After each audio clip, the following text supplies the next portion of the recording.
what's it called now? COBIT, some use NIST. Majorly in USA they use more of NIST, and Nigeria uses, some organization uses NIST, while some uses ISO 27000. So it's very necessary to stay compliant with it. So what tools and software are you familiar with for cybersecurity purposes? What software am I familiar with? It depends. For my role, there are GRC tools that you can use, and presently I'm working on Proxmox. Then after that, I'm going into Simple Risk. That one is for governance, your risk management, the analysis to the assessment, the mitigation, identification, analysis, and all of those things. Then the other one, service now, One Trust, and other tools. But it depends, because cybersecurity is quite wide. It depends on your role of cybersecurity that will determine the kind of tools that you will use to carry out your assignments.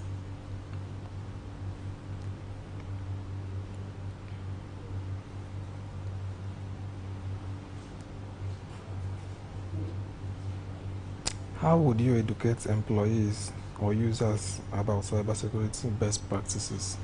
Okay, that's when security awareness training comes in.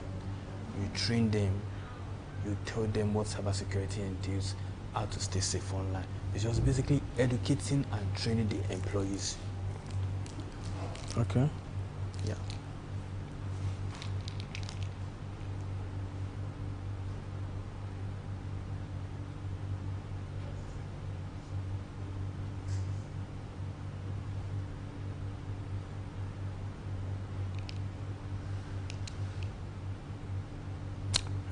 Describe a challenging cybersecurity problem you have faced and how you were able to resolve it. Well, I've not really faced challenges like that because I'm still doing more of learning and learning and learning. But then I think one major challenge that can happen in an organization, okay, one that happened recently at my place of work, my PP, is not like a big challenge though. And something happened via the help desk, and they thought it was like a cyber attack coming from, I think, another company or something like that, but it wasn't it. But it was coming from another, what's it called, due to some subscription of some tools and the likes. But I've not really faced a major challenge. But one thing a challenge I can say is when there is an attack on maybe, let's say, website attack. There is an attacker somewhere trying to attack your website, giving it web filtering, what's it called, denial of service attack. And denial of service attack has to do with when you are trying to, access internet, but you cannot because the network, everything has been brought down. So that's an attack on its own, and it's a big challenge, especially when it comes to, let's say, e-commerce or retail, where your clients are trying to, order something and everything is being brought down by denial of service attack. What is the principle of the least privileged, and why is it important? The principle of least privilege, like I said, I made mention of it the other time, is giving only authorized access to people needed to do their job. And why is it important? It's just to fulfill availability, because in cybersecurity we have like the three major pillars, which is confidentiality, integrity, and availability. So the principle of least privilege, when you give it to someone, you know that this person needs to access an information so time by authorized by this person. But for other people that don't have that access, using least privilege, that means they don't need that access to perform their duties, their job.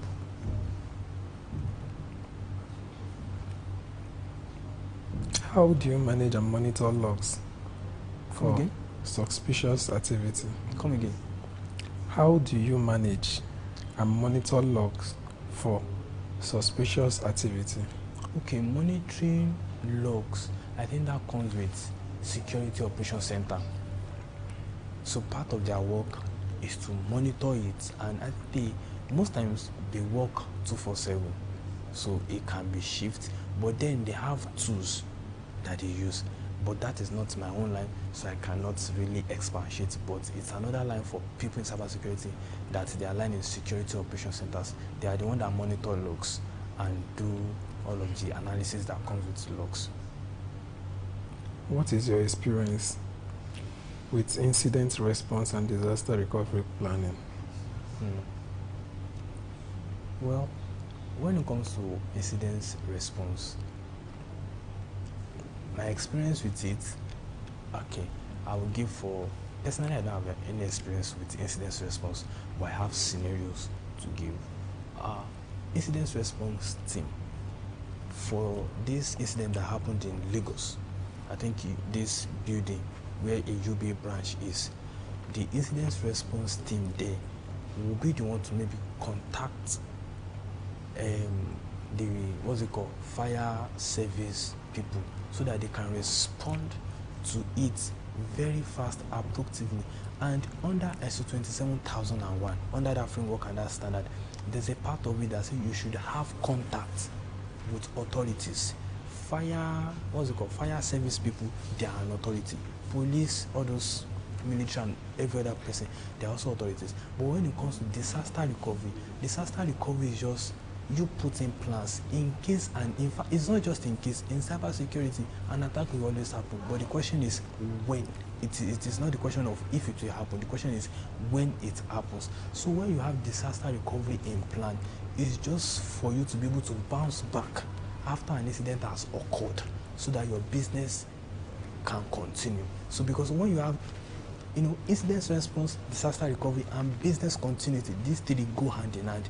Because when an incident happens, you need an incident response team to act fast, to be able to contain the incident and manage it. But your disaster recovery planning team is those that help you to recover, and not just recover in time. The process of that recovery has to come rapidly. So when you have all these plans, you can scale through the incident that happened, and your business can still continue by having backup too, because disaster recovery too also comes with backups. With that, the effect of what happened will not be there. The effect will be there, but it will be minimal. Okay. It will be minimal, because if that is not there, the effect will most likely go out of hand, and sometimes can even send you out of business. Oh. Yeah.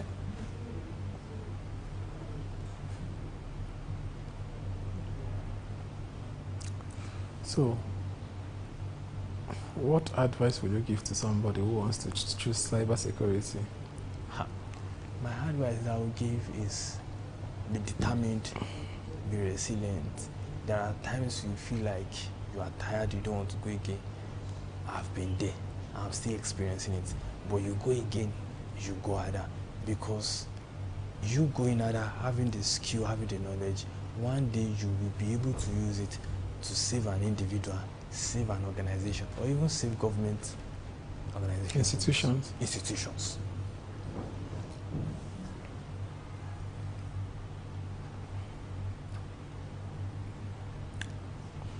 Thank you very much for your time. Thank you, sir.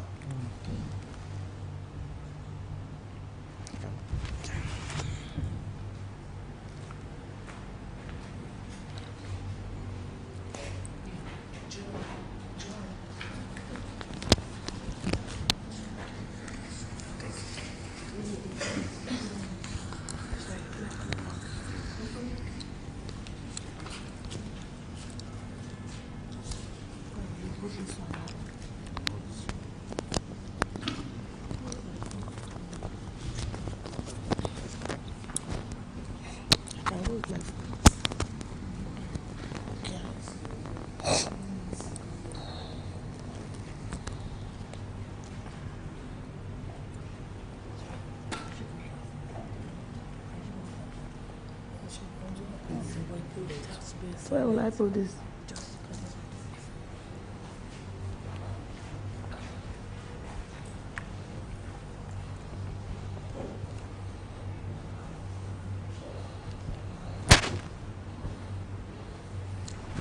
Good evening. Good Thank evening, you very Chibuike. much. How are you? I'm fine. Congratulations on the job you are doing now. Thank you, ma'am.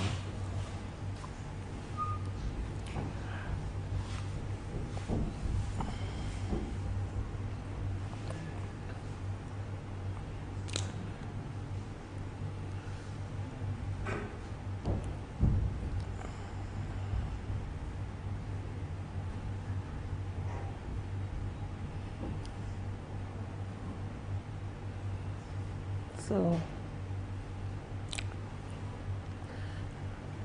Please, ma, can you introduce yourself? okay, my name is Joy Ono, and I'm a journalist. I run Liberal News online, and I'm the anchor that is the host of Generations Gist with Joy.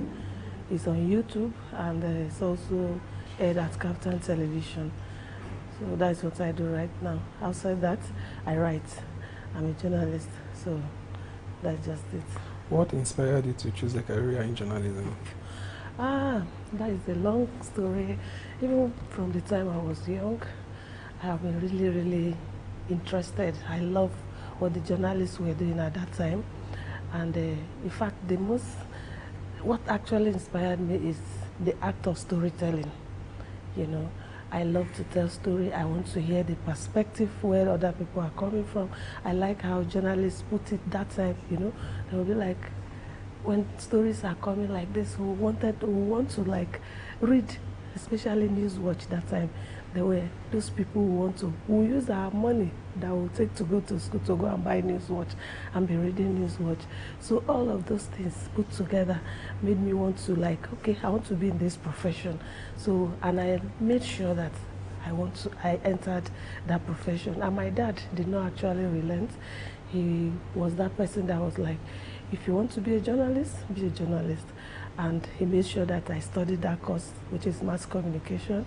And in every part of it, we were doing journalism, you know. So that is what inspired me. And the kind of people that were doing media at that time, that were in media, especially in the print media, you know, the likes of Delegiwa. Though we were young, but the name was echoing, like, me. So was a rest in household peace. name. It was a household name. So Delegiwa of the blessed memory, Rebu, Danagbese, Soji, all of those people, you know, wanted to be like, I actually wanted to be like them. Even if there are different people, different types of writing, style of writing, and all those things, I think I'm glad that I ventured into the media. That was how I became a media person, you know. So how were you able to balance your responsibilities as a mother with your demanding career in journalism? How were you able to do that requires a lot of understanding from your husband. I would say, in fact, a lot of accolades to my husband, you know, because he's wonderful. He's giving me all the opportunity, everything I need to be able to do what I want to do. In fact, he's been the person, because as a woman, you need to take care of the home front, but actually you need to balance it. You need to create a balance for it. You need to create a time you need to go to work. You need to create the time you need to attend to your family so that none of them will actually suffer. So that was just how we create the balance for family and for work. And with the support of my husband, everything was smooth.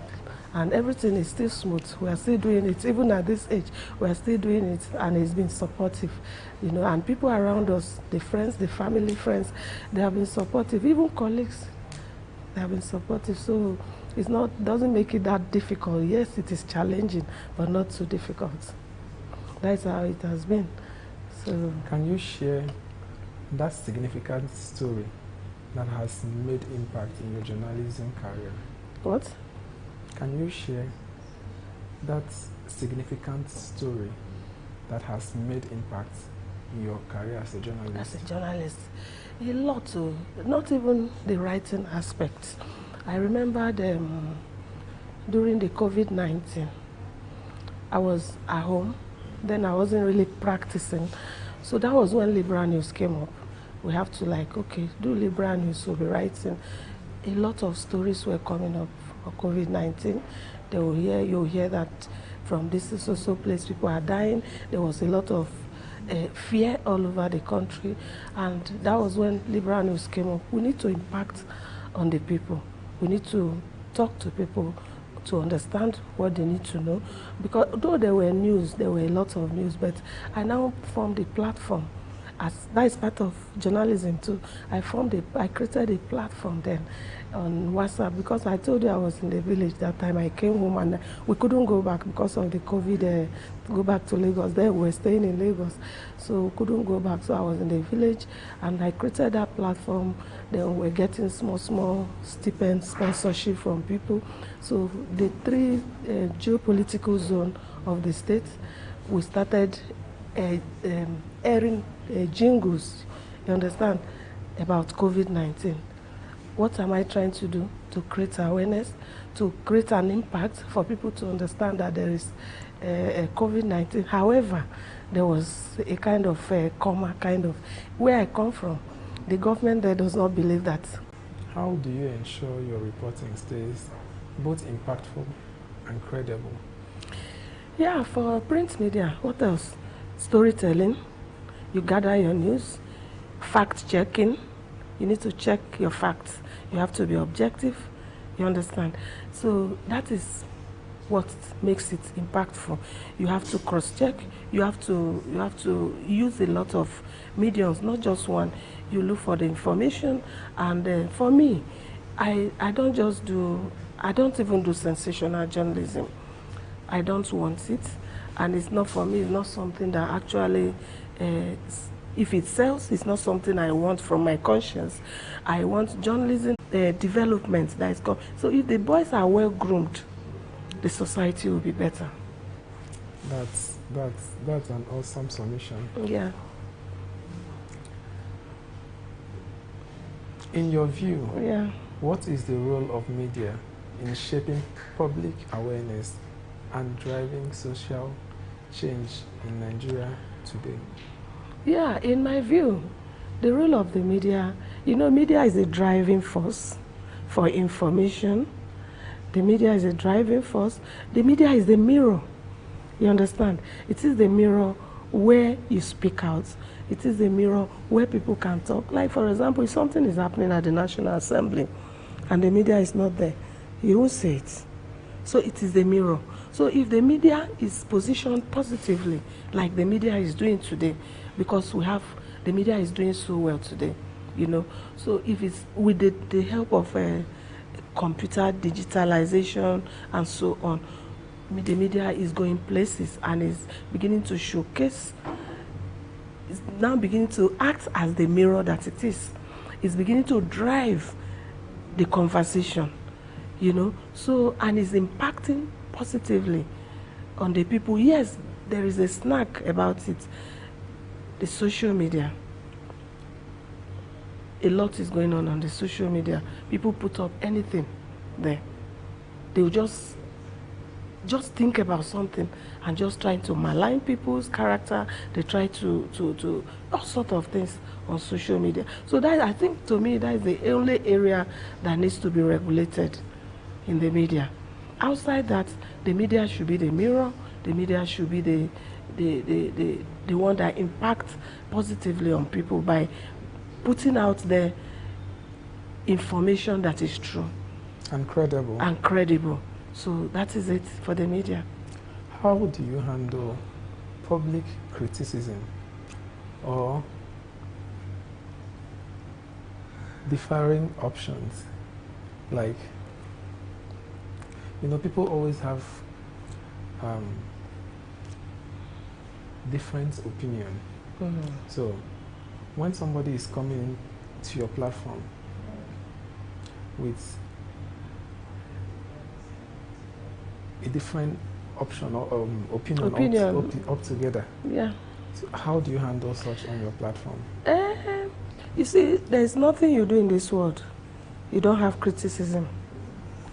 Some people say constructive, some are malicious. Okay? Both of them can help one to progress. Okay, but how do I handle it? First of all, that criticism will make you to grow, as far as I'm concerned. Most of the, initially, in my younger age, I feel very terrible about criticism. It hurts me to my bone marrow. But now, maybe maturity age, I begin to know that it's very important.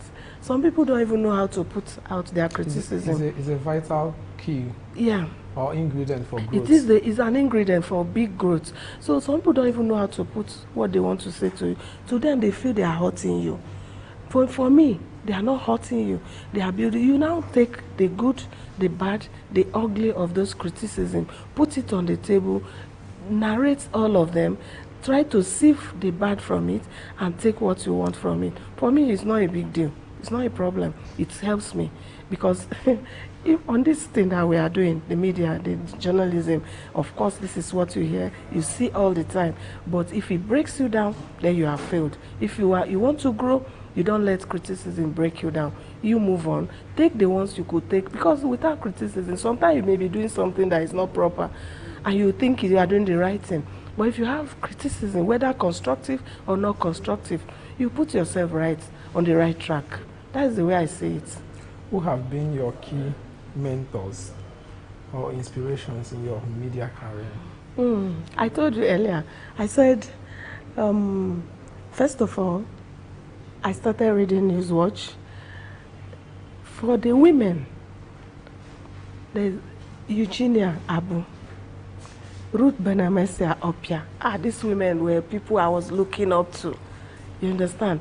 Then, in the print media, Dele Giwa, may so rest in peace. I read a lot of his piece. Dana Gbese, Yakubu Mohammed, Ray Epu. All of these people, to mention but a few, really are people that actually mentor them personally.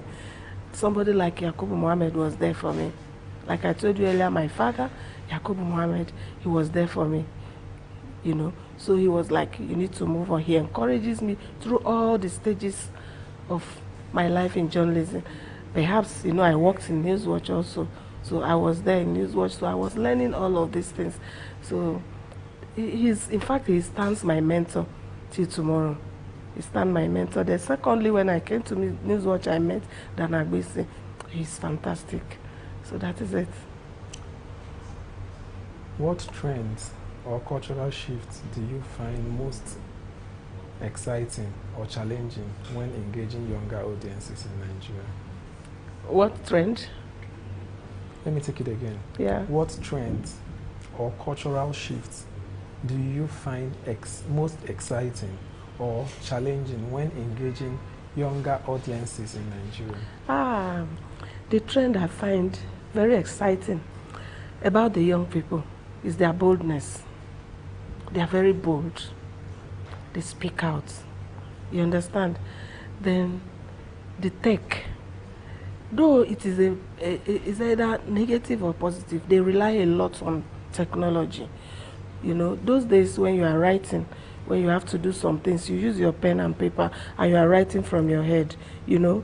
But now, every other thing is coming from AI, from Google and the rest of them. That is the place I don't really like about them. But one other area is that their resilience, their boldness, you know, that, I think that covers it all. They want to achieve a lot. You know, so that I see in these young people, perhaps it is supported by technology, and perhaps the parents who are also have seen some things before and want their children to be better, who are also encouraging them, and the society might help or might not help. So, but I think the trend I see in them is that boldness. But even at that, they need to be monitored, to be censored by the older generation. So that's just one area I like them for. They go for it. They are not scared to try new things. So that is it. In what ways has motherhood inspired your journalistic pursuits or the stories you are passionate about? In what way has motherhood inspired my journalism? Like I'm telling you, I said these children, are, are bold, they are strong, they are passionate, they are going for it, you know. So all of these things helps the society, for me, of tomorrow. So these children, because there's this fear that I told you that the older generation used to have, especially of parents. Although there are things they are doing now, if you notice, there are a lot of single motherhood from young generation. And that is another, I don't know, I don't want to condemn it because I don't want to be judgmental. But there are, I think, to me, it's a yes, it's a plus and minus. In those days, you can't do such things. Okay? Then as a mother, you feel like it's a bad thing. That why would my daughter do such a thing? Biblically, religiously, I don't think it's the right thing to do. But the old parents, the old mothers, who did not even do that, as to me, they are slaves to a kind of marriage today. Are you listening to me? And these are the things that motherhood has taught me. For me, today, if you ask me, I won't say divorce is an offense anymore. I used to think so. Some older people used to think so. But people are dying in marriage. Why should it be so? Okay, as a mother now, I don't judge when I see single mothers anymore. As much as it shouldn't be what it shouldn't be encouraged. But I don't, because there are some circumstances that have led to certain things. Yes. What do you hope your children learn from your career and life experiences? They should be bold. This one is ambiguous. Yes, they should be bold. Yes, they should be bold. They should not do certain mistakes I have made. They shouldn't go through certain mistakes I have made. They should want to be bold. They should go for what they want. You know, like I told you, those days, there are things you cannot even do. You are scared. If you let these children now, if they know that this is what they are going for, it's okay. Let them do it, and they will have my blessing. Yes, and they should learn to be patient also. They shouldn't just watch or maybe focus on just visibility. They should do things that add value to their lives. That is it. Where do you see yourself and your platforms in the next 5 years? I want to see myself, God giving us life, in the next 5 years, my platform to be a household name. Okay.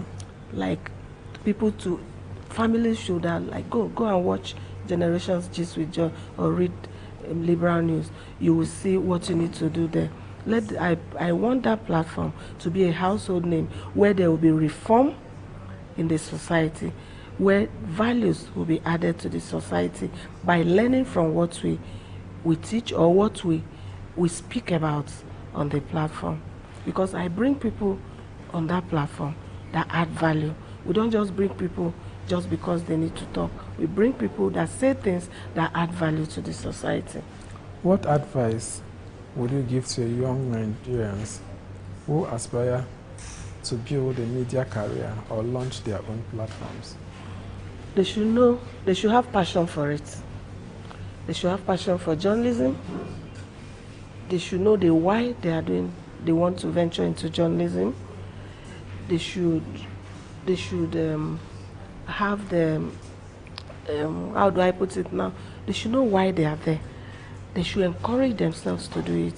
They should now study. They should learn from, they should have mentors that will learn through. So, and they should read the course that at least is related to that, to journalism. I hope you understand what I'm saying. So for me, that's the advice I'll give to them. They should be resilient, they should be patient, they should take it one at a step, at a time, steadily. They shouldn't look for fast, because what is happening now is about fast growth, fast this, fast that leads people to a lot of vices. So that's all. All right, thank you very much for your time. Thank you so much for having me, and I wish you all the best. Thank you. Congratulations in advance. Thank you.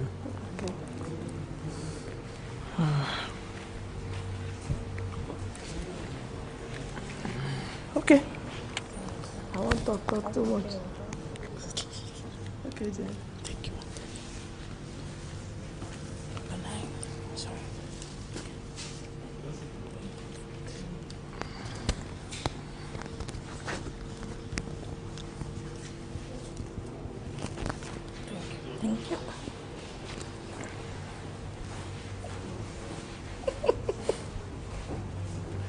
Thank you very much for coming. How are you feeling? I'm fine. Wow. Well done. Congratulations. Thank you.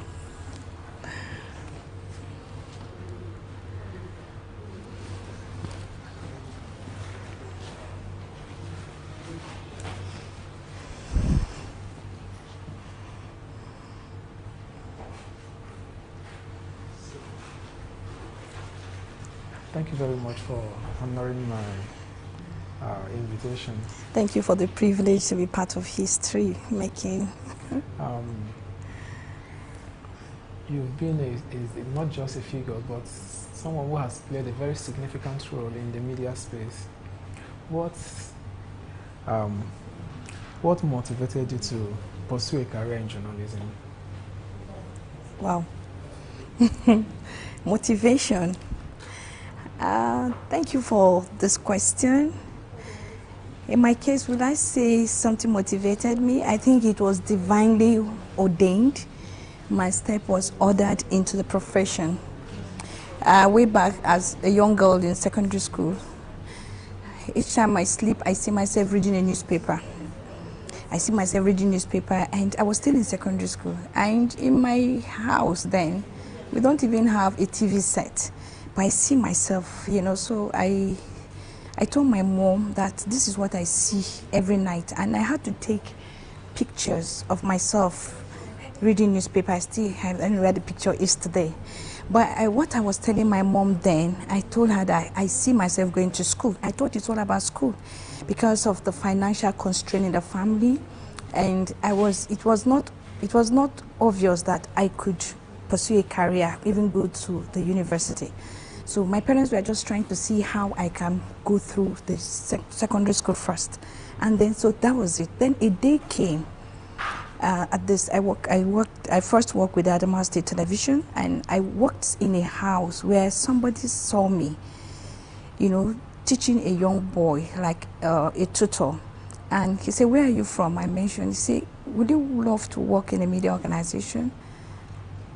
I said, "No problem." And I was invited for an interview, and I went. When I went there, I was asked to apply, and I applied for the position of a clerk, clerical assistant. And the person looked at me. He said, "No, you'll be good for news." He tore the application letter and gave me a fresh paper and said, "Why not apply as news assistant?" So that was how I found myself in the media space. And since that day, I discovered that it is a calling. I became passionate about what goes on in the media space. That was how my interests, began to develop in what I do on a daily basis. And we are here today. And I think it's the best profession so far, because it's a profession that has to do with providing service for the upliftment of humanity and society generally. So I am proud to be a journalist because I see it as a calling, as it is a calling for me. Because if every journalist is given the opportunity, because we are talking about press freedom here, to operate freely, the society where we live will be better off. Because the journalists stand as the eye and the ears of the society. And if what you see and what you hear, you'll be allowed to put it to your pen to paper, or to tell the story and to hold those in power accountable for their actions and inactions, the society will be better off. We will not, but we're in a situation where the freedom of expression of the press, is being stifled, is being trampled upon. It makes it so difficult, and that is why we are where we are today in our society. And I think those in power understand the power of the media, because when the media is allowed to actually work as it ought to be, what we're experiencing today, it will not be there. And dictators understand this very much. And that is why the first thing they do in power is to ensure that they oppress the media. And because once the media is oppressed, once you're not allowed to speak against injustice, and then the society suffer for it, because the people at the end of the day, they will be disenchanted, and because they don't have an avenue, a medium, or a platform to express their frustration, their aspiration. And what do? They now resort to faith.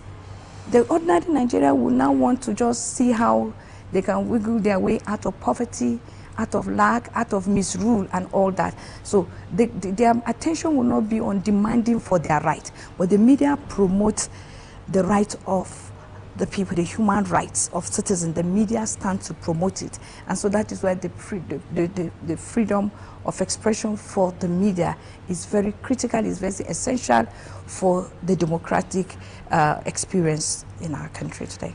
Can you share a specific story or experience that transformed how you view the world currently? How I view the world currently? Experience.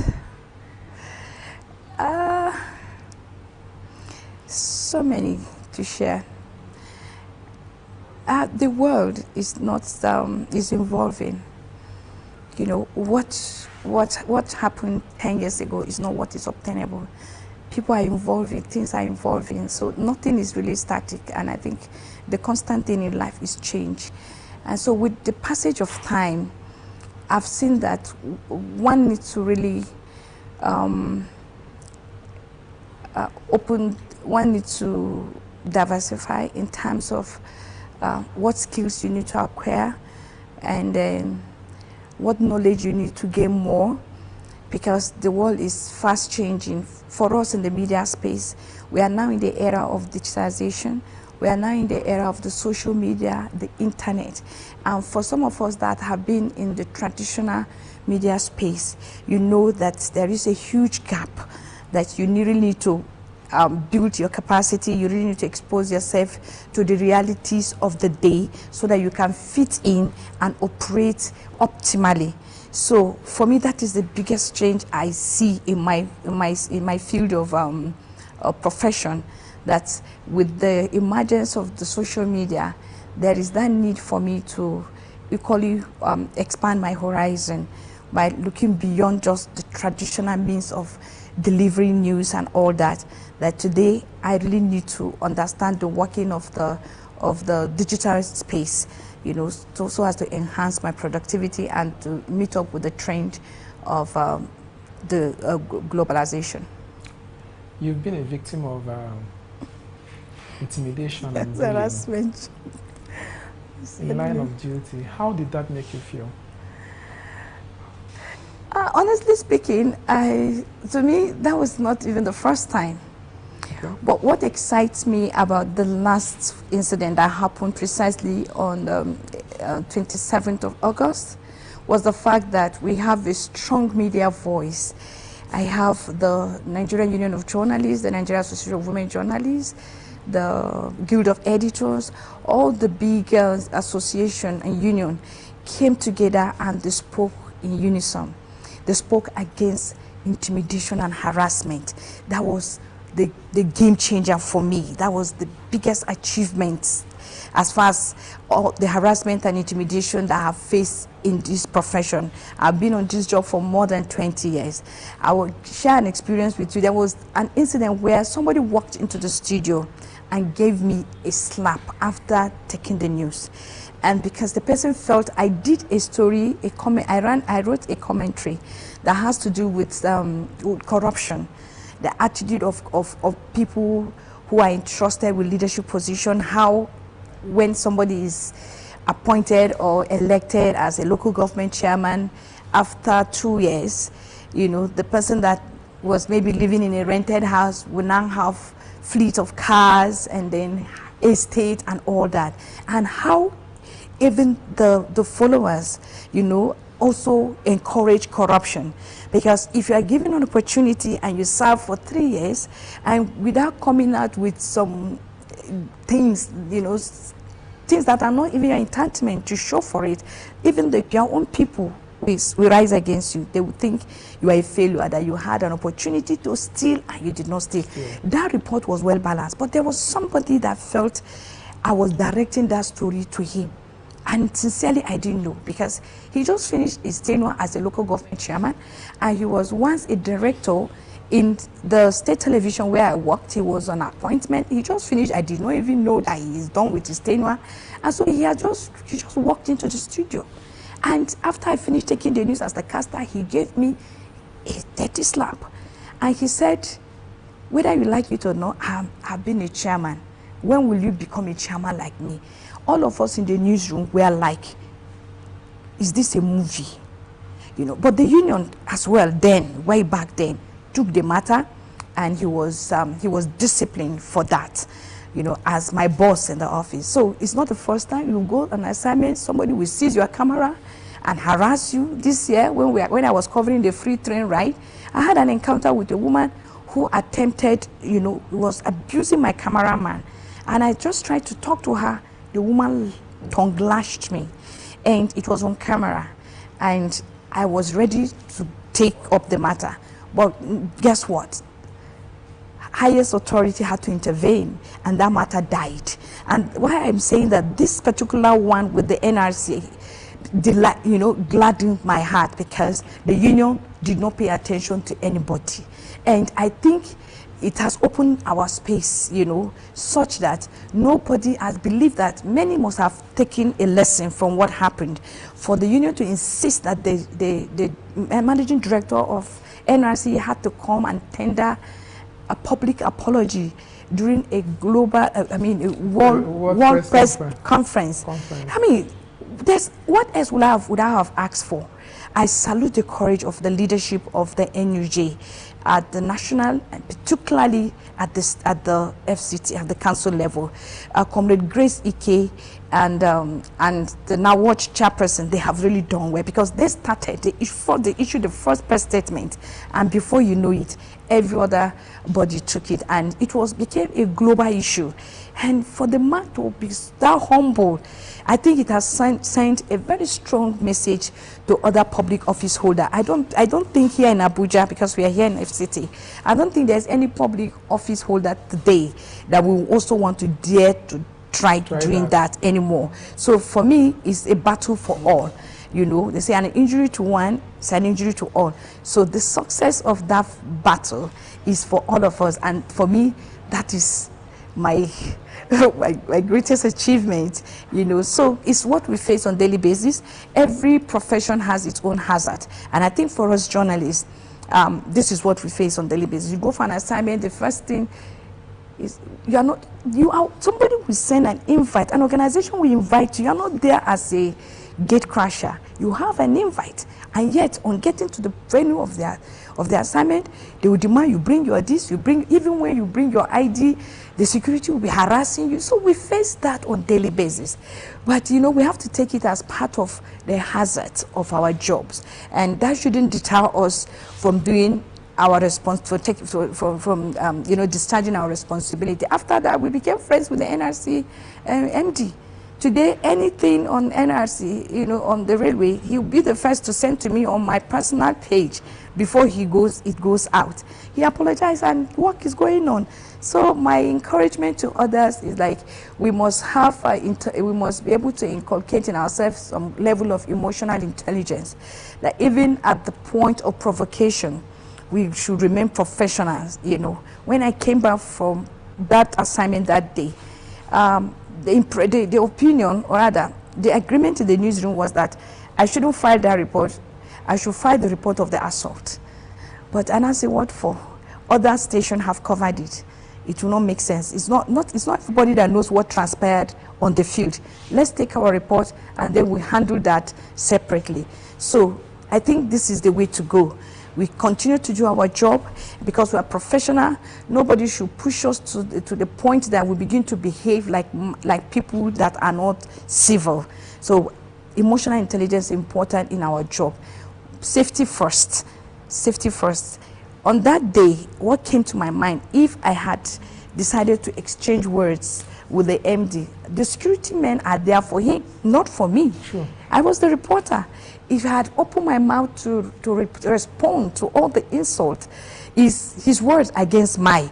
So I was able to figure that out, and I kept my calm and I had my recordings, everything intact. I said, I have my evidence. Now I can take up my matter. And at the end of the day, we won. So that's it. It's part of the hazard of the job. In what ways has being a journalist helped you to clarify what matters most to you? Pardon? In what ways has being a journalist helped to clarify what matters most to you? In many ways. You know, the beauty of this profession is the fact that it gives you access. It gives you access to those in authority, to anywhere else that you need to source for information. And particularly if you're a journalist with integrity and you work with an organization that is known, you know, it makes it easier for you.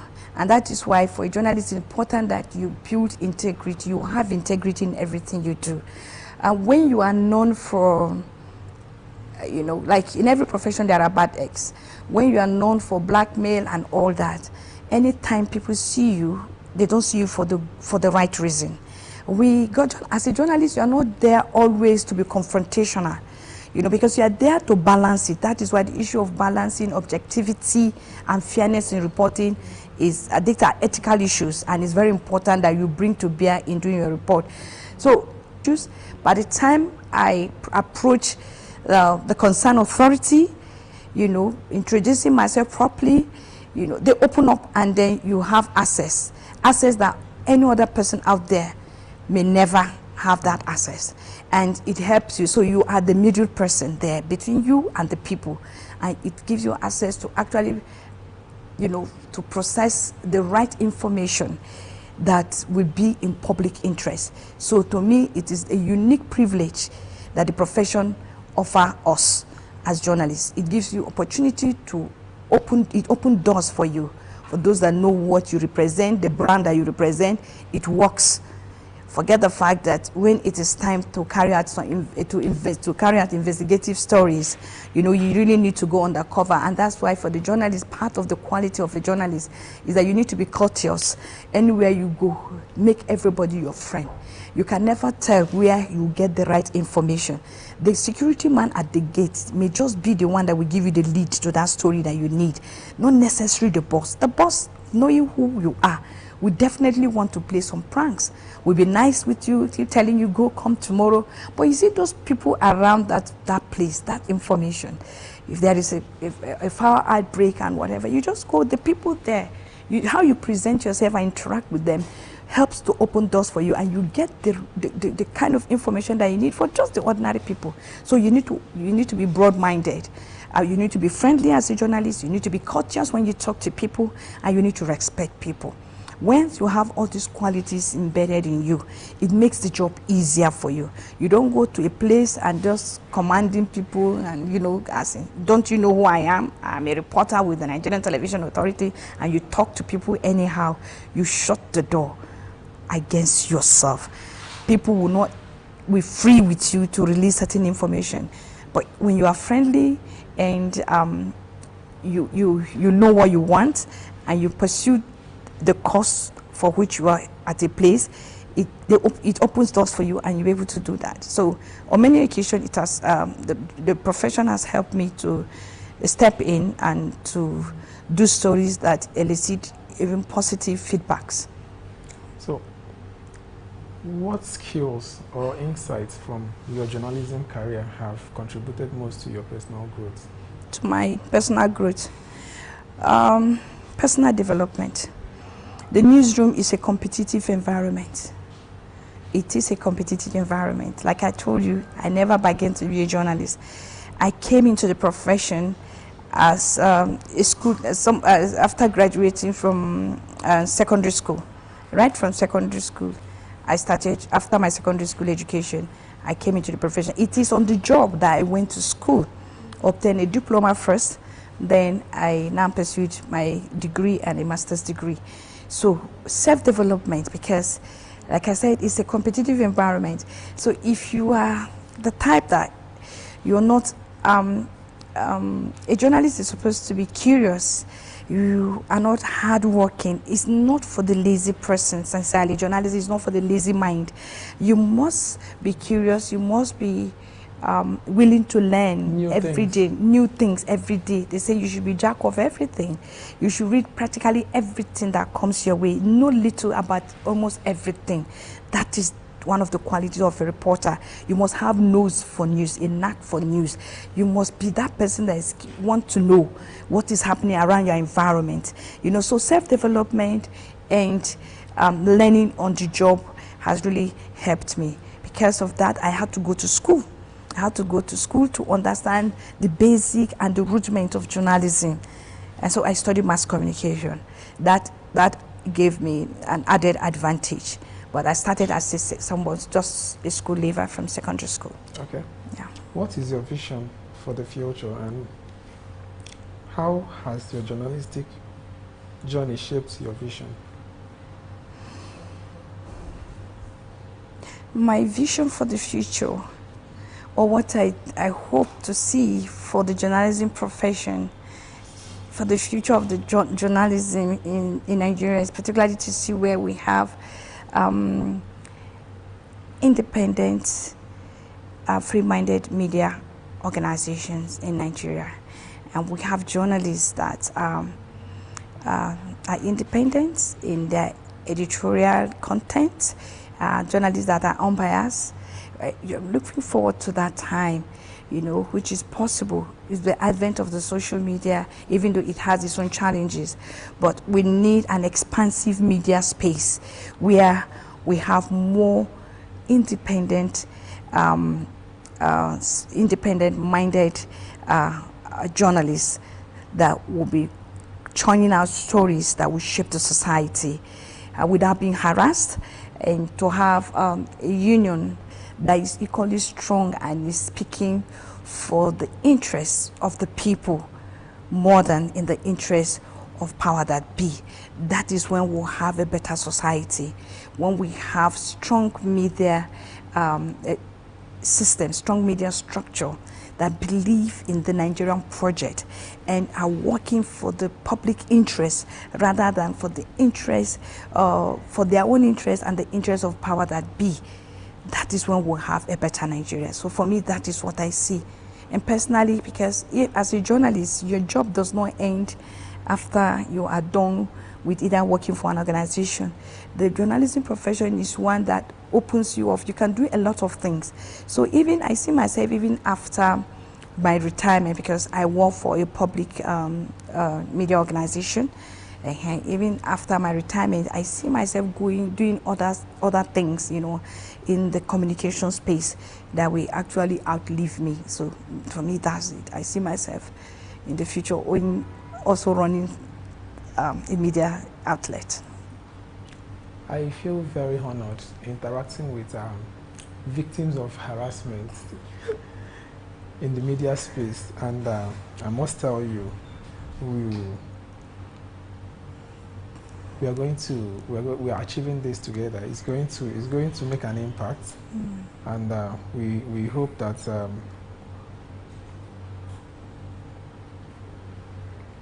we get the needed response and the attention. Yeah.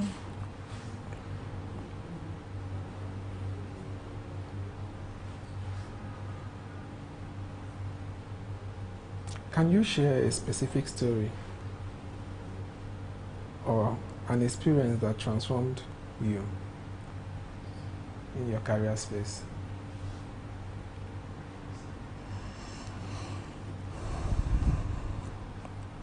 Just one. One. Okay. All right. One of the experiences that I had was the one that actually brought me into unionism as a journalist. I'm somebody that, like I said, I started from as a rookie, but my passion for the job, I'm someone that does not take a no for an answer. Once I set my mind to achieve something, I go out for it. And early on the job, I realized that, like I said, it's a competitive environment. I need to carve a niche for myself on the job. And so I was passionate about it. I go for stories that I know will make impact.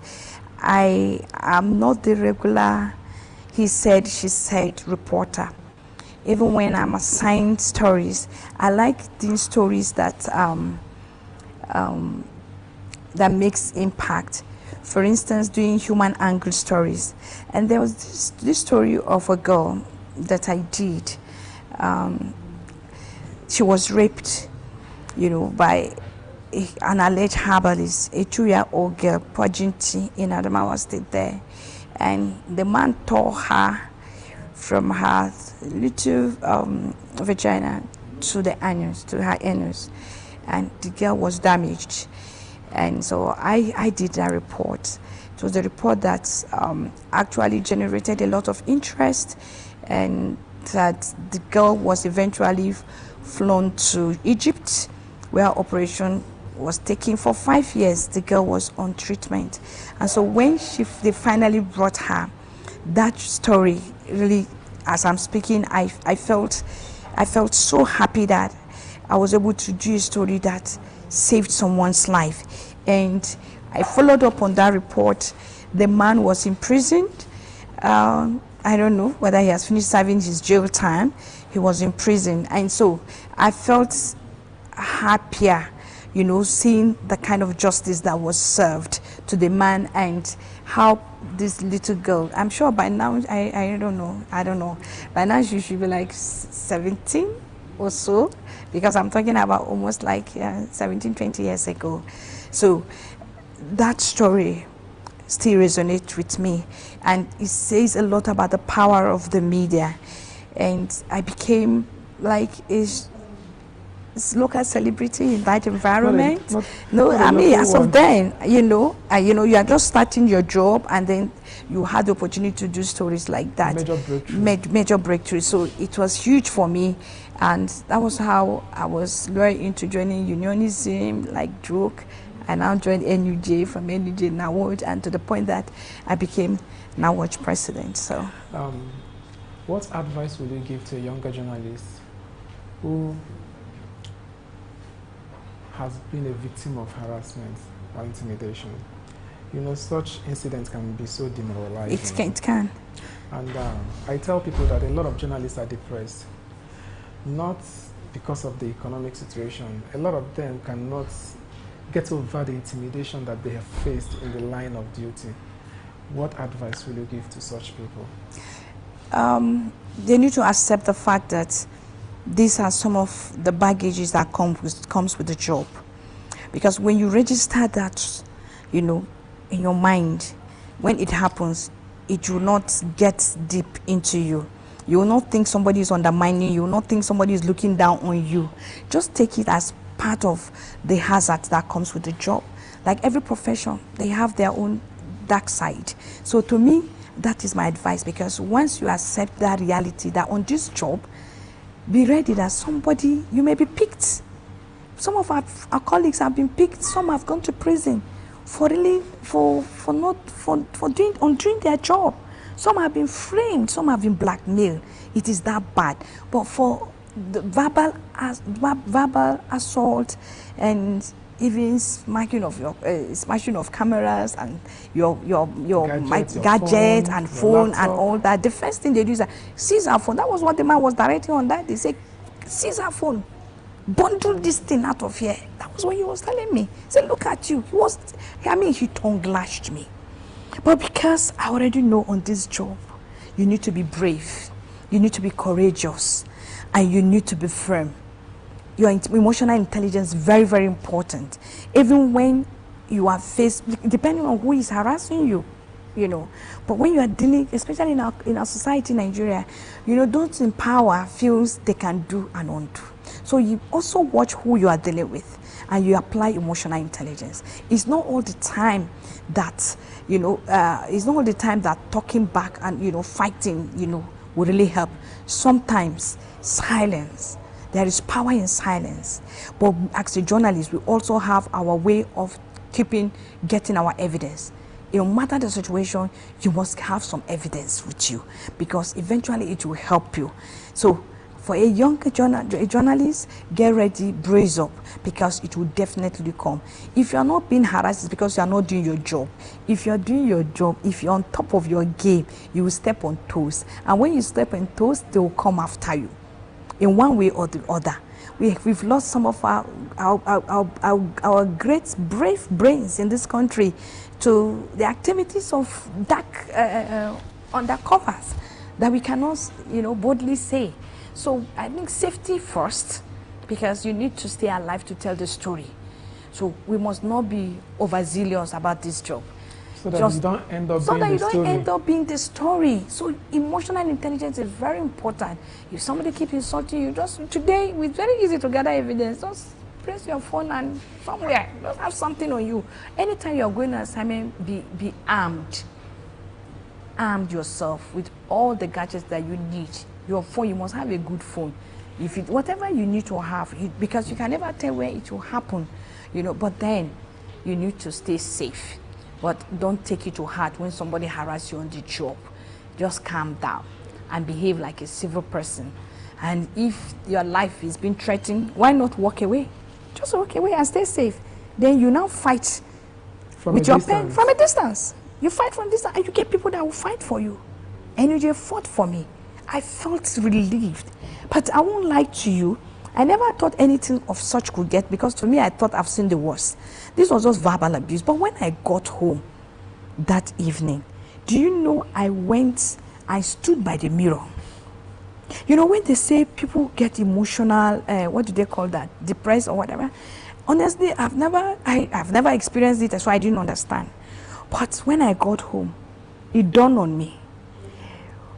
For crying out loud, I went and stood by the mirror. To check yourself I again. looked at myself in the mirror, life experience. And it was that moment that I was now replying the imaginary man through the mirror. I was like asking myself, what happened to you? Why did you just stood there and allow this man to just wash you down? The man practically, let me reserve that word. I wanted to say he undressed me. With his words, calling me names. You are not even fit to be here. You're dressing, from the way you dress, you don't look like somebody that is fit to be here. Since if you are covering an accident scene like this, you're supposed to be kitted in your jeans and t-shirt.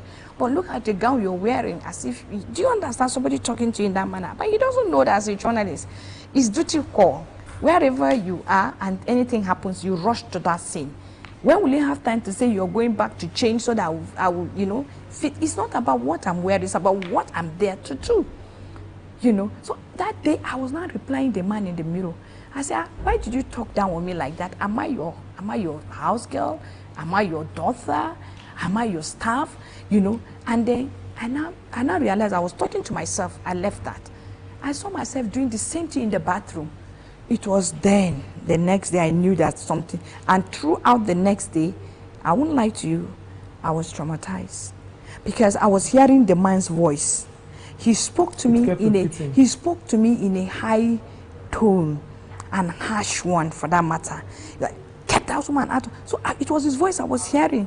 Then I called my leader, one of our leaders. I said, sir, this is what I'm experiencing. I don't think I'm comfortable with this. I say, I am not comfortable with this thing at all. And that was when everything began. And the next day, the story changed. So when the man eventually apologized and did that, I got relieved. My healing began from that day. So in some cases, sincerely speaking, it can be depressing. My joy is that in the midst of that, I kept doing the story. I kept giving update on the train derailment, in spite of the fact that we had issue with them. I don't think he will recover from that publication. It was massive. It was massive. He made headline more than 40 online papers. I said it was everywhere, and all those stories are still there. They are still there. Yes. It was massive. It was massive. That was the Twitter power.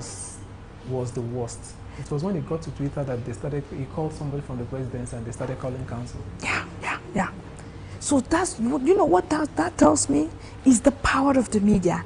If we in the media ecosystem can unite, we'll have that unity of purpose, the purpose of putting Nigerian project first, the purpose of being mindful of our responsibility to the society, to humanity, not to ourselves and not to the power that be, we'll be able to change a lot of things in this country. Because imagine if that was against a bad system, that was against something that wasn't right, you know, for the development of this country, that we all came together united in that front. Imagine the kind of change that would have happened today in Nigeria. So I think the media, we need to understand the power that we have, and we begin to deploy that power, you know, to change the development space in Nigeria, so that people will begin to accord us that respect. Because you can imagine that if that is what happens every day, do you know what would have been? It will change a whole lot of things. It will change a whole lot of things. Nigerians will not be complaining today. At the state level, governors will be held responsible. Why is it that when it comes to that, we are not united? But I think there's always the first step. And I think we need to replicate that even in other areas, not only when one of us is injured, but we can do that for the good of Nigeria. We can be united in demanding, you know, in holding power to account to their responsibility to the Nigerian people. Thank you very much for Thank you so much, Chibuike. Thank you so much. It's a real privilege. I wish you all the best. Thank you very much. Thank you. I appreciate it. God bless you. Thank you.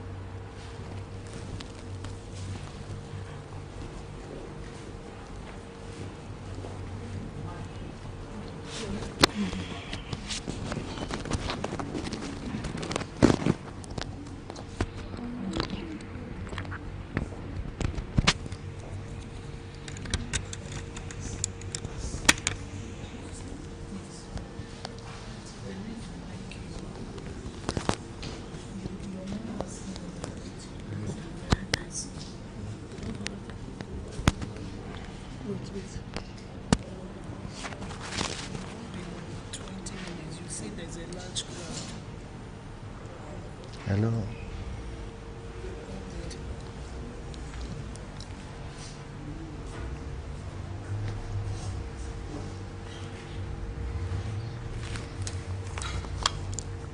Can I go?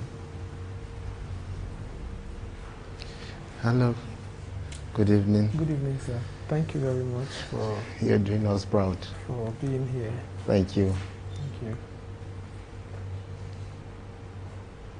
You've been in the media space for For a while now. for a while now, Yes. and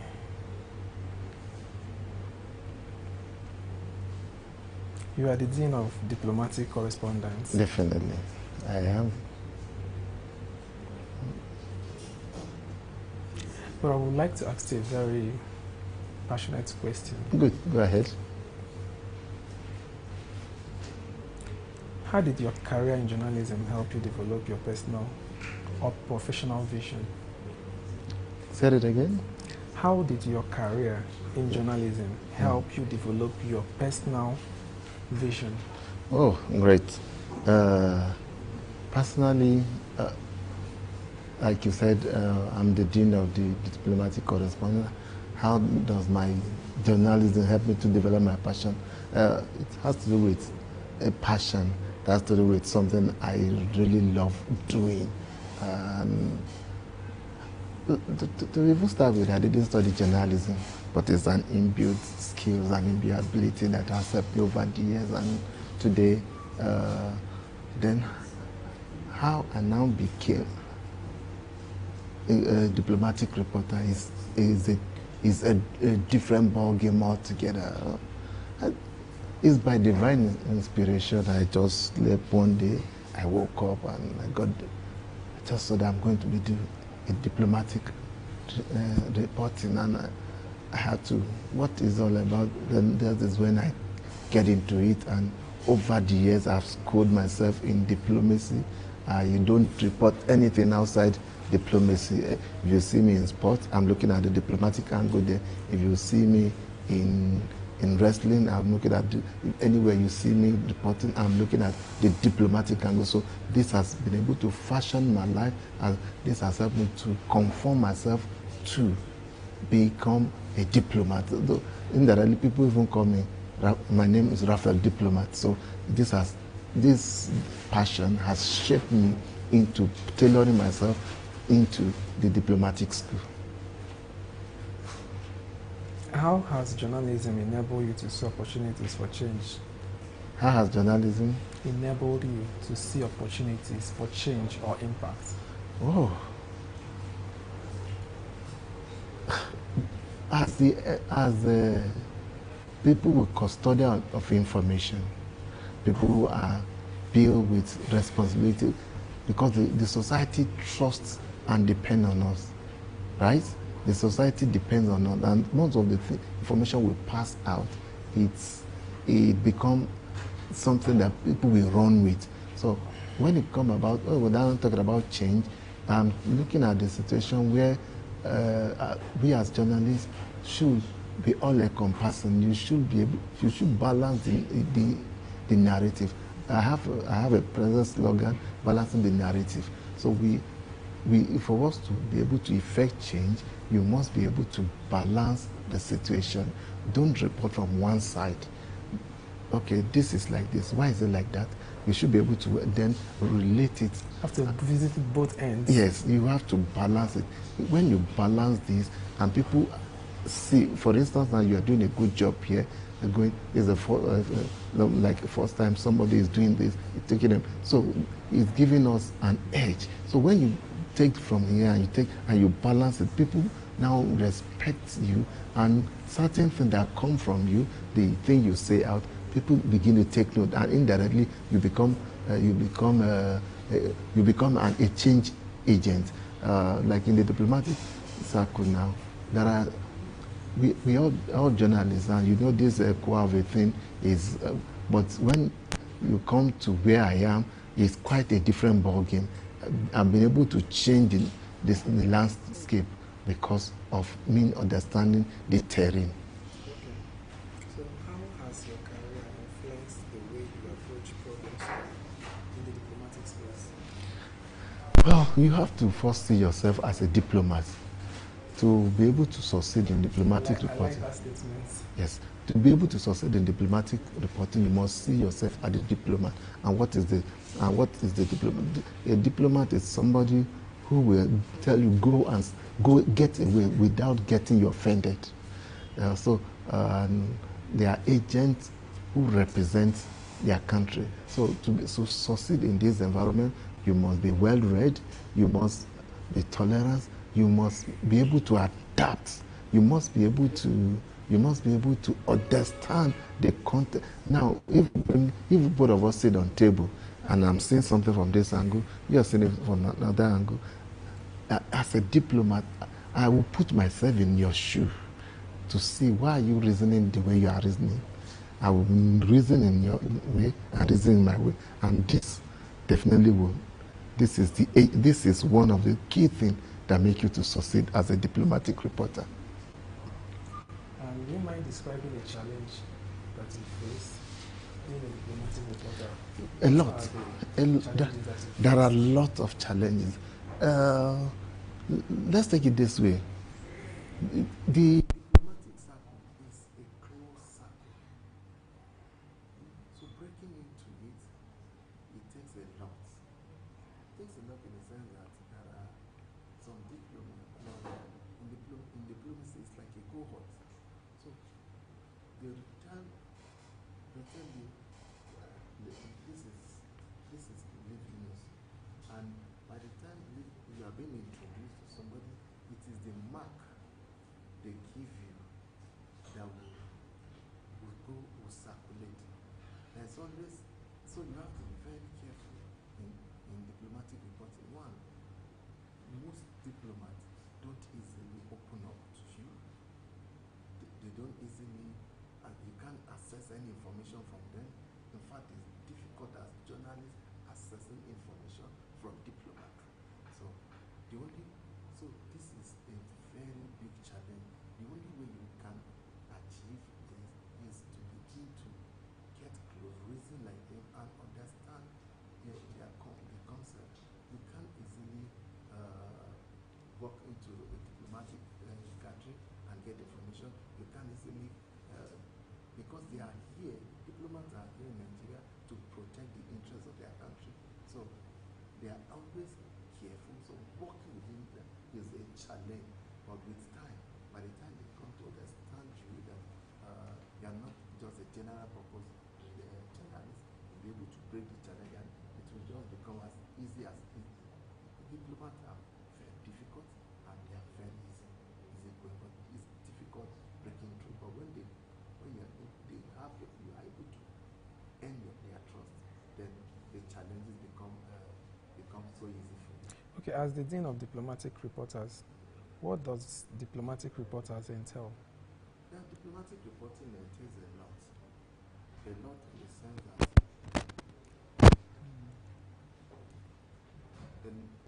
the sense that you must see yourself, like I said, as a diplomat. You must see yourself as a diplomat. You don't just easily, it's not a general purpose reporting. Okay. It's a field, it's a specialized field. And those who report in this field must be specialists, must be people who understand the terrain. You must think like a diplomat, you must act like a diplomat, you must be able to have this knowledge of cross-border. You must have your own sense of responsibility, you must reason like a diplomat. And when you do this, this will give you a level ground to become a good diplomatic reporter. And let me add this. There is nothing like, if you want quick money, I keep telling you, as a journalist, if you want to make money, go get out of diplomatic reporting, because there is no money. There is no money in that field. There is no. If you want to make money, go join politics. But if you want to make contact, respect, that will later translate to money, then you can continue. Let's talk about the China-Nigerian diplomatic relationship. That is a big one. What do you want to know about China? Let's talk about I saw a campaign that you are leading, Visa Free Africa. Yes. These are two things. Let's talk about the China, then I'll come to the Okay. China-Africa relation is a win-win situation. Okay. Nigeria and China established a diplomatic relation on the 10th of February 1971. So, meaning by next year, February 10th, will be 50 years of relationship. And within this 55 years of relationship, with this year, there have been growing interest. China is like a friend of Africa, a friend of Nigeria, to be specific. And over the years, we saw a lot of Chinese projects, meaning of now, fast track to the present day. In 2018, Nigeria joined the Belt and Road Initiative. The Belt and Road Initiative is an initiative of China reaching out to other countries to build infrastructure. So during the Buhari administration in 1998, in 2018, Nigeria joined the Belt and Road. And within the last few years, you can see a lot of developmental projects by the Chinese government. You see road, you see dam, all these are through this. And last year, September to be specific, last year our President Tinubu was in China, and where the Chinese leader and himself met, and they upgrade our relationship to a comprehensive one. And as a result of that, a lot of capacity training, a lot of trade is being taking place within the two countries. So we can't exhaust China and Nigeria in just a sitting. Then talking about the Visa-Free Africa, this is long overdue. The campaign is about the need for us to have an Africa without border, an Africa without visa. This campaign started recently, August 18 to be precise. Rash Mubarak from Ghana, House of Rep member, leading this delegation. Presently, as I speak to you today, they are in Botswana. They are traveling by road from Ghana to Togo to Cotonou to Nigeria, moving by road, preaching the issue that Africa should be visa-free. It should be borderless. Yes, should be be borderless, be visa-free. Take for instance somebody like Dangote. You know him very well. Dangote, as he granted an interview somewhere, say as he is now, before he entered about 35 countries in Africa, he must get visa. If such person is getting visa to enter, how much more you and I, who are the ordinary, let's put it that way, the ordinary Africans. So this is why this campaign is going on, that let us eradicate border. There should be no restriction. When you move from here, you should be able to move down to the Cape Coast. You should be able to go to Cairo. You should be able to move around freely within Africa. That is what the campaign is all about. Okay, thank you very much for that wonderful response. I know maybe you've seen journalists who are who have been a victim of harassment. Definitely. In line of their duty. What do you have to say about harassment of journalists, both in Nigeria and across Africa? Yeah, every day we see this. It happens every day. You see some journalists even killed in Gaza. You see, so when we talk about harassment, it is something that the whole world must stand against, because these people are doing their legitimate duty. They are doing their legitimate work. So if there's a law, there's an enactment of law within the UN, that within the UN, within the national borders, within the regional border, let there be law that safeguard journalists, that give them. It's not a crime to be a journalist. You are doing your work. So to be able to do it effectively, without any harassment, with harassment or without harassment, journalists will still. But for us to be able to get a very good quality reportage, there should be a law enacting to be able to safeguard, to guide journalists, to guide them. If not, by the time you want to do some reports, you'll be looking left and right. I won't be embarrassed. So it should cut across national and regional level, even to the UN. There should be law regulating that can protect the interests of journalists against harassment. Thank you very much, Mr. Raphael. Thank you. I feel very honored that you are here not just to support in solidarity, but to also lend your voice to make this change a reality. Like we said, I'm greatly honored to share the set with you, and we pray that God will continue to increase you and give you more wisdom. Amen. Thank you very much. I appreciate it.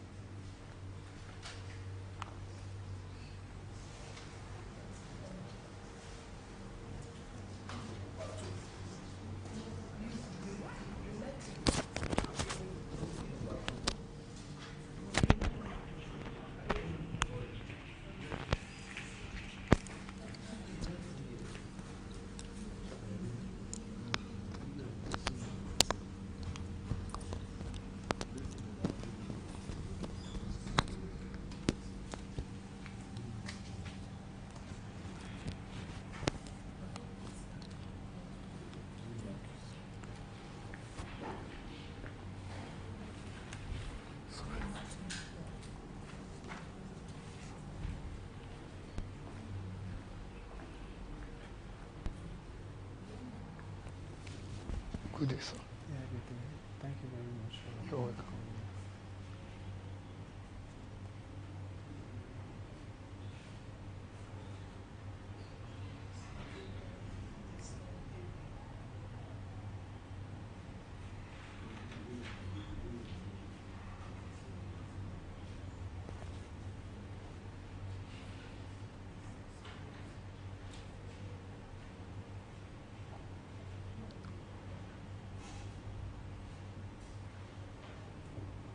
what personal qualities do you think contributed most to your personality?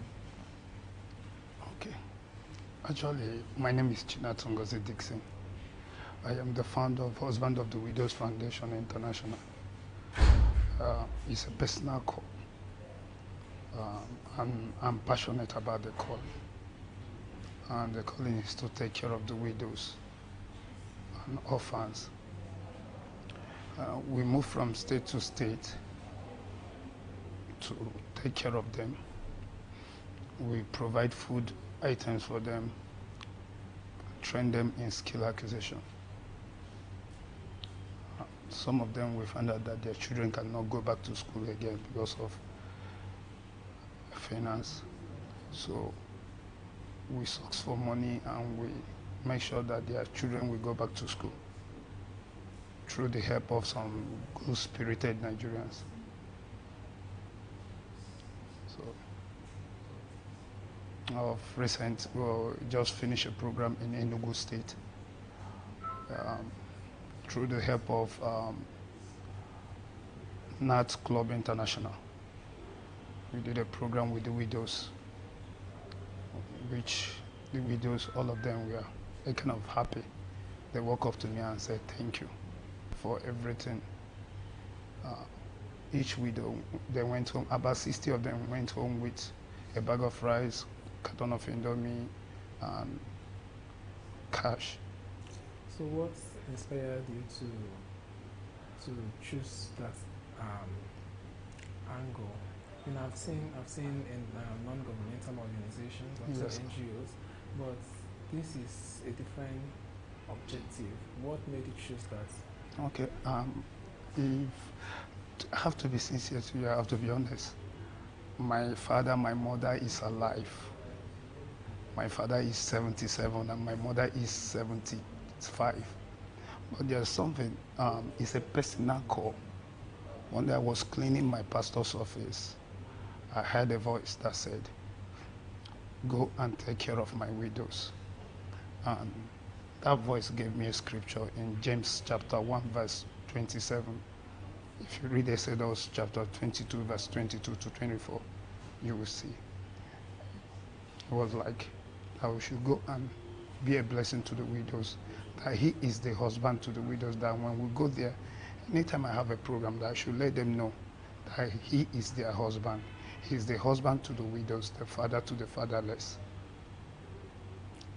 Can you share the story behind the foundation inception and your personal motivation? Come again? What are your personal motivation towards the foundation? Yeah, my personal motivation is when I see the widows smiling, dancing, praising God because of what they receive from us, I feel fulfilled, and I'm happy that I am doing the mind of God. What are the core goals and missions of the foundation?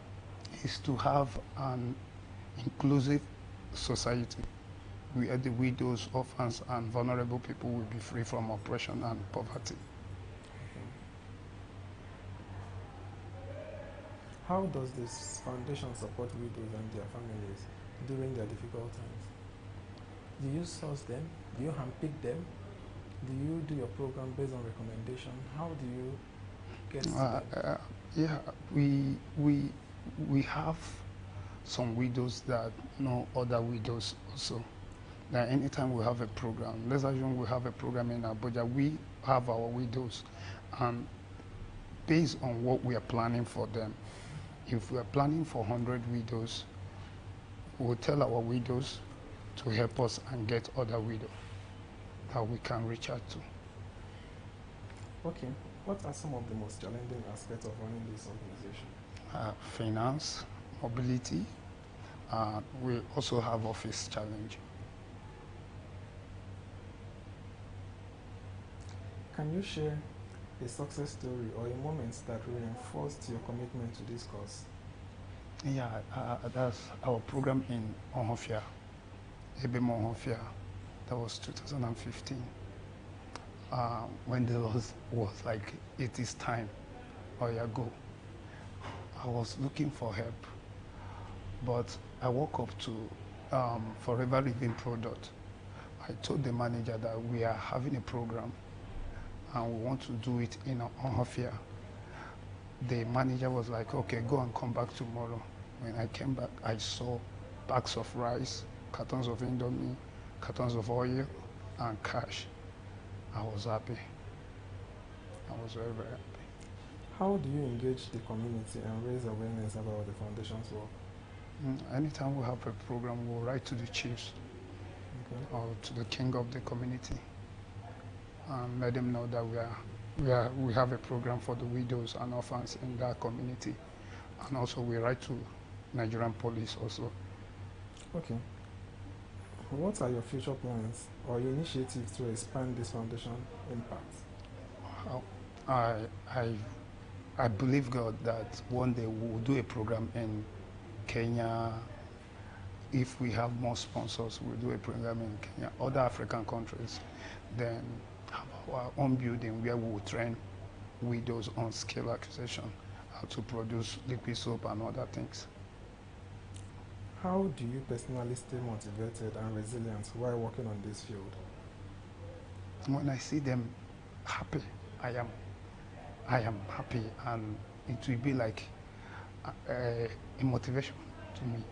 It will ginger my force. What advice will you give to others who want to start similar charitable organization or support widows? Yeah, I do tell people, make sure that what you're going to do, that you have passion for it. If you're not passionate about what you're doing, you will not get the best. But if your mind is on what you will gain, if your mind is on the money, you will lose it all. Let it be on how to be a blessing to humanity.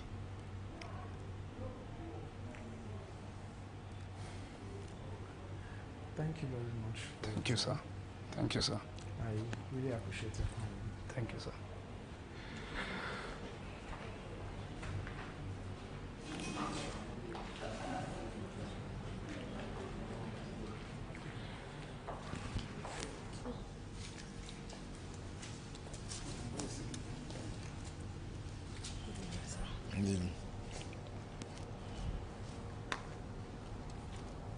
I should hold it. Yes, thank you.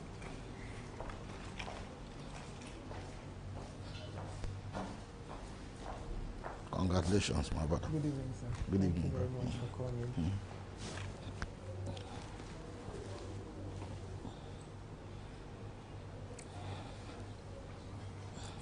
You are somebody who has made remarkable impact in the media space. I will want to start this interview by asking you what inspired you to choose a career in journalism. Well, I wanted to study law, but and I didn't want to write a JAM twice. So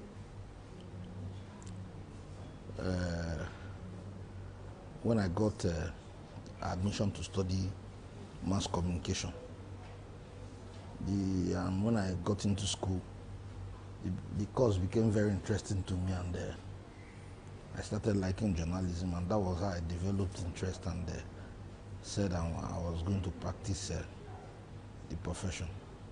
That's how I found myself in journalism. How do you ensure accuracy and integrity of the stories you publish? Well, we are guided by our conscience. If you are a well-groomed journalist, a well-trained journalist, your conscience is your first guide. I practiced in Guardian for 24 years. I just left over a month ago. I resigned to promote my own brand and the Reason News Group. And one thing as a journalist is that you have to be guided by your own inner conscience. Like Guardian motto used to say, conscience is an open wound, only truth can heal it. So your conscience is your first guide as a journalist to ensure integrity of every story you dish out, and every report you do, because one paragraph or one sentence can make or mar somebody for life. So you have to be guided. How do you stay objective and unbiased while covering sensitive or controversial topic? That's where balance has to come in. You have to be very fair. You have to hear all the sides. When you're writing on a very, very sensitive subject, you have to ensure that all the sides are represented. Don't write one-sided story. Might even land you into problems. What role does ethics play in your daily work as not just a journalist, but as an editor? Yeah. You have to be. Your ethics is very, very fundamental in every profession. In the journalism profession, we don't handle with kid gloves ethics of the profession. So we have to uphold the ethics of the profession. We have to ensure that every story we do, we are guided by the ethics of the profession, which is mainly to ensure that only truth and truth alone is published, and also to ensure that you shown a gratification in an attempt to carry out your work. Or journalism business could be very tempting too. You know, we are the gatekeepers, we are the eyes of the masses, we are the people that the masses depend on to talk for them and to speak for them and to represent them. So you have to be guided always. How do you balance journalistic independence with the needs and interests of your organization? The journalistic independence with the needs and interests of your own organization. Yeah. We have to the profession comes first before the interest of your organization. Because you owe millions of people explanations and all of that. So the interest of your organization is secondary. The interest of the public comes first. Like a Latin word we are taught in school then, vox populi, vox Dei. The voice of the people is the voice of God. So you have to always stand for the voice of the people first, before the interest of your organization, before profit making, or before any other personal benefit. What skills do you consider most essential for aspiring journalists and editors? At this time, you know, journalism profession is evolving. It's evolving seriously. Storytelling skill is very key now. Although AI has come to break the barriers, but that skill, that originality, you have to be very, very original. You have to possess good storytelling skill, and also digital skills. These are key skills that is needed in 21st century journalism now. How do you see the future of journalism evolving in the next 5 or to 10 years? Journalism so far, it was predicted that the medical profession will soon be taken over by artificial intelligence and so many other professions, even legal profession. But journalism so far is not on that list. It means that the world still needs human beings to push their cases, to fight for them, to be their mouthpiece, to be their voice, and all of that. So, journalism, AI is coming, is taking over, is coming to take over the profession, but still, that human input and human effort will not be eluded. So many of our colleagues have been victims of intimidation, harassment, and police brutality. Some have been victims of police brutality, and it's the issue of concern. What do you have to say in that regard? Yeah, it's an issue of concern world over, and it's not going to stop. That's one of the hazards of the profession. That's one of the hazards that comes with the profession: assassination, police brutality. Nobody likes somebody who wants to expose his secrets or clandestine actions. So that is why journalists are hated, and that is why we continually be hated. It cannot stop. That's one of the hazards of the profession. You want to unearth what is hidden. You want to unearth a secret. You want to unearth. You want to condemn evil. You want to write against evil practices, malpractices, corruption in public offices. None of the actors will like you to do such. So then coming to police brutality and all of that, police are one of the most closest agencies to the people, and that's why as we continue to encounter police,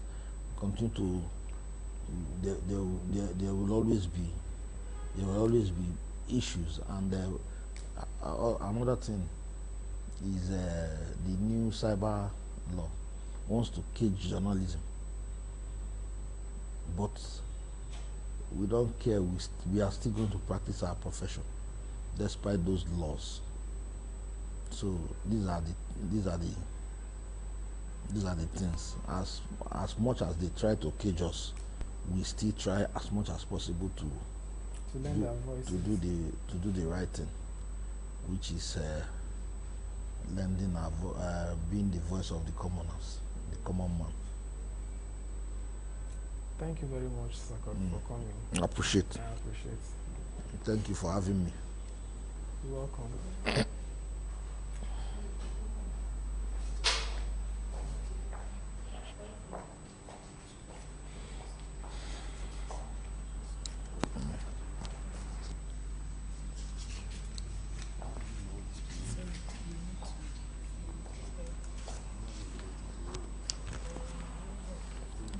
I should just hold it. I'm correct.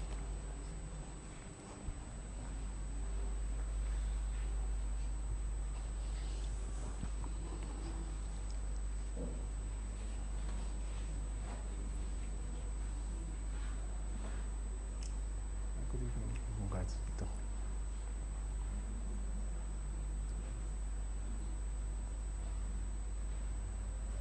Thank you very much for coming. Congratulations.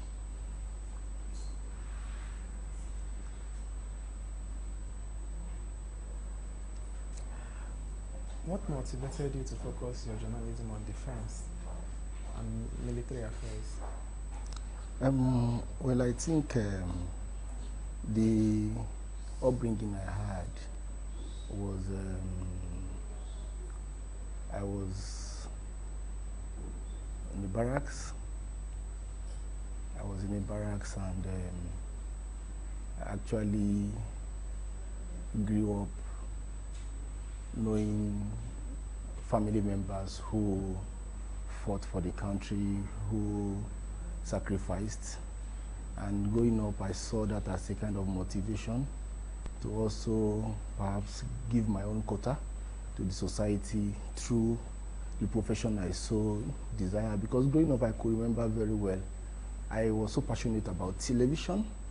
I would go back of the TV at the end of 9 p.m. news then to see if strangers entered into the house and how did they get into the TV, gave us news, and how did they leave the house. So I was so passionate about knowing that, and growing up all my life it's been communication.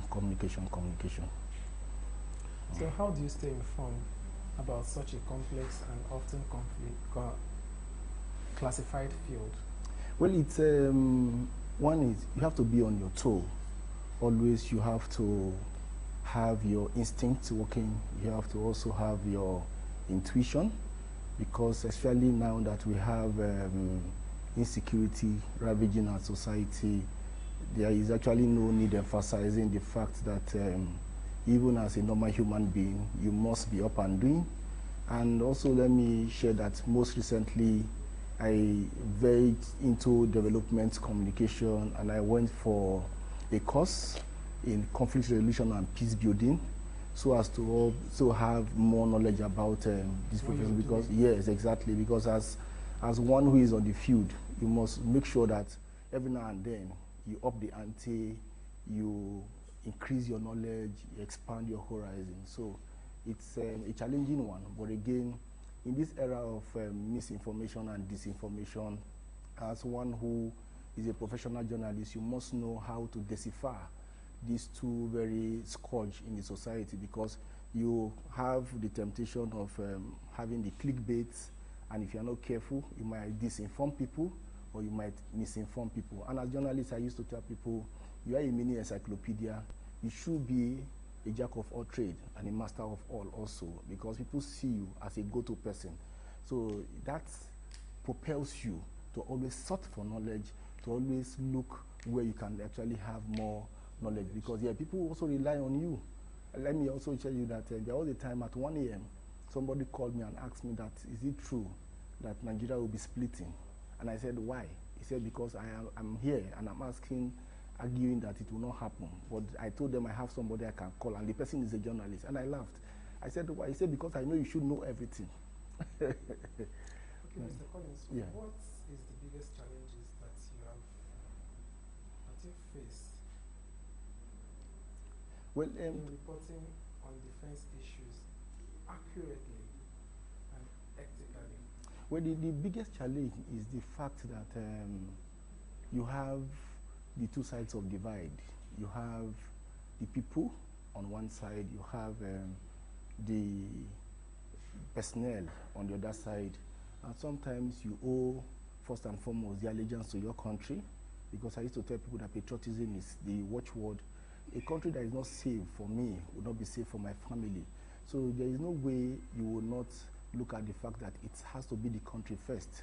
But again, the biggest challenge is being somebody who is not trained as a military personnel or as a paramilitary person.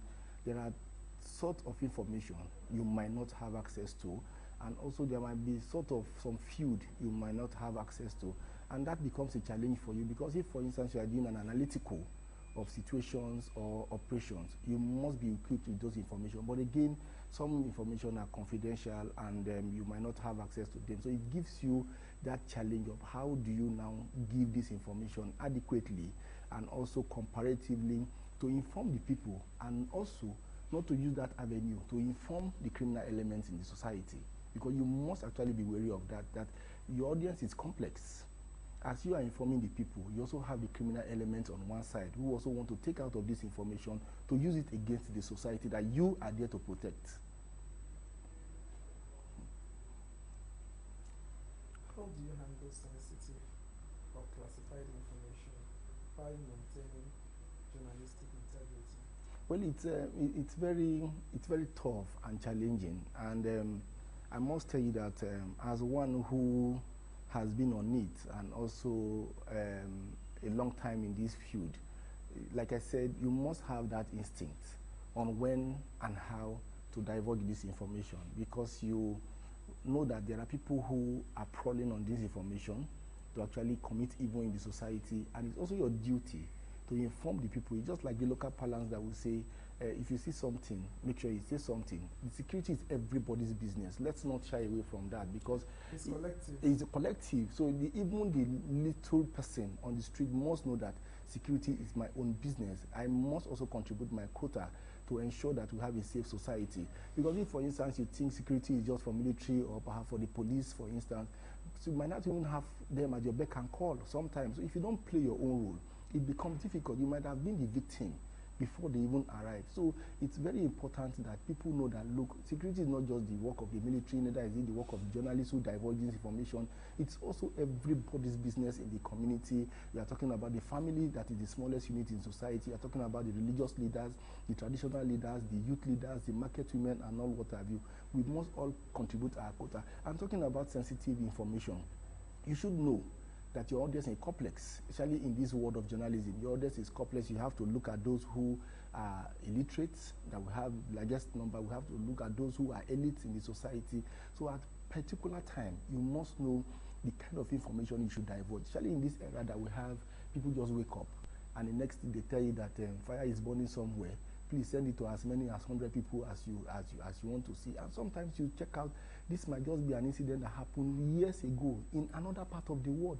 So the onus lies on you to know when to divulge some information and when not to. And most importantly, sometimes I think it's not even in our place to actually give some very sensitive information that is not meant for the public, because if it's that sensitive, it is actually for those who are saddled with responsibility to work with and nip the criminals in the bud. How do you verify information related to defense and military operations? When verifying, as a journalist, you should have your contacts, you should have your go-to persons, and that's why I think you must give it to the military. They have an open system of where you can go for information and verify.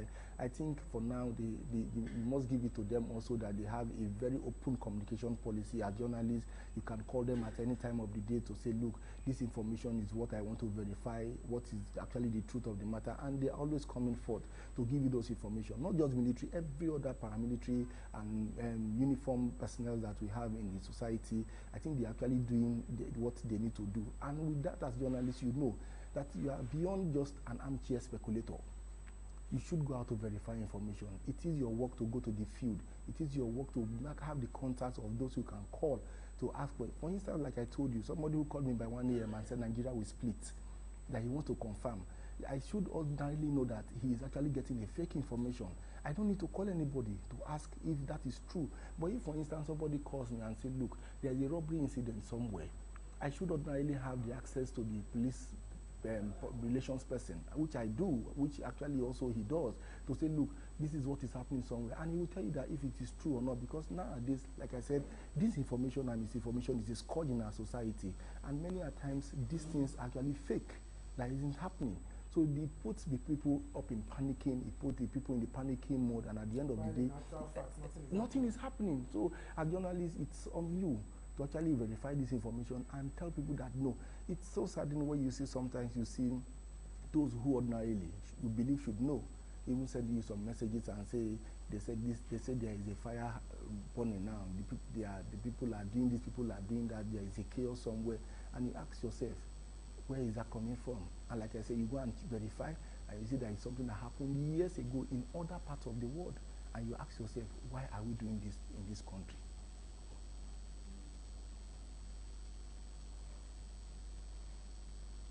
What role does defense journalism play in shaping public understanding of policy? Well, it goes a long way. I must tell you, it's vast when it comes to defense journalism. In this era that we are now, era of insecurity, era of the myriad challenges of what we have as a country, the only lies on journalists to actually give out this information. Misinformation and also detect disinformation, because we are people who people so believe in.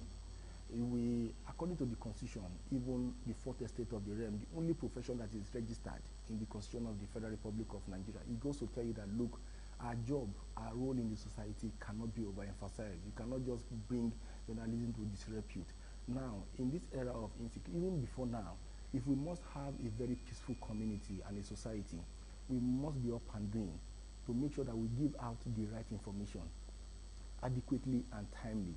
We must also, if we must have a very peaceful society, we must also have it in mind that we must sensitize the people and orientate them to say, look, the police is not your enemy, neither is a military person your enemy. They are product of the society. Once they retire, they even come back to us as family members. So you must work in tandem with them to know that, to see that we have a peaceful society. Because if you see a military person or a police officer as your enemy, you're already saying that you're at war. But again, sometimes you ask yourself, once something happens, they are the next people you want to see by your doorstep. So how do you want to work with them? So you must consciously sensitize the people and orientate them to say, look, you have no choice than to collaborate with the police and to collaborate with the military people to say, look, we must have a society, a peaceful society, where we have the criminal element chased away. Because if, for instance, there is a criminal element or a bandit, so to say, in my community, and I'm hiding the information from the military, the person will keep terrorizing us and will be affecting us. So, and they used to say, if you throw stone to the market, you don't know who will be the victim. So if I think perhaps I don't know, exactly, it might be your father. So if I think perhaps it's none of my business, or perhaps they are not terrorizing me, they might one day go and terrorize the people that is close to me, and I'll become a victim. How do you navigate potential government or military restrictions on reporting? Well, the issue is that many a times, as a journalist, yes, you have the gateway or the pass, so to say, to some areas. But again, there are restricted areas. You must know where your box stops. You must know where you mustn't go. I can't say because I'm a journalist now and I see an IED planted somewhere and it's cordoned off, and I will go there and say, I want to show the bomb my ID card, I'm a journalist. I will just become a victim. So you become the news. Exactly, you become the news, which is actually against our profession, because we are always being told that you should try as much as possible to report the news and not be the news that will be reported. So you should know what to do. If they tell you that, look, this place is cordoned off or this place is restricted for some security reasons, you shouldn't go there and be reporting. You should also give yourself that distance, because if you are not there to report, people will report you as the news, and at the end of the day, you'll just be added to the numbers. So your intuition, your ID card is not a gateway to everywhere. It's only a gateway for you to get information rightfully and inform the people. What skills do you think are very essential in succeeding as a defense correspondent? Most importantly, you must be up and doing. You must always think on your toe. You must always, you must have interpersonal relationship. Because if you don't have that, you don't have the right contact to reach out to. You must also, most importantly, like I used to tell people, abide by reading. You should be a habitual reader. Because, for instance, the dynamics of insecurity varies from country to country. So you can't be reporting in Nigeria and using the dynamics of what's happening in Israel or Ghana or Gaza to report. It can't be happening in Nigeria and you're using the dynamics of the Russia war. Or Cameroon. Yes, or Cameroon to even report. Yes, now in West Africa we have a peculiar issue of the Sahelian states, Mali and those who have left. But again, we shouldn't use that to report what's happening in Nigeria. In Nigeria before now, we used to have the criminal element, the armed robbers and what have you. But today we have perhaps a book called a kind of guerrilla warfare. You don't even know those you are fighting. We don't even know those we are at war. We just give them that tag and that label. They are more or less invisible in society, but we know they are part of the society as criminal element. So as somebody who reports security, you must have your instinct intact. You must always read. You must always make sure that if you get any information, it is verifiable. Because as journalists, like I said, we are a mini encyclopedia. We are a jack of all trades and a master of all. So that also gives you that you must be smart. You must be a step ahead of others. Because if, for instance, there's a security breach somewhere, you should be able to immediately detect that by my training, by the way I've reported security over time, this is actually a problem. You should be able to, even ahead of the people, alert the security personnel to say, look, there is a danger looming here and we must nip it in the bud. So like I said, we must definitely have been a professional who went through the rudiments of the school and the tutelage. We must always read, we must always ask questions and have the contact through interpersonal relationship.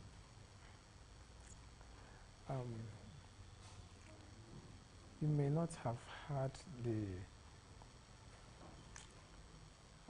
a first-hand experience of harassment as a journalist in your line of duty, but you've had colleagues, you've heard of our colleagues who have been victim, maybe by thugs who follow politicians around, or by their orderlies, police, or those who are being harassed, trying to cover protest or whatever. What are your recommendations? How do you think stuff like that can be curtailed? Well, I think first and foremost, there needs to be a continuous, robust collaboration between the journalists as media professionals and these key actors. We are all key stakeholders when it comes to having a developed and grown society. The society should not see journalists as enemies, no matter how highly placed or lowly placed as you are. Our role in the society cannot be overemphasized. We are a critical part of the society. Like I told somebody Sunday, I say, imagine you wake up today and you go to the newspaper stands and they told you there is no print, and you turn on your TV, it's not bringing up anything. You turn on your radio and you hear the normal sounds of airwaves. You should be asking yourself, truly, is Armageddon by your bedside or the world coming to an end? So it goes to tell you that, look, journalists are critical key stakeholders in the society. Unfortunately, many a times we see people who perhaps go out of their way. And I used to tell people that perhaps they don't really know what they are doing, just as he said in the Bible, because if you know what you are doing, you should know that the journalist is also part of growth development in society. But again, we are in a society where people sometimes don't believe that people should hold them accountable. And that's the key role of journalists. We are watchdogs of society. I used to tell journalists, you should not be lobbying to be in a board. Because if you sit on that stage, you cannot question the what should be questioned.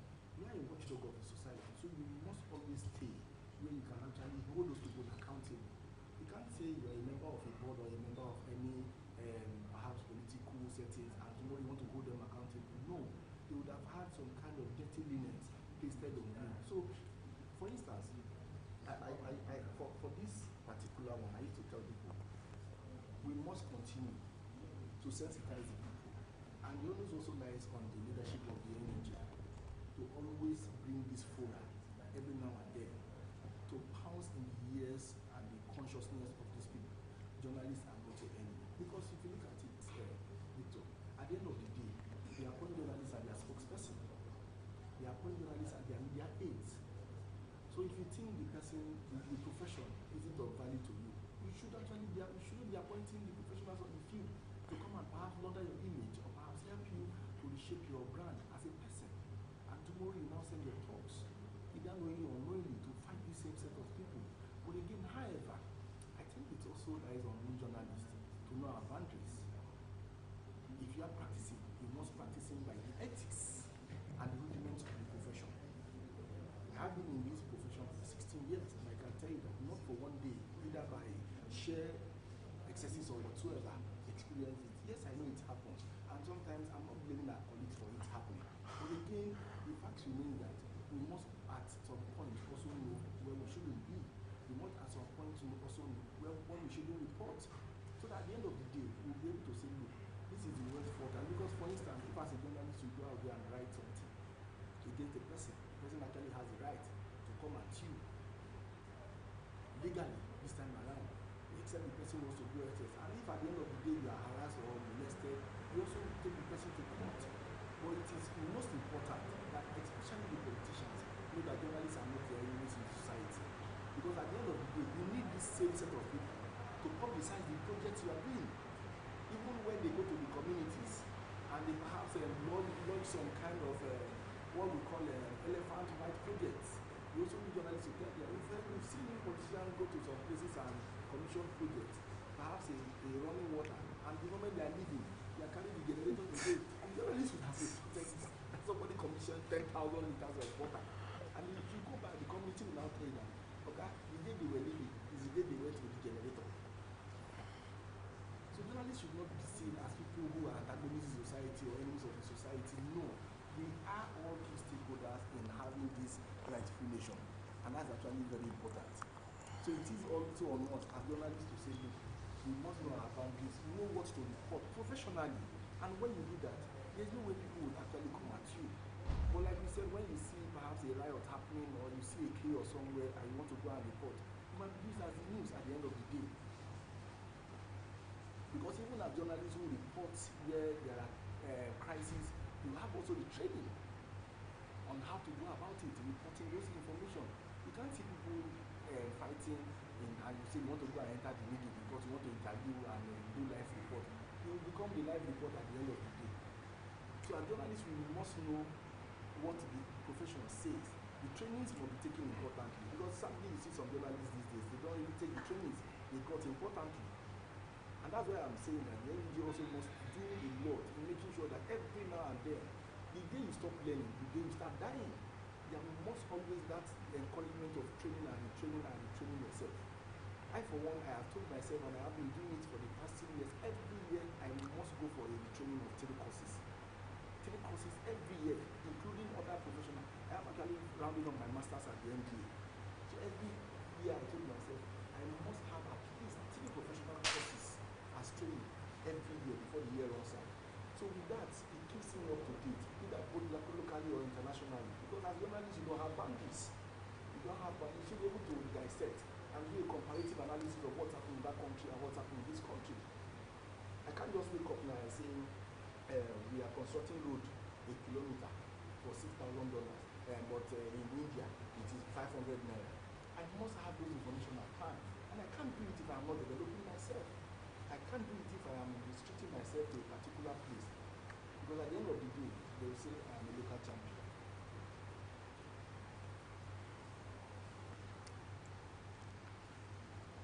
Mr. Collins, what advice will you give to a young journalist? Well, I don't think I'm old.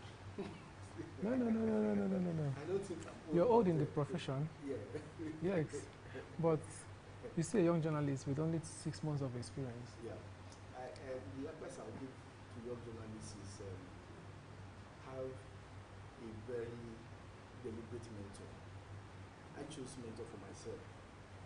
When I was a budding journalist, yes, sometimes it goes on, sometimes you get it right. There are those who, in this job, have actually made me see the other side that I supposed to see as mentors, and there are those who held my hand all through the ladder up to where I am now, and I've always taken the positive lessons from them. So as young journalists, it is very important that you identify a key mentor. It shouldn't be a distant mentor, it should be a close mentor, whom, for one, you would have critically analyzed the person, both in profession, his lifestyle or her lifestyle, of and on the profession, because you are trying to pattern your life. Professionally, if you know yourself, it's your way of life. So you are trying to pattern your life indirectly around this person.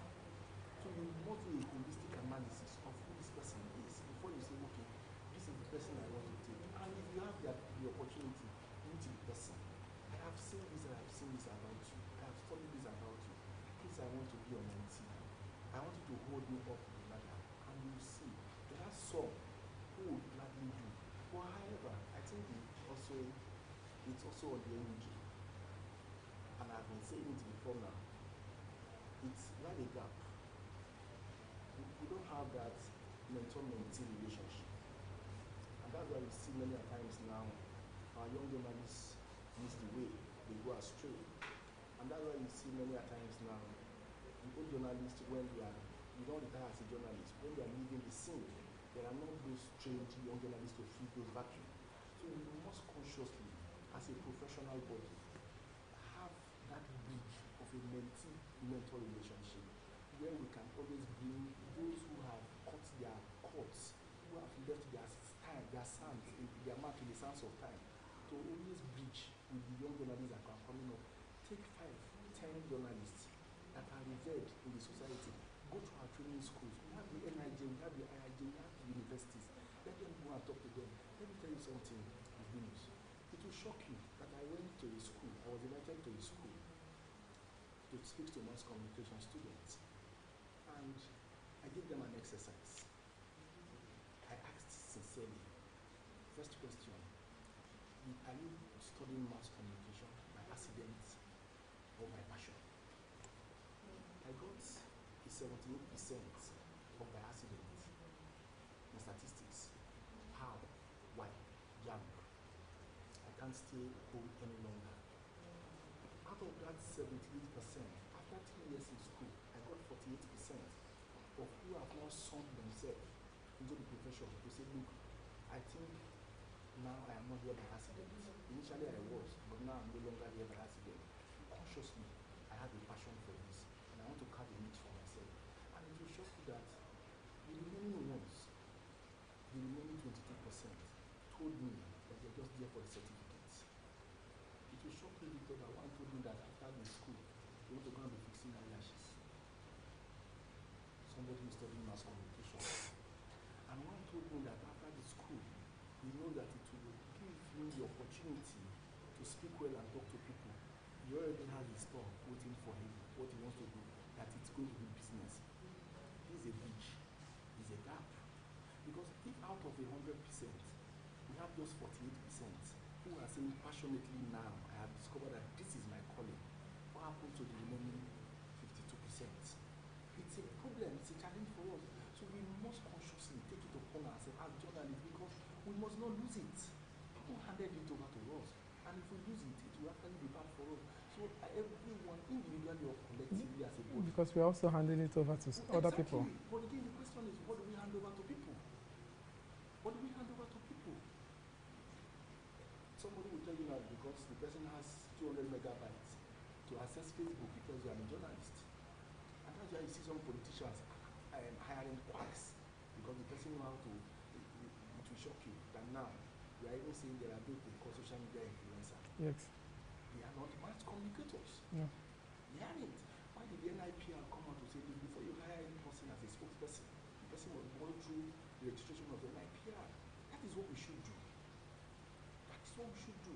If somebody is hired as a media aide or an assistant on communication to anybody, we should tell the person, like, look, what's your profession? What are your qualifications? Before you hire this person. Because at the end of the day, it comes back to us. Because see, people see them as journalists. They can actually perhaps separate those who are truly are by profession, by certificate, from those who aren't. Because everybody can speak our mother language that we inherited from the British. So as young journalists, we must consciously every now and then tell them that, look, you must have a mentor. You must tell yourself first and foremost that this job is a calling. Like I was speaking to the interns in my office today, and I said, look, count yourself lucky. You are in the most noble profession in this world. And one jokingly said, but they don't have money. I said, yes, but we have contentment. And our professions opens any door. I've interviewed presidents across African countries. I've interviewed heads of agencies. And I sit them down and I ask them questions and they answer me. I said, there is no other profession that does that. Even when they take you to court, the judge will still ask you some questions and tell you to give an answer. And you can actually decide to keep mute.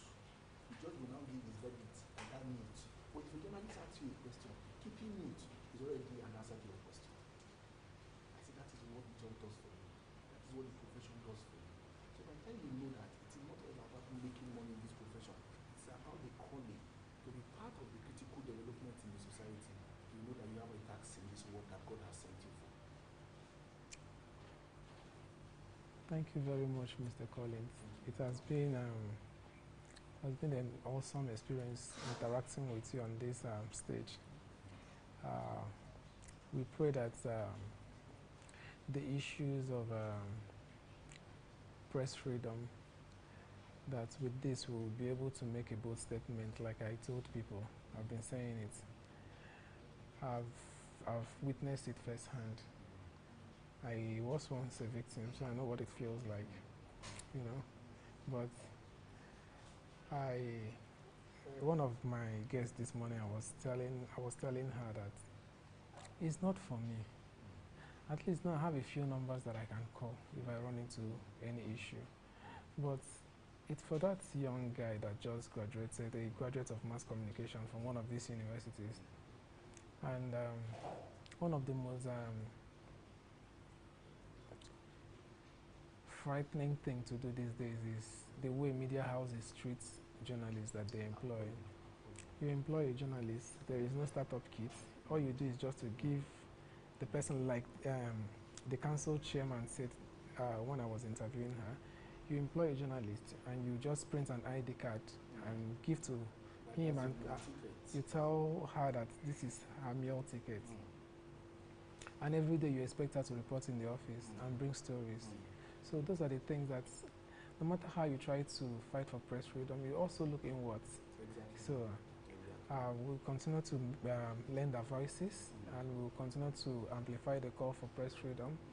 And I believe that this generation we're going to make impact, and our voices will be heard. I think that's also why it's critical that the NUG as a body need to tighten its point of entry when it matters most. Because by the time we are now the Tom, Dick and Harry to come into the profession, it makes rubbish when we have as a profession. And I'm happy that this actually comes, because it's going to be a long voice. It's going to be a loud one for people to know that you don't just wake up because you have the money. You set up a media house and you promise them heaven and earth. And after 3 months, you're telling them there is no business. You tell the journalists to go and do marketing on the streets. It's actually very important. But I know, like you said, if our generation is actually very bold, like what you are doing, we will make a statement, and the statement will be very loud and clear. Thank you. Congratulations.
Good evening. Thank you very much. Yeah.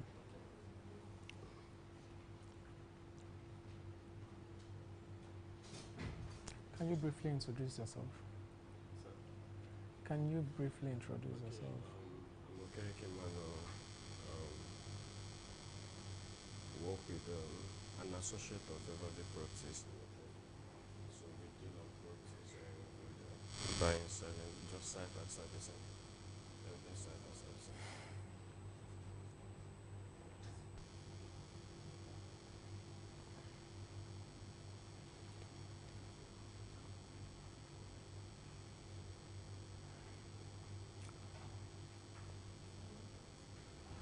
What influenced your decision?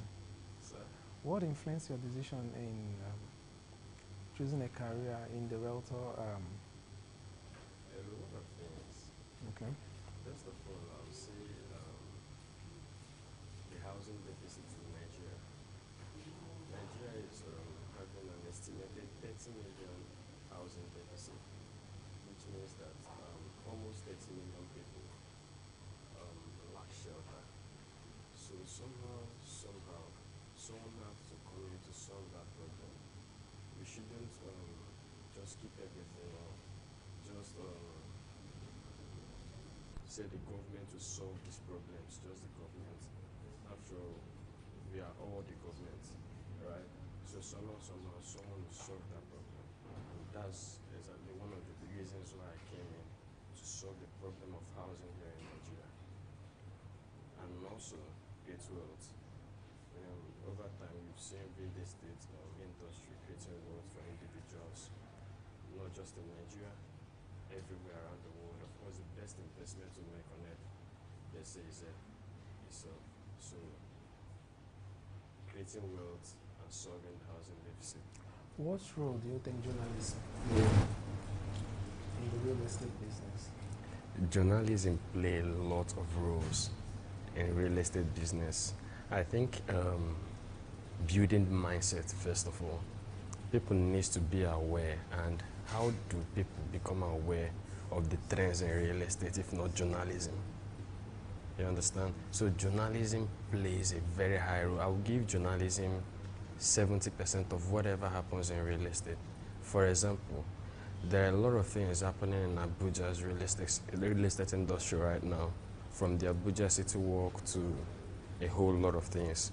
And we've seen journalism playing an excellent role in that. Of course, people like me, I wouldn't have known about the City Walk. You need to see the City Walk in Dubai right now, and it's coming down to Abuja. Journalism is playing a whole lot of roles, and visibility is one role I would give to journalism in Abuja and in Nigeria. So, thank you very much for your kind words and recommendation. What are the most important factors to consider when purchasing a land? When purchasing lands, it depends on who and the reason why the person is purchasing lands, right? For example, did you get my question very well? I don't mind, I can repeat. Okay, can you repeat your question, sir, please? What are the most important factors to consider when purchasing land? In Abuja. I've been in Nigeria. It's your field. Okay. What are the factors that people should look out for if they're trying to purchase? One of the factors you should look out for is documentation, right? Because we've seen a whole, people complain about, for example, there was a trendy this thing online that people are selling receipts instead of lands. You understand? So I think one of the most important things you should consider when getting a land, and which will cause problem both in the long and the short run, is proper documentation. If you don't have a proper documentation, document of a land that you purchased, in the long run, it may tell on you because you are losing your money. Another thing people should consider, apart from documentation, is location. Now, there are places that, yes, they've not, these places look like nothing, but when you look at the trends or what will be coming into the area, location is one factor people should consider. Okay. So in this scenario, how do you determine the fair market value of a piece of land? Fair market value? Yes. I think if you fair market value, you get a fair market value by comparison, comparative analysis.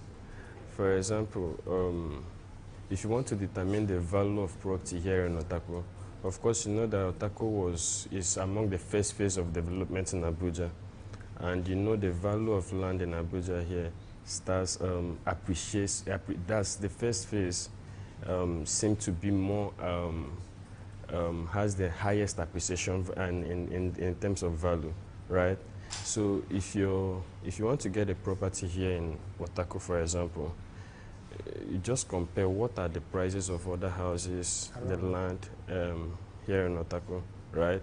So it will help you determine if the property you're about to purchase, if it's selling, of course, if it's selling very distant. So that's just on the just have a comparative analysis of what properties are selling in that very area. It will help you determine much more what you want to, if you're buying fairly. Okay. What are the common challenges faced by buyers and sellers in land transaction? Common challenges faced by buyers, Both buyers and sellers. I will start from the buyers. One of the common challenges faced by buyers is fraud. Out of every 12, there must be a Judas. 12 people cannot be doing the right things, so there must be one fraudulent person there trying to scam people of their hard-earned money.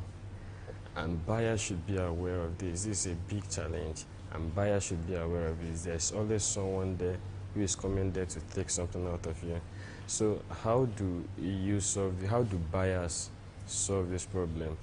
By going to the appropriate authorities to verify the documentation, if there is anything like that, of the land in the states they want to buy, of the property they want to buy. Another challenge faced by buyers is lies. I'll call that lies. For example, here in Abuja, I have met with some clients who said that we are shown a property.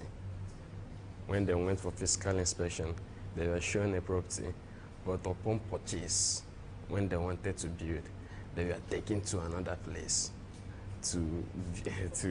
Of course, they were shown another place, and this is a very big challenge. Lies on the side of the sellers. You understand? And I think developers in Abuja here they should much more. There has a greater role to play in solving this particular problem. Sincerity is one of those. You understand? Developers should be sincere to these clients to reduce these things of. For sellers, I think much more. Let's just hold it to the buyers. Okay. Thank you very much. How do zoning laws and land use regulations impact land sale? Zoning laws and land use. The zoning laws is like every state has its own property, has an agency that regulates the sales of properties. That's what the word zoning laws then mean. Okay. So how does it affect? Zoning laws, I would say affects property sales both positively and negatively.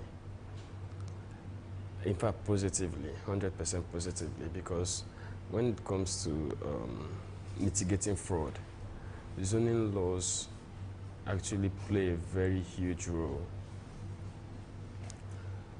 And they also, for example, the zoning laws in Abuja here, we've had people talk about AMAC lands and what was it called again? And FCDA lands. I've seen people, of course, who wouldn't want to purchase lands if they are not FCDA lands. But what's the difference? What's the difference between AMAC and FCDA? AMAC lands are more of area council lands. Okay. Area council. FCDA lands are lands issued to you directly or allocated to you directly from the Federal Capital Territory. And of course, you know that every land in Abuja belongs to the federal government. More like belongs to the federal government, because you know that this is the administrative. Abuja seems to be the administrative. Is the capital of Nigeria, and is therefore regulated by this. And so, I was saying something about FCDA. The zoning laws in Abuja therefore affects property sales here in Abuja positively, because it helps people know, okay, this the place you need to go and verify or get a proper verification of your property before you Make make payment of the property. And given that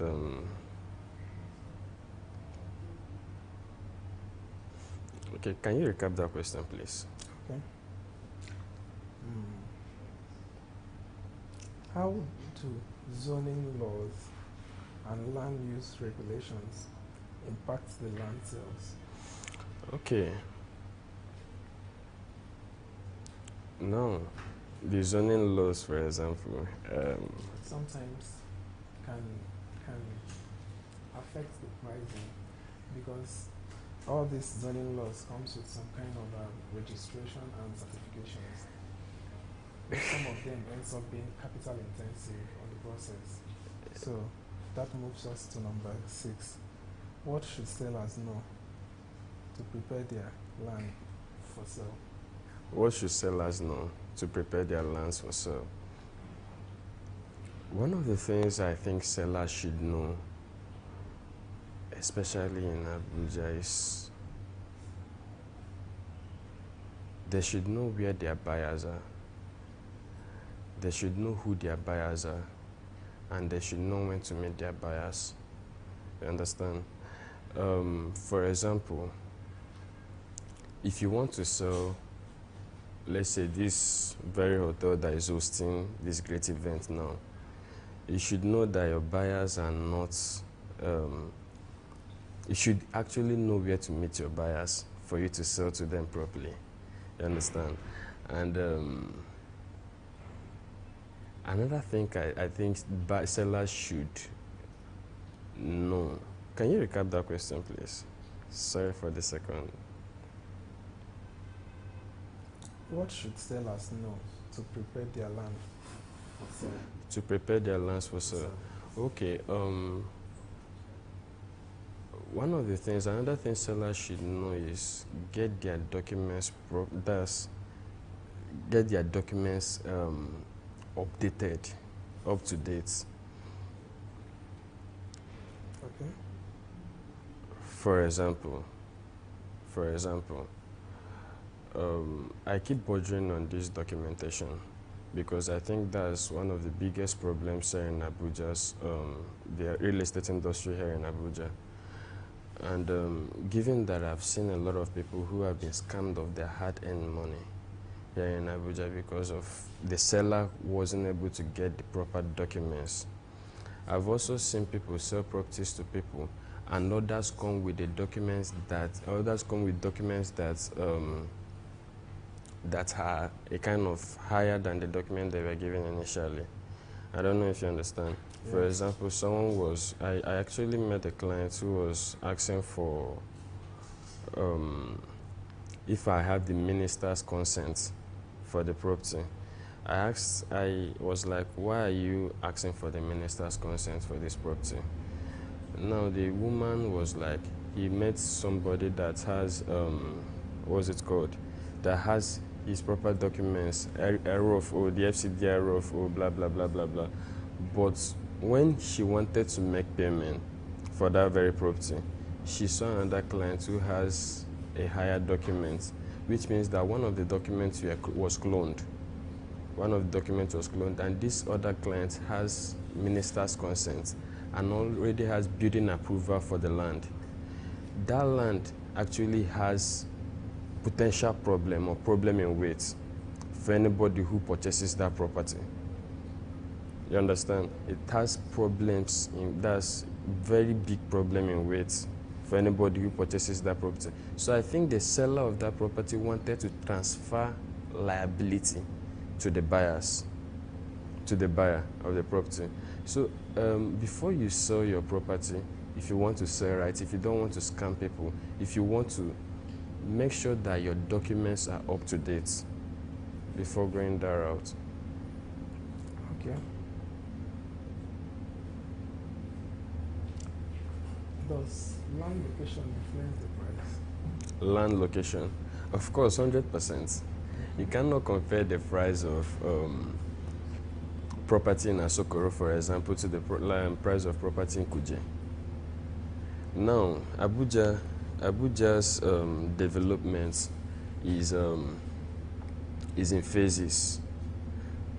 And this is what buyers should be very aware of.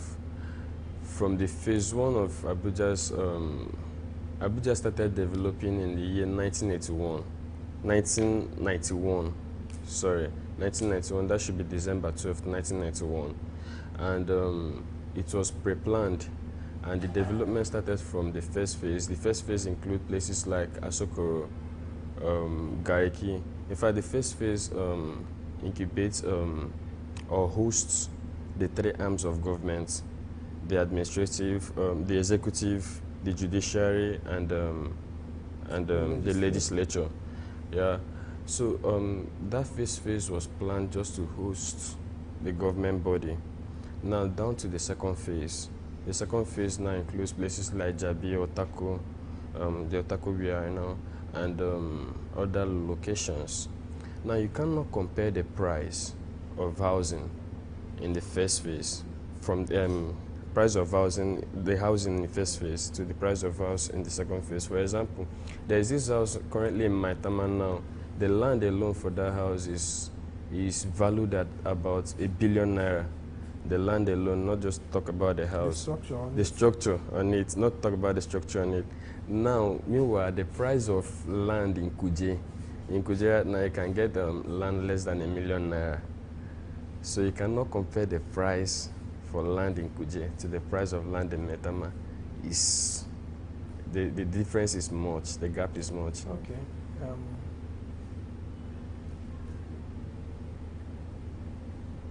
How do market trends and economic factors affect land pricing and the sales strategies? I will start by answering that question. I would like to take a walk down the memory lane. Prior to COVID-19 changed a lot of things in Nigeria, and that also includes land pricing. Now, before COVID-19, before the advent of COVID-19, the value of properties is not as much as it is right now. For example, then, before COVID-19, you can still get maybe a landed property here in Otako for less than, or house structure, land with structure, for less than 100 and something million naira.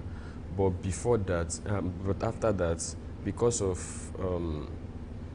the COVID-19, which was one of the distance, then construction costs increased, and we had massive urbanization after the COVID-19, which also improved the value of the which also improved the price of the property, and so further capital appreciation for anybody who is getting this thing. Right now, we are seeing a lot of trends in Abuja's real estate sector. For example, the Abuja City Walk, which we have somewhere here marked already for it. That's close to that Federal Housing Bridge. That trend alone, that thing happening there alone, have seen the value of property in areas like Piakasa increase much more. And right now, we've seen the Minister of the FCT talking about the phase 5 of Abuja's development, which includes places like Kiami, Kuje, which also includes places like part of Lugbe. So by the time the government starts what they have in mind in these areas, we are going to see massive appreciation of land there in Kuje. And I did advise anybody, 2025 is the best year to invest. Invest in 2025. And again, there is this trend that is going to happen that might change the face of real estate sector again, that might see more capital appreciation for anybody who invests right now in 2025. And that's the new tax law. I believe you've heard of it. The new tax law, which is for any money you receive now, let me not interpret it here, but that trend alone is going to see further capital. It's going to be more like a hedge for anybody who invests in properties right now. Anybody who invests is going to see that's a hedge against inflation for anybody who invests in properties right now. And that tax law alone is going to likely affect a lot of things in Abuja's real estate industry. It's okay. When we get there, we'll surmount it. No, you start surmounting it from today, actually. You start surmounting it by investing rightly. Investing rightly now. All right, thank you very much for coming for interview. I do really appreciate your contributions. Thank you very much, Mr. Livinus Chibuike. You're doing a very nice job, very, very nice job. I pray you will achieve your quest. And thank you for this. Thank you. You're welcome. Yeah. Okay.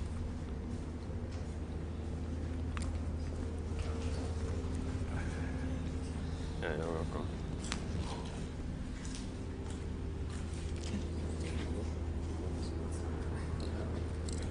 All right.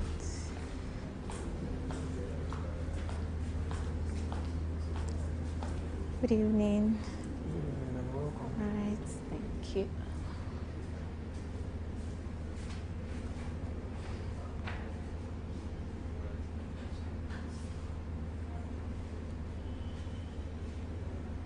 Can you briefly introduce yourself? Okay. My name is Joy Tomo. I'm a social impact advocate. I also work as a program manager with the Network Against Corruption and Trafficking. And I'm very passionate about the Sustainable Development Goals. So I volunteer a lot with a whole lot of non-profit organizations. And I actually carry out projects too, personal projects, while I look forward to starting up my own non-profit.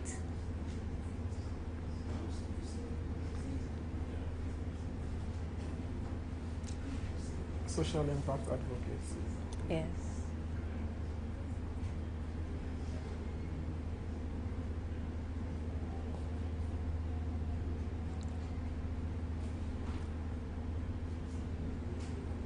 What motivated you to become a social impact advocate? Okay, so from my university days, I just figured I had a heart for volunteering.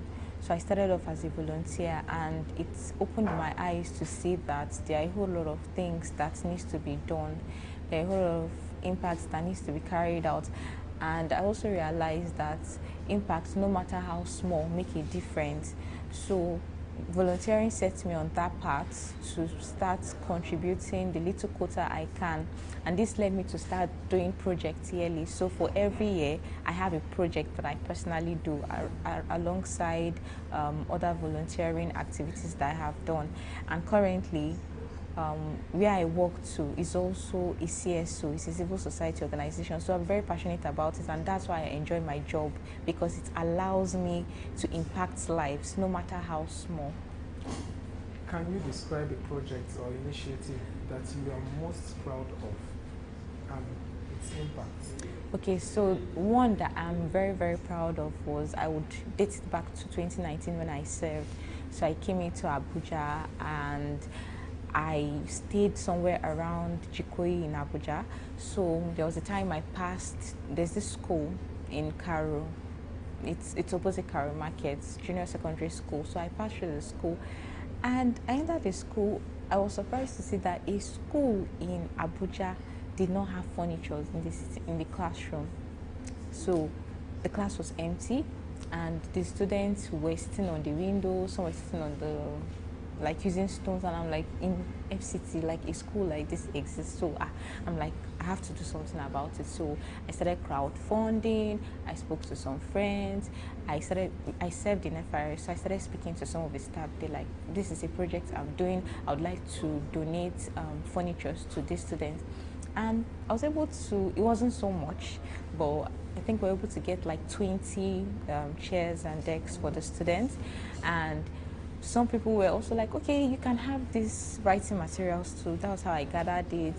And I remember that day, staff from FIRS followed me to the school. We did a proper handover and launching of the project. So that day I was really, really happy that you felt fulfilled. Yes, because I was just a core member then. I didn't really know people, and I was really happy that it was really challenging because there was back and forth, like, and I was almost passing out.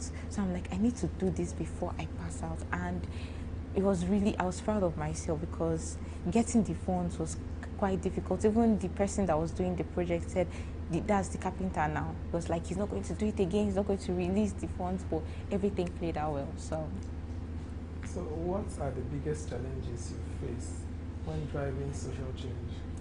I think one of the biggest challenges will be funding.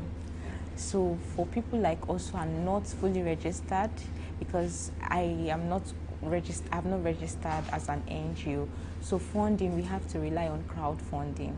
And most of the times we're like, oh, it's a good initiative, but at this time, I'm sorry, I cannot support. So we're just left with the little we can get. And the truth is, yes, like I said before, no matter how small, it makes an impact, but when there's more, you're able to touch more lives. So I would trickle this down to the last project I had, which was last year. So we recycled water sachets into school bags, and we went to share to students in a school. And because we had limited number, we had to start saying, okay, who are these students that don't have school bags? And there were a whole lot of them, but we could not reach as many as we could. So these are some of the challenges. Most of the times you only reach out to few people when there are a whole lot of people in need of these certain things. So that's one of the major challenges we face. So how do you measure the success and impact of your advocacy? So most times the success is measured from the feedback, the people whose lives we've impacted. Like the last project I just mentioned, the fulfillment for me was the feedback from the students. They were so happy, they were enthusiastic, they felt loved, they felt remembered, and they promised to say, oh, we're going to do better in our studies, at least this is going to spur us. Even back in 2023, there was another project where we paid fees for some students. It wasn't much, just 10 students, but I could see the joy, hope on these students' faces, and they came back to meet me to show their appreciation, even the teachers too. So most of the success is being measured from the feedback of the recipients. So how do you engage and build support within communities or organizations? So for communities, now communities they're like a major stakeholder in any project you're doing, because one thing I've learned in the development space is you cannot just come up and say, I want to do this. There has to be a need that those people know, they know that they actually need this. So they need to co-own what you're doing. So most of the times, working with them is key. Working with this there should be some level of inclusion. Yes, so that they own it and know that this is our own. So when it is being done, it yields to, let's say, 90% success of the project. And so for other organizations too, that's where partnership and collaboration comes into it. It's one of the goals here. So when you collaborate, you're able to get to a wider reach. Yes, just like I mentioned, I may not have everything, but when an organization, for example, says, okay, I'd like to partner with you, this will serve as our CSR, you're able to get more and you're able to reach more. So what strategies do you use to address resistance or opposition on social initiative? Like you're trying to go to a community for a outreach, you knowing that you're coming with your money, you're coming with your funds. Yeah. But there is some resistance. Some people feel that you need to.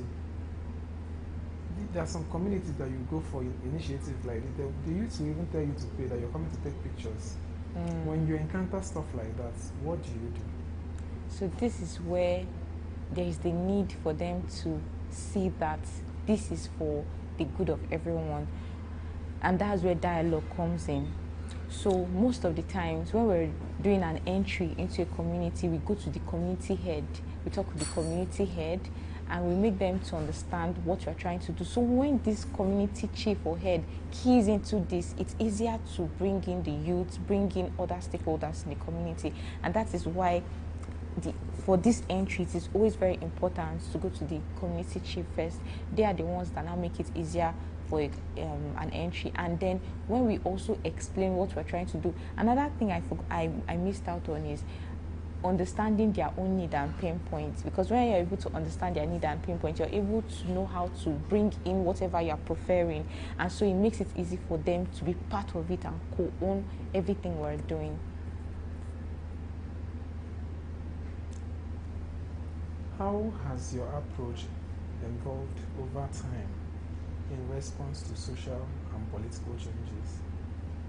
So I would say that one project, for every project, that's why, yes, we have monitoring and evaluation. For every project, there are lessons to learn. So from one project, you know, oh, I did this and it didn't work here, next time you will do better. So every project gives you opportunity to learn. And then partnership too. I will also bring partnership in on this. When you partner with people, you're also able to learn their approaches. When you network with people in this space, you're able to learn other strategies that you can adopt in this kind of situation. So I remember there was this project I worked on with some people, and there were many lapses because it was the first of its kind. But then when we came back for the second project and partnered with other organizations, they were able to open our eyes to see that, okay, this is how we can do this is how we can approach this is how we can go about this, and it was a success. It's compared to the last one. Yes. Okay. What role does collaboration play in achieving your social impact? Collaboration plays a very big role. You cannot do it all by yourself. And there's this thing that say the sky is big for everyone to fly. So you're not competing in this space. You're not competing with anybody. Collaboration makes it easy. Okay. Collaboration, like I have said, gives you a wider reach, and you're able to achieve more. And that is why one of the SDG goals is 17, which is partnership for the goal. So all stakeholders in this space can come together to do a whole lot and touch more lives and ensure, okay, they say that the SDG goals, they are looking to achieve it by 2030. This is 2025. So we have like 5 years left. So collaboration will help. We may not meet the target, but at least it will help us to achieve more. How do you ensure your advocacy efforts are inclusive and equitable? So it is also part of the goals. There's that's goal. I can't remember the number now, but then in most of the things we do, we ensure that we are able to reach the persons with disabilities. We are also able to we are able to ensure that both genders are represented in everything we're doing. And I'm very, very happy about one thing that people are doing now. For every program, most programs you go to now, there's always an interpreter or a sign language person that is there, because when those people are absent in a program, in a conference, there is already a disparity. So you're saying that the other people who cannot hear, or who visually impaired or hearing impaired, you're saying that they are not going to be part of it. So I'm very happy to see that that is a development that is fast growing in Abuja. I can say in Abuja, I've been to, let's say in the past 2 months, I've been to say 5 events, and in those 5 events, those people were fully represented. So this is something that I have seen, and then for every program I have been involved in, we have put that in place. And also, we're also talking about gender equality, empowering women and girls. So even currently, there is a program that I am planning with where I work currently, and it's focused on the girl child. So there are a whole lot of things we're doing, and recently I volunteered with somebody who also focused on the boy child. So we are ensuring that no one is left behind in what we do. What advice will you give to someone starting out in the social impact work? Okay, so one advice I would give is they should volunteer. Volunteering gives you the experience you need, because starting off yourself, you may not have the funds, you may not even know what happens in this place. And even if you have the fund, Yes, might not you, even know yes, where that, to use yes, it. yes, yes. So, Because with as little as 300,000, mm-hmm, you can do an outreach that mm-hmm. will impact people's lives that Exactly. somebody who used 2 million could not achieve. Exactly. Yes. So volunteering is key because it opens you to what happens in the space, terrain. how to go about it, people to network with. Because trust me, when I came to Abuja, like I said, I didn't know a lot of things. And I believe that if I know what I know now by that time, I would have achieved more success. But because I've been able to volunteer, now I know a whole lot, and I've been able to network with like minds. So I know that, okay, for this next project I want to do, I know who to speak to. And again, another important thing is there are like two individuals or 5 individuals away from the person that can even make it better. So you're just talking to this person, oh, I'm like, oh, this is what I'm doing. And the person is like, okay, I know the DG of ICPC, we can use their hall. So volunteering and networking is the advice I would give to anybody who is just launching out in this space.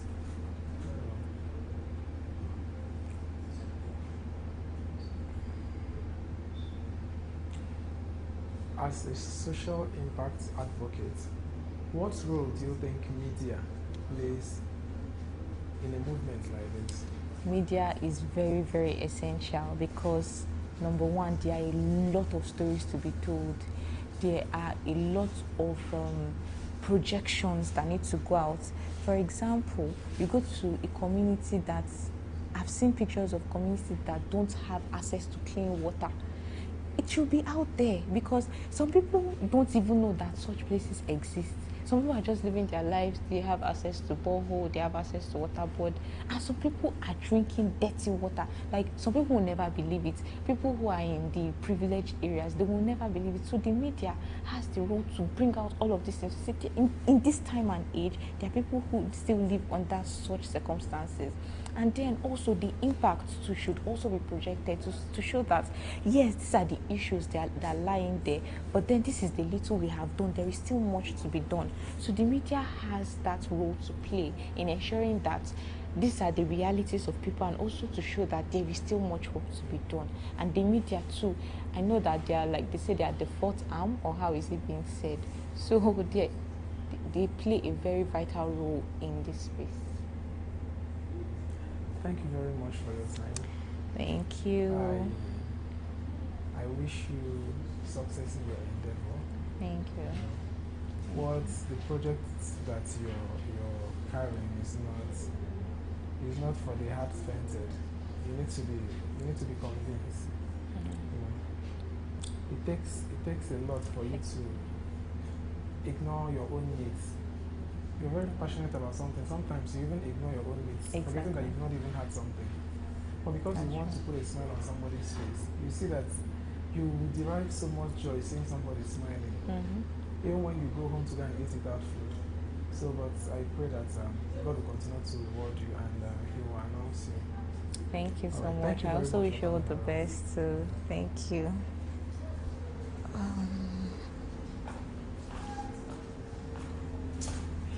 Thank you.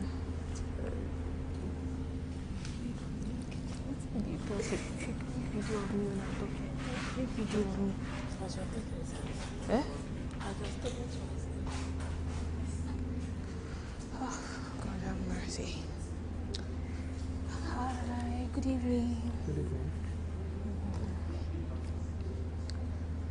Where do I keep this thing? You can just drop it by your side. Okay.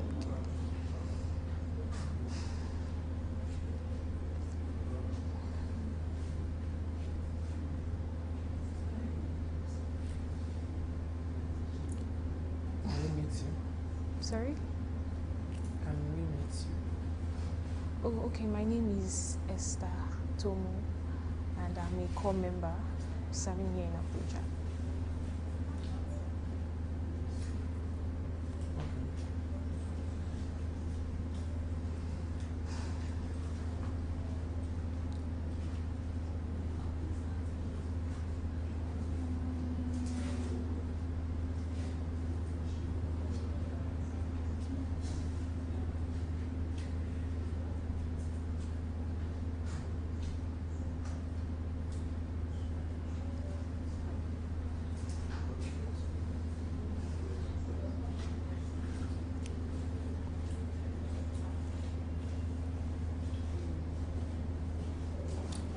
What's your motivation during difficult times? My motivation during difficult times. First of all, difficult times. There, well, I'll say my parents. Yeah, they are like my biggest motivation. I just have this urge and the need to do what I have to do to make them proud, to, give them a name in society. Yeah, and then I have quite a lot of things that motivate me to do better as a person, even in difficult times. Times when I feel like giving up, I have reasons, many things that keep me going.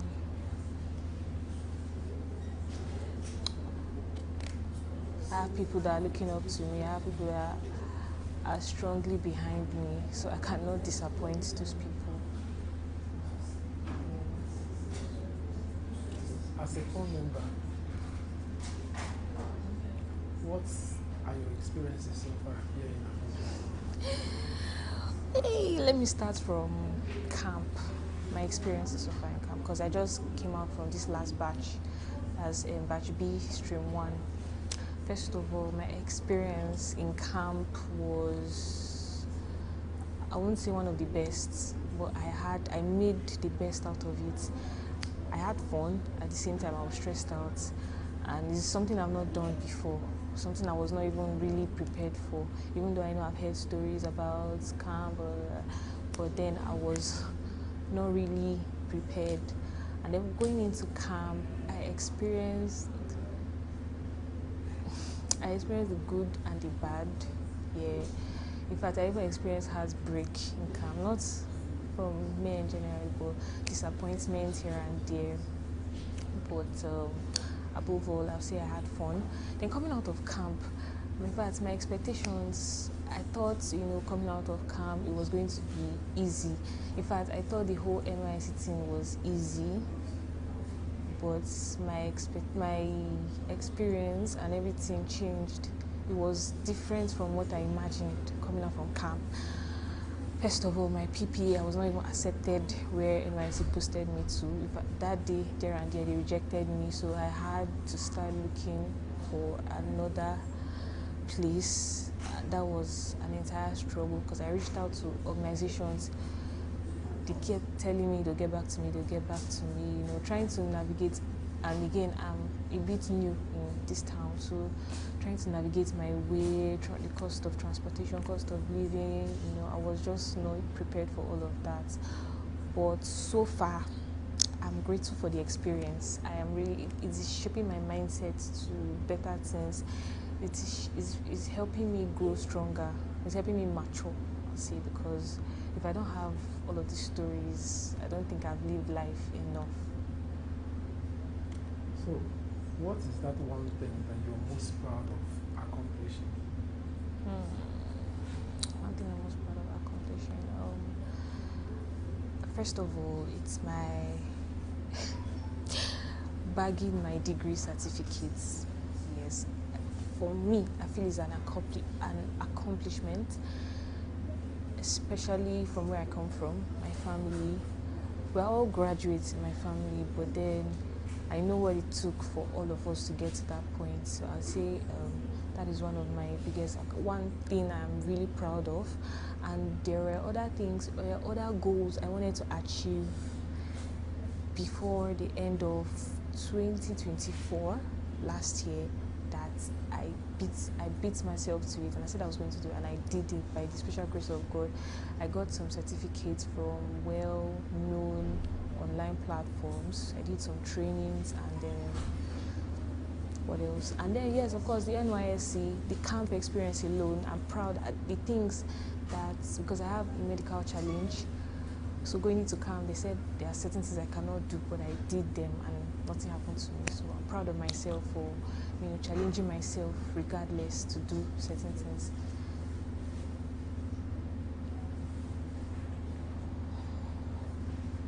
What values are most important to you? Values, respect, loyalty, and of course the God life. What's your field of study? Sorry? What's your field of study? Okay, mass communication. Studied mass communication. Yeah. You are a journalist. Of course, of course. Of course, I studied film and TV production for my diploma, and then for my degree I did film and TV journalism, but all under the bracket of mass communication. Yeah, and I do TV presenting as well. Okay. So what's actually influenced your decision to study mass communication? Was it a mistake from JAM? No. No, it was never a mistake. Okay. Initially, I wanted to study theatre art. I wanted to be an actress. But, you know, African parents, they said, my mom said over her dead body, so I had to find something close to it. And I'm based in Jos. I was based in Jos. So in Jos, my dad wanted me to study in University of Jos. And I know that University of Jos studying mass comm will not really give me that thing I'm looking for that's close to theatre art. So I chose a different school, which is NTA Film and Television College. So yes, in NTA College now, it's still mass comm, like I said. It's under the bracket of mass comm, but there are different departments, which is film and TV production. So I chose that production in my diploma, and that exposed me to film, the art of filmmaking, you know, camera operations, editing, even acting itself. But I didn't do acting in that period.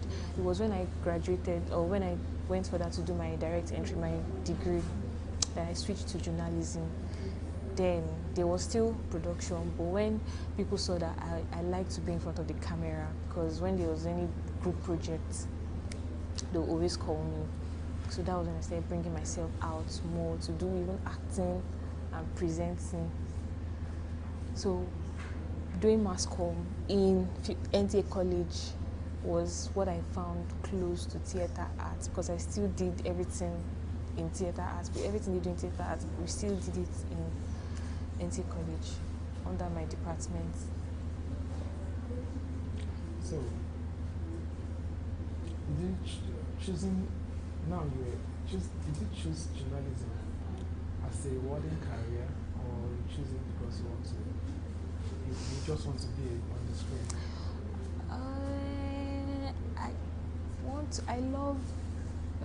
I love the courses under journalism, because right now where I work, where I'm serving my PPA, they do investigative journalism, and Yeah, it's an NGO, NACAT initiative. They do. In fact, I pushed myself to the Department of Investigative Reporting, because they asked me to do communication, social. I said no, I want to go there. But that's just me loving what I do, like, and what I studied. Because the moment I heard that they do investigative journalism, I said that's where I want to be, because it's in line with my study. So yes, I chose journalism, not because I found myself there, but because it's actually what I want to do aside theatre arts, and I would say it's a bit close to theatre arts. So how has you studying journalism, how has it impacted your life? Well, it has impacted my life in a way that I did not really expect. Because before now, I used to feel like there's nothing about Nigeria that interests me anymore. But then, studying journalism, knowing some laws, knowing about, my CDSF is FOI, Freedom of Information Act. So getting to know about these things, it's making me want to be a patriotic citizen. And now there are some things that Nigerians are not even aware of, like some kind of information that we are supposed to have access to that Nigerians don't know about, and I want to make it a duty to project these things out so that Nigerians can know. It has impacted my life, making me want to be a patriotic citizen. awareness and making me want to be interested in things that concern my country, so that when I go out there and people are asking me some kind of things about my country, I can speak about them.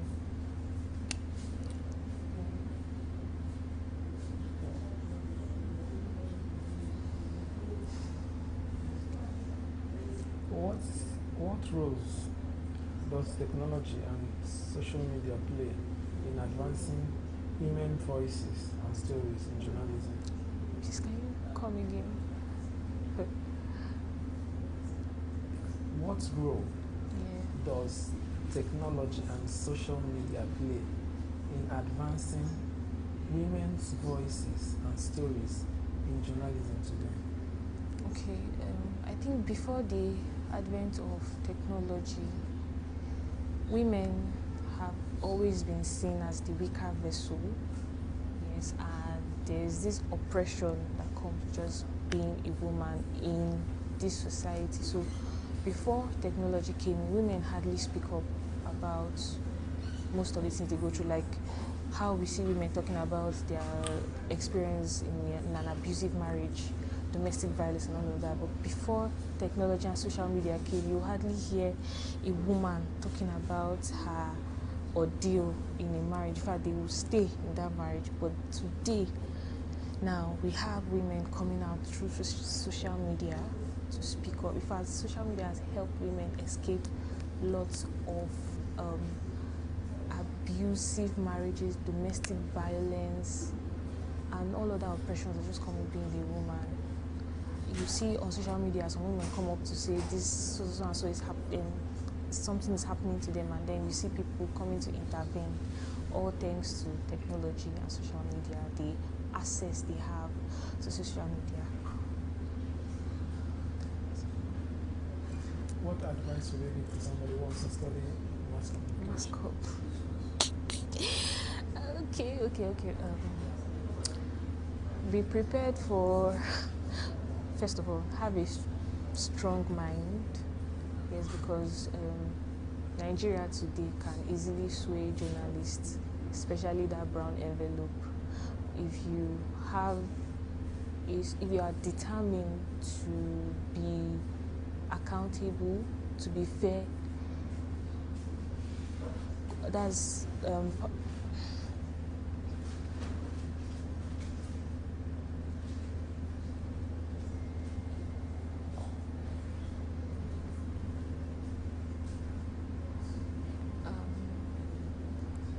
can I go on? Yeah, I'm hearing you. Go ahead. Okay. So, like what I studied in media ethics, yes, fairness, accountability, all of that. You need to have all those attributes as a journalist. So anybody who does not have a strong mind cannot practice journalism. So if you want to study mass comm and journalism, you have to be prepared to stand strong and stand firm and have a strong mind and an opinion of your own. You know one of the reasons why I'm actually doing this, right? Yes. I'm doing this to advocate for press freedom. Press freedom. In Nigeria and across African continent. Because I can see that press freedom is under attack in Nigeria. So, I'm so happy that the turnout has been massive.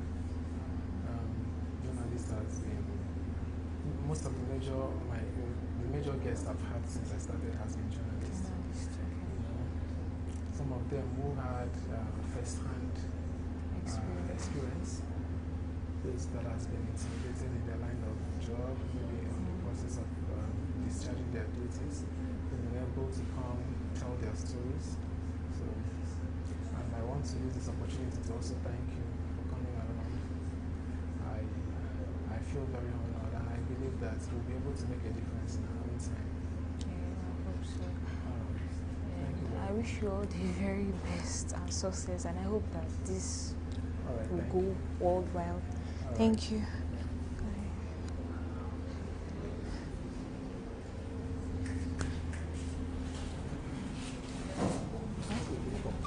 Okay.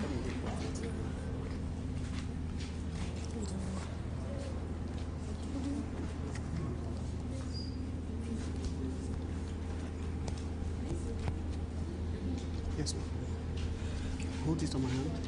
Yes, can just excuse me. All right.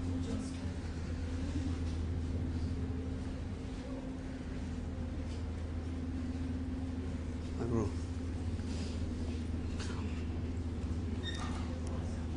Thank you very much. How you doing?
Good evening.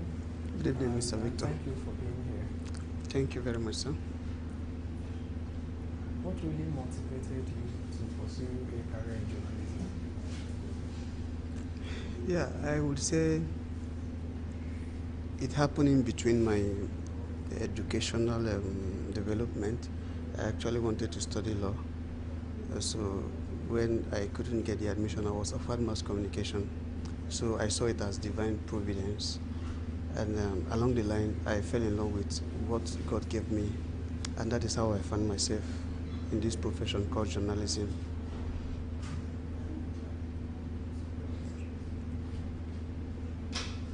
What is the most challenging aspect of your job? Yeah, of course. It's one of the reasons why I have to jump on this marathon. It's about press freedom. And I kind of, your team resonates with our major challenge as journalists. As I talk to you, my editor-in-chief is still in detention. He was picked about a week ago, and he's still being detained. And we saw that as a brutal attack on press freedom in Nigeria. And I think for every other journalist, I think that should be a major challenge we face. Aside from internal challenges, issue of deadline is a general stuff for media houses, working under pressure, speed and accuracy. When you have to put speed and accuracy side by side, you want to be out first, but you must be sure that whatever you're putting out first is the truth. So all of those things are challenges, but they are part of the work. So we don't really see them as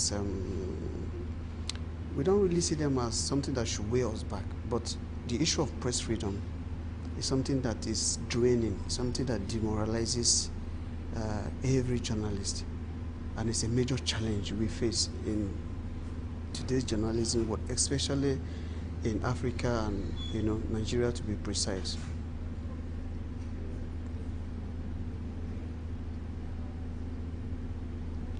In the issue of speed and accuracy, how do you manage that? Yeah, of course. In journalism, it looks like a basic skill, but it is not really basic, because if you don't balance it, you won't be that journalist you're supposed to be.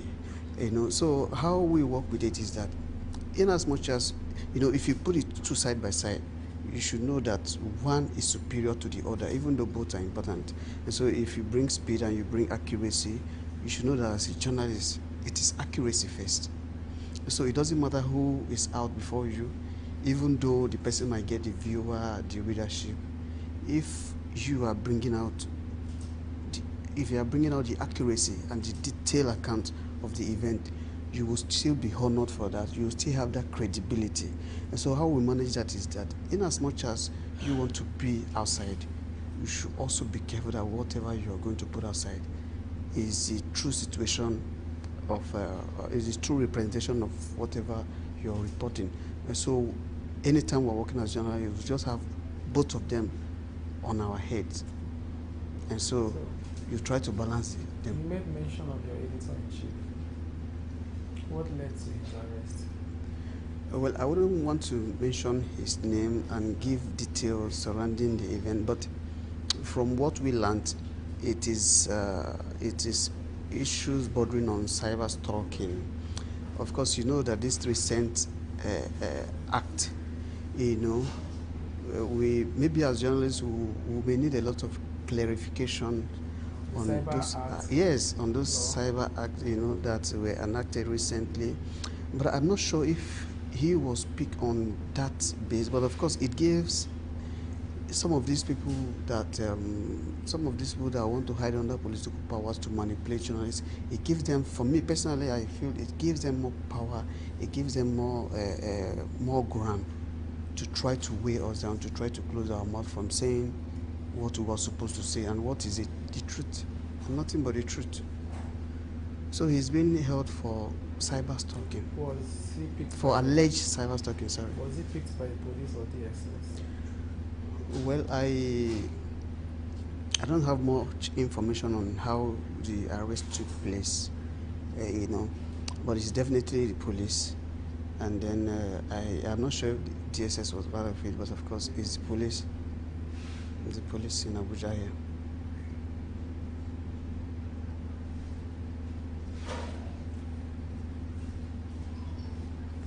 If you're meant to travel back to your past and correct a particular mistake, what would that be? Well, if I'm meant to travel back to my past and correct one mistake, I can't really figure out any major mistake. Of course, we make mistakes every day, but I cannot really figure out any major thing that I've done in the past that I'm still having that regret. Because I believe whatever plays out in our daily life is as planned by God. I'm somebody that believes in orchestration. Sir? You believe in divine? Yes, exactly. So I believe whatever happens.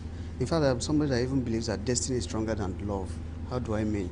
If you're in a relationship with somebody and then all of a sudden it's looking like it's fading, or maybe by currents, by distance, before you know, maybe we started very young somehow, and then my parents want to travel abroad, and here I follow them and I travel, and you don't have the means of joining me. It doesn't mean that does not mean we don't love ourselves. We could have that true love, but of course, destiny has overtaken. So I believe whatever happens is destiny, and then you go along with it, and there's nothing you can do. So I'm somebody that does not regret about my past, because I don't look at my back. I don't. So I just keep moving. I focus on, I know that whatever I'm going to do today will become a past tomorrow. So I focus on today and tomorrow. So I don't look at yesterday. What is the most challenging story you've worked on as a journalist?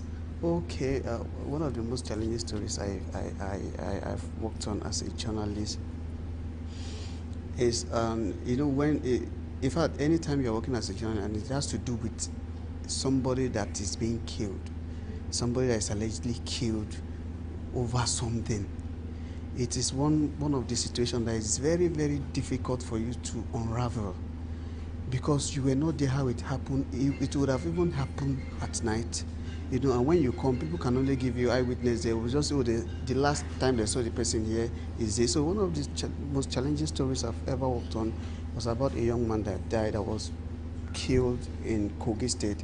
He's somebody that I know, and I wanted to actually see if I could unravel whatever happened and who took his life and for what purpose. But of course, the challenges we usually face. If you go to the police, they'll tell you the downside of the story. If you go to the neighbors, they'll tell you the downside of the story. If you go to the people close to him, they'll tell the downside of the story. And you're not God. So we're just human. So unfortunately, I couldn't go beyond what people around were telling me. And because I am not God, there was no way I could see beyond the physical and what anybody was telling me to know what actually happened. So it became a dead end. It became a dead end. It's one of the most challenging stories I've ever worked on. And I hate it when my story leads me to nowhere. And of course, investigative journalism is not type of journalism that, any small information you gather, you can just go to press with it. You want to get to an end so that you can have more like a conclusion, so that people can see that this is what led to this and this is what led to this. If you don't achieve that, you're not doing investigation. It is not like normal covering event and then going to report. So it's one of the most challenging stories I've ever worked on, but it didn't see the light of the day anyway. So, what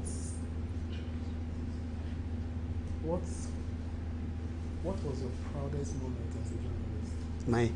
Your proudest moment as a journalist? Yeah, my proudest moment as a journalist actually started from when I started. It happened when I started, rather.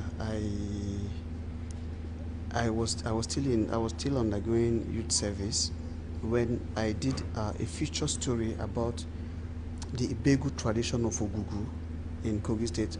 Ogugu is the Igala aspect of Kogi people. We are majorly Igala. We reside in Kogi East. That area, that is where I'm from. We have this Ibegu tradition where a lot of things are involved. If you want me to explain, to start breaking them down to you now, we may keep talking over it tomorrow, because it's actually an interesting culture, though people from outside don't like it, but we that were brought up in it, we like it so much, we cherish it. But I will give you an example of some of the do's and don'ts of the cultural practice of the Ibegu, of the Ogugu people of Igala Kingdom in Kogi State. For instance, if you are married and then your wife goes out to have an external affair, if you are aware as a man and you still eat from a pot of soup, you are gone. You will die. How will it happen? You could start having some kind of mysterious dreams. Saying maybe your father is late, you start seeing your father in the dream, telling you to go home. Or if your father is still alive, you could start seeing your grandfather. Or somebody around you will start having some kind of strange dreams about you. And then immediately you explain that kind of dream to the elders. They already know that something is wrong. They know the trend. They know how the dream comes. So if they give you those kind of warnings and then you don't adhere, you don't go for appealing and those kind of traditional stuff, they could start giving you that warning. Maybe after dream you could escape an accident, stuff like that, and before you know, you fall sick. And from experience I can tell you that as soon as you fall sick from that stubbornness, because they see it as stubbornness, you may not survive it. That is a tradition of our people. So I did that feature surrounding that tradition of our people, that practice, the do's and don'ts, and I also clarify why people should not be afraid of getting married to an Ogugu man or a lady. I did that feature. It was it. That area? Yeah, yes, of course. That's where I'm from. So it's a detailed feature article I did, and then somebody from the leadership newspaper contacted me.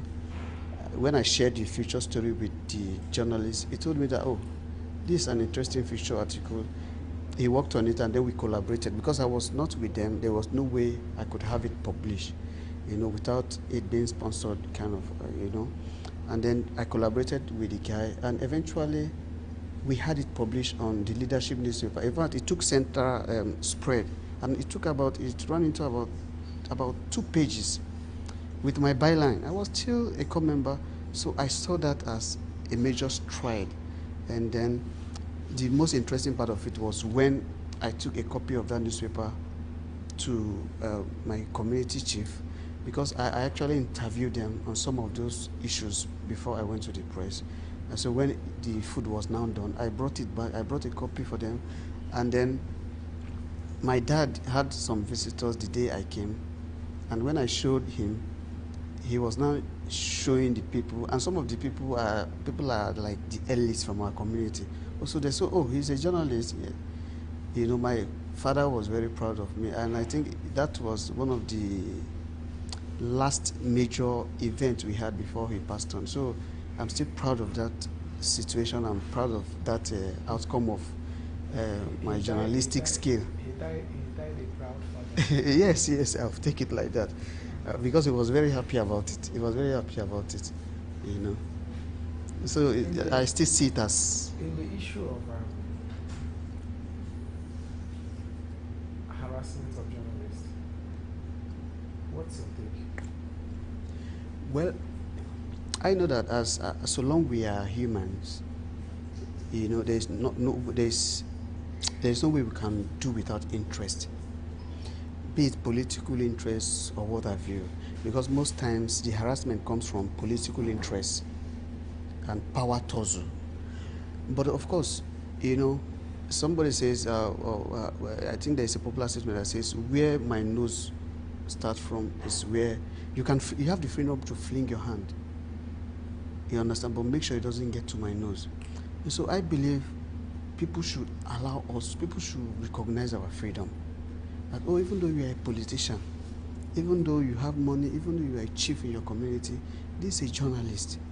So allow me to do my job, then do your own.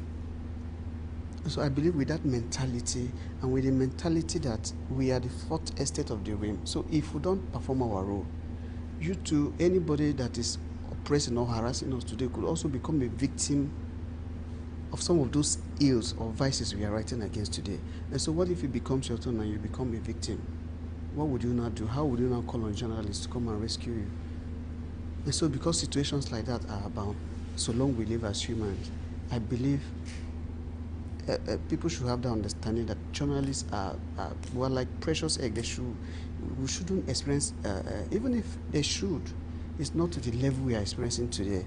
As I'm talking to you, one of the popular broadcasters from one of the major TV stations in Nigeria was just killed this evening. It's home to of Arise TV. Yeah, she just died like about 2 hours ago.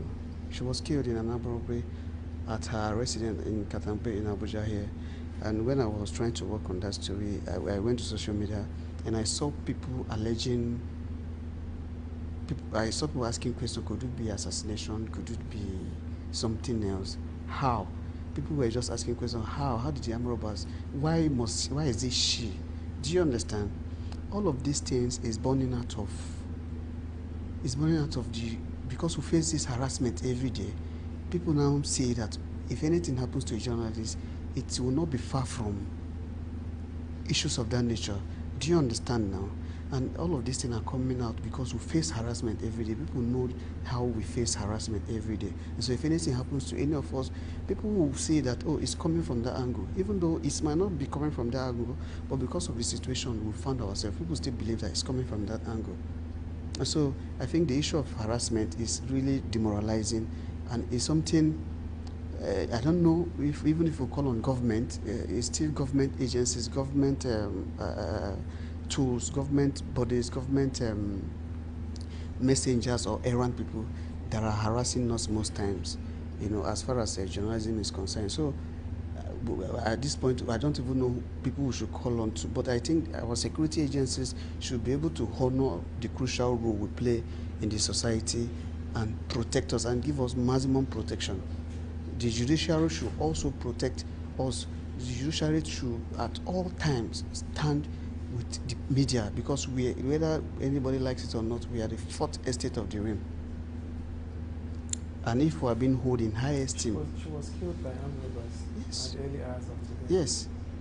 You've seen that, Funny right? enough, she stayed in my area. We stay in the same area. It's Katapi, right? Katapi. So you can see, she was killed by armed robbers according to the report, but people are speculating that could it be assassination or something of that nature? Because they know that she's a journalist and they know that she faces harassment every day. So you can see the implication. So the issue of harassment is something we will always call on.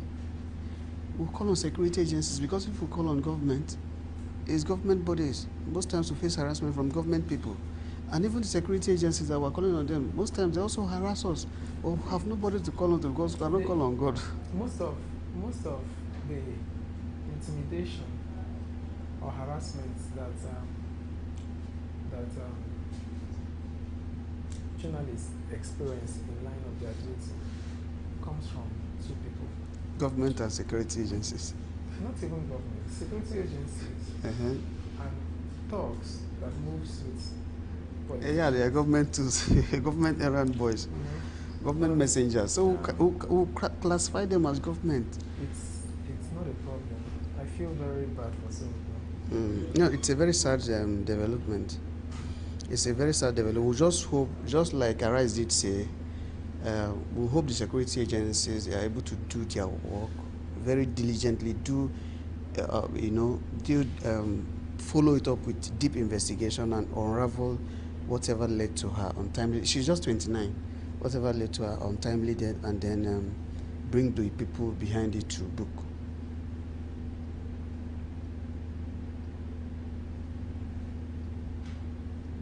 Talking about the issue of journalist welfare, do you think journalists are being taken care of? Funny enough, well taken care of? Funny enough, we have categories. Our journalism job, we found ourselves. We have some in private sector, we have some with government, we have some with different bodies, we have some places that are on their own. Leave the ones that are working in government institutions, the ones in the private sector. Yeah, it comes in different forms. For instance, let me give you an instance. There was one time somebody called on me from abroad. He wanted me to manage his news platform. And then when we were negotiating the salary, he told me something, that this is a new platform he wants to set up, that this is how much he will be able to afford me to start with. I told him that this money is small, but of course I know what you intend to do. I've set up a blog, a news blog before. It didn't succeed. I didn't succeed. Why? Because the resources and everything you need to keep it running. And at the beginning, it will not be fetching you anything. And you need to keep it running for some time before it can even start seeing small stuff. And so some of these private organization, media organization, they are in that category. And so when they are employing, when they are taking reporters in, payment becomes a challenge. And it's a two-way something. Most times it's not because they don't want to pay you, but the money is not even there. That is the profession. The money is not there. That's why most times as journalists we see that, the salary should not be your target. Maybe the opportunities around it. When I mean opportunities around it, I'm not talking about you taking brown envelope from anybody.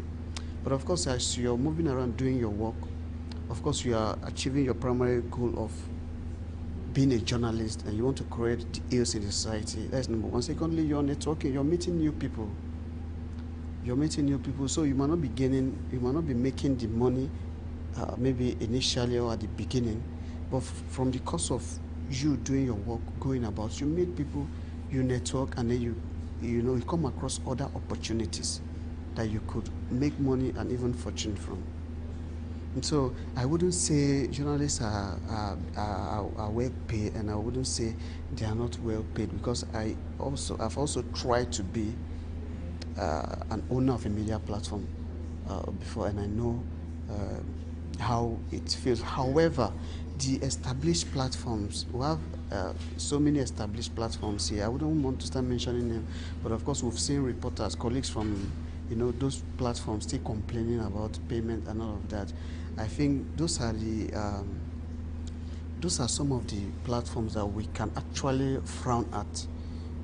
Well, some of these big platforms, they are not actually paying well, and I think in that regard it calls for reconsideration. It calls for because most of the founders of those platforms, in one way or the other, started as journalists. They started as cub reporter, from there to reporter, from there to senior reporter, from there to editor, from there to, and then they have that experience. So they should also try to consider the economy and see how they can adjust in payment of journalists, because of course we are not meant to take anything from outside. Some organizations won't even allow you to take a gift, whether monetary or whichever way, because it's most time against the ethic. But if you don't pay us well, how do we go back home to take care of people at home? How do we fend for ourselves? How do we even move around? So it's actually an issue, but I wouldn't want to blame it totally on media employers, because I know that they also have their own challenges. As you are, I know your challenges at Arabella.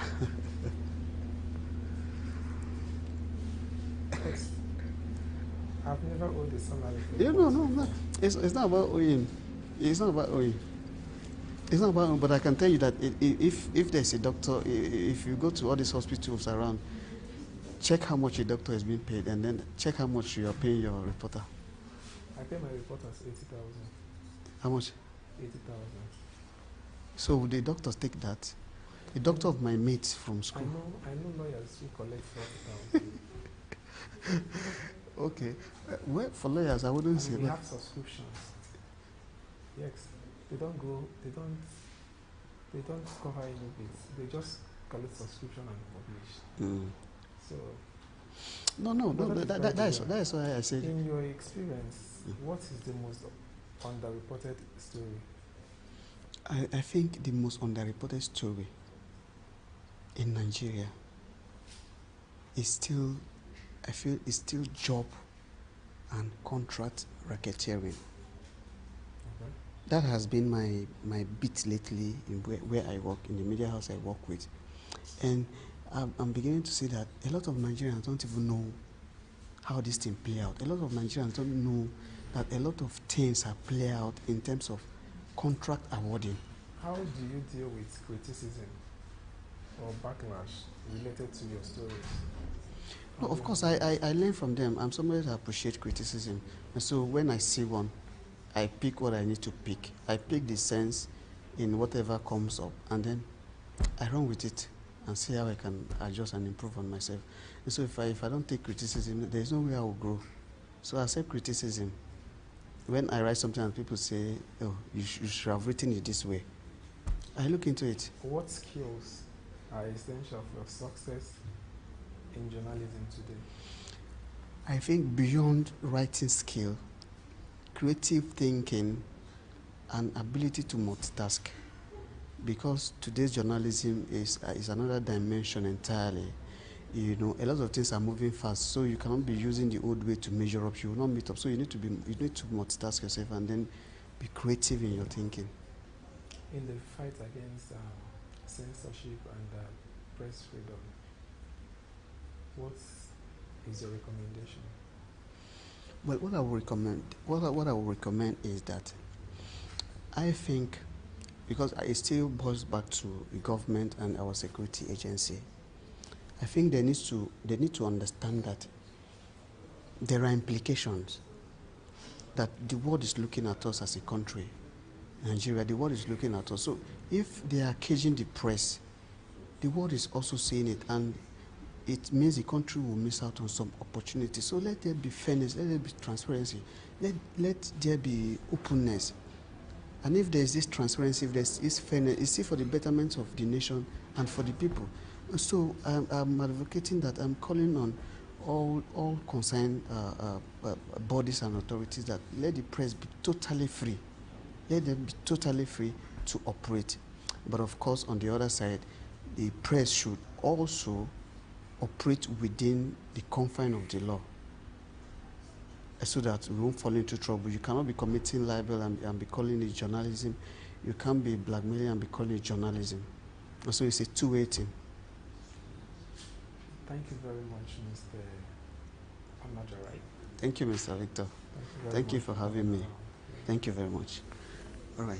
Have a nice day.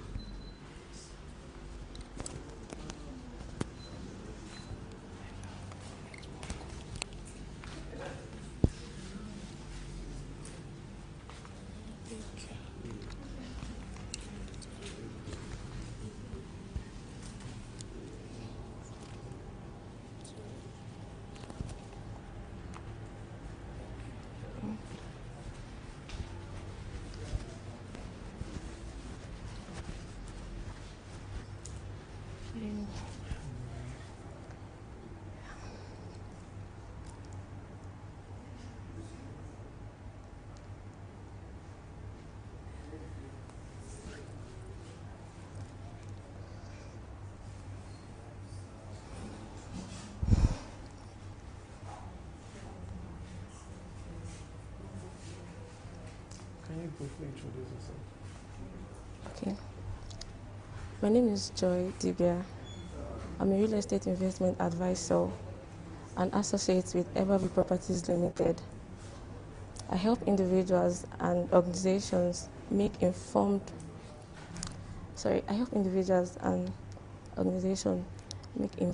profitable, and secured property investment in Abuja.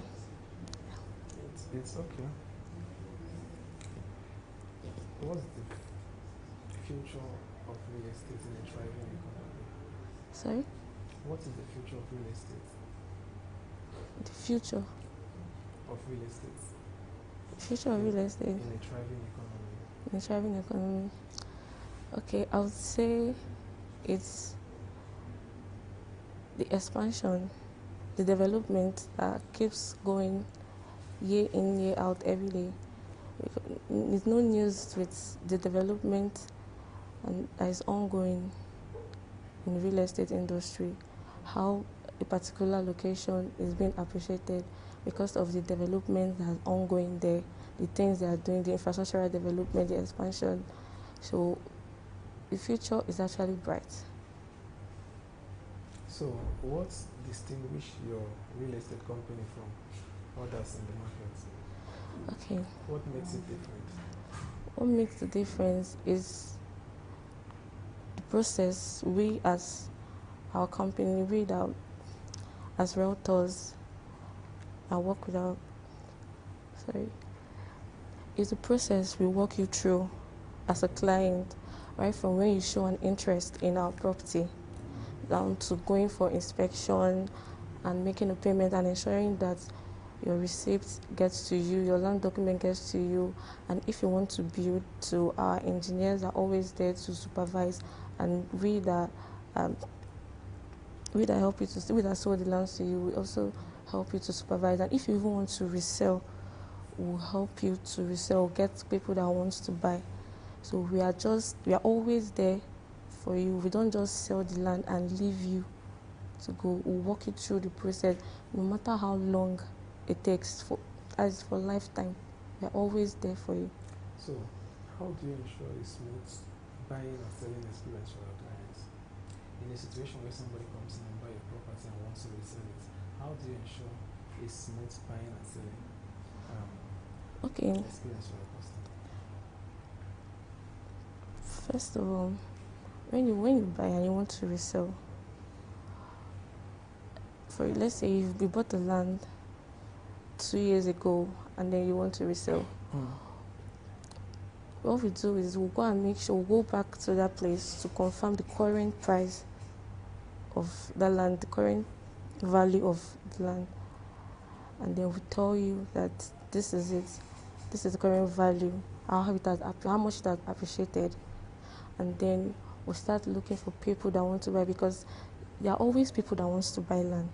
So it's not even something that is difficult for us. So we get somebody, in case you don't have somebody that wants to buy, we'll always bring somebody to buy the land and make it simple for you. You don't have to do anything. Okay. So what types of properties or markets do you specialize in? Landed properties. Okay. How has your company adapted to recent changes in real estate industry? Sorry, come again. How has your company adapted to recent changes in the real estate industry? We keep up with the trends. We don't we try to sort out the latest information. We try to get the latest information and the trends, so we keep up with it and we don't slack. We do research and we are always out there trying to know the latest thing, what people actually need, trying to solve people's pains and all of that. So what strategies do your company use to stay competitive and attract new clients? Well, it's the marketing strategy. Yes, I mean, everybody has their own, individually, they have their marketing strategy. But so everybody still have a secret recipe. Yes. So that's your strategy. Yeah.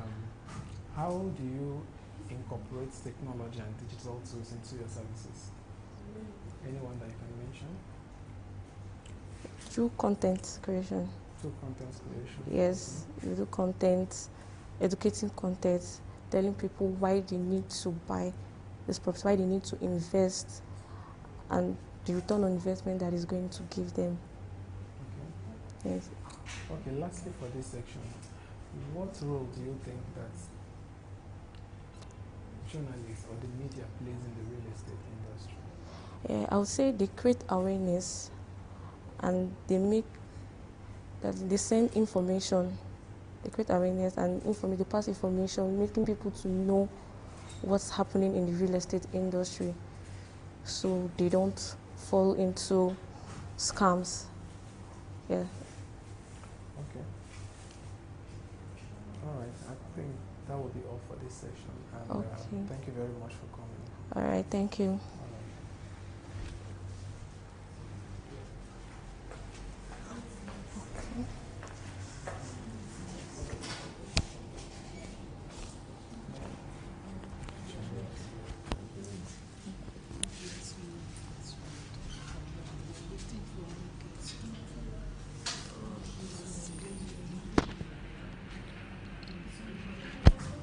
Yeah.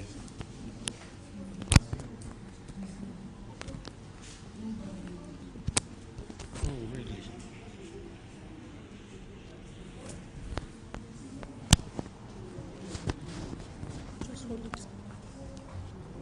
It looks like something that can shock.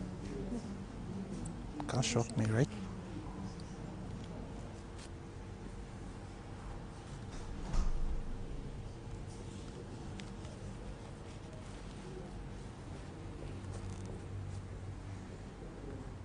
Hello.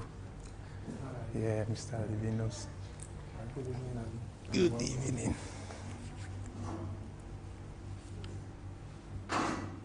How's the marathon been?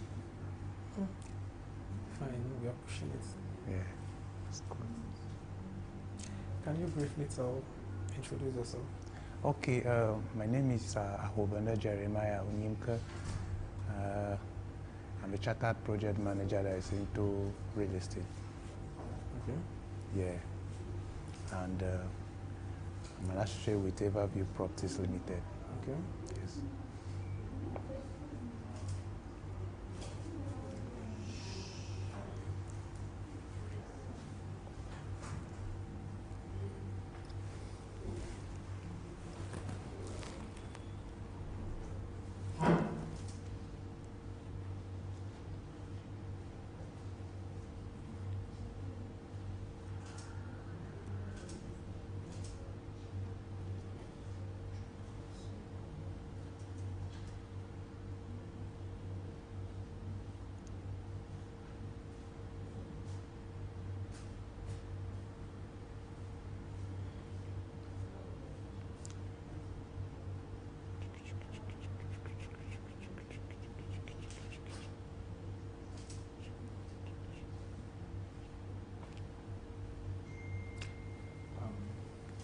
Thank you very much, Mr. Jeremiah. Yes. How do you stay current with the latest trends and market conditions in the real estate industry? How do I stay? How do you stay current with the latest trends and market conditions in the real estate industry? Okay, is to see how I put myself out there and network with industry experts that formulate these policies that ride on the trends. This industry expert that formulate these same trends is to stay abreast, networking with these same people to see how we come up with these same policies that run the trend, that run the real estate industry here in the city of Abuja. What is your process for helping clients find the right property or sell their own property? Okay. You actually, like I told you, I'm a chartered project manager. I'm like also a consultant. You know, helping the clients finding the best property. We don't just sell properties. We solve problems. So by so doing, I try to see how I get to understand the client's problem first. Because it's by so doing of understanding the client's problem, that's when I'm going to know exactly how to solve his problem or to get him the problem that suits his portfolio. So I try and see how I interact with him, know how he feels, what he really wants, what does he want this property for, what's his budget, what's his hinges, what are other portfolio he has, then I know exactly how to sort out that can suit him. I don't know if you understand. Yeah, I'm getting you. Yeah. So if I know particularly the problems or the problem of this client, it will help me to get him the right property. Because it's not all about just selling to him, it's all about solving his own property problems. Do you at some point determine the pricing of the property? Pricing of the property is not being determined by me. There's something we call property valuations by surveyors, quantity and quality surveyors. Now, the trend, we have sector by sector. So, like I said, it depends on these locations.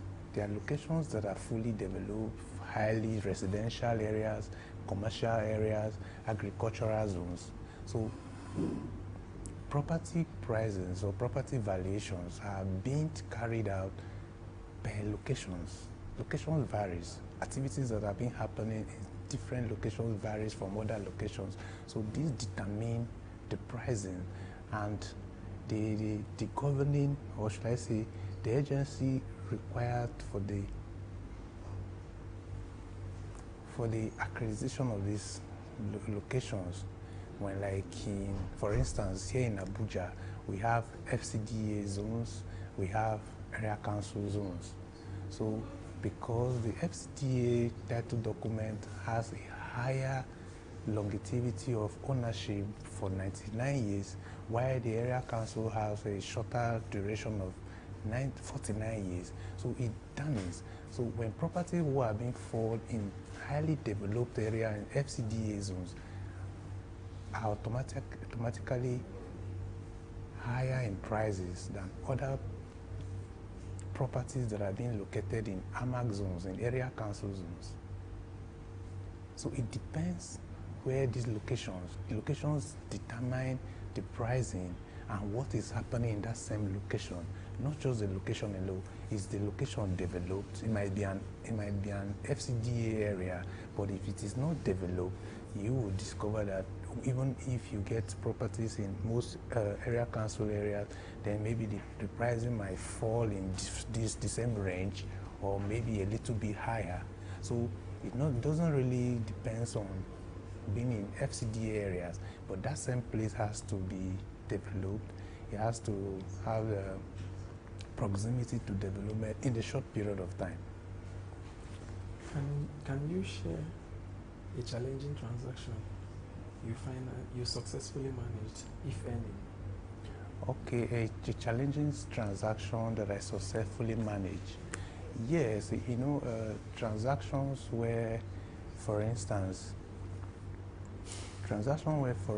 when you are dealing with people or clients who are not really acquainted with the real estate trend, first-timers, it's very difficult to handle transactions with them because they don't really know, they can't decipher between different documentations, they don't know how to carry out due diligence. So if you're not careful enough to walk them through this process, you will see that you're going to miss out on this deal, because unlike dealing with a professional, somebody who is current with the real estate trends, you say less because he knows what to do.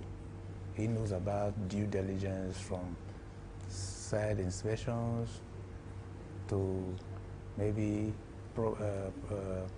documentation search at the maybe edges. They know how to do these payment plans. So you don't really need to start explaining. But when you are dealing with a first-timer, you have to put him through every bit of it. Now, in that same process, when you miss a word, even if it was out of mistake, they start thinking twice. Because it will be like, you told me this and now you are saying this. Even if maybe most times, because of a lot of that schedule, you get confused by the time. Maybe you may say a word that at the end of the day, you'll be like, oh, this is what I said, but this is not what it is. It becomes difficult. So we have to be very careful as seasoned realtors or as professionals. We have to be very careful the way we handle first timers.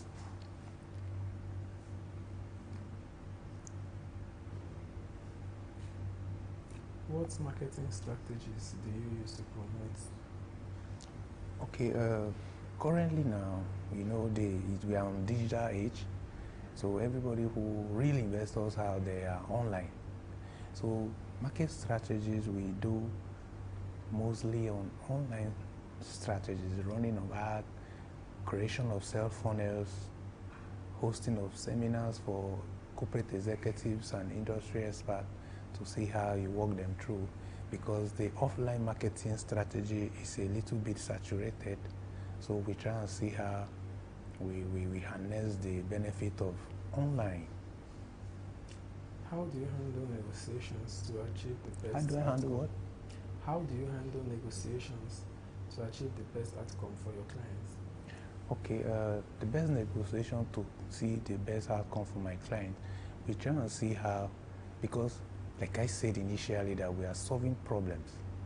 So the best negotiation has to come by having the client interest at heart before my own interest comes in. Because it's going to be nice when this client is at the end of the deal, the entire deal, is confident and is happy about what you deliver, you have been able to solve his problem. Is better because that will make him give you a referral, that will make him become a returning client. So the client's interest is always first, because it is not about me, it's all about you who I'm helping to see how I secured a very good investment. What advice would you give to a first-time buyer? Okay, an advice I give to a first-time buyer is to take due diligence seriously. Due diligence is not optional. So if the first buyer is maybe somebody who is not acquainted with the real estate laws, you have to look for a counsel, a legal counsel, somebody who is maybe a lawyer that is grounded with real estate trends, real estate laws to help you do due diligence.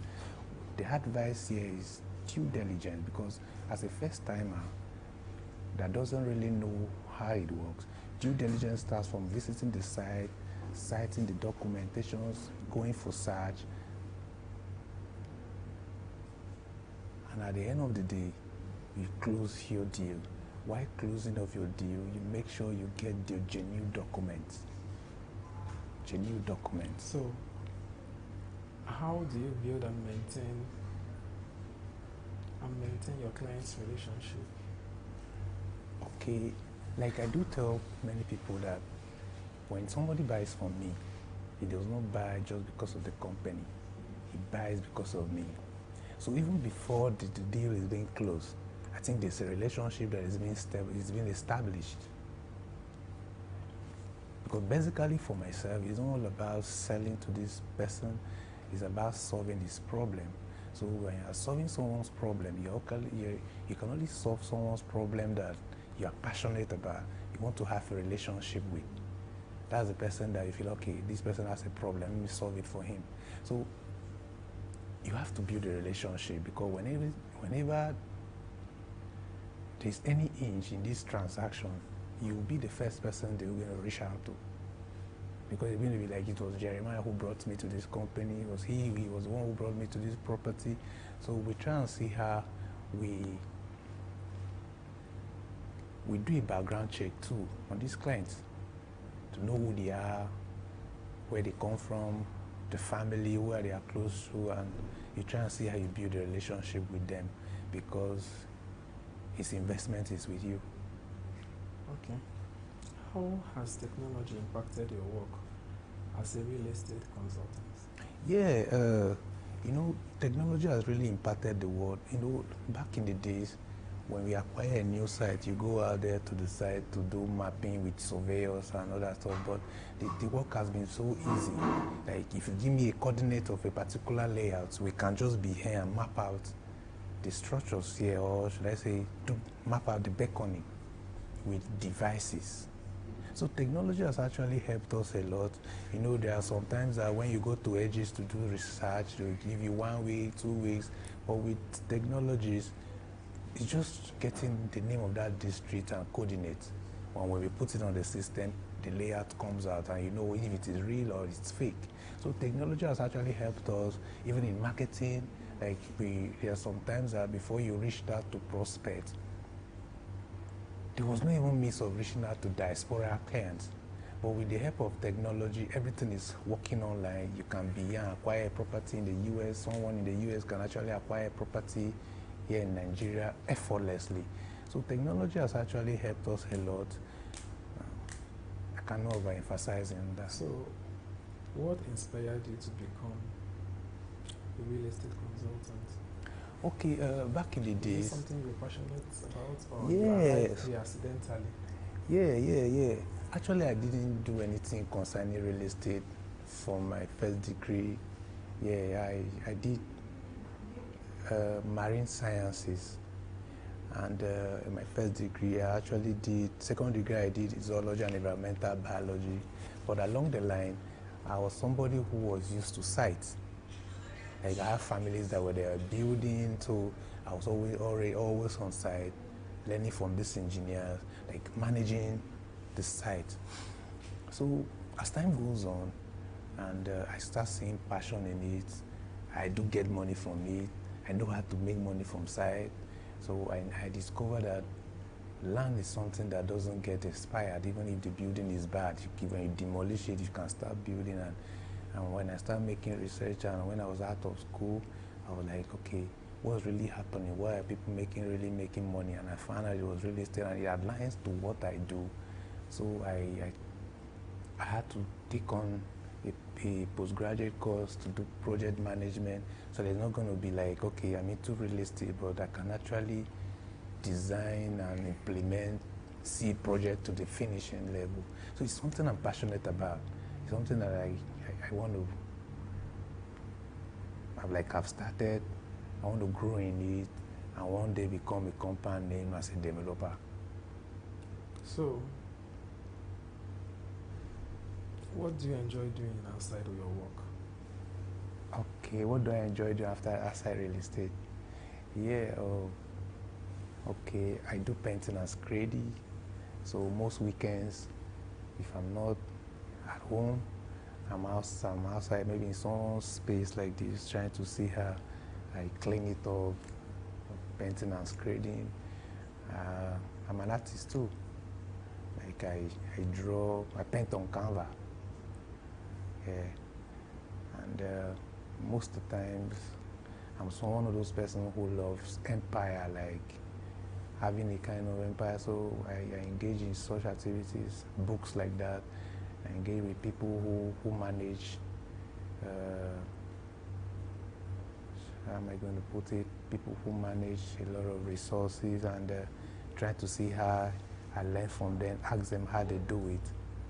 Because my passion is trying to see how one day I own a group of companies too, have a lot of people work under me. So most times I have a lot of mentors in such areas. So most weekends I do visit them, have a chat with them, try to tell them like, this is what I want to do. I want to be like you. How can you pull me through? Okay. All right, that will be all for this session. Thank you very much for Thank you.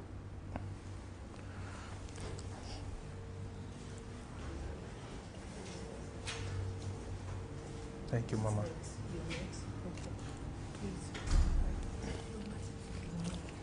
Okay. Please, we don't want to vibrate.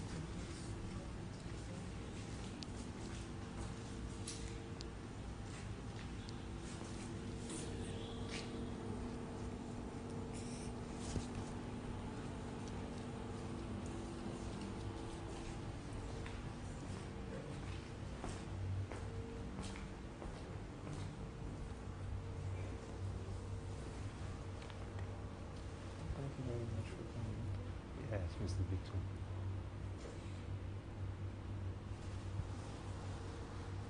Well done with the great work. Sorry? I said well done with the great work. Thank you very much. Thank you. Can you briefly introduce yourself? Yes, so I'm Gado Oluwatobi Ibrahim. I'm the Executive Director of Robotics Acad. Sorry? I'm the Executive Director of Robotics Acad. So it's a training educational outfit, majorly that is based with education technology. Education? Education technology. Okay. So our primary goal is to be able to see how we can bring in the next generation type of technology that is needed and necessary, you know. Do you want me to interview you on that area? Anything. I'm also a central admin, so whatever.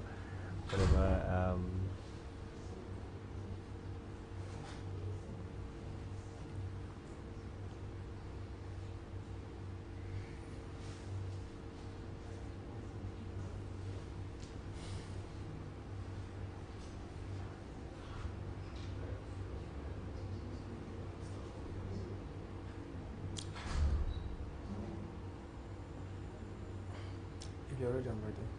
Okay. How do you see technology transforming the traditional classroom experience? Thank you very much. Technology is a must. It's a compulsory tool. It's not something that we wish we could use once in a while now. In the classroom, it's either you are using it now or you are not using it at all, or you are behind the rest of the world. And you know, with the way technological advancement has come up now with globalization, the world is no longer that, okay, we're just doing what we are doing and then the rest of the world is doing what they are doing. The world is a global village. So the same technological tools you have available to you is also available to someone in the US, in China, across the entire continent of the world and the globe. So it's not static. Exactly. So it's a very, very important tool that we cannot even do without. It's a must in today's world, and it's what even improves the quality of learning. It helps to be able to actually learn better and in a way that you can compete with the rest of the global community favorably. Okay, what are the key factors to consider when selecting an EdTech tools for schools? Okay, yeah, so some of the key factors to consider are the kind of courses that you must take on, the kind of courses and activities, subjects that you must take on particularly. So for instance, in today's world, there's no way you're not including AI infrastructure into your learning environment. There's no way you're not including things like robotics into your learning environment.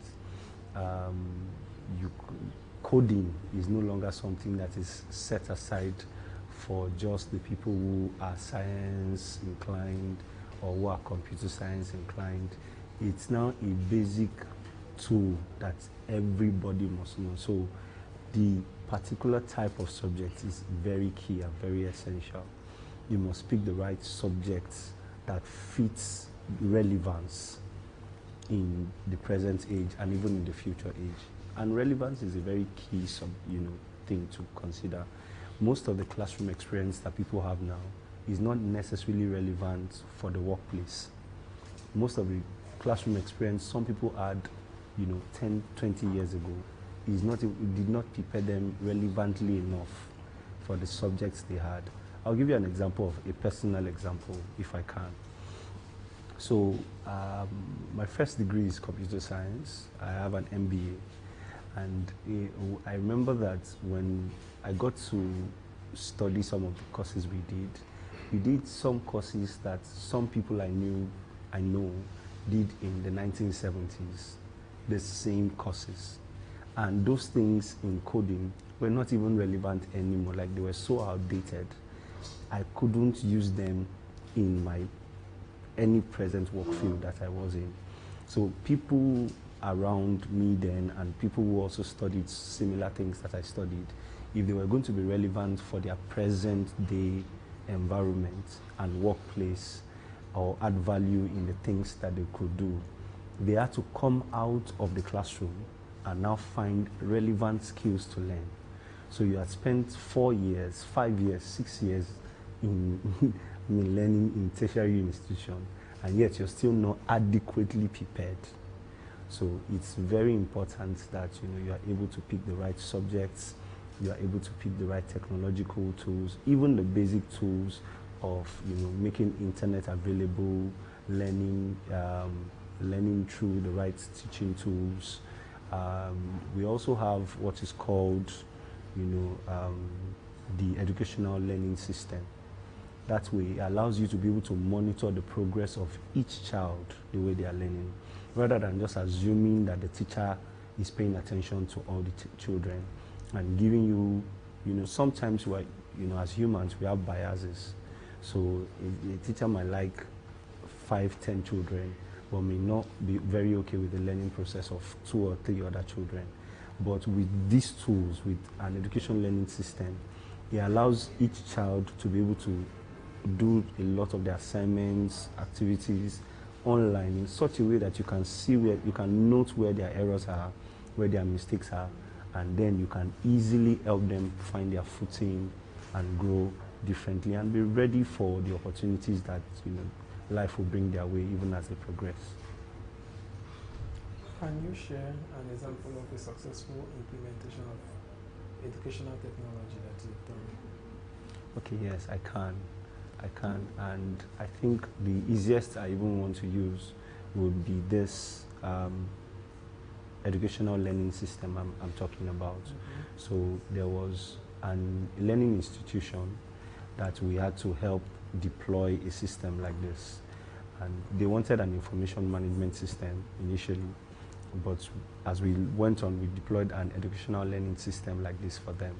And what I was able to do for them was, we found out what the need of the school was. What were they dealing with? What kind of students did they have? What was their familiarity with technological tools? And we're able to build the system in such a way that it was customized to their needs, so that it's not something they are in the classroom for and it doesn't fit into their subject brackets. Now, we also didn't use it for all their subjects. Now, the reason is because so it doesn't take away the human texture of learning.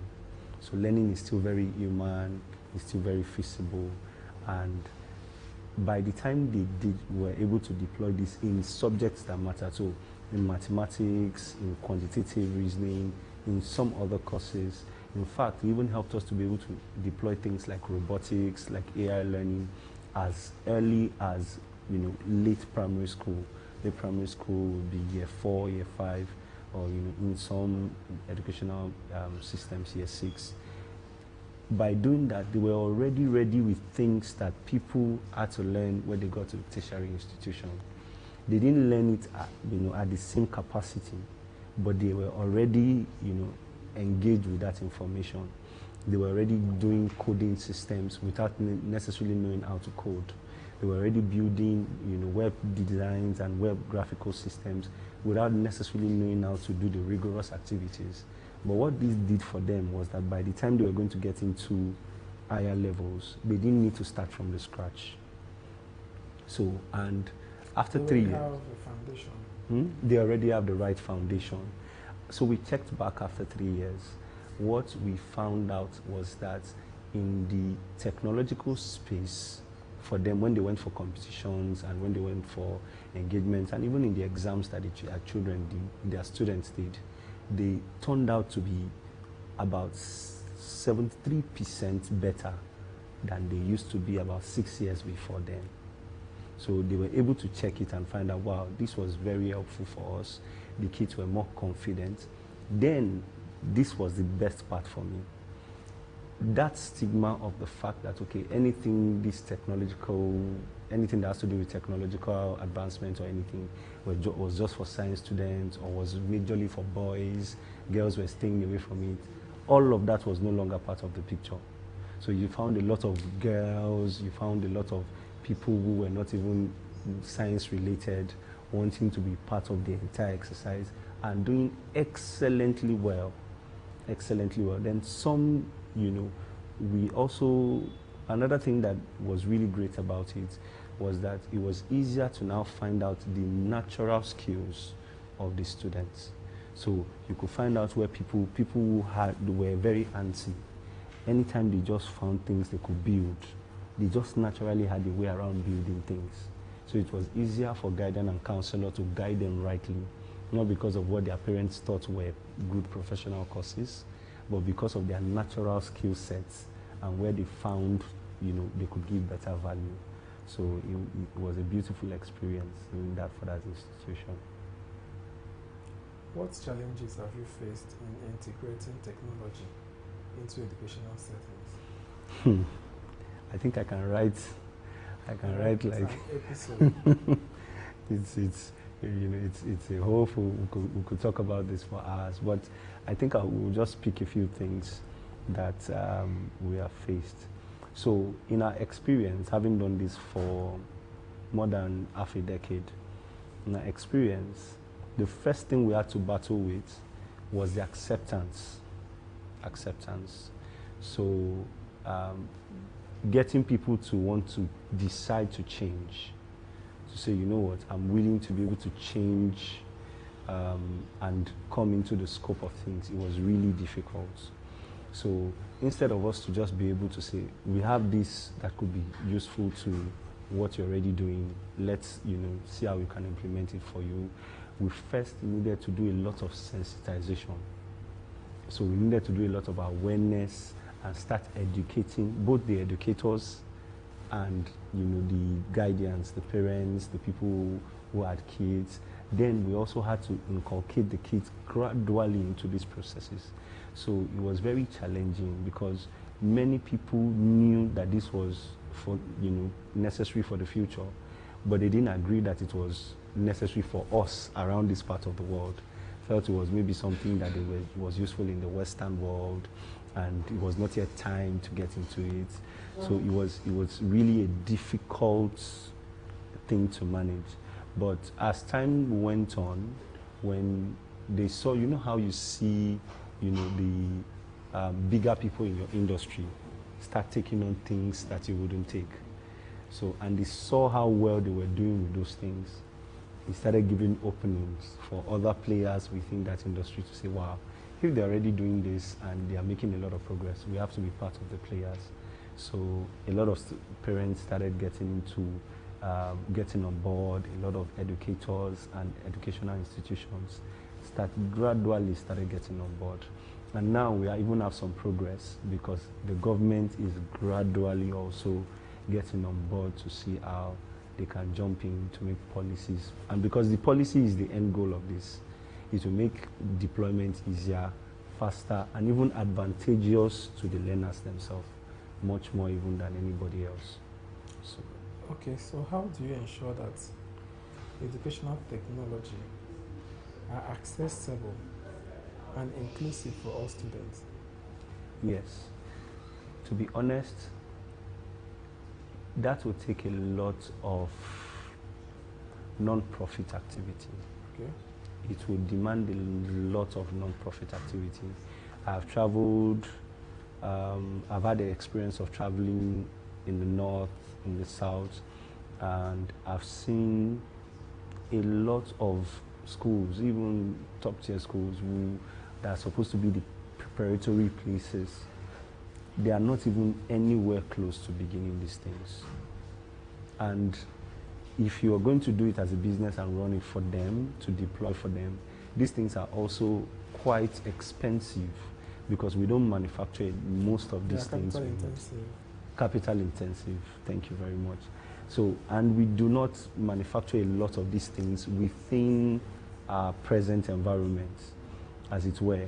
And even if we were going to make from scratch and all of that, it still takes, to deploy it, you still need a lab, you still need the right, tools, you still need, a lot of gadgets that helps you to be able to deploy effectively. So it will take a lot of non-profit efforts to be able to see that we can reach a wider range of people, not necessarily for the essence of what we can gain out of it, but also for making sure that we can include, a lot of people in it. Even not just people, children whose parents can afford to send them to the best of schools, also government institutions, also making sure that we can create a lot of awareness about the girl child being a part of a lot of such activities. And then you sometimes have people with, their own mental differences, psychological differences, how to be able to get those people, special needs kids, how to be able to get some of those people to be able to participate and not be left out in some of these things. So there's a major role that non-profit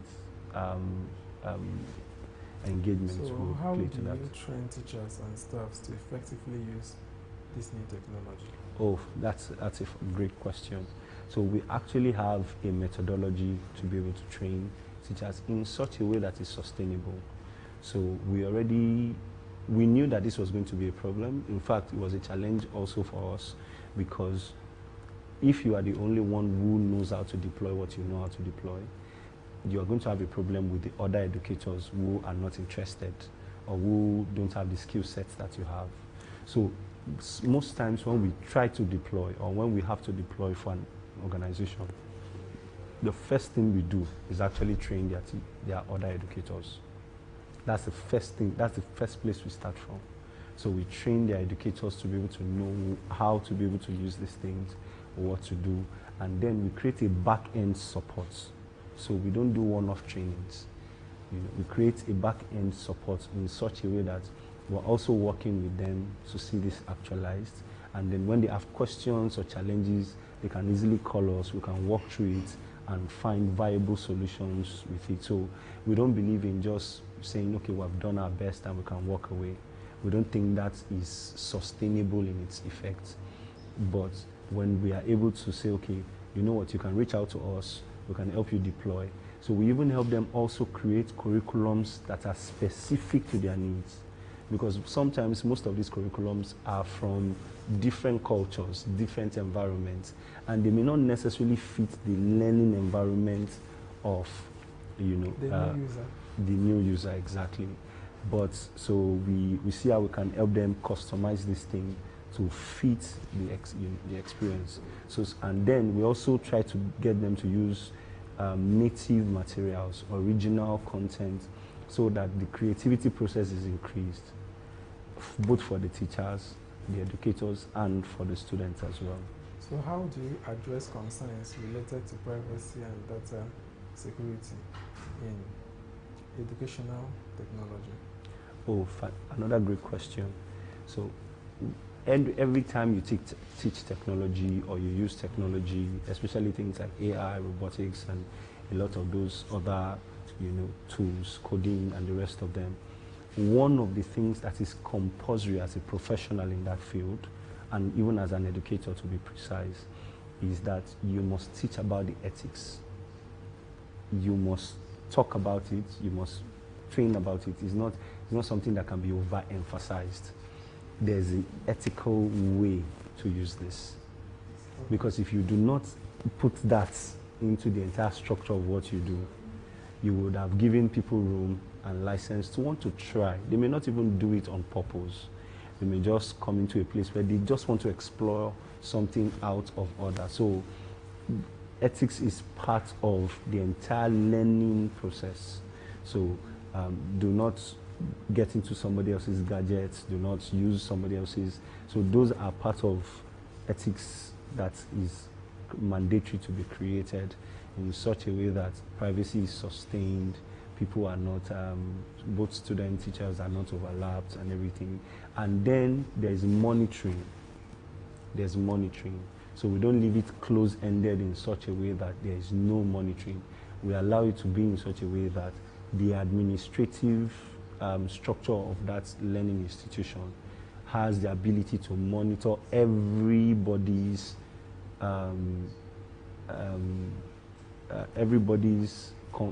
conversation, penetration, whatever you do, they can monitor it if you go out of order. And we don't leave it to one person. We allow the entire administration, at least 2-3 persons within the administrative structure to have that access when necessary, just so that it is easy to trace and correct such situations. What inspired your interest in the educational technology? What inspired my interest? So I think that I've always loved teaching. It's not think, I know that I've always loved teaching. Okay. In my experience, there's no level of education that I have not taught. I've taught from kindergarten level to people doing PhD. So I've always loved the ability to be able to help simplify knowledge in a way that is usable to somebody. But particularly for the technological space, there's a way you understand that there is no escaping from something. There's no shortcuts. There's no shortcut out of this. There's no way that the rest of the world is not going to come into this space. So it was now important that we could be pioneers, or at least within our own space and as much as we can. So it was the ability to be able to give as much value as early as we can that probably was one of the incentives that drove us into doing this. How do you address concerns related to privacy and data security in educational technology? It's a very vital thing. It's a very vital thing. It's something that must be addressed, must be tackled, must be talked about.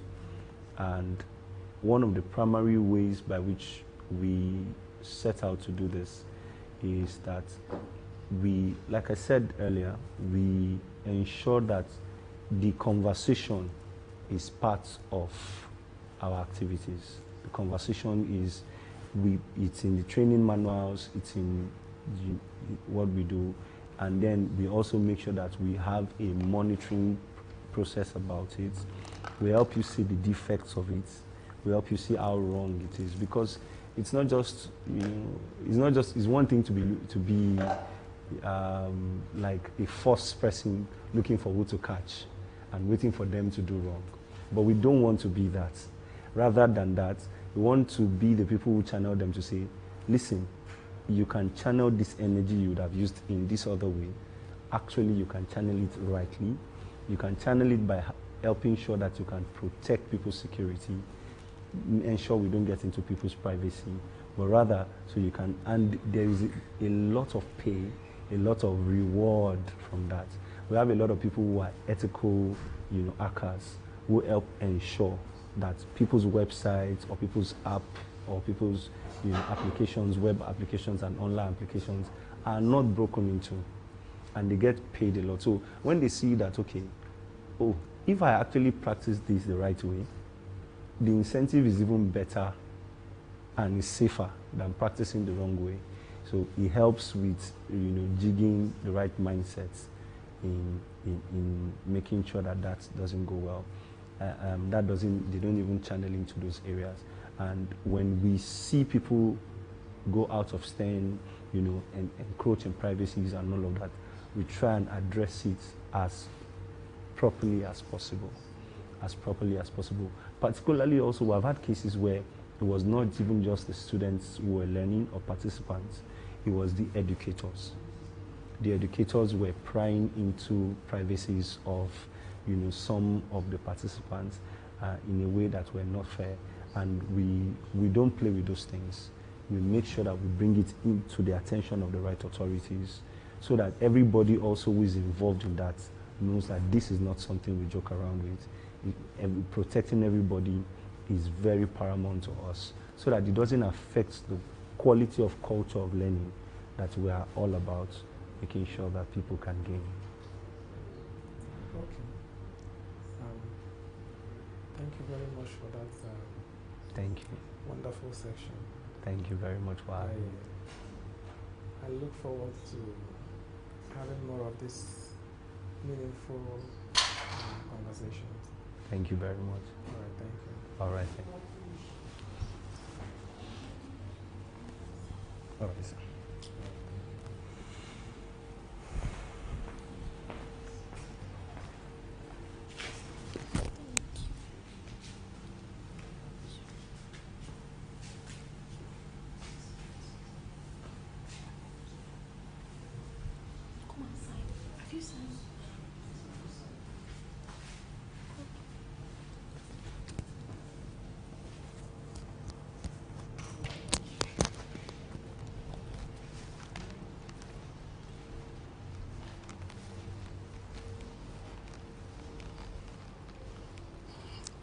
Good day, sir. Welcome. Thank you very much.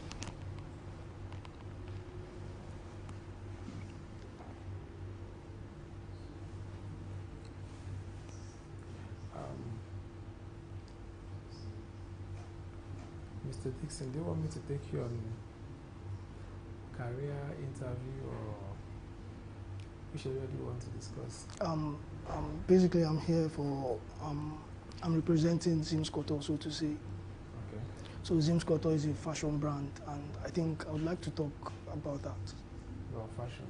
Yes, sir.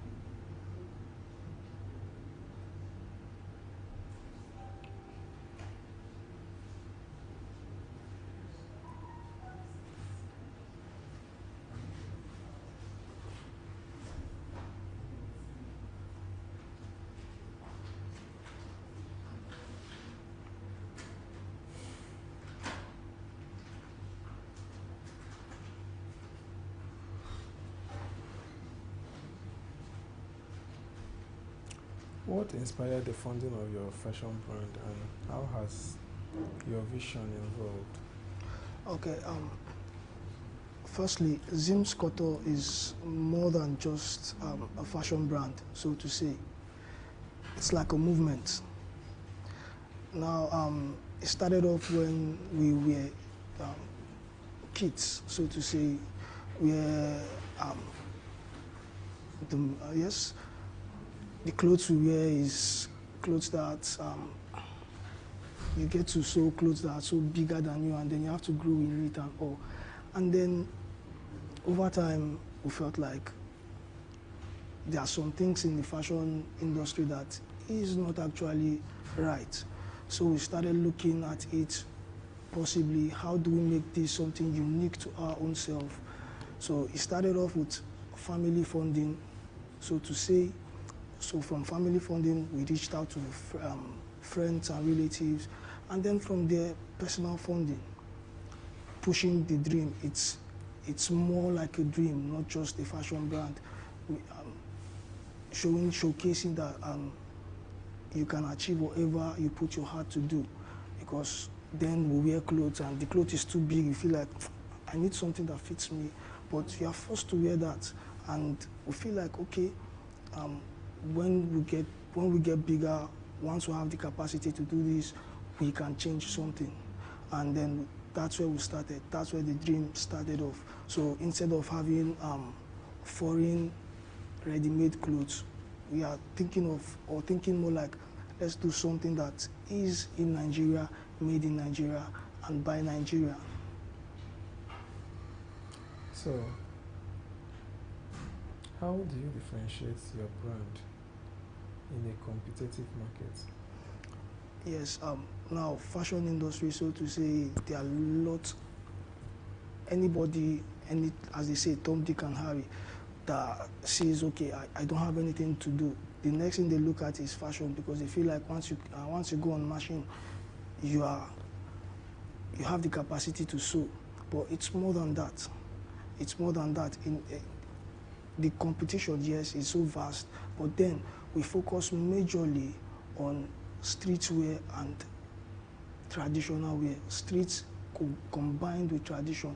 So we know that you can, out there you see, we have street casual wears, we have traditional wears, but it's rare to see the combination of streetwear and then the traditional wear. So one of the things we're looking at, or one of the things we are more focused in, is trying to combine these two together to bring out something unique that the world has never seen. So that's what we are engaging. And more than that, yes, more than that, it is a movement. Now, you go out there, I'm very, very sure there are lots of tailors, there are lots of designers, but then how you hem, how you stitch, how you do the little things that count, they all matter, and that's where we are more focused on.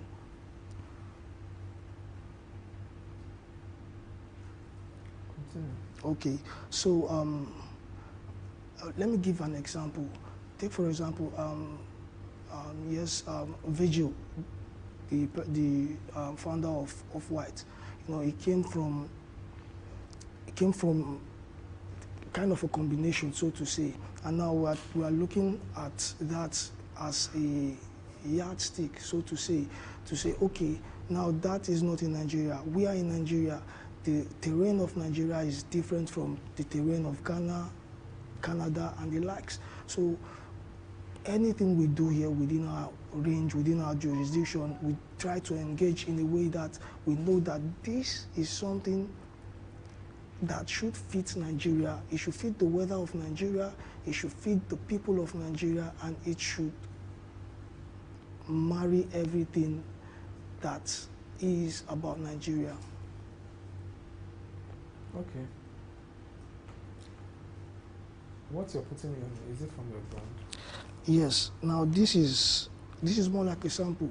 Now if you notice, we're using the Louis Vuitton. Now the Louis Vuitton is not our brand, but this is just like a sample, so to say. But if a customer needs this, we can then use this to showcase, to say, okay, this is what we're doing. We could have a mixture of Ankara on it, and then a mixture of the normal kind of wares to just bring out that African beauty, that African uniqueness. So anyone that sees it on you, you look unique and different. I was coming here from the road, I was quite surprised and shocked. People were just looking at me like I came from outside. But then I understood that this is me trying to showcase a brand, and I'm very, very sure it had a recognition in their brain that this is something that is different and unique. What strategies have been the most effective in building your brand awareness? Yes, okay. One of our strategy we use is, okay, let me just explain. We, not just on the sewing, we also educate. We try to bring up, as they say, train up a child in the way so that when he grows, he does not depart from it. So we know that this is not just a brand, it's a movement. It's something that in the next coming years, it's going to be everywhere. Sims Cotton is going to be everywhere. So how best do we move? How best do we grow than to train those that we see around us? So far so good. By the special grace of God, we've been able to train a huge number of students, and they are doing well for themselves. Now, we also have an opening where, as a student, if you still want, let's say you are having difficulty getting sewing machines, you're having difficulty to set up yourself well, we have the provision where we say, okay, do you know what, you can come over to the shop, you can come over to the workshop. If you have work, all you have to do is just to pay a token. We don't allow for outsiders, only our students. That way, we tend to monitor the progress of the student. We tend to monitor how they sew. We tend to monitor, okay, this thing you're doing, I want you to see person B. He's doing more than what you do. So that way, the team is all growing together. And then also, just like a whirlwind, it starts small, but gradually, it grows big. So we're taking it gradually, gradually, gradually. Of course, yes, there are some difficulties here and there, but then we are still committed to the goal. We are committed to the dream, to seeing that this name, Zims Koto, is not just a name, it's a brand. It's not just a brand, it's a movement from Nigeria to the world.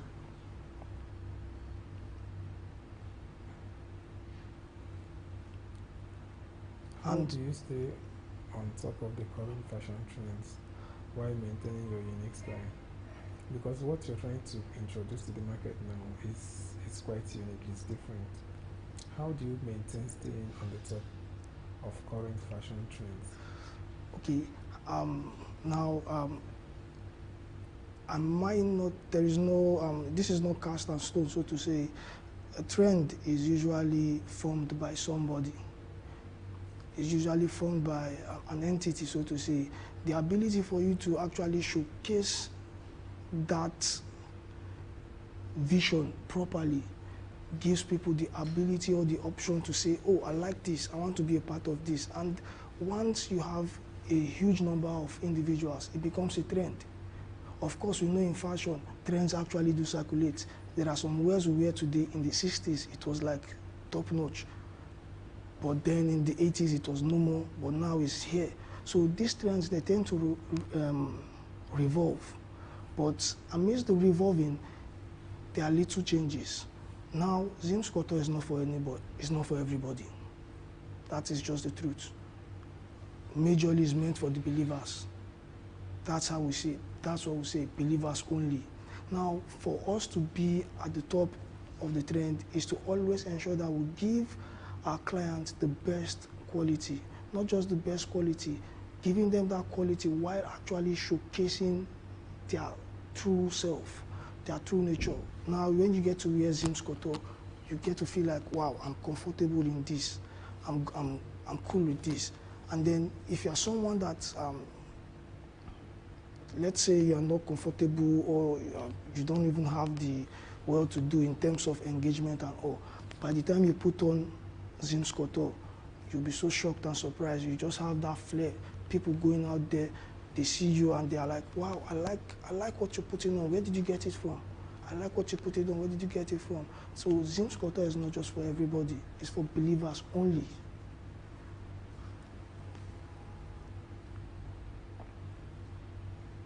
So, what's really motivated your decision? Now, the motivation, this is a shared vision, so to say. It's not just me. Like I would always say, me and my brother, my younger brother. You can as well choose to, if it does not resonate with you, you might choose to not do it. So. Exactly. So, sorry, please can you reiterate the question? Okay. I said, what really motivated you? Okay. Now, the motivation, like I said earlier on, when we were kids, we used to wear so big and bogus clothes. Kaftan, very big kaftan. I could remember when I was 8 years, I wore kaftan for 3 years. One kaftan, 8, 9, 10, almost 11. I told myself, no, this is not why. Now, it's not like the funds are not there too, but then... You were going with it. Yes, somehow, some way it was economical, but as you keep growing, you get to see trends change and all, and then the trends can actually, what you wear can actually resonate, can actually follow, but we weren't doing that. And sorry to say this, I grew up in the barracks, so to say, and military kids and all, you can see, then there used to be this shoe that used to show light and all. So you're wearing kaftan and all with some big bogus cover shoe, and then you're seeing some other person wearing something foreign. So it looks more like a competition and all, but we're not up into the competition, so to say. We were more like, how do we make something that is ours? So we were discussing about it, and at some point I even left it. I left it and I had to focus on other things. Then all of a sudden, my brother studied computer engineering in school, but along the line, he found himself on machine. So one day he called me and he's like, I don't just want to do this. only me, because I know this is bigger than me. So I'm like, okay, how do we do this? How do we do this? That was where we started. At some point, I left him. But then, when it got to the point where he needed me, I came in, and then we started off, we kick-started, we went ahead to do the registration. Upon the registration, we proceeded to engaging with clients to start to see how we can actually start growing our clientele, because without clients, the business cannot move. Now, as God will have it, we've had some big names like DJ Spicy. He was once our client. Somebody like DJ Bona, DJ Playloud. These are upcoming and celebrities here in Abuja. But because of the dream, because of the vision, because of the vibe also, because it's a movement, because of the vibe, they loved it and they felt to be a part of it. And so to say, none of them actually said ill about it. Well, of course, this is business. You could have hitches here and there, but each time we deliver, they all see the satisfaction, even from their eyes, from their posts. They all get to wear the clothes, and with joy and gladness, you see them taking posts and all. And that itself is a huge recognition for us. And we're still at it, hoping to get more. What challenges have you faced during your brand growth, and how did you overcome them? What are your greatest challenge at this developmental level? Yes, challenges. The challenges are, I'm not going to lie, the challenges were huge. More specifically from the Nigerian economy, where fashion, so to say, you need electricity. You have to iron. You have to plug your machine if you are using industrial machine. So there was a lot of challenge during the onset, even up till now, so to say, but we are going one step at a time. You know, where you had to put a lot. At some point, we had funds, and the funds were not enough. Why? Because we need to keep the business running, operating cost. And the operation cost here in Nigeria is very, very high. You need to source for good materials to actually do something that is worthwhile. You need to actually, how do I put it now?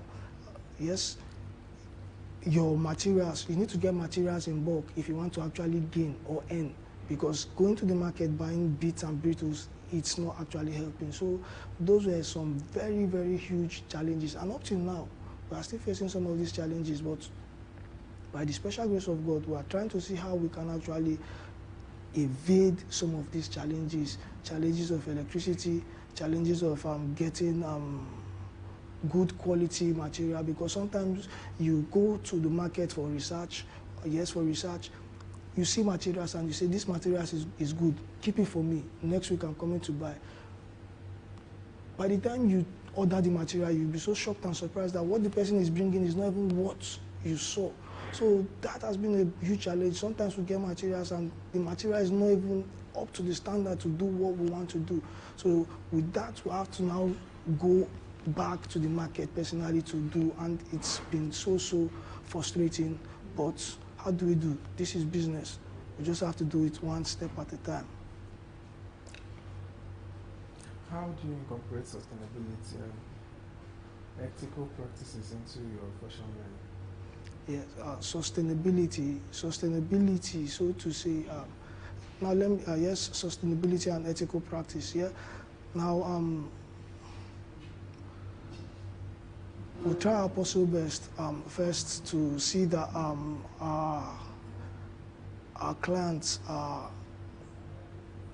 they get the best. So we try to keep them. Customer relation has been a very, very huge factor for us, because if you are not good to your customers, they don't get to stay on there.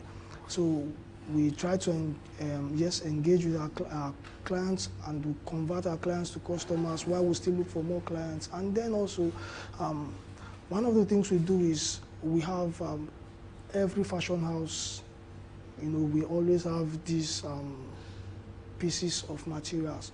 Now, one of the things we're looking at, we're trying to look for, engage in eco-friendly conversation. So yes, something like that. So that way, those materials that we have, we can reuse those materials where they can be recycled instead of just causing mayhem to the environment and then loitering the society. Don't worry. So, what has been your biggest achievement since launching your brand?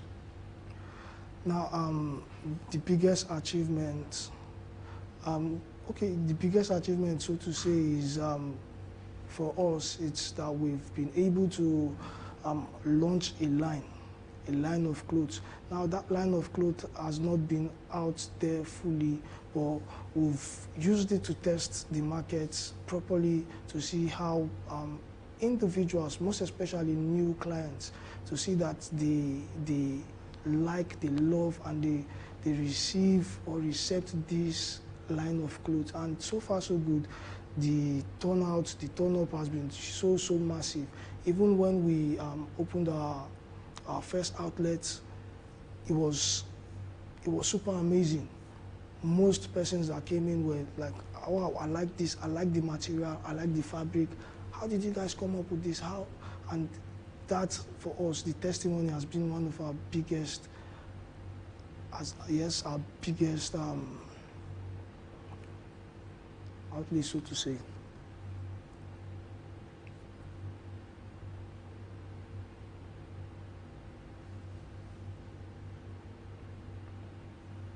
What are your future plans for expanding your project line, or entering new markets?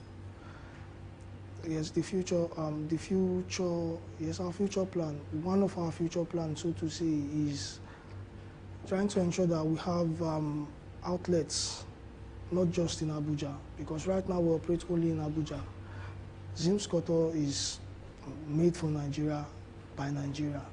So one of our future plans is to ensure that we have outlets on each and every state that we have here in Nigeria. That way, we tend to focus more on the environment where we situate. Now, take for example, someone in Lagos, the kind of wear they wear in Lagos, the kind of traditional attire they use in Lagos is totally different from what they use in the north. So that way, when we have these outlets out there, they are all Zims Koto, but then what they produce is unique to that individual environment. Now, that is one of our major future aspirations that we are looking towards engaging. And while we're doing this, sir, we're also not forgetting training the younger generation, trying to catch them young to ensure that, okay, this is a dream. We are not so dejected to say that this dream is just Zims Koto, it's just for one family alone. No. If you learn from Zims Koto and you are so good at it, and you can go out there to establish yourself, that is a huge plus for us to see that many persons out there came from us.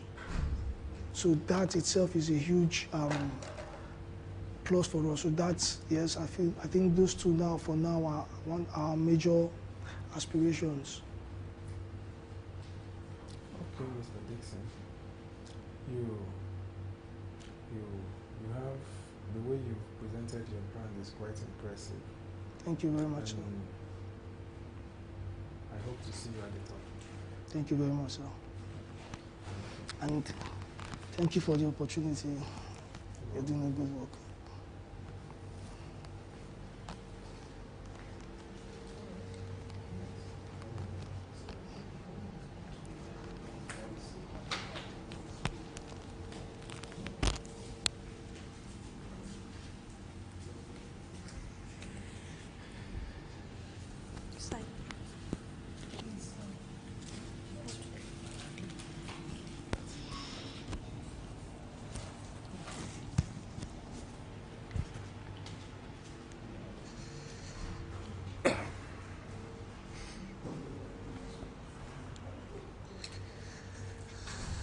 Good evening. Thank you. My name is Chukuma. I'm a consultant. I do bidding for government purposes and for awarding of contracts. So for some time now, That's what I do for a living.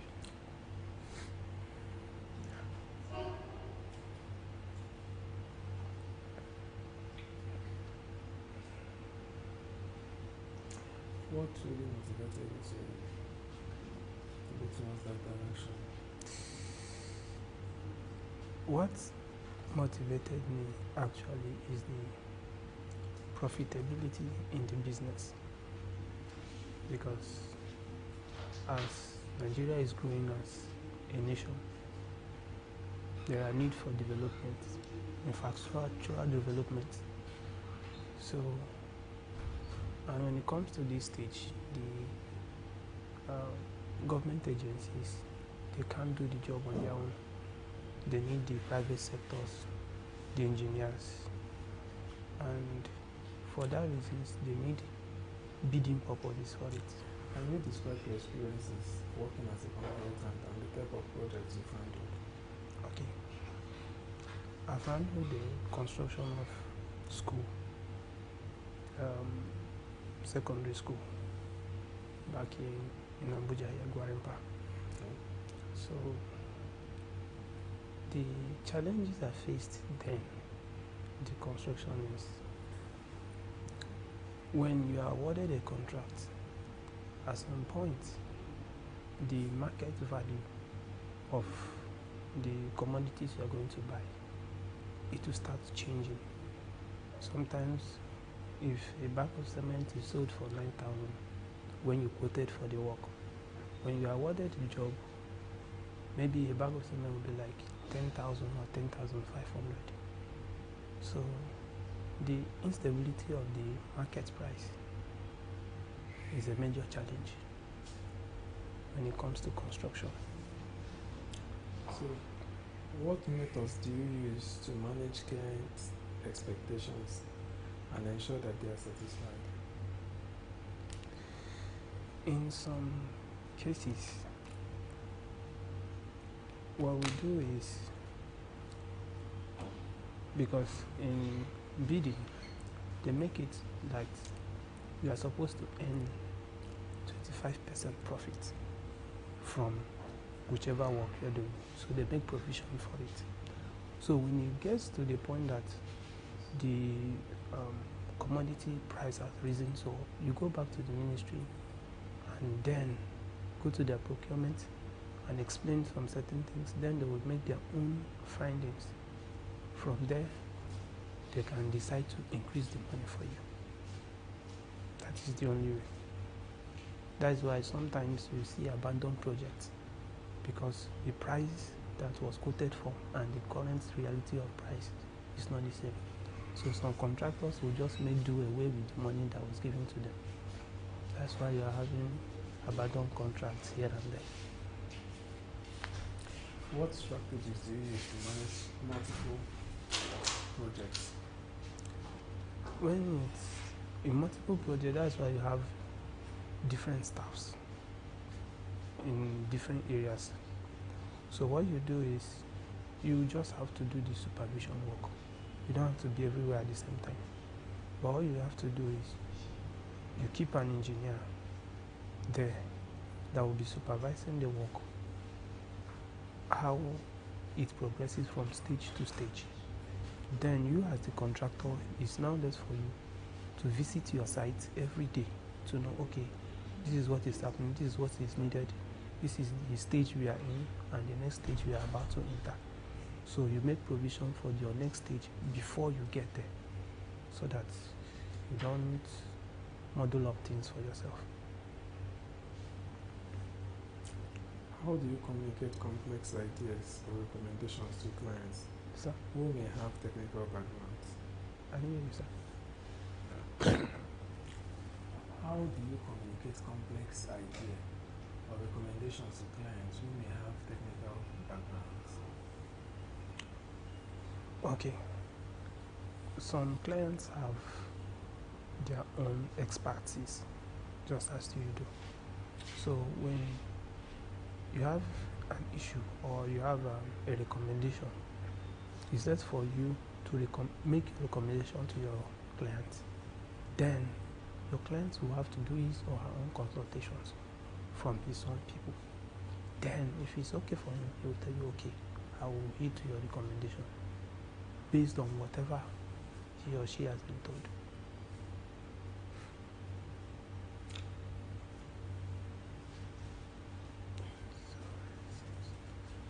How do you measure the success of your consulting engagements?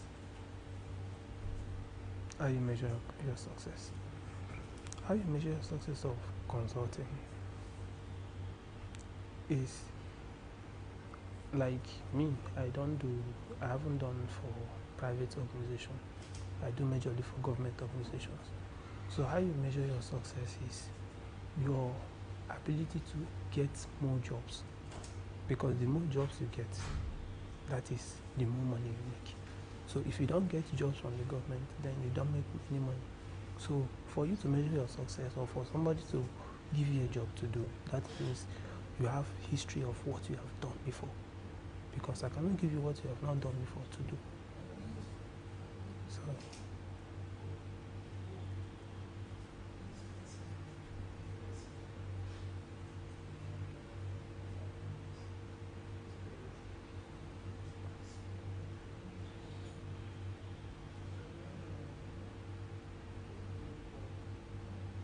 can you describe your experience working as a consultant?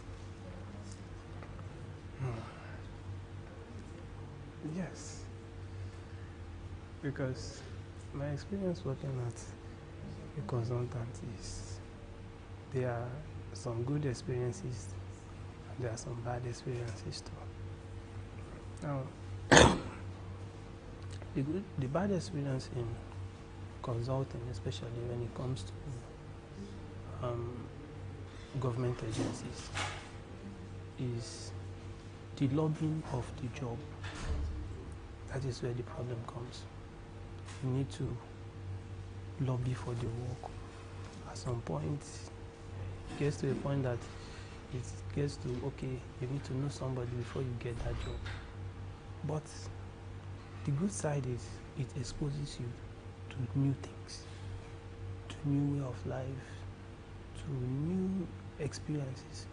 Because when I did a construction job, I get to understand so many things that engineers with electrical and other people face, and the hassles in sites too. So I learned a lot because it helps me to manage people, not one, not two, big organization of people. I can organize and tell you, okay, this is what's your responsibility. So it helps, or it improves my level of management.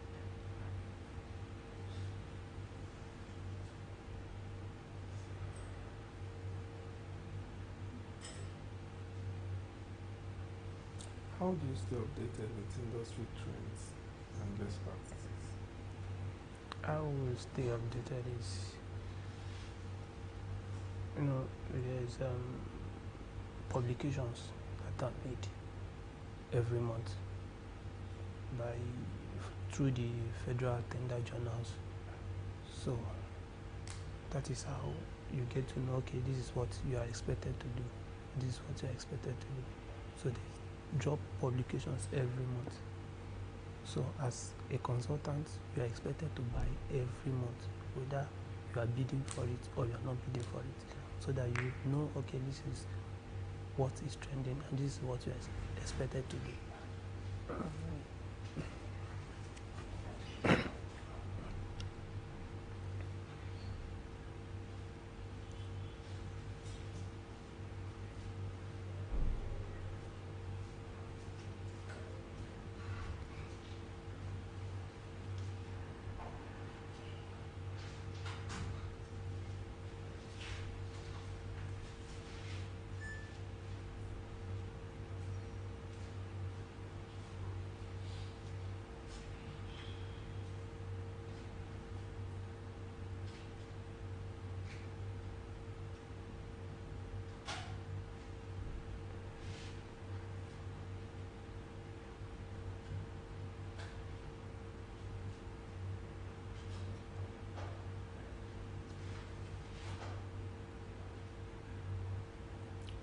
In trying to fix certain things, okay, What has been your most rewarding experience? I'm trying to fix. Well, my most rewarding. In trying to work in your field, Okay. what has been your most rewarding experience? To me, my most rewarding experience or thing I've understood is the knowledge. Okay. Because the construction thing or consultation thing is all about knowledge. It has exposed me to understand so many things in both in private sector and public sector. So anything that has to do with construction, consultancy, either bidding or any other works of public or private sector, I have much experience. I've seen so many. So the experience is what matters the most. So that is my most rewarding thing that I've gotten from my years of working. So the experience that I've gathered and the knowledge is okay for me. All right. Thank you very much for your time. All right. Thank you.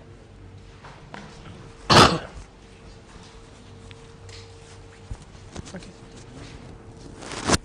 All right. Sign. Okay. Thank you.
Use t-shirt, come.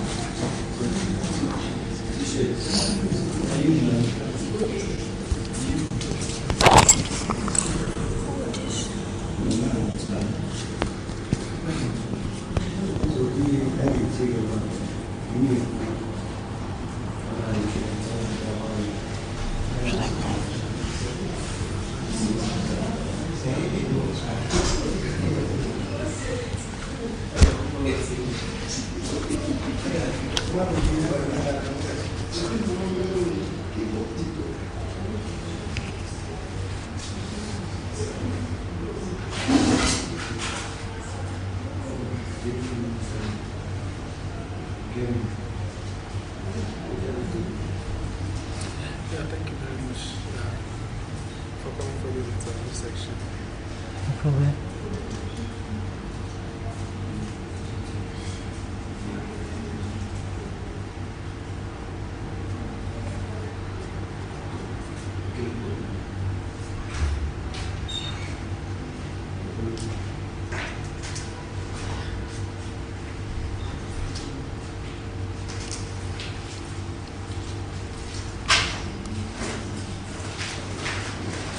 Tell me about yourself.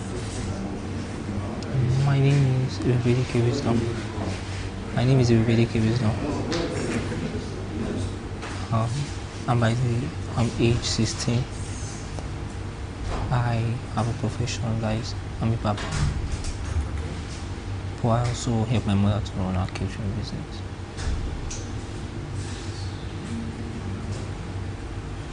Can you describe a challenging work situation? Challenging work situation. Challenging work situation. You know, growing in your business, you need to understand the part of the customer in your business. You don't just depend on your own intellect. You might be running a business on intellect and might fail because that is not what the customers prefer. So you have to go on things we call surveys to know your customers' ideas, other things about how they prefer you on your business. Because as they say, customers are always right. So one of the challenging situations for me is that most customers they don't know how to communicate their want in you serving them. Like if you're a professional or you're a businessman or woman, you are serving your customer. So most customers don't know how to communicate what they want.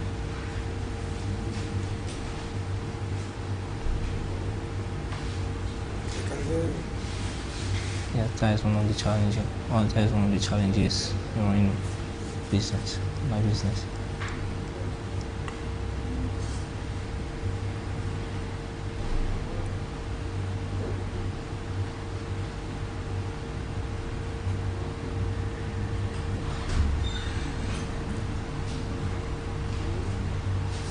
Can you describe a goal you recently achieved? Goal. One of the goals I recently achieved was I was planning to further my education in university.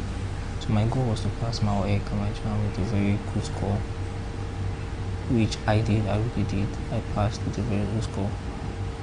Then my second goal after that is to save an amount of money to further my education. Like I save amount of money for my school fees and my work in the school. And I'm working up to that.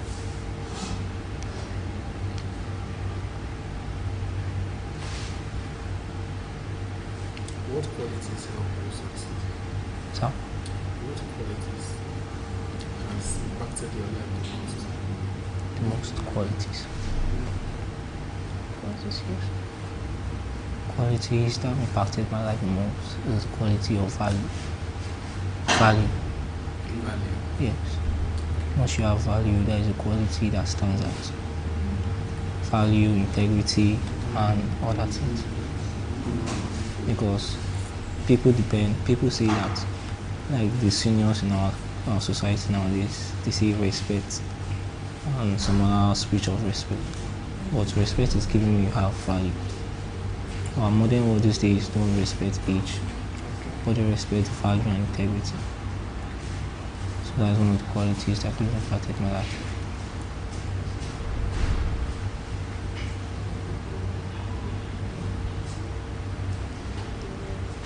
What motivates you the most? What motivates me the most is I keep telling myself I can do better. I keep giving myself speeches that makes me feel I have more potentials. I don't let anybody weigh me down, no matter how it seems, no matter what comes my way. I have this feeling that I can do better by believing in myself.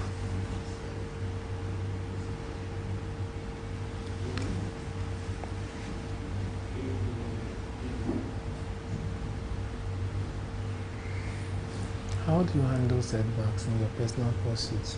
So, how do you handle setbacks in your personal pursuits?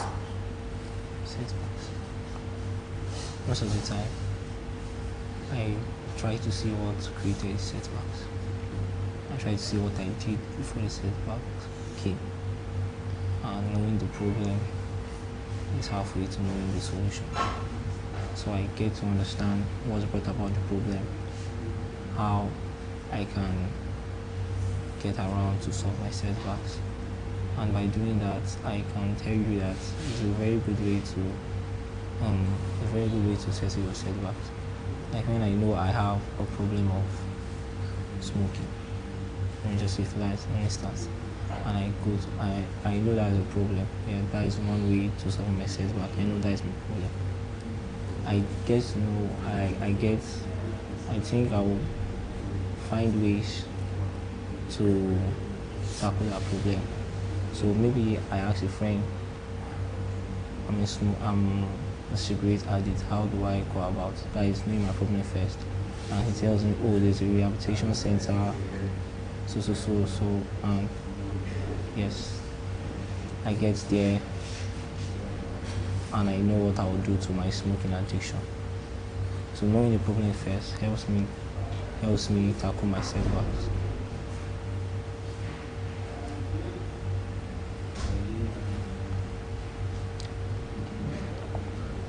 What does success mean to you personally? Success. I was reading a book and I got to know that the definition of success is not the amount of money you achieve, but it's the amount of impact you have made and the amount of comfort you have given yourself and others around you. Not known by, when we talk about wealth, for me wealth is having enough, not to worry about having enough. So I don't think having enough is success. Okay. Success for me is making people see you as their leader, standing out in whatever you do, standing out to the point that people can trust you with whatever they're doing, and having enough to make you not worry about having enough. That was success means to me.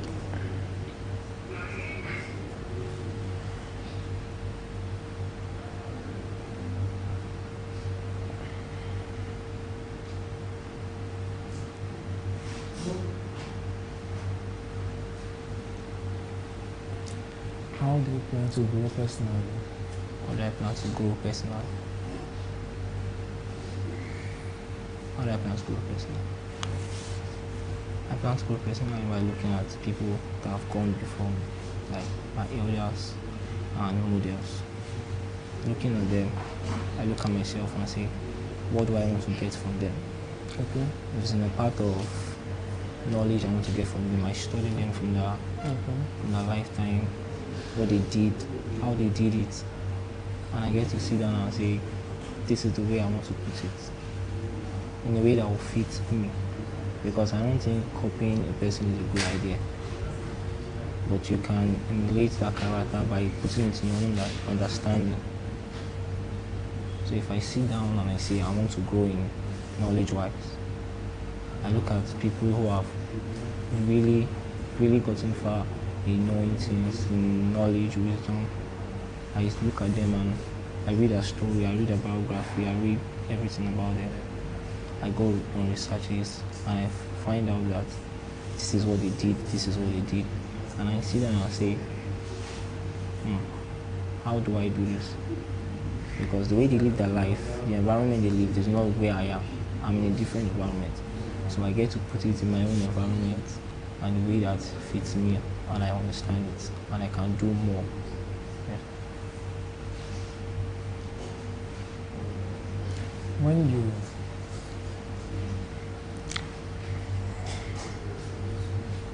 in the course of this interview, you said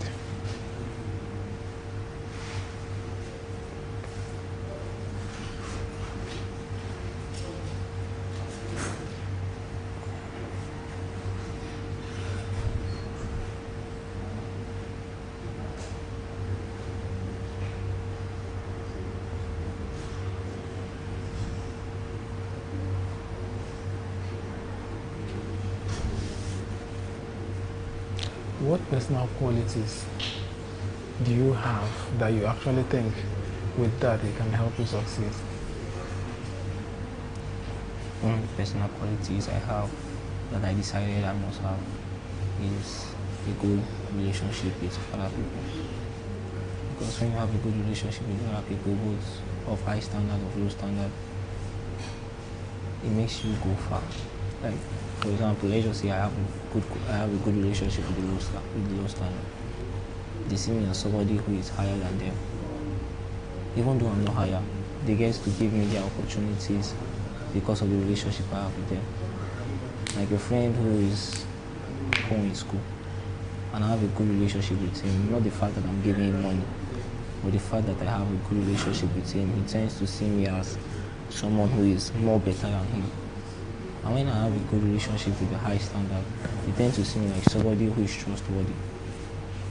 Like, for example, I'm in a good relationship with, let me just say, the richest kid in my class. And once in a while, his dad comes in and say, wow, wow, wow. The child sees me not because of the money he has that I'm his friend, but he sees me that I'm truly his friend, not because of his wealth or his father's wealth, but the kind of relationship I have, not fake relationship. I'm not talking about fake relationship, I'm talking about a sincere relationship with people. So the child sees me like a very, very good friend, and this can really help me get close to the father, and that can be of my lifting. Yes. So that is one of the personal qualities. Who influences you the more? Influences me the more. Okay. Who is your role model? My role model. In my career, my role model is Tony Starks. I don't really know much about Tony Starks. Okay. I don't really know much about him, but I know him from his biography and that he was a great engineer. And what I want to be is a robotics engineer. So I love him because of the way he puts in things. He sees himself beyond what humans see. Not because he's too wise, but because he has the belief that no matter what, he knows where he's going to. My role model, let me just say my role model is myself. I'm the only one that can bring the best out of myself. No matter any advice they've given me, I'm the one that needs to put into action. I have to see myself as somebody better and take that. If I see myself as somebody better, I look at that picture and say that is my role model. Yes, so my best role model is myself.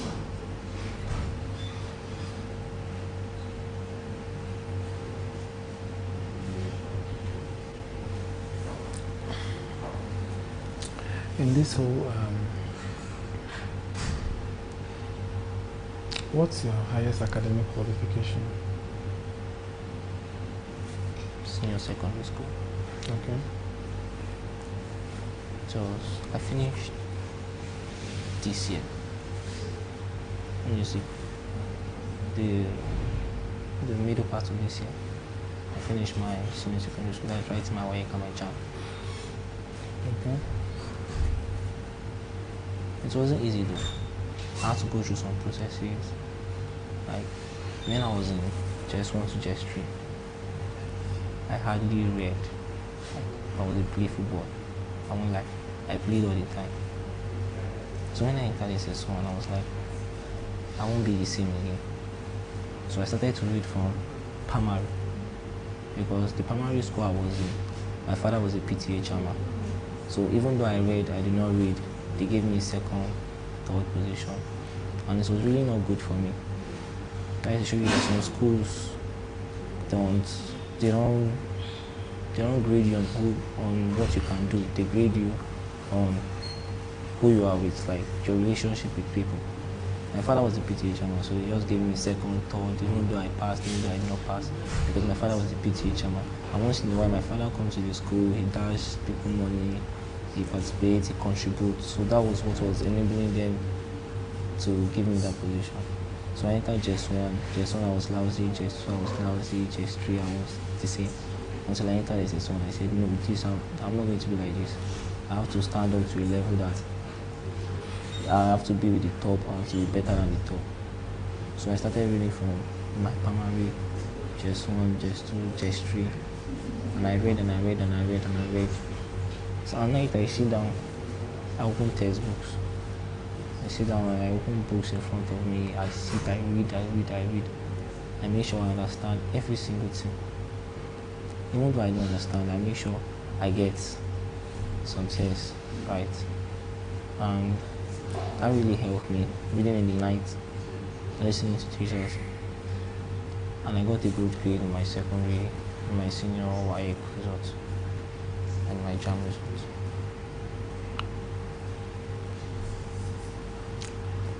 So,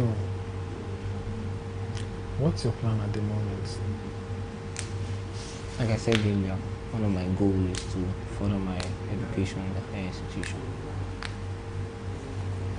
I always wanted to go to a school that had more facilities, better teachers experience, better teaching experience, and more educated people around. Okay. Because a companion of, there was a saying that says, if you're working with 5 foolish people, you didn't count well. You are the 6th person. So I want to go to a school where the education level is really high. Students around there know what they are doing and all sorts of things. And from there, I want to further my career by going for PhD and master's class. Yes, that's what I want to do.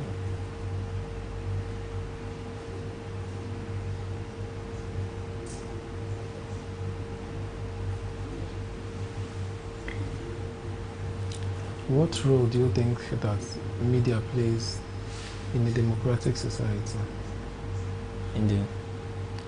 What role do you think the media plays in a democratic society?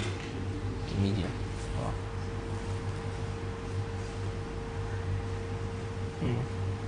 The media. The media plays plenty of roles. Not just now in a democratic society. Democracy for the people, by the people, and of the people. The media is one vast body that help community and societies get insights from a very vast point. We all know that the media is helpful these days, gives information at a high rate, the likes of AIT, TVC, channels. So enlightening the people about their position in the country, like citizenship, that is, in the senior secondary school, we call it civic education. So enlightening the people about their citizenship in the country enables the citizens to know that, yes, I really have a role in this country. Like democracy, the government for the people, by the people, and of the people. So when I'm on a TV show like TVC and I'm telling people, you have the right to hold someone in power, they come with this awareness that anybody that is in power is by their way. So the media somehow educates people on their citizenship in the country. Their citizenship, yeah, yes.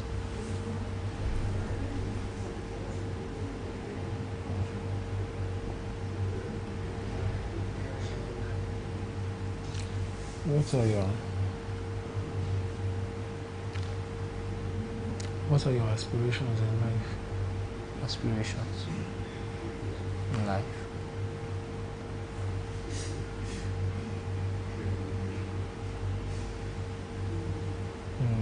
I don't have much of aspirations in life. I'll just say I have more of goals and future plans. Okay. Than aspirations. So what are the future plans? Future plans. Is this something you want to share? Yeah. Okay. My future plans.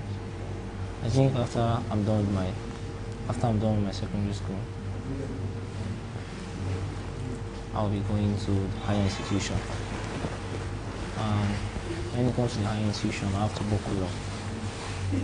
I have to understand that more challenges, more obstacles. I have to really sit down and get the whole planning of myself and what I'm about to do. So maybe after I'm done with the higher institution, I'll pass another stage of my obstacles. Yes, I'll start with, because most Nigerians, let me just say, plenty of Nigerians who are graduated are now eventually into entrepreneurship. That is why I said I'm a barber. I already have a handwork. But I'm not depending on the handwork. I want to attain a level that when I go to higher institution, I don't just become a dropout. That I finished higher institution and I didn't get any work, then my handwork will still be there. It's not like I'm going to drop it. I might open a firm that my barbering skills will be displayed in, and I will still have a role to play in the country. Like I will be, after my higher institution, eventually, if I get a job, which I know I will, I won't drop my handwork. I can open a firm that is like a side income for my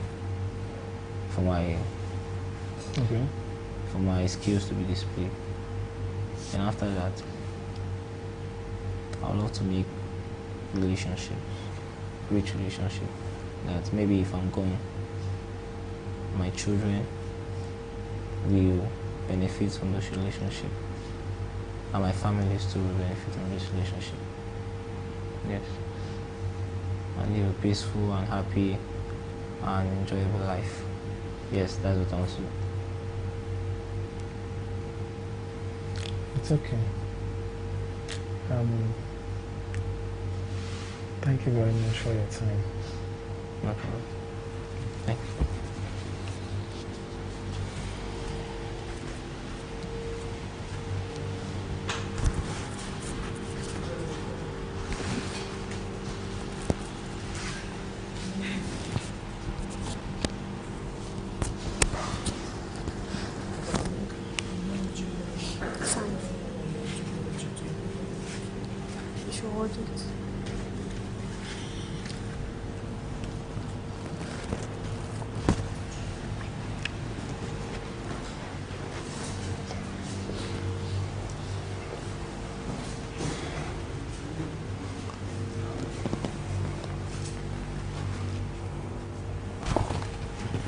Good evening. Good evening, Chibuike. Good evening, sir. How are you? I'm good.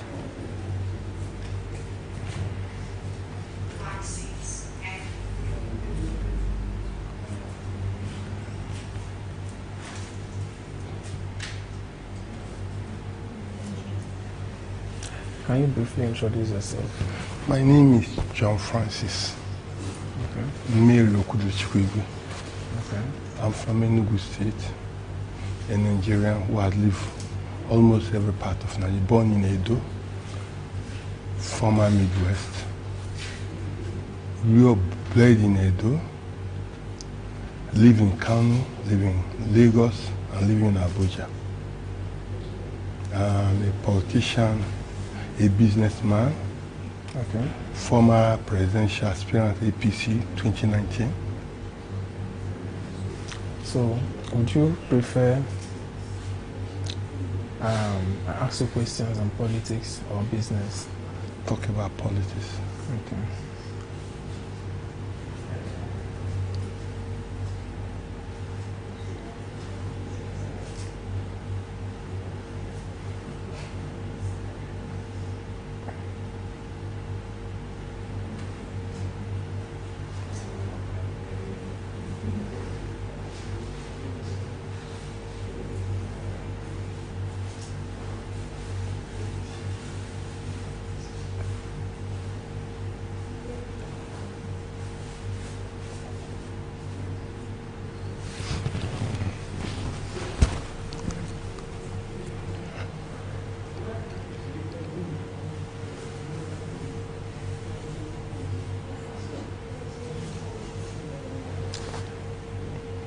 Okay, so what are the major challenges facing Nigeria political system today?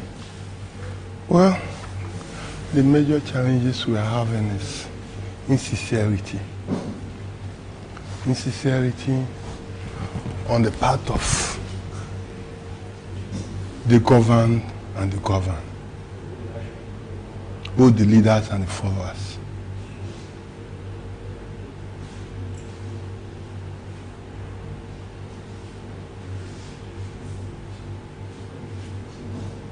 How has the Nigerian political landscape evolved over the last 2 decades? Well, we're making progress.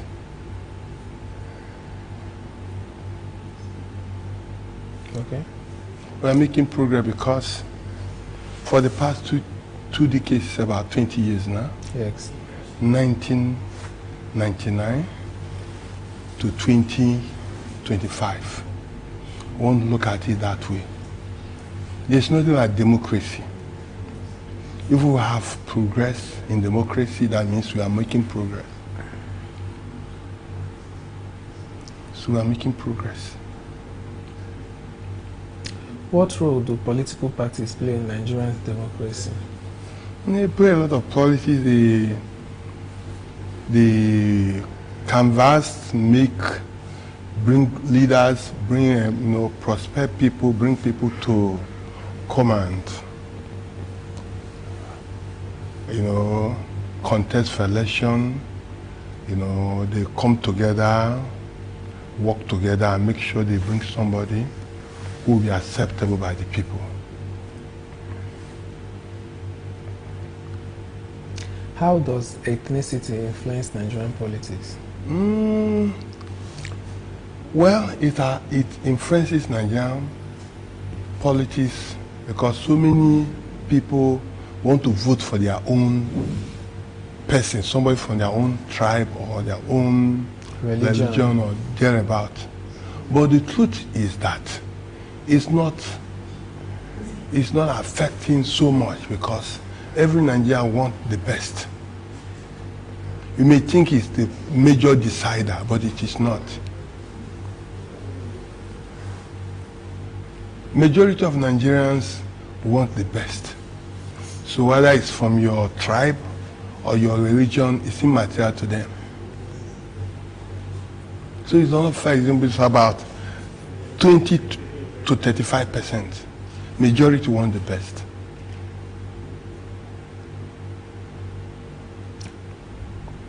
What impact has corruption had on Nigerians' political developments? Corruption is something that every Nigerian must fight against. And everybody, including you and I, must fight against corruption because that is a major problem. Regardless your ethnicity? No, it's immaterial.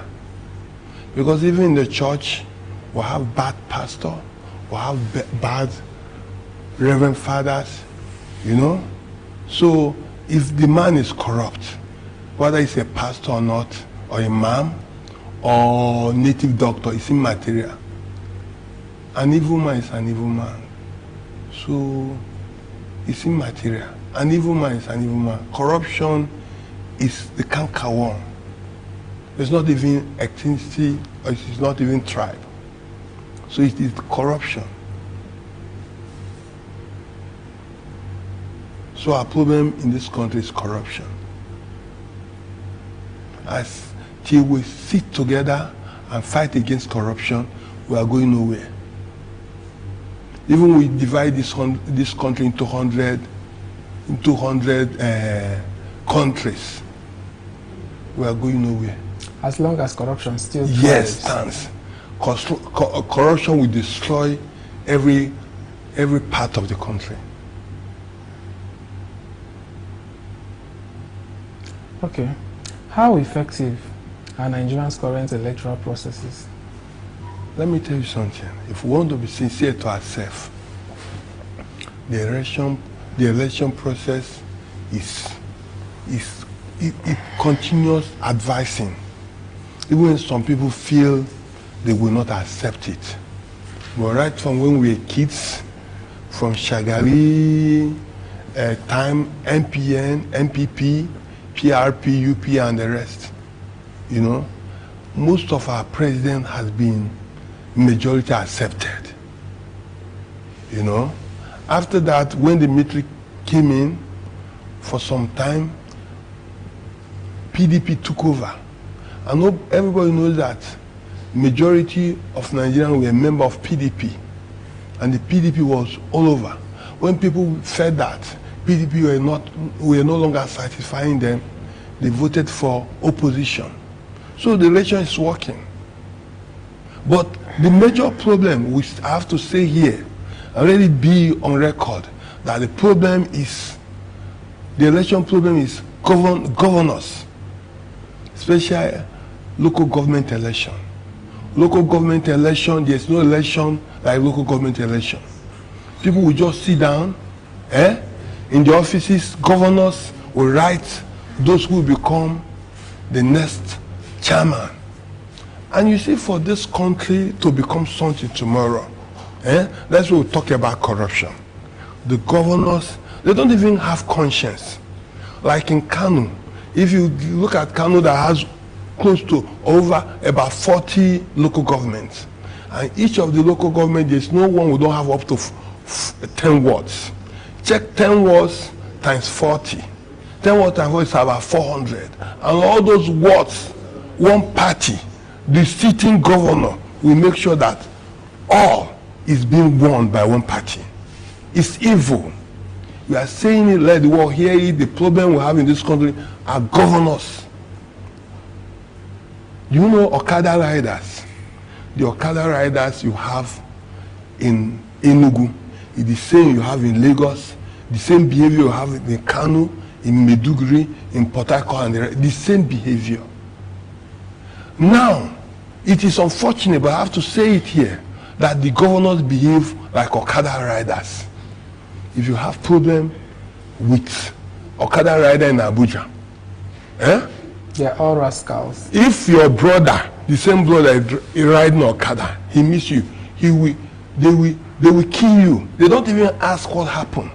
The same thing in Lagos, the same thing in Kano, the same thing in Enugu, the same in all parts of the country. So the governors behave in the same direction. So the problem we have in this country is the governors. Why would one single governor not behave and conduct free and fair election in this country? One governor, just give me one. So the problem of this country is the governors. It's not even the president. They will conduct election.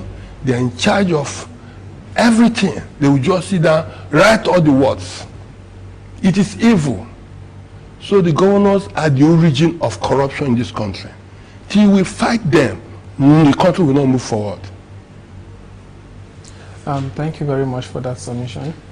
In your own opinion, how does Nigeria address the issues of federalism and resource control? Federalism and resource control. I think federalism and resource control is about constitutional matters. So if we want to address it, we should go back to constitutional matters and address it there. It's not an individual matter. And I think most of the work they've been doing, how to resource control and the rest, I think they are still in progress. With time we'll get to that. We'll get to the peak, and it will be better for all of us. But I think that once the governors are prepared to put things together, we'll make more progress. Because why I keep on hammering on the governors, like in National Assembly, except the president lobbies, the National Assembly cannot do the president cannot do otherwise. Once the National Assemblies are against you, you cannot do anything. I'm talking in terms of when Saraki, who was the Senate president, was not in good rapport with President Buhari. Things were not before any this what is it called, this what is this AFCC chairman, his name was brought twice to National Assembly and it was rejected because They have to do due diligence. That's to show you that in national, everything is working well. But in state, nothing is working. Judiciary separated. National Assembly separated, that legislative, and presidency is on its own. But in state, it's nothing is happening. And it's supposed to start at home.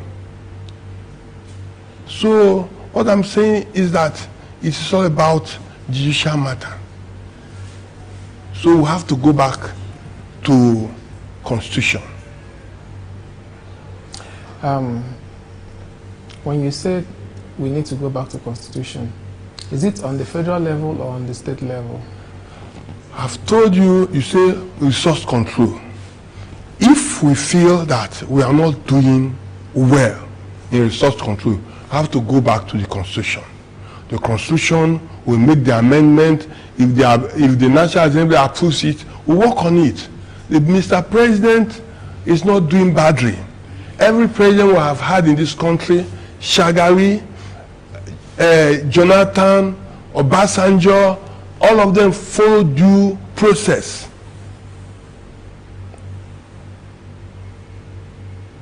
Yaradua and the rest. What has been the role of the youth in Nigerian political movement? Nigerian youths are hungry. And that is the problem. Majority are hungry.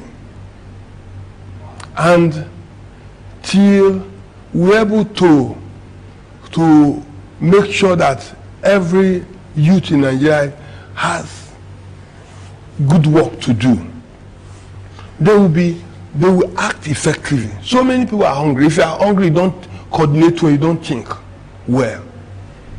And if during the election, we just give Gillard a whiff of money, and he can undertake to kidnap American president. So as far as majority of Nigerian youths are hungry, they are not coordinating well. No job, no security, nothing. So to get to that point, and that is why we have to draw the attention to Mr. President to make sure there's enough job for everybody. Even if there's not enough, the youth should be given that ability to create job for themselves, because every Nigerian is a hard-working person. So that is my own submission on that. In your own opinion? Yes. My own personal opinion. How can Nigeria improve in the issue of transparency and accountability in government?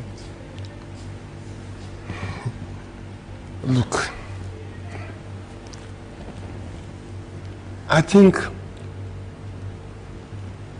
the issue of transparency is a personal insinuation. What I mean personal insinuation, do you know when you see an elephant, standing this way, standing on that way, you watch an elephant from different angles and you give your own personal judgment. Transparency is you can give your own different judgment. And that's why I know I'll be talking, I talk about presidency, I talk about all this. Some transparency is a personal judgment. It's not general judgment. I want to take for instance now, in the issue of running the government, it's not one person's affair. The president brings out something, brings out how he will manage the country. The National Assembly approves it. And if you are not satisfied, you go to court. And the judiciary, the Supreme Court, has the final say.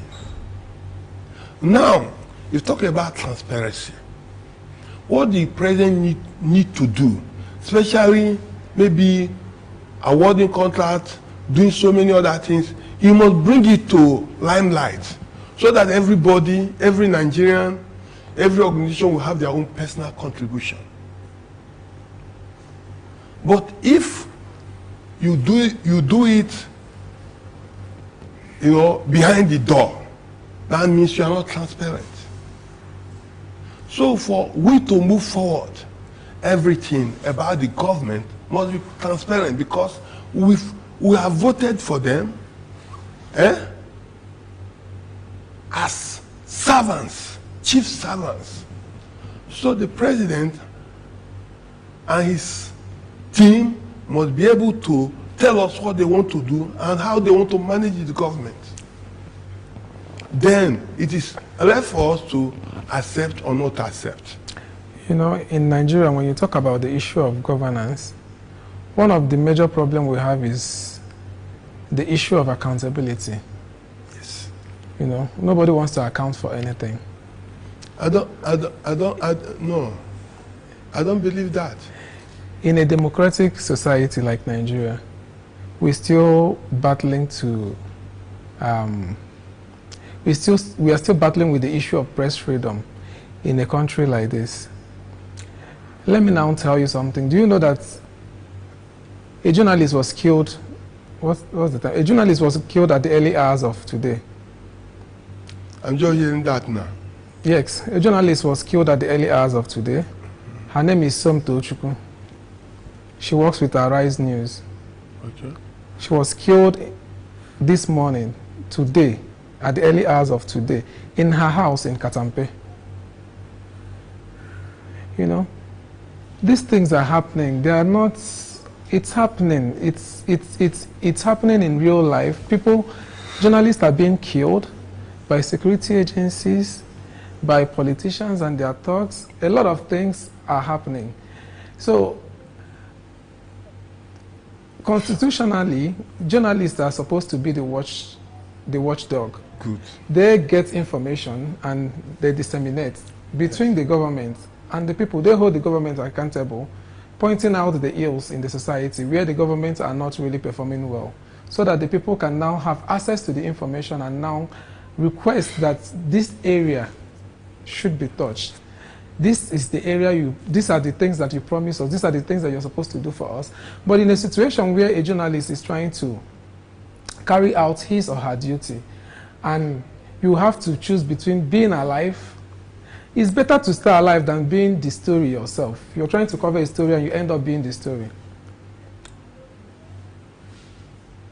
Can I come in? Yeah, you can come in. Let me tell you something. I'm sorry for the person that had lost her life or his life. Abi? Tom Chukwu, I don't know whether it's his or me. It's a she. She's just 29 years old. May her soul rest in peace. Amen. I want to tell you something. The problem we have in this country is that some people are more equal than others. Very correct. Whether you're a media person, whether you're a priest, whether you're a soldier, whether you're a teacher, The truth is that some years ago, during the last government, during the last administration, there was a time Christians were killed in Benue almost on daily basis. And nobody called any person to come and demonstrate. But there was a day that a priest, I'm a Catholic, a priest was killed, the assistant priest was killed, and the catechist was killed. And they called all of us to come and do march from Gariki to a community center, or from a community center to Gariki. Are you not telling me that all those people killed, that have been killed almost on daily basis, even there was time they did mass burial in Benue, about 70-something people. You are telling me that the life of that priest, that catechist, and that seminary is higher than the life of 72 people that were killed? Why is it that the church did not call us to come and do a demonstration work. Asking you. Let me tell you something. Every life is more important. It's very, very important, even the life in the womb, even unborn child. Whatever happened to a unborn child can happen to any other person. We should not fold our hand, even the media. It's unfortunate that the media died, and that's why you're telling me. You didn't tell me that a butcher was killed, or a teacher was killed, or a farmer was killed. Because it's a media, it's in the press, that's why we're talking about it. One life, whatever happened to you can happen to you, is for everybody. It's brotherhood. This country, we must see it as a brotherhood. We must stand for ourselves. So I'm trying to say it's not, once there's evil in the society, once there's a crime, it affects anybody. So once it affects anybody, we should fight against it. We don't want killing in Nigeria. Even unborn baby. Have you not heard of the Yahoos? Why is it that nobody is talking about Yahoos in this country? Yahoos +1 +2 +5 +10 made them murder people every day. Nobody is talking about it because people want to make money. What kind of money are we making? We are talking about killing people. How are you sure that it's not Yahoo that killed the person? That is politician. Evil is evil. Wherever it comes from, it's evil. We should reject it. And everybody that is involved in evil must die. Die a shameless death. Amen. A shameful death, I mean to say. Anybody that is involved in evil must die a shameful death. That is my own. Okay. What are Nigerian main political priorities for sustainable development? Look, if you talk about priority, the country is moving from one we have never had over 20 years democracy. It will continue. By God's grace, to continue. And nobody, by God's grace, nobody will stop it. And we'll keep on changing till we stabilize. We cannot compare our country to America that have been independent for over 200 years. What we want to say that people who steal Nigerian money, who mess up Nigeria because they want to be rich, they want their children to be rich. They are just pigs, and they will die like pigs. When you accumulate something that is not useful to you, you will die leaving them, and it has no meaning to you and your children and your family. So in terms of progress, we are making progress. When you say we are making progress, in which area, in which sector are we making progress? For sustaining democracy for about 20 years, it's progress. It's about 18 now. PDP, 16 years. Abi? APC, 8+2. It's even more than that. We're making progress.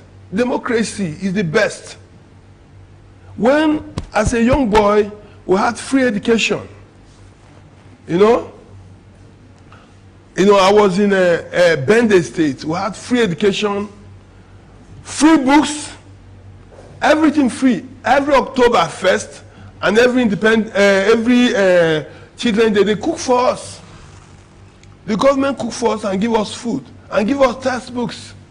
As you are moving to the next class, they are changing all your textbooks. They are giving you writing materials from beginning to the end. And people came on board and said that the government is corrupt, Ambusari is corrupt, UPN is corrupt, and the rest, and they changed it. Where have they taken us up to? The Ajakuta Steel, where is it today? It's nothing. The Metro Train Lagos they started, where is it? Democracy is the best. And we must follow it up. So we are making progress. It may not happen overnight, but certainly we'll get to that place.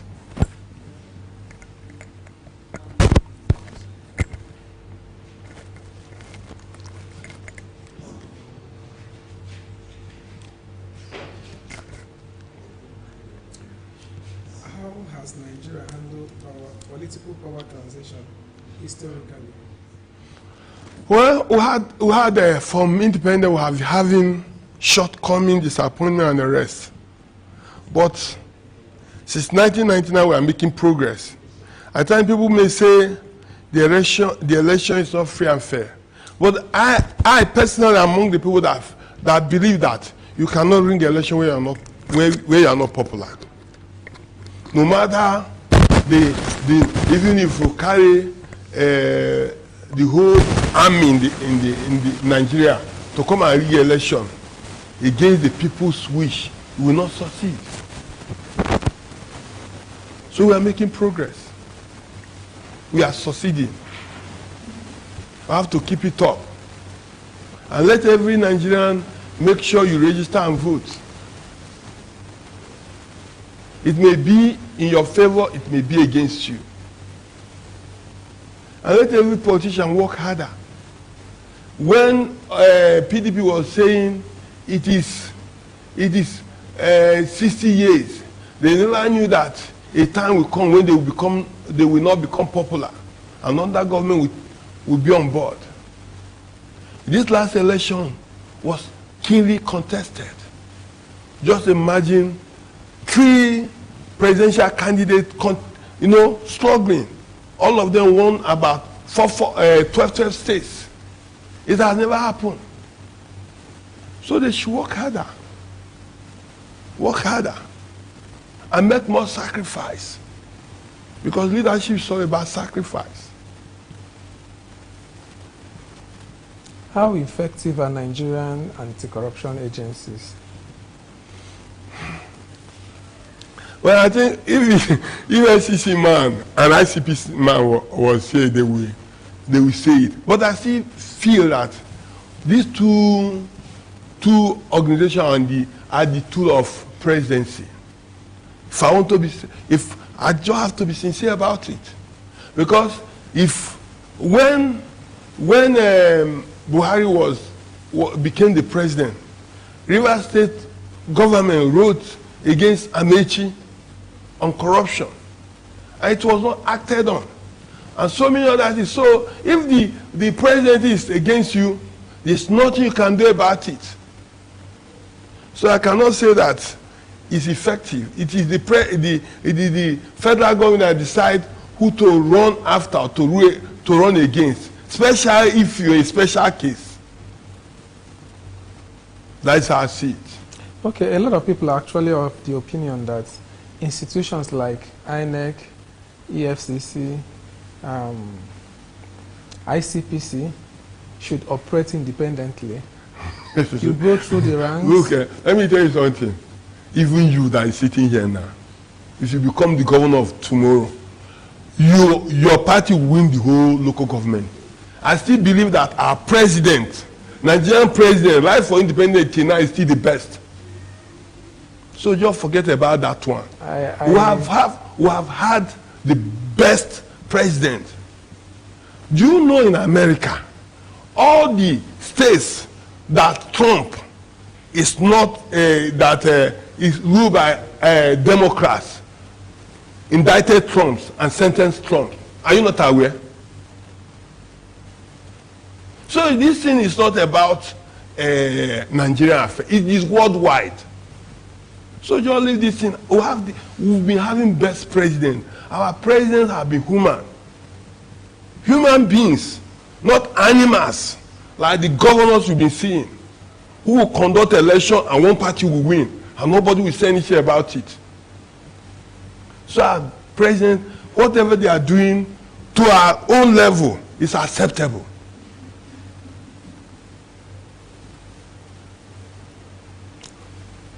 What is the role of the military in Nigerian political system? The military has no role. The military are to give Nigerians security. In political rule, they don't have anything. All they need to do is to make sure there's stability in the country, all over the country.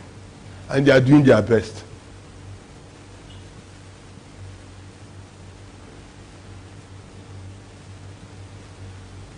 How does Nigeria deal with issues of political protest and civil unrest?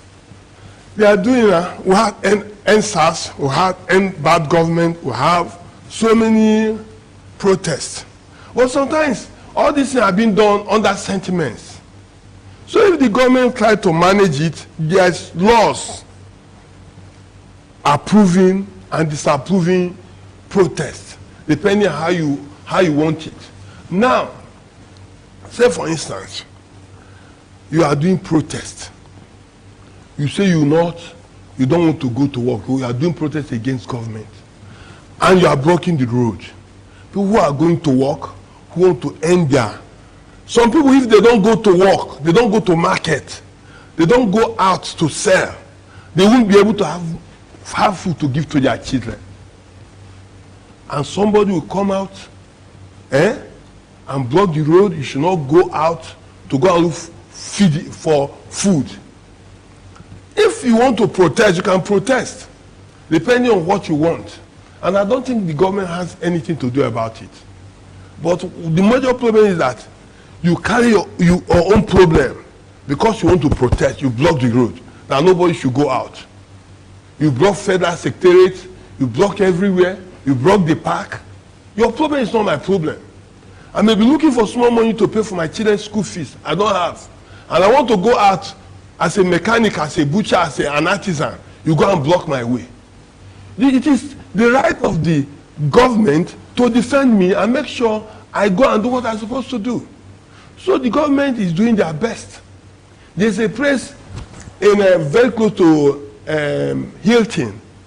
What is it called? You go there and protest. If you want to protest everywhere, go there and be protesting and be beating drums. It's nobody's business. You can go there and do that, but don't block the road. I'm hungry. Even as I'm talking to you, I'm hungry.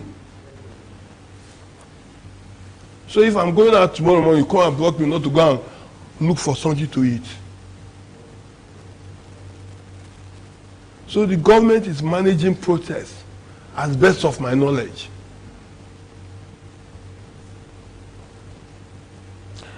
Do you believe that in Nigerian political system that we still have external influence from foreign nations? It's not only Nigeria, even America has foreign influence. And all over the world. Let me tell you something, Are you hearing me now? Economic team of a country, defense team, political team, people as I want to manipulate them because nobody wants to beat, nobody wants them to be beaten.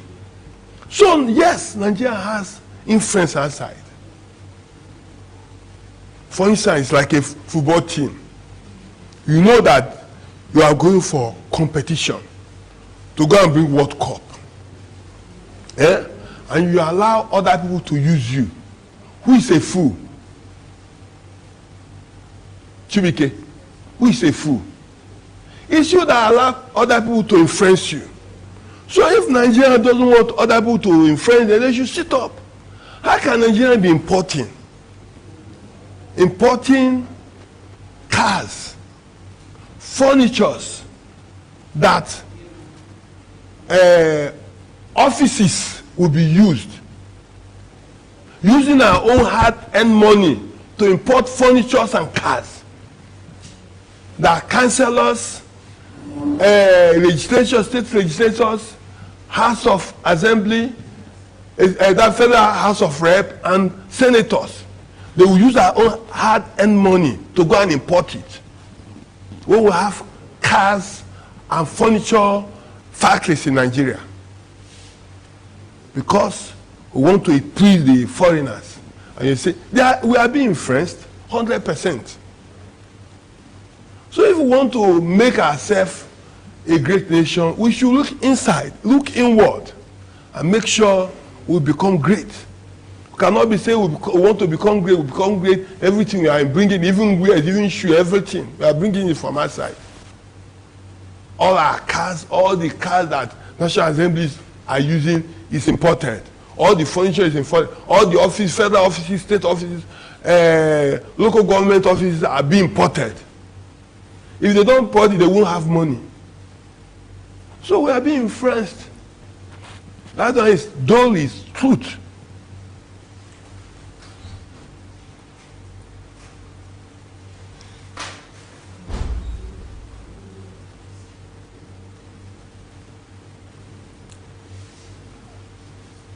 What are the prospects for political stability in Nigeria? I've talked about it. I see gradually we are getting there. Gradually we are getting there. You see the INEC keep on adjusting from the other aspect. They have beavers now. Before you know, we'll create a venue where you come and vote. After voting, nobody can utter it. Like this, the one we had before during Abiola's time, option A4. You vote, you'll be captured where you line up and where you vote. So we are getting there. It's gradually. We cannot do it overnight. Cannot do it overnight. I have 100% confidence that Nigeria will be great one day. Will change. Nigeria must be great. It's compulsory. We don't have option. Look at poor people. Look at beggars. Look at sick people in the hospitals everywhere. A time will come, it will be too much. We could not manage it. It is corruption. Even the INEC something, political problem, it is corruption. And the change begins with you and me. Although they say stream flow from the top, but we can say no. Because why is it that politicians, when they want to do election, they will start campaigning, they will start sharing money, they will start begging? If you do well, you don't need that.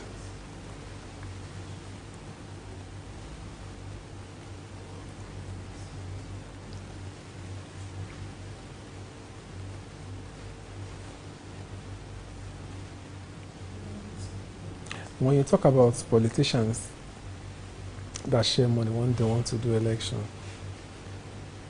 are they not sharing money? Who is collecting the money? It's not the people. I don't know. After collecting the money, will you still vote for your conscience? No. If you reject the money, you can speak out when somebody is fortifying results. You cannot fortify the results where people who voted are not in support. That is why we say you cannot rig election where you are not popular.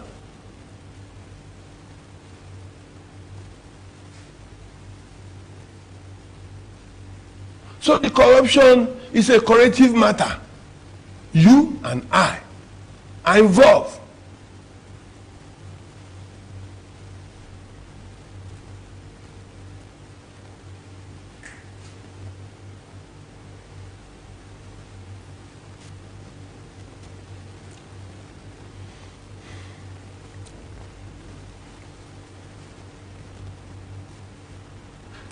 Talking about the issue of inclusion,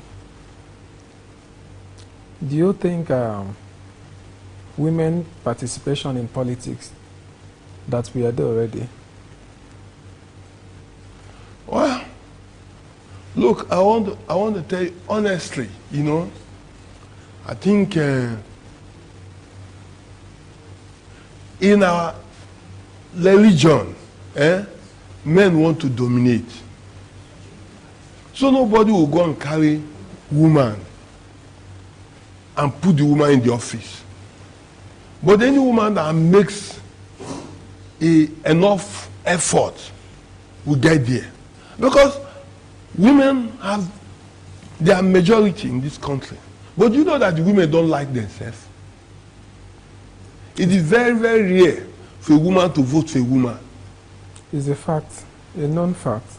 So it is then that we decide whether to, if a woman wants to become a president in this country and she's able to convince all the women by form, even in primary she will win. She will lobby and win. Lobby and win. And she has followers. How many are men in the whole world? Why is it that men are everywhere? Women prefer men.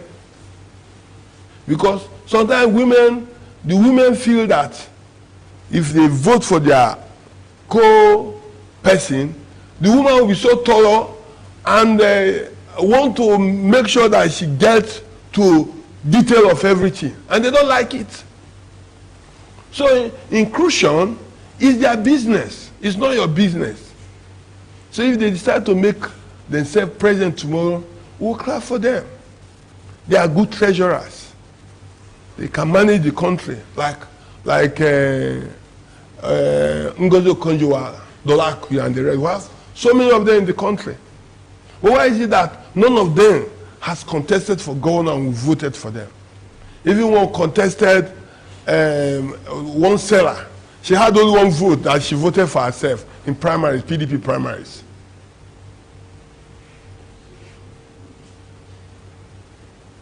So it's not men's effort. No man will go and spend the money and carry woman and put there. Even when the man bring the woman, other men will reject the person.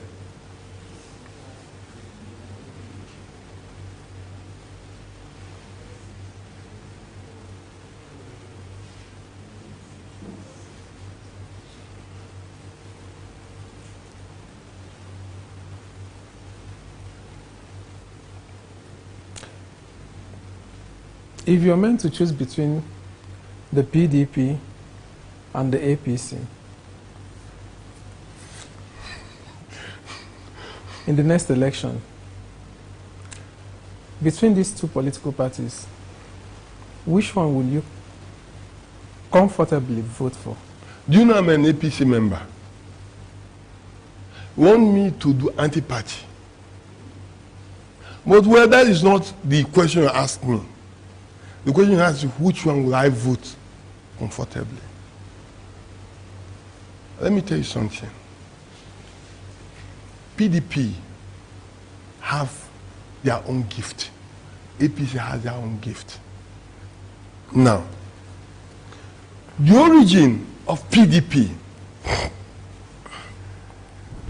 is that many Nigerians came together and agreed and fought against the military and gave birth to PDP. You understand? So it was like a collective matter. So they worked together, they gave birth to PDP. And to some extent, they were able to achieve a lot. Now, APC, where people who says, two groups of people who said they don't want to become part of PDP. The Buhari group and the Tinubu group. And formerly, Buhari was working alone. Buhari group, may his soul rest in peace. Buhari, may his soul rest in peace. And the Tinubu, both of them were working differently. Finally, they came together and they gave PDP a big fight. That is the joy of democracy. You cannot be there for always. And now, the significance is that both Buhari and Tinubu are one man heartbeat. They stood on their ground. If they were cheap people, they would have been bought with money. PDP would buy both Tinubu and Buhari together, combined together. But they say no. They have a mission. And that is what gave birth to APC. We may not have gotten to where we are going, but it's democracy. And it is a progress. Because if PDP has continued from year to year, a time will come when every Nigerian will be tired of it. Are you not sure of that? So in that aspect, which one will I support? All of them have played their own role. But as for me, if I remain APC in 2027, I will still vote for APC, except I change. Because I'm obedient to my party. So if I vote for my party, and my party loses or lost, I've done my own part. I want to tell you something. In 2023, I was in my polling booth. I'm from Enugu State. And when we came home, I could not even campaign for my party. Because everybody, the youth, everybody was forbidden. And when they confronted me, they said, bros, are you obedient? I told them, I'm obedient for my party. I'm obedient to my party. And when we voted, I voted for my party. And when they were counting the vote, when they saw one APC, they celebrated me because I voted for my party. Whether my party is succeeding or it's not succeeding, it's a story for another day. If I remain a member of APC tomorrow, 2027, I will still vote for my party. Except I change. So that is my own. I don't know any other person's submission. If PDP comes, ask the PDP, where will he vote for? Okay. How will you rate the current leadership in Enugu State now? Well, I've traveled several at home, and I think the people of Enugu State, including me, to be sincere, is appreciating, we are appreciating the current government for his effort to make Enugu State to be peaceful and clean. Enugu State is clean for now. Enugu State is peaceful, and there's a lot of infrastructure coming up. So as a citizen, as an indigene for Enugu State, I can say that the current government is doing well. I will pray that every other state governors should emulate what is happening. Like the smart school, it's a good initiative and so many other things. Thank you very much, sir, for your time. Okay. Can I go? Yeah. Have a bit. Chibuike, congratulations. Thank you, sir.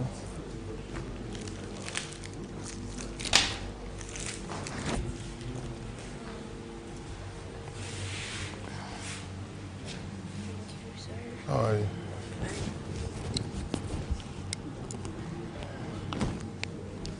Next person. I'll enjoy. I want to pee.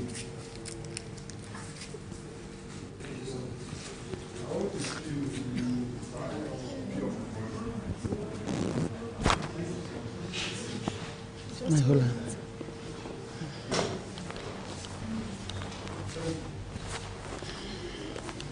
Good evening, sir. Good evening, ma. How are you doing? Fine.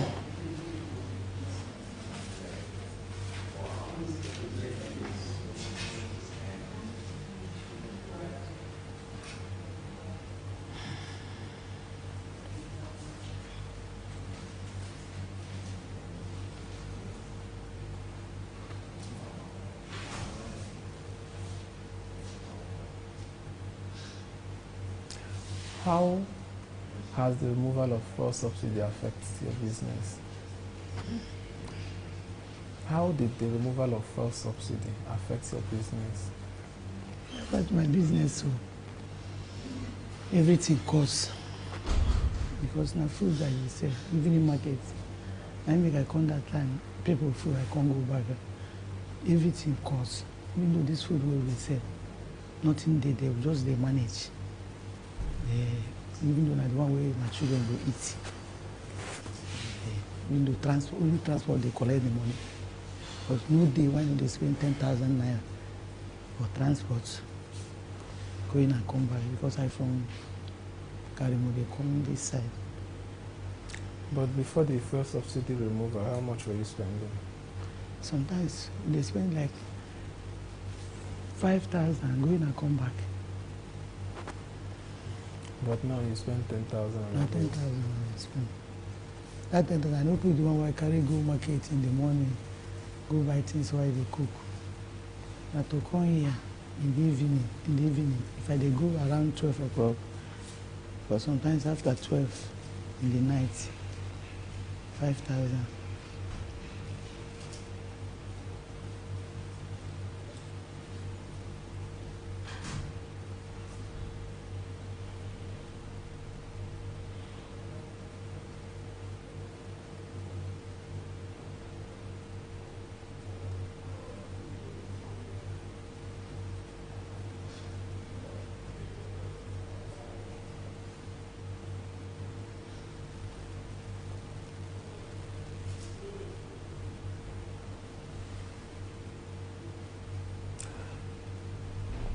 What do you think the government can do to that can lesser the suffering of average Nigerians? The beg government make it they help us because we will be poor people. We no get help. We dey suffer pass. Like me, where my husband don die since 2006. I know how they pass through to train my children. I dey beg them make they help poor people because these rich people they reach them for body. Now we will be poor people now they suffer am. Because if you no go market like that, you no go eat. Our children school fees they had us, house rent. Nothing we know. Even though this road now, sometimes our Karimo road, you know go see motor. Sometimes if you cook that food, you know go see motor wey go come carry you. They say road will spoil. Even though that road, they go do am, they no go do am finish. May they help us.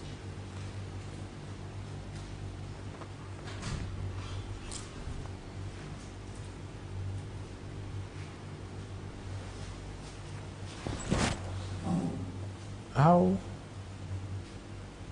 can small businesses contribute to the Nigerian's economic growth?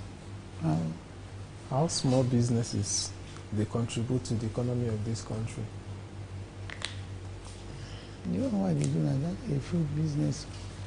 And what food I dey sell.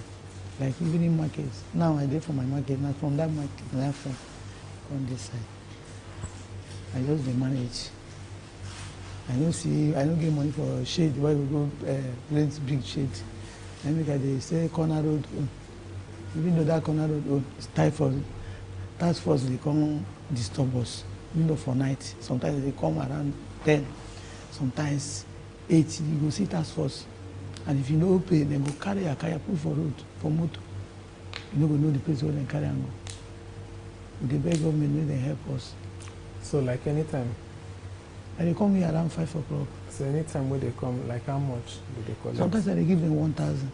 Sometimes they dey 3 group. Even though if you tell some group wey come say you don't pay, say no consign them. You see us, you see this kind of motor. Sometimes people they call a machine. Then go tell us say any person wey no carry motor, we will not give them. But if you no give them, they go carry a kaya. What economic policies could better support vulnerable population in Nigeria? Like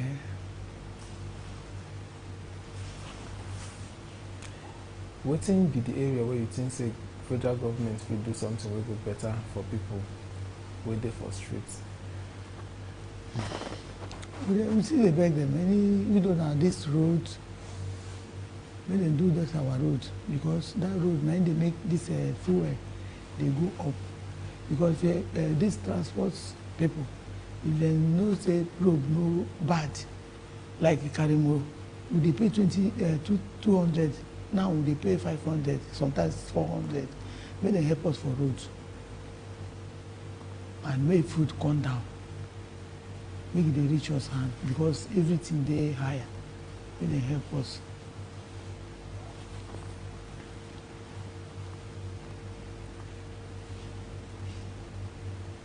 For how long now have you been cooking? I know it's 4 years.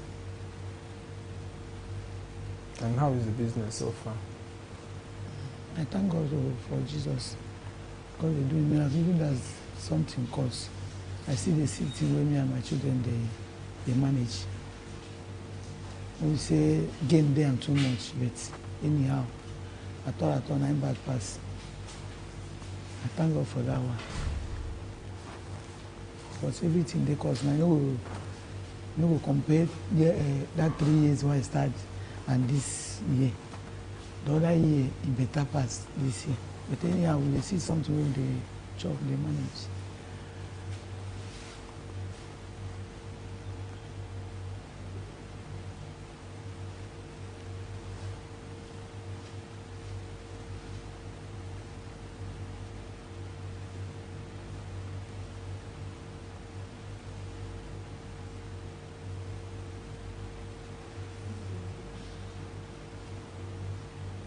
What are the effects of corruption on economic development for a common Nigeria? What do you think say corruption don't do for this country? Corruption dey, because some people now, like this area where they sell. Some people know they see something where they do because of they no see work. You see people they thief because of work no day. Some girls they do ashawo because of work no day. If the person look, you know, see some they do picking pocket. You see now you day here, you see thief, and because of no work for this Nigeria now. Now you make this thief full everywhere. You go there like this, then go come collect your food for this area where you dey. If to say work day. People go enter work, but work no day. Some people will go school, no work. You see them, they go ride Okada. Some people, if they carry Okada, then go drag person something. Something like you carry bag, they go so. You see them, then carry a bag. Some they carry knife, they for machine. Time they come, this December time now. By this time, we see everybody will cry for that road. Before you go wrong, then they don't carry people back. Some they will carry knife to butcher the people because of no work for this Nigeria now. Let them help us.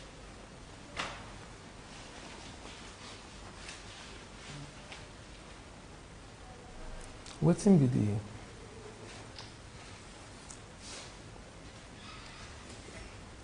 apart from this first subsidy removal, wey touch your life well well, wetin be another thing wey government don do wey dey affect the life of common man?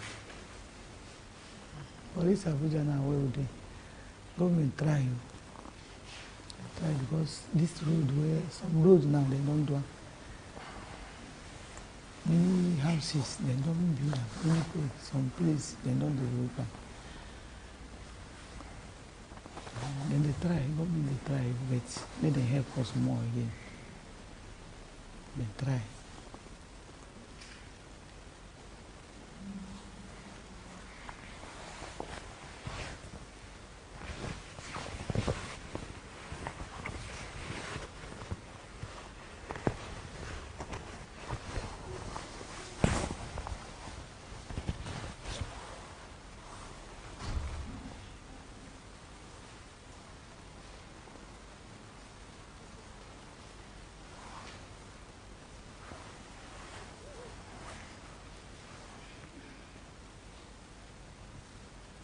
All right, thank you very much for your time. Thank you, sir.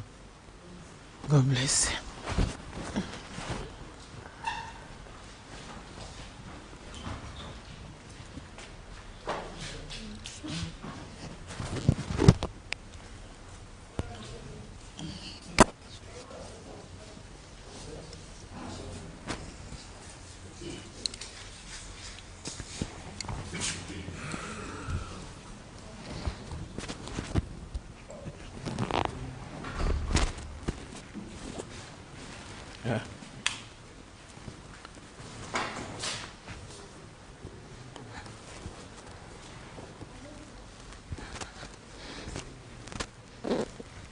Yeah.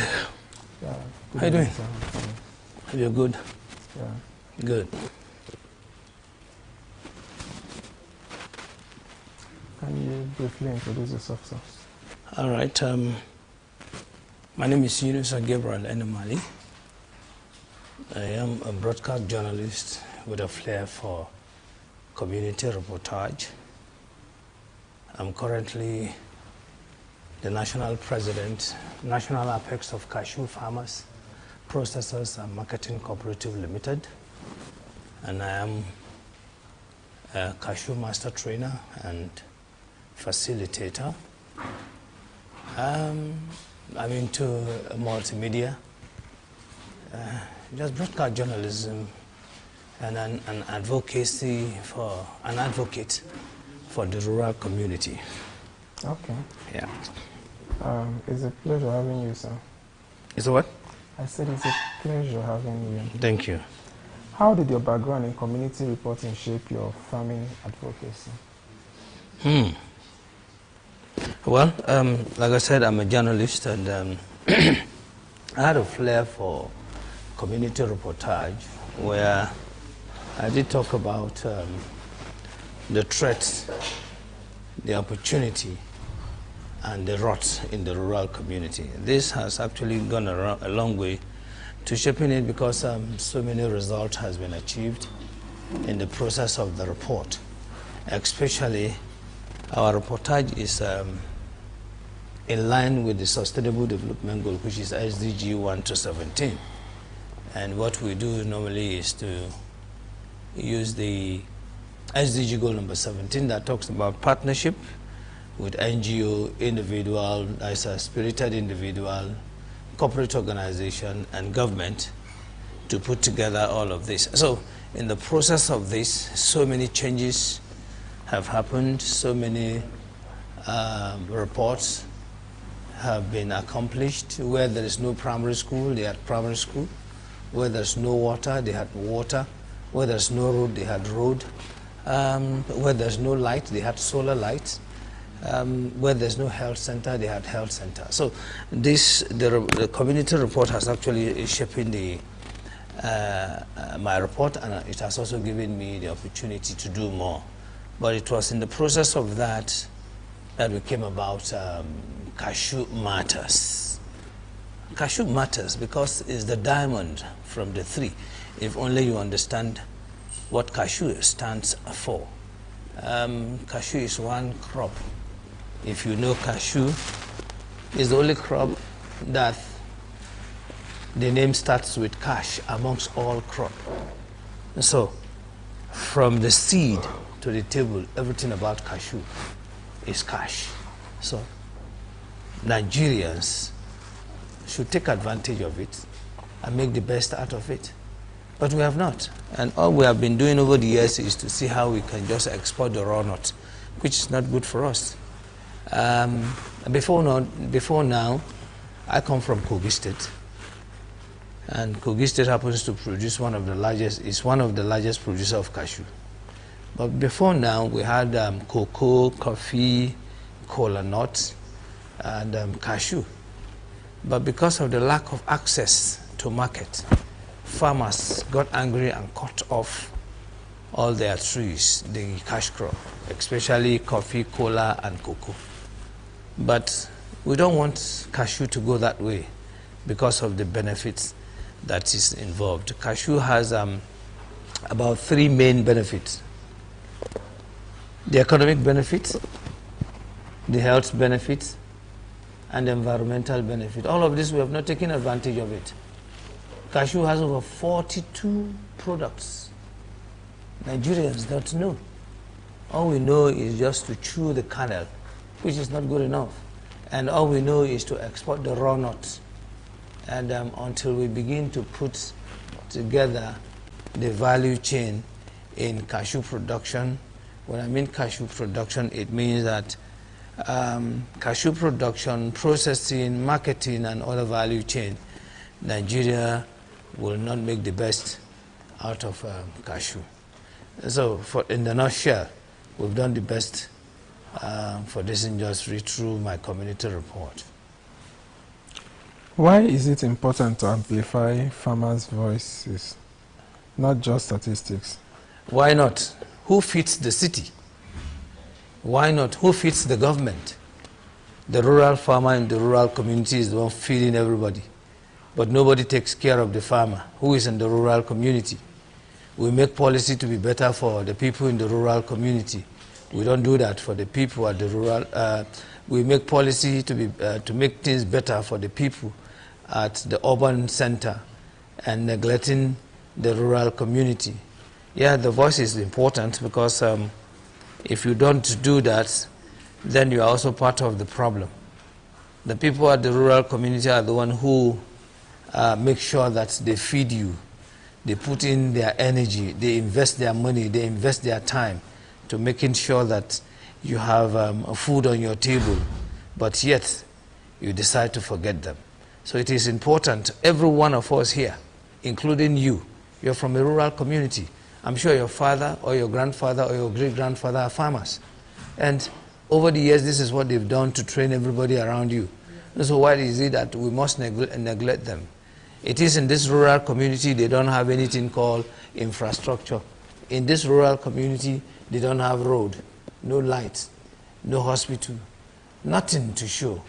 And so their voice should be heard. And that is the reason why we must speak for them, or else they will be doomed. And everybody will think that all is well with us. No, all isn't well with us. Simple. So this is the reason. What are the biggest challenges cashew farmers face today? First of all, starting, if you want us to talk about that, it's a long journey. It's not just only cashew farmers. Every farmer, every rural farmer faces the same thing. Number one, lack of deliberate and creative and innovative policy. That's number one. Number two, lack of support and encouragement to the farmers. Number three, incentive. Number four, insecurity. So many people can't go to farm today because of the lack of security. So why is it that we have decided to neglect the people from protecting the people at the rural community? So insecurity is one, infrastructure is two, innovation is three, industry is four. So it's important that we talk about all of this. So it's a major challenge. The Nigerian farmer today, because there's no any policy, agricultural policy, everything that the farmer does is on the increase. So he spends more. The farmer is the one who pays more. The farmer is the one who does everything on his own. No incentive, no soft loan, so he does everything on his own. He is one to take care of his children to school. He is one to pay his children's school fees, and so on and so forth. So these are some of the things that the farmers, these are the challenges the farmer go through. And to making all of this thing better, the government needs to wake up and do the needful. Or else, we will continue to say the same story every day, every time, because it's not good for us. And these are so many challenges. If you look at the SDG goal number 1 to 17, everything contained there, it's about the people at the rural community. And once we don't do the needful, the people suffer, and every other person suffers. So the challenges is much, and it's not something, if we say we want to break it down, there are thematics, so which we can break them down for people to know and the government to know. So the government needs to wake up, because it's our responsibility to fight for our people. And the people, all they need to do is to support the government.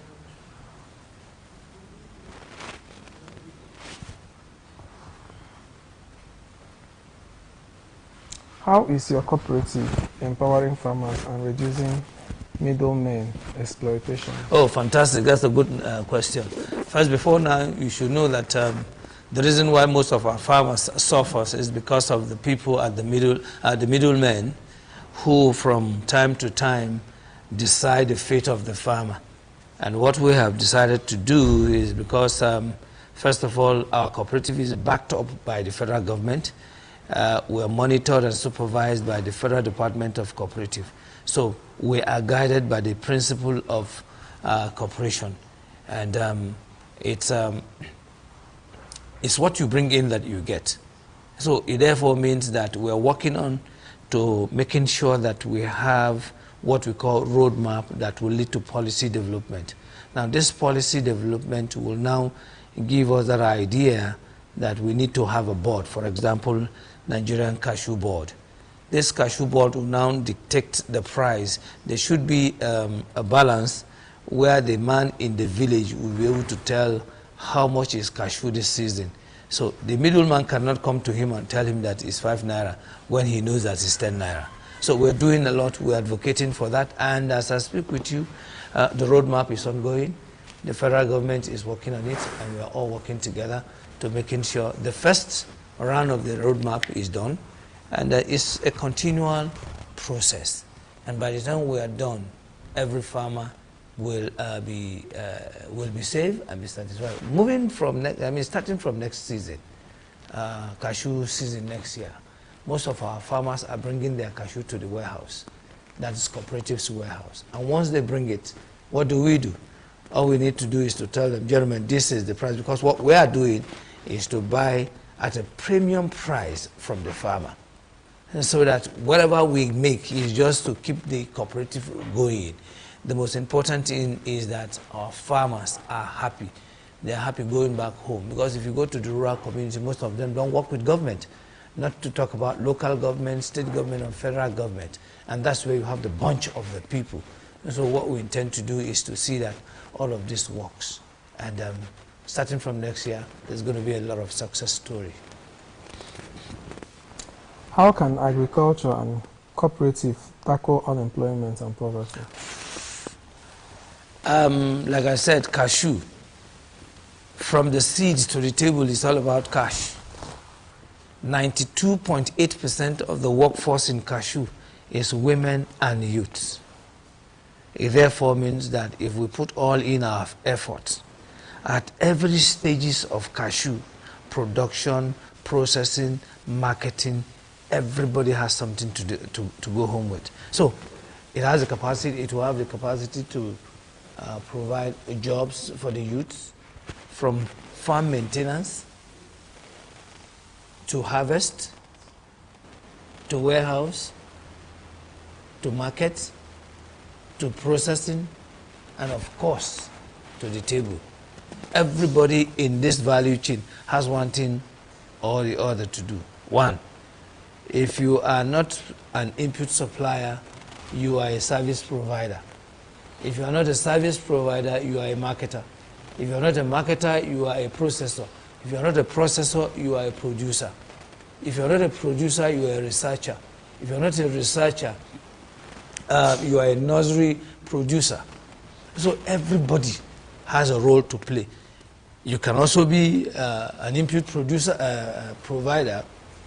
supplier, when you talk about the jute bags, which is what cashew uses. So it has a lot of multiplier effect. We can create jobs and wealth and get the youth off the streets, and Nigeria will stand to benefit. I can tell you, just cashew alone, cashew has the capacity to engage more than 10 to 15 million Nigerian youths. And don't forget, cashew grows everywhere, anywhere. So if you're not making money from the environmental benefits, which is called the carbon credit, I'm sure you don't know about it. Carbon credit is when you breathe in oxygen, you release carbon dioxide. Now cashew has the capacity to absorb it. Absorbing it means that it will release it, and that is why if you sit under a grown-up cashew, maybe like 10-20 minutes, you will doze off because it's cold. So that alone is an avenue to give Nigeria money. Nigeria is planning to plant over 50 million cashew stands across Nigeria. So it means that if we are serious and deliberate about it, in the next 10 years we'll have forests of cashew across Nigeria. This will be protecting the environment, and we will also be mitigating the desertification in Nigeria. So these are some of the things that we can make out of cashew. It's very, very important, and it is possible we can do it.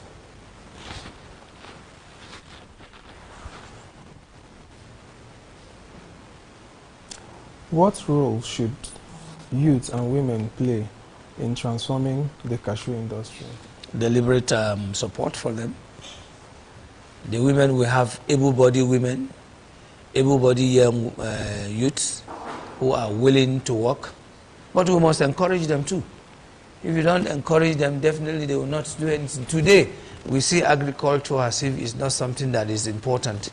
Whether we like it or not, the first job God gave man is agriculture. That is it. And if you must survive, you must eat to live. And since we don't want to encourage the youths into agriculture by bringing in technology and innovation and infrastructure and industry, this is where we get wrong. So the government, again, the whole thing falls back to government. There must be a deliberate attempt by the government to do the needful so that the dividend of democracy they promise they are going to give Nigerians, that should be gotten. So it still falls back with the government. And so if you want the youth to be active, then provide enabling environment for them. If you want the youth to be active, provide them with incentive. If you want the youth to be active, provide them with the market so that it doesn't look as if once they finish production, they will now be stranded on not knowing what to do. The government should be deeply involved and simple. I will be glad if we can have every ministry, especially Ministry of Agriculture, you have Director of Rice, Director of Beans, Director of Yam, Director of Cashew, Director of Mango, and give them, everybody, give him his own benchmark that I need X, Y, Z metric ton every year, and see what everybody will not wake up. Again, you can commercialize it so that it is what you produce from it, from the sales of that, they pay you your salary. And everybody will sit up. Because once they pay you your salary, you make more money, you get food, and of course you get job going. How can Nigeria build strong cashew value chains instead of exporting raw nuts? There is nothing wrong with exporting raw nuts. However, we have infrastructural deficit. That's number one. Number two, we have an Ajaokuta that is lying low, doing nothing. This is where we are supposed to use it as a pedestal to manufacture or fabricate cashew machineries for shelling, vacuum pack, and so on, sizing, and so on and so forth. So until we begin to put the infrastructures in place, we cannot get anything done. So it's unfortunate that this is where we find ourselves. And it's very, very pathetic that instead of us to make value chain in agriculture or cashew viable, all we are interested in is to see that we export raw nuts. I'll give you an example. A raw cashew nut, as it is today, per kg is less than 2,000. A processed kernel is about 17 to 20,000 per kg. Now, maybe you need to know all of this. One, you have the cashew kernel or cashew raw nut, you have the apple, you have the tree. Now, from the kernel or the raw nut, you have the cashew nut shell liquid when you remove the kernel. Now, you know what you get from the cashew nut shell liquid? We call it cashew nut shell liquid, which is used for your jet oil, which is used for your hydraulic, which is used for your brake fluid, which is used for your paint, which is used for your shoe polish, which is used for anti-rust. Shipping lines use it a lot. This is just from one product. Okay? Now imagine, of course, cosmetics industry uses it a lot. Pharmaceutical industry uses it a lot. Protecting of your household, especially solidulum for wood, cashew is being used. That is cashew nut shell liquid. That is just from the shell. Now, from the kernel itself, you can process it into various type of things you want. One, you want to process it into spiced kernel for like ginger, salts, pepper, and honey coated. From this again, you can make your cashew milk, cashew chin chin, cashew biscuits, cashew cake, cashew bread, and so on. This is just from the nuts. Now you dive into the cashew apple. This you have the cashew juice, cashew jam, cashew ethanol, cashew liquor, which we call the brandy, the whiskey, and so on and so forth. All of this from cashew. And I can assure you that if we put all of this together, the value chain is going to be much. And you can imagine if we are doing all of this here, and we have over 200 million Nigerians, it means that the man in Maiduguri can process it. Because if the man from India can come here and buy our runner to go and process, if we have the machinery, the man in Maiduguri, the man in Yola, the man in Damaturu, the man in Adamawa, the man in Bayelsa, the man in Lagos, Badagry will want to process and they sell. And so it means that this is multiplier effect of processing it and creating value chain addition for the masses.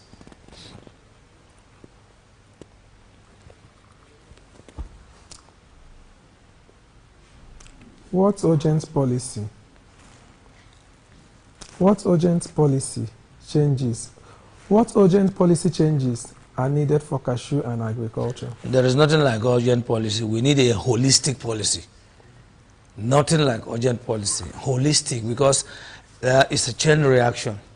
For every policy you bring up, if the other one does not work, whatever you are bringing up is not working.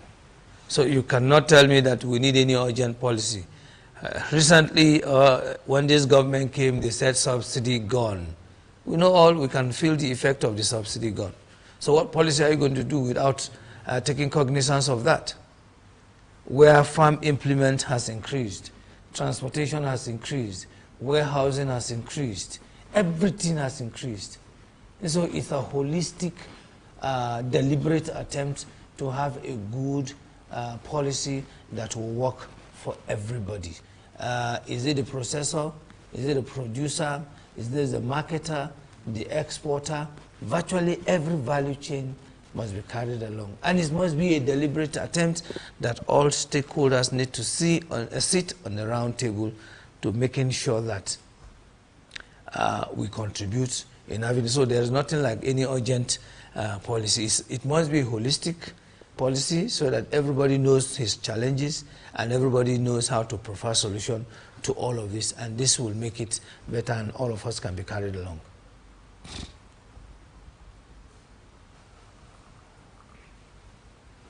Beyond policy, what innovations can boost farmers' productivity and profits? Whether we like it or not, there is nothing like beyond policy. Policy is involved because policy will direct the innovation of what we want to do. If you read the SDG goal 1 to 17, it has outlined everything. Everyone follows each other, and you can't skip another for the other one. So it all follows. So the truth of the matter is that we will need to systematically follow suit to make it work. If you want your nation to work, you provide food for them. Any nation that is hungry will not be productive. So for you to have a productive nation, it means that the youth, the people, the workforce have eaten well. Don't forget, even food itself, it's medicine. Right? If you are hungry, that is a disease. What do you use in curing that hunger? Is food. The moment your middle belt, I'm talking about your middle belt, is in crisis, your head and your leg is in trouble. That it means you are sick. So any hungry nation can never be productive. And any productive nation, watch out, they are well fed. And that is why it's important that we all come together and have a nation that is blessed. Well, Nigeria doesn't lack anything. What we lack is leadership. And once we put out, just go out there, you see grain everywhere. This is to tell you that anything you plant here can germinate. Are you aware that in this Abuja we have coffee and cocoa? Are you aware that in this Abuja we have apple? Are you aware that in this Abuja we grow ginger, turmeric? Are you also aware that in this Abuja we grow apple? People don't know. So these are some of the things, and what you don't know seniors you, and until you know it. And that is why we are looking at bringing SDG goal number 9 that talks about innovation, industry, and infrastructure. And when that is put in place, we are good to go. Can you share a moment when your advocacy brought change to the farming community? Well, of course, our advocacy had gone a long way to bring all of that, because that is the reason why federal government is now recognizing us, because we shouted out. And how do we tag cashew? We say cashew matters, the diamond from the tree. Why is it the diamond from the tree? Is the reason what I have explained to you. And they have to like, come on, who is this? So it has brought a lot of recognition. It has brought a lot of deliberate attempts to start off the roadmap that will eventually lead to the policy formation. So it's a step, one step after the other. And until we do that, we will not get to anywhere. So I wouldn't lie to you. It has actually stirred up all of that. And the farmers, gradually, we are getting there. It's not yet Uhuru, but we have started and we are getting results. It's a gradual thing. We have a summit coming up sometimes in November. And what are we doing is to bring all stakeholders together. And let's begin to discuss our challenges and the solution to our challenges and see how we can turn around the narrative for good for everybody.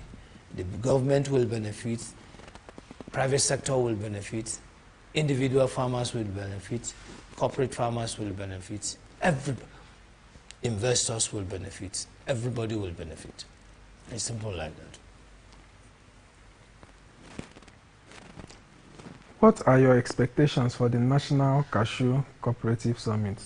Oh, fantastic. One, we want to create that awareness to let the government know that, one, we exist.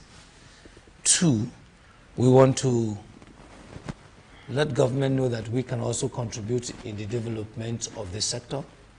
Three, we want to also let government know that, look, if you support us, these are some of the derivatives or positive results that you can get from us. Three, because we're bringing virtually everybody from the 36 states of the Federation, we want to also tell them that, look, you in Maiduguri, it does not matter that yours does not fruit. Go and plant cashew. By planting cashew, you are protecting the environment. By planting cashew again, you are going to be making money from carbon credits. 3 or 4, we also want to tell the whole world that we have our own planned programs for the cooperative. Number 1, we are targeting to have our cashew house in Abuja. We are targeting to have what we call cashew estates, starting from Abuja across the Federation, because like I said, if you plant cashew, you get what we call carbon credit. And getting carbon credit means every estate will benefit from carbon credit. Every occupant of that estate will also benefit from it. That is not all. We're targeting to have our own cashew academy, where we train people in processing, in marketing, and so on and so forth. We're also looking at putting together a pilot cluster processing unit, where we can begin to train our women and youth in juice processing, in jam processing, in other value chain addition from cashew. These are a lot of expectation. We are inviting all the stakeholders. We're talking about NAIC, we're talking about Bank of Agriculture, Bank of Industry, Nigeria Agricultural Development Bank, Development Fund. We are looking at DBN, we're looking at Nexim Bank, we're looking at other private institutions, we're looking at insurance company that can all come so that we can work together and achieve the same goal. There's a lot of money in this country, and every value chain has something to offer, and that is why it is called cashew, the diamond from the tree. Where do you see Nigerian cashew sector in 5 to 10 years if the right steps are taken? That's the question. If the right steps are taken. If the right steps are taken today, they say Cote d'Ivoire produces the highest number, over a million plus cashew in Nigeria, in Africa. But I can tell you that if we can do that, that narratives will change immediately. This I can tell you. So we want to change the narrative that in the next 10 years, cashew production in Nigeria will increase. Of course, our people are planting. They're doing that a lot. I want to see that, especially processing. Instead of exporting our raw nut, we want to begin to process our raw nut so that we can add value chain addition. And if we are serious about it, in the next 5 to 10 years, there's going to be a lot of improvement in terms of job creation. There's going to be a lot of improvement in terms of wealth creation. There's going to be a lot of improvement in terms of infrastructural development. Because cashew is grown in the rural community, government will have no choice to begin to see how it can fix the rural community. Bring in solar lights, bring in water, bring in hospital, bring in road infrastructure, and so on and so forth, so that the man who is producing will be happy to do more. These are some of the expectations, and we believe that we can do it. All we need is a deliberate and focused attempt in changing the narrative. What inspired you to venture into cashew export? Well, I don't export. First of all, I inherited 12.5 hectares of cashew plantation from my father, my late father. Like I said, I'm a journalist, and I report the rural community. So what I do, when I saw him producing so many things, he's a retired military personnel, and he was not looking at his pension. He said, no, don't talk about pension. This is enough for him. So he took me to his farm, and we went around. What is this? In fact, we couldn't do much. I had to go back. And then invited a friend of mine. I said, please, do me a visibility study of this farm. And 2016-17, the farm was worth 196 million naira. And I was like, what? Just the farm. I'm talking about plantation. And this is a continuous thing. Cashew can stay and grow for the next 100 years. And so I now took interest. I will see him produce jam from cashew. And this is what he takes as his sweetener. He doesn't take any other thing. And then people started buying from him. He produces them a lot. And I said, what is this one? He said, this is cashew. So my interest, that's what grew my interest. And he now said, look, I don't want my brothers to cut down their cashew. Do all you can for me to promote cashew because the value chain is too much. And 2 years after, he died. And that was how I started producing. I did a lot of research, did a lot of training, and I was so happy that in the process of that, because I have a platform on the social media, we call it Cashew Matter, and then community reporters. That was how it all began, and I was discovered by the EU, ECOWAS, GIZ, ACPA, and so on. And I was sent on training to Ghana, Cote d'Ivoire, and some other places. So, first of all, it has to do with passion. I was passionate about the development of cashew, and this gave me that zeal to do more. And of course, I don't regret it. I am doing it. Can you share a brief history of your company and its growth? Well, my own personal company, because I'm in the media, yeah, it has grown very well. We do more of advocacy. We were more in the rural community. We are the voice of the voiceless. We became known. Yeah, we had our own share of challenges from government because they felt we were exposing them too much. Sometimes about 4 years, I almost lost my life because the government of that day will send talks after me and saying, why are you reporting all of this? They wouldn't want. I said, well, I'm a journalist and my duty is to report. So it has grown tremendously. Our company is called Community Reporters. And what does Community Reporters do? It's just to report the activities at the rural community, showcasing the routes, the threats, and the opportunity.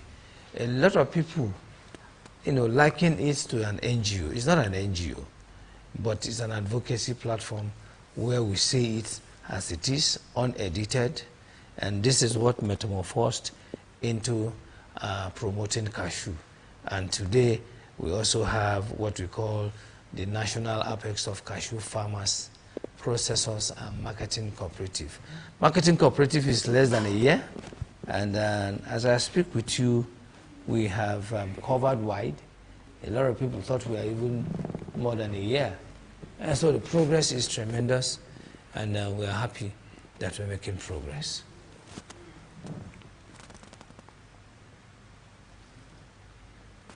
What services does your organization offer in the cashew industry? Oh, more than a lot.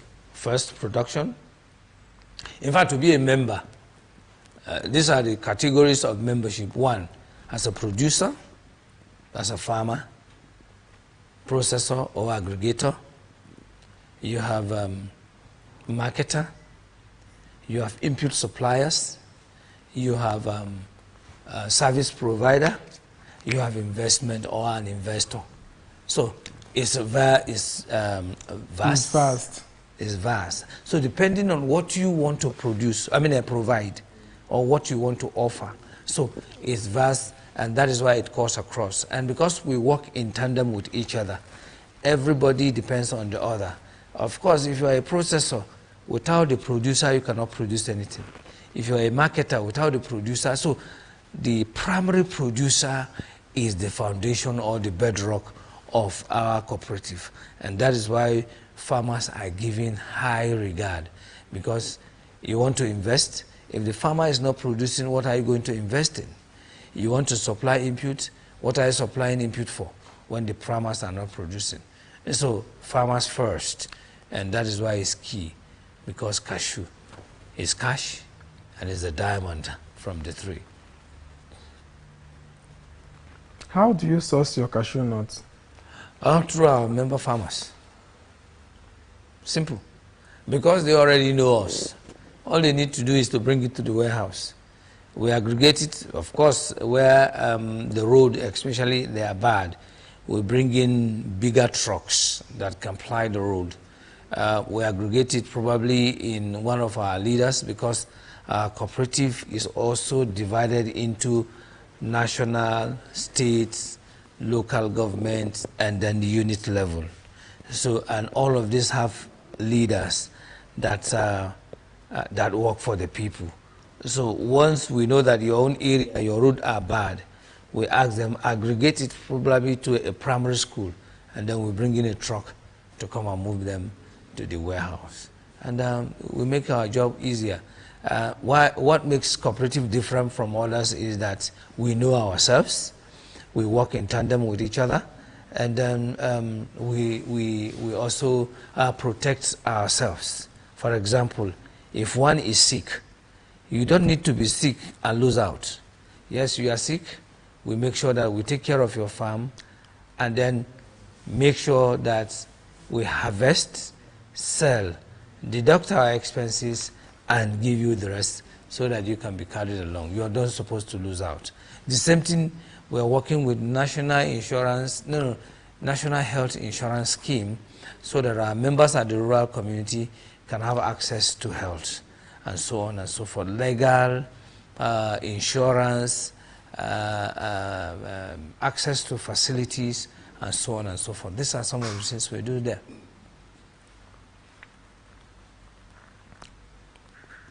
How do you source your cashew? Oh, sorry. Yeah, I've answered that. What are the key challenges you face in the cashew export business? Number 1, policy formation. Number 2, infrastructure. Number 3, lack of incentive. Number 4, lack of insurance. Number 5, government support. Number 6, insecurity. Number 7, the willingness to do more from the government. Number 8, lack of research for development. So what we have been doing is to go back to the old way of farming. Since I was born, we have been talking about mechanization. I have not seen anything called mechanization.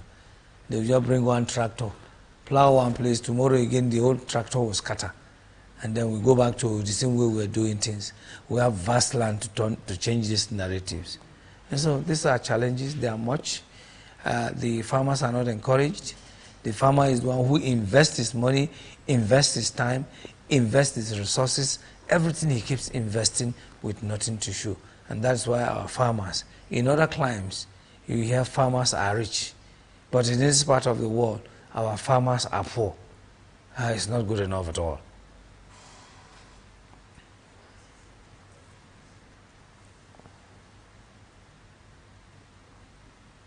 How do you stay competitive in the global cashew market? Where is the competition? When we are on our own, who is competing with us? Rather, they are even carrying everything away. Nobody is competing with us. First of all, don't forget, we already have a market called Nigeria. With that 200 million people alone, that is a market. And that is why you see every investor, everybody who want to, anything he creates from anywhere, he want to bring it to Nigeria and sell, because the market is here. So as far as the competitiveness is there, we don't have any competition, because we are not even doing enough to create that competition. What we have been doing is to export our raw nuts. There's no competition, not at all, until we have more than 300, 500 processing factories producing different varieties of products from cashew. That's only when you say you have competition. The whole world is looking up to Nigeria, because Nigeria's cashew is one of the best. Today, in Europe and America and Canada, they no longer take cow milk, but they prefer cashew milk. You know why? Because it's organic. No problem, because once you take that, you do away with all of these cow-related diseases. Today, a lot of people are looking for cashew nut shell liquid, all from Nigeria. And we don't all have that. So Indians, Vietnamese, Pakistanis, Lebanese, and co, they come in, pack our cashew in quantum, and move away.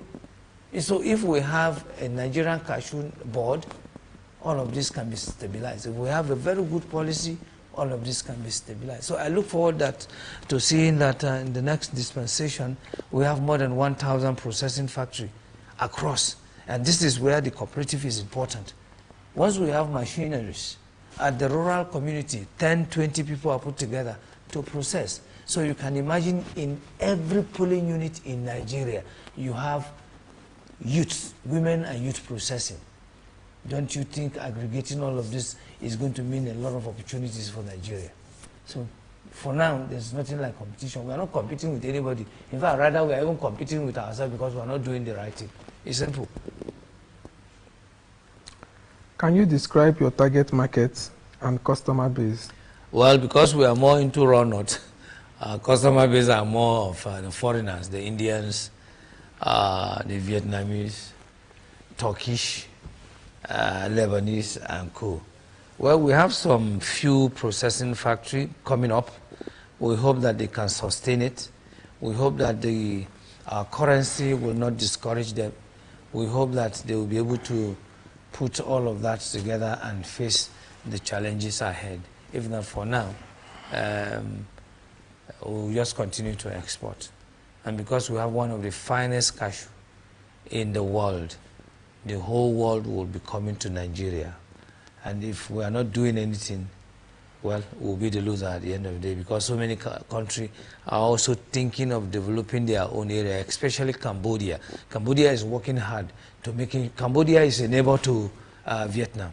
So while Vietnam is growing our own, They have also signed an MOU with Cambodia to begin to to plant. So it's just a matter of the next 10, 20 years. Once Cambodia has started, they might likely not come to Nigeria again. But maybe before then, our processing would have taken shape, and all of these too, the narratives will change. How do you ensure sustainability and environmental responsibility in your business? Well, when you talk about sustainability, there are different types. Is it sustainability in the production? Yes, good. If you talk about sustainability in the production, farmers are planting everywhere. They are planting every year. We are sensitizing even those in service because they know they are going to retire. They feel this is the right way to go. So there is what we call best practice. A cashew, one stand to the other, is 10 meters. In between, you plant other crops like palm tree, like cocoa, like coffee, like mango, and so on and so forth. Again, you can also take advantage of that to plant ginger, turmeric, onions, pepper, and so on and so forth. So at every given time, there is something for the farmer to take home. So in terms of environmental protection, of course, cashew is one tree that mitigates environmental degradation. So we don't have a problem with that. The only problem we have is government support. And once the government support is not forthcoming, well, people tend to slow down. But as far as production is concerned, sustainability is always increasing by the day. The farmers are working, they are planting every year, year in, year out. But we must bring in best practices so that they understand how they can plant it. What are your long-term goals for the company? When you talk about long time, first of all, we have immediate term, short term, medium term, and long term. Now, our immediate time since we started is to see how we can begin to sensitize the people and then have people to come in and register as members and then begin to talk to people. Have our national secretariat, have our zonal offices, have our state offices and local government offices. These are some of our immediate term. Now, when you talk about short term, our short term is the immediate that metamorphoses into short term. Short term is to also continue to make contact with people, see how we can talk to sponsors of our programs, see how we can make have partnership with development partners, government, corporate organizations, and see how we can turn around the narrative. And when you talk about our medium term, of course, is the metamorphosis of that short that move to medium term. Now, what is our medium term? We want to see that we have a pilot farm where we can use for training and capacity building of our farmers, where we can train them on how to intercrop other crops in between and how they can sustain it and all of that. We're also thinking of having a processing. Of course, it's going to be more of manual at the rural community, where we're going to train the women and youths in the act of processing the apple into juice or other recipe. We also want to look on how we can process the kernel into other things like cashew chin-chin, cashew bread, cashew kuli-kuli, cashew cooking oil, and so on and so forth. I'm sure you have not heard of cashew suya. I'm sure you've not heard about that. You've not heard about cashew shawarma. You've not heard about that, and so on. So we have a lot of that. So we begin to train all of this. These are some of our medium term. And then our long term, well, we want to acquire land where we're going to use it for our cashew estate. We want to acquire land where we can have our cashew house in Abuja here. And then we want to acquire land and have our cashew academy where people are trained in the act of production, processing, and marketing of cashew. Can you walk us through your cashew processing workflow?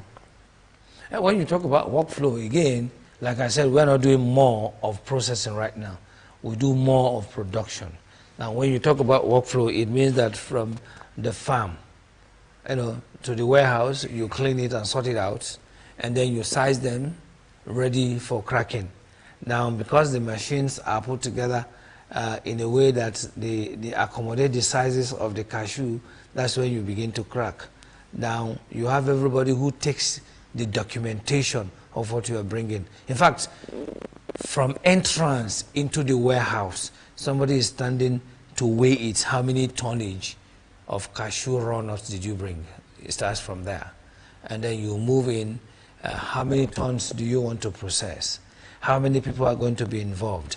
Who are the people that are going to be involved in peeling, in sun drying, in shelling, and so who are going to parboil it, who are going to dry it before you even start cracking it. So it's a lot of work till you peel and vacuum pack, and then you package, you fry it to whatever you want, depending on your demand. Do you want to sell immediately, so you package them for sale? What kind of container do we want to use? Is this the nylon, or we want to have it like in a cup? So this depends. What about the branding, the packaging, and so on and so forth? These are things that you put into consideration before you have your workflow. But because we do more of production, we don't do more of processing for now. But in the process of time, we'll begin to do that. What we have been doing is very limited and is within the environment of the local people. And once you do it before you say Jack Robinson is finished.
How do you maintain quality control during processing stage? Quality control starts from the farm. There are different types of cashew sizes first. It is from there you will now maintain it. Now from the farm, you size them. You size them either as large, extra large, medium, small, and extra small. Now, because you have a quality assurance personnel whom follows all of this, and once that is done, it's not going to be a big thing. So everybody knows what it is because it's a division of labor. Everybody that is involved knows what to do. So from the time it gets into the warehouse to the time it passes through all the machineries to the final outputs, to peeling, to packaging, vacuum pack, and all of that. Now, where it actually matters, when it's passing through the conveyor belts, there is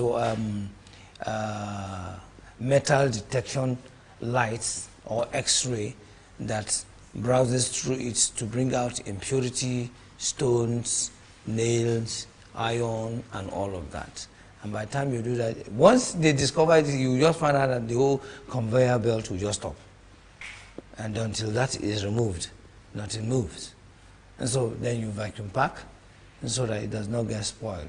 And then you're good to go, depending on what you want to do with it. Do you want to export the raw nuts, or you want to export the kernel, or you want to package and produce it here for Nigerians to eat? So it depends on what exactly you want to do with it. So for quality, yeah, we're giving it the best we can. What are the different types of cashew products you offer? At the rural community, or currently, we take it, like which I have mentioned before, products. Let me start from the cashew apple. From the cashew apple, we have the cashew juice, we have the cashew jam. Yeah, I stop at cashew jam because the demand for the cashew jam is much. A lot of elderly people, that's what they take. And so it makes it difficult for you to process to the next line. But we also have ethanol, and you know how expensive ethanol is. We also have cashew brandy, we have cashew whiskey, and so on and so forth. Then the apple that you have extracted the juice from, you can use it for mushroom, you can sun-dry it and mix it with animal feed. And then you can also have it, once you package it very well, depending on how you plug it, you can also have it for what we call cashew meat. Cashew meat, once you put it in, make it with egusi, it looks like mushroom. And then people take it. So this is just from the apple. Now if you move to the kernel or the nut, once you crack the nut, you have the kernel. Now before I proceed to the kernel, that shell, what you have from the shell is the cashew nut shell liquid. This cashew nut shell liquid is further broken down into your paint, your jet oil, which Australia, India, and some other countries are using today to fuel their jet oil, their jets. You have your hydraulic, you have your brake fluid, you have your shoe polish, you have your anti-rust, and so on and so forth. Then to the kernel, which is that one that you eat. Have you ever eaten cashew before? Hello? Have you ever eaten cashew before? Yes. That kernel, before you fry it, we call it semi-processed. That is what you use for your milk. You have cashew milk.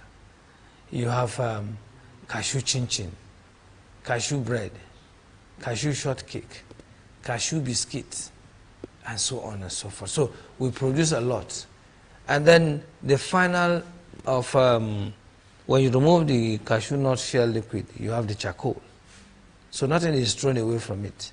Then you move out to the leaf itself. You have it for tea. A lot of people don't know that you can take cashew for tea because it contains high level of magnesium, it contains high level of copper, and so on and so forth. So that is the health benefit. I take it a lot, and people are already packaging it and making it as a tea, and they are selling it today. So you can just soak it, and then you move on. Or you can also add it with other spices like ginger, turmeric, garlic, and so on, and you take it, and you're good to go. So cashew is fantastically blessed, and this is what makes it different. And that is why it's the diamond from the tree, because cashew matters.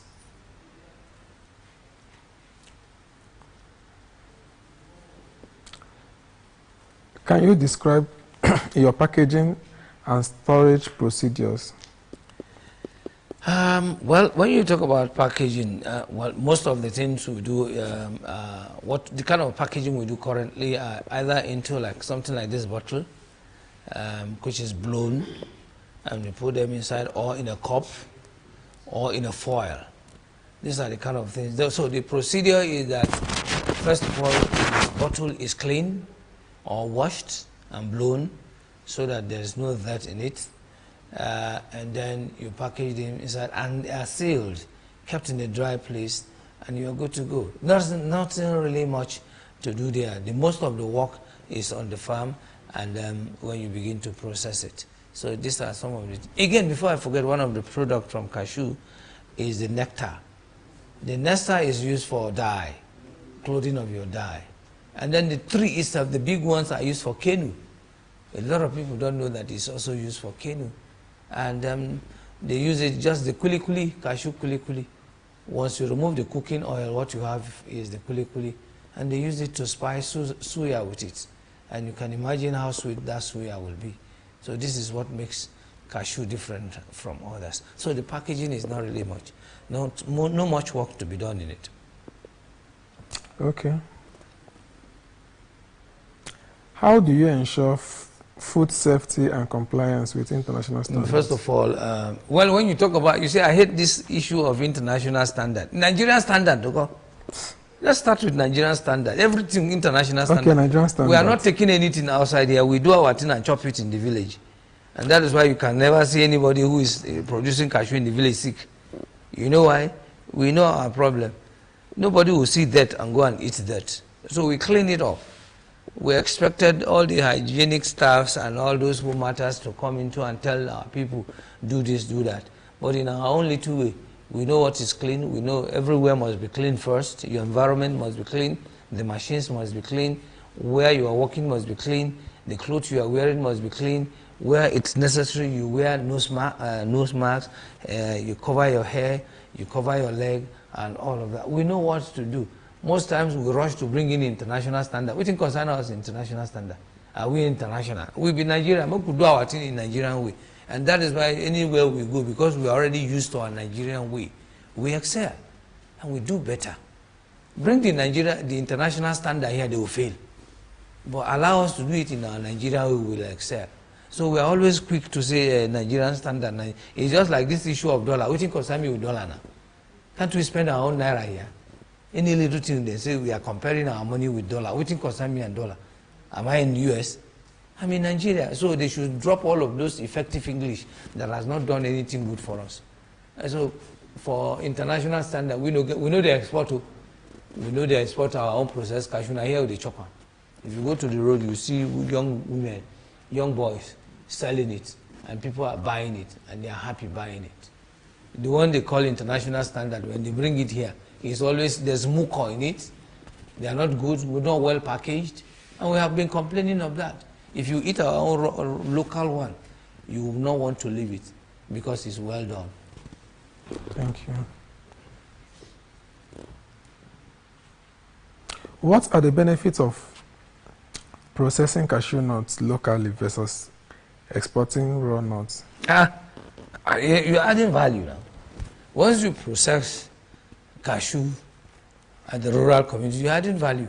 It means from the farm to the warehouse to processing. So it means that the youth that continues from the farm, that harvests to the warehouse, that sort it at the warehouse, continue to process. So they make more money. You create jobs. You get the youth busy. But once you export, after you clean it at the warehouse, trucks will only come, load it, and then they move away. So the youth will now have to wait till another season again. But once you process at the rural community, what do you have?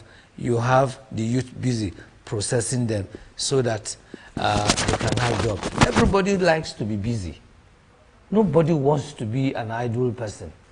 Every youth, everybody wants to be busy because you don't want anybody to insult you. So if you know that by processing I'm going to get 20,000 every day, why won't you put in more effort so that if you go to the farm and you see how families come with their children to the farm, because they know that the more they harvest, the more money they make.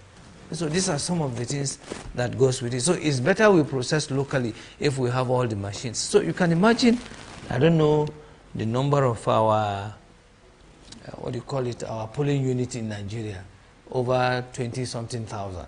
Imagine every polling unit you are processing cashew. Every community you go to, you see cashew being processed. Do you know what that means? You can even aggregate for export. You can aggregate the shell for export. You can aggregate the shell for also pressing and get the oil out. So these are some of the things that we can do as far as processing is concerned.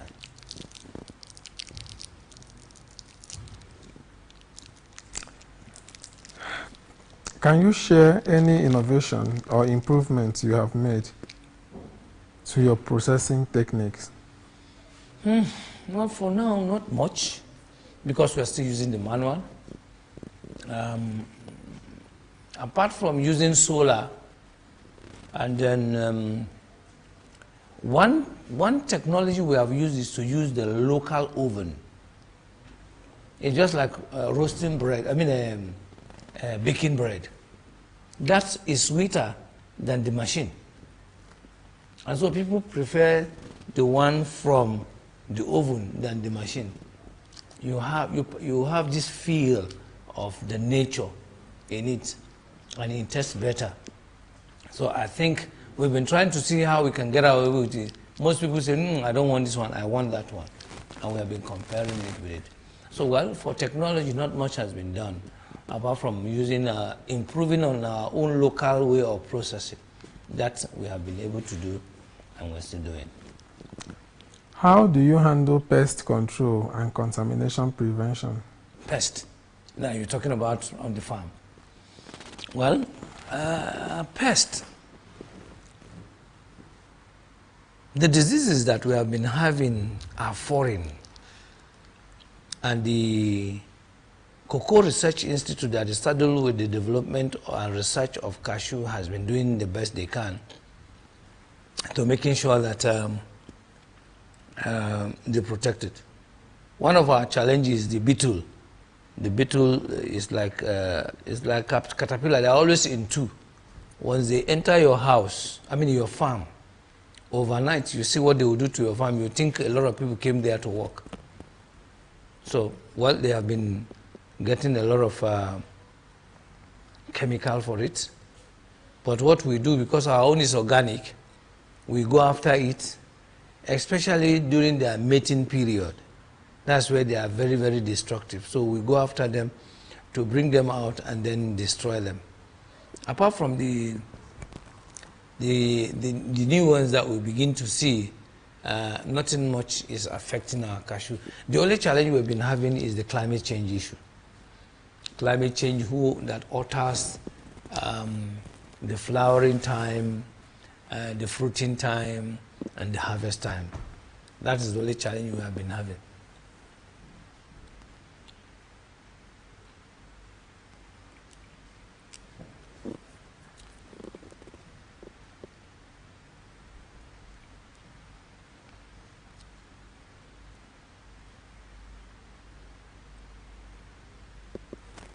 What are the key factors affecting cashew processing efficiency? Funding, infrastructure. I want to go into processing. Everything that I must buy is coming from China, India, or Japan. And of course, you know the exchange rate. So you spend too much. Number two, you have power issue. We don't have stable light. Number three, you have theft or insecurity.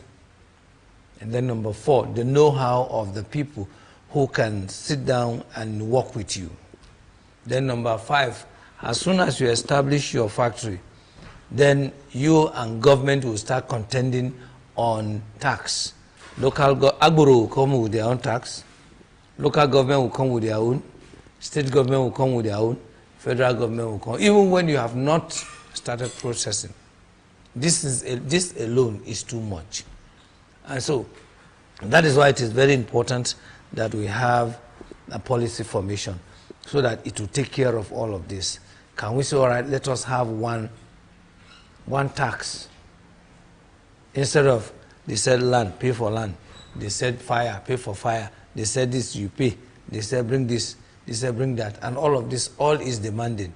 And you must pay. If you don't pay, they will come and lock it up. And then you start paying too much to, come on, it's not encouraging. Nigeria is one country where the government does not support starters. And that is why you see this high level of corruption that is ongoing. You can see what is happening between Dangote and Pengasen. Good, so it's part of it. It's a sad situation. It is. It is. So how do you manage waste and buy products in your processing operations? Cashew, there's no waste. Nothing is a waste. If you crack the kernel, the shell is for oil. Nothing is waste. If you peel if you peel it, the nectar is for dye. Nothing is a waste. The broken pieces, you convert it to cashew cooking oil, and you have the kuli kuli. If you extract the cashew nut shell liquid, the extract, the residue, it becomes your charcoal. Nothing is a waste. You can use it to power your turbine if you don't want to, I mean, if you don't want to go after your diesel, because diesel is also expensive. So in terms of waste, no, there's no waste in cashew. Nothing is a waste.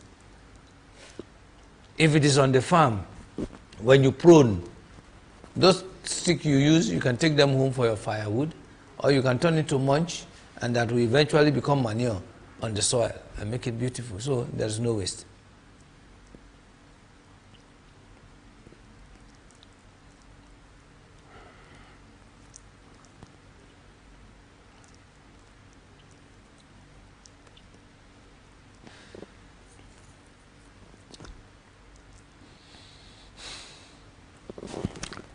Can you share any innovation or improvements you have made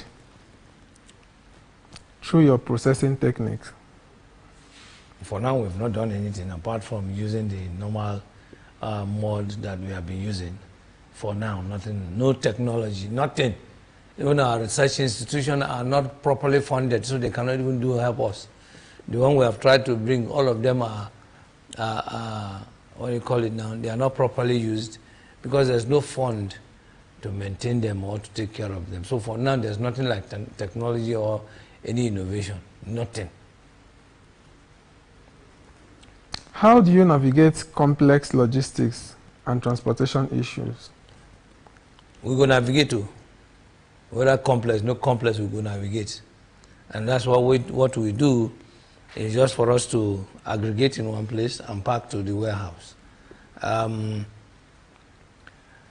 This subsidy must go, or subsidy gone, has actually affected the farmers because everything is expensive, especially transportation. Before now, a day job is between 1,000 and 1,200, but now it's 3,000. Even that 3,000, you're going to feed them, you're going to transport them, or else you'll not get them. And so anyhow, Nigeria must always do something to get out of it. So for navigation, we will always navigate. There's nothing. We can only grumble for a while, and we'll look out for a way out, and we'll get out of it.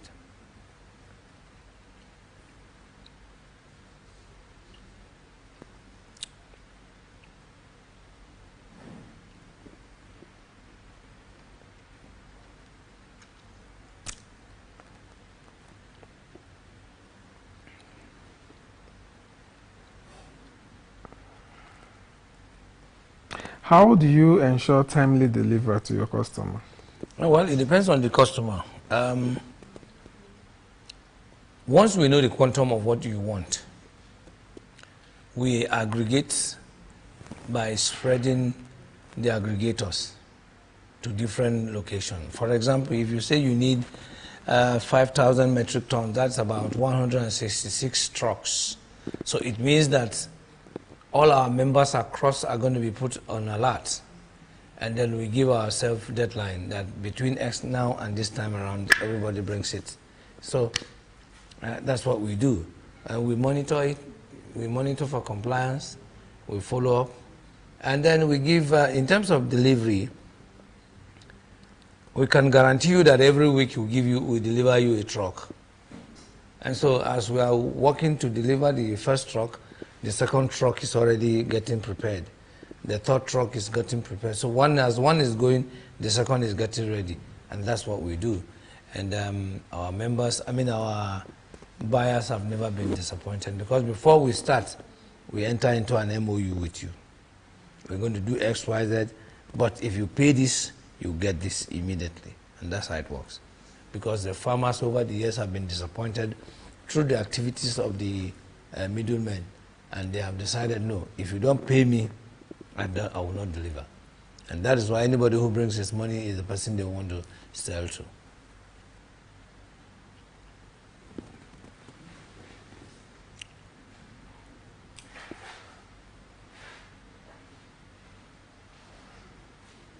What are the advantages of using different modes of transportation? Advantages? Yes. Well, there is a lot of advantage. If you go to some community, a vehicle doesn't go there. The only means of transportation is Okada. I'm talking about motorcycle. because the roads are bad.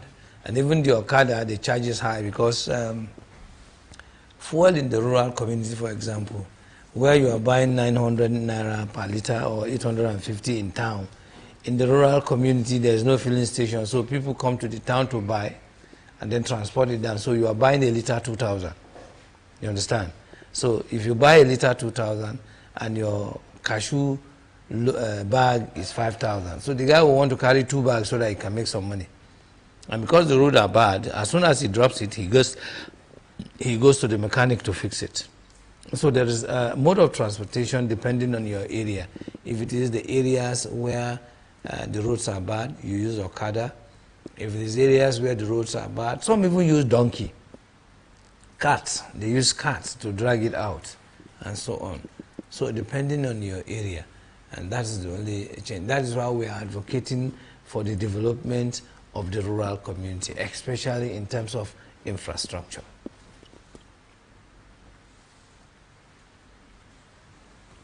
Can you describe your experience with...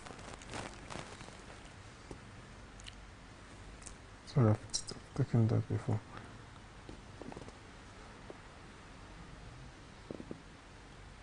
Can you describe your farm's location, size, and climate? Climate? Yes. When you talk about climate, I don't understand, but when you talk, like I said, my farm size is 12.5 hectare of plantation, and which started around 1996.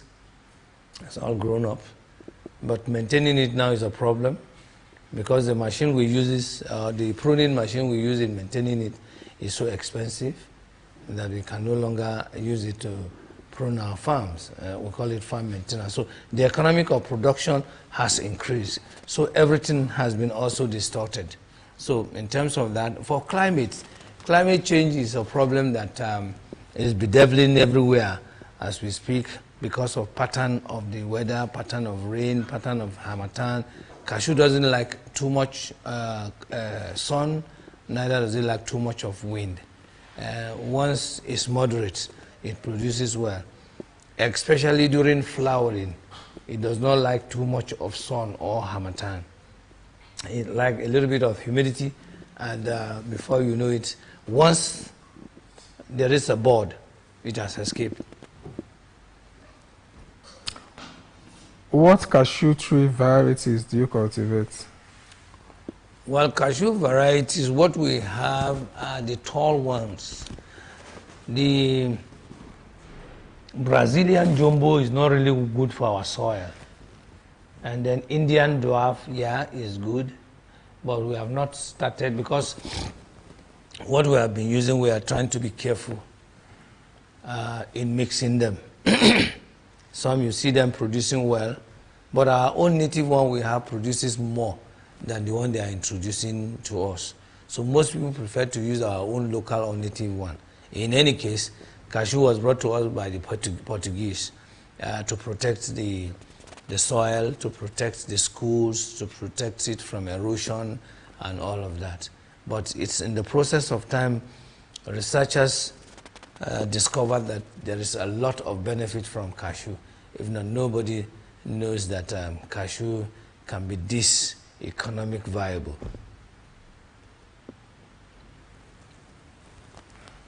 What pest and disease management strategies do you use? In our local one, we know they use any management. We are not using any management in our local way. Even the researchers too have not been able to come up with anything because they are poorly funded. And once they are poorly funded, cashew is a reality, it's a realistic cash crop.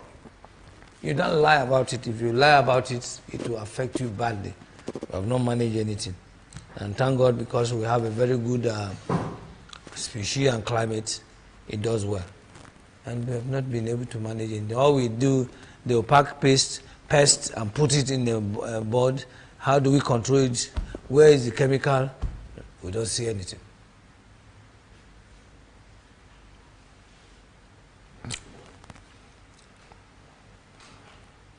How do you monitor and control weeds? Which weed? On your farm. Weed no deal. Weeds. Weeds. Weeds, yeah. The only weeds you have is the leaf. Because once it grows big, the leaves fall and cover up. Okay. Most of the kind of, for example, in the middle belt, you don't have much weed. The only weed you have is the fire belts. Because once there is fire, guts it, the leaves burn faster. Not much weed in it, and it's easier to maintain. There are some stubborn weeds that are involved, and they have spines. These are the kind of weeds you will see around. Except if your farm is not properly maintained, that's the only time you have too much of weeds.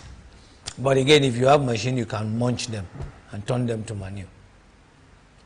What fertilizer or organic amendment do you use? We know they use. I'm not using fertilizer. Ours is organic. And that's why cashew from Kogi State, from Niger, I think Enugu is the only one using a little bit of chemical for spraying on their weeds. Kogi doesn't use, I don't think Nasarawa too does. It's all organic.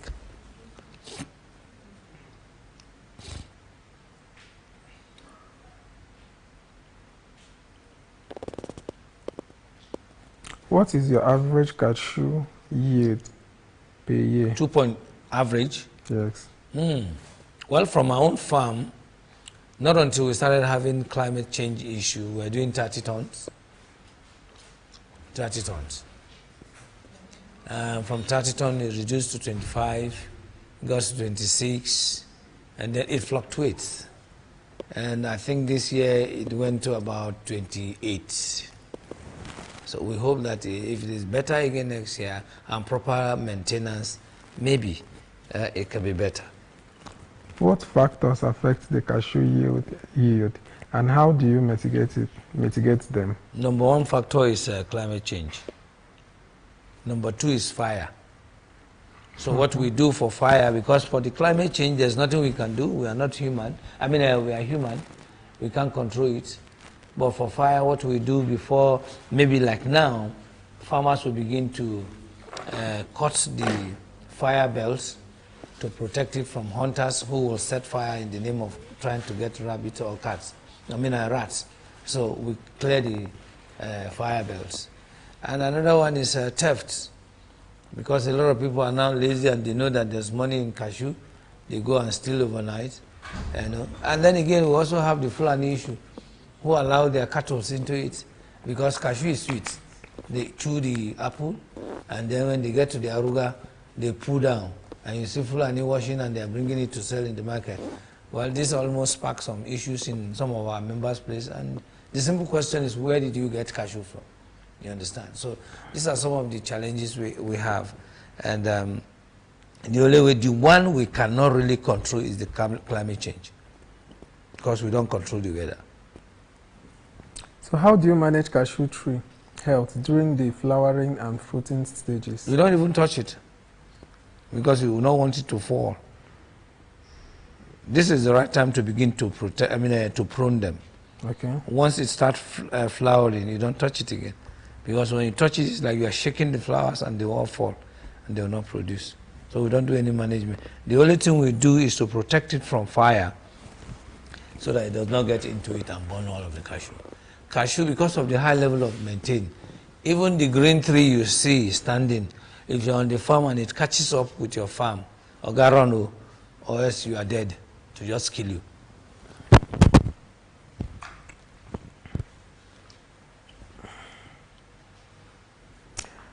How do you ensure timely delivery and meet up with your buyers' expectations? Yeah, of course, I've answered you. What we do is that we sign first of all, we want to know what you want. Number two, we have an MOU. Number three, your payment, how you pay. What do we do? Pay to the cooperative. The cooperative knows ourselves and who can bring. And then the farmers from different places. And then we give you a timeline. And depending on the volume, all of these are taken care of.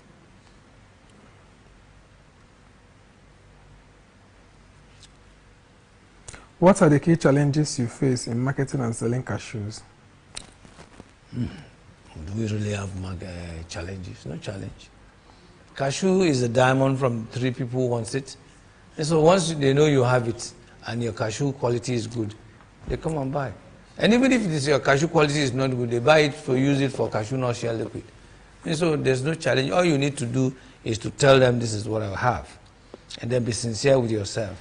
Don't tell people you have 36 KOR, you say it's 48. No. And these are things that we have always warned. Tell the people the way it is, and you are free. Can you describe any value-added products you produce from cashew? I've listed them. Okay. We have done many. I've listed them. How do you handle payments and financial transactions with buyers? From the buyers, through banking.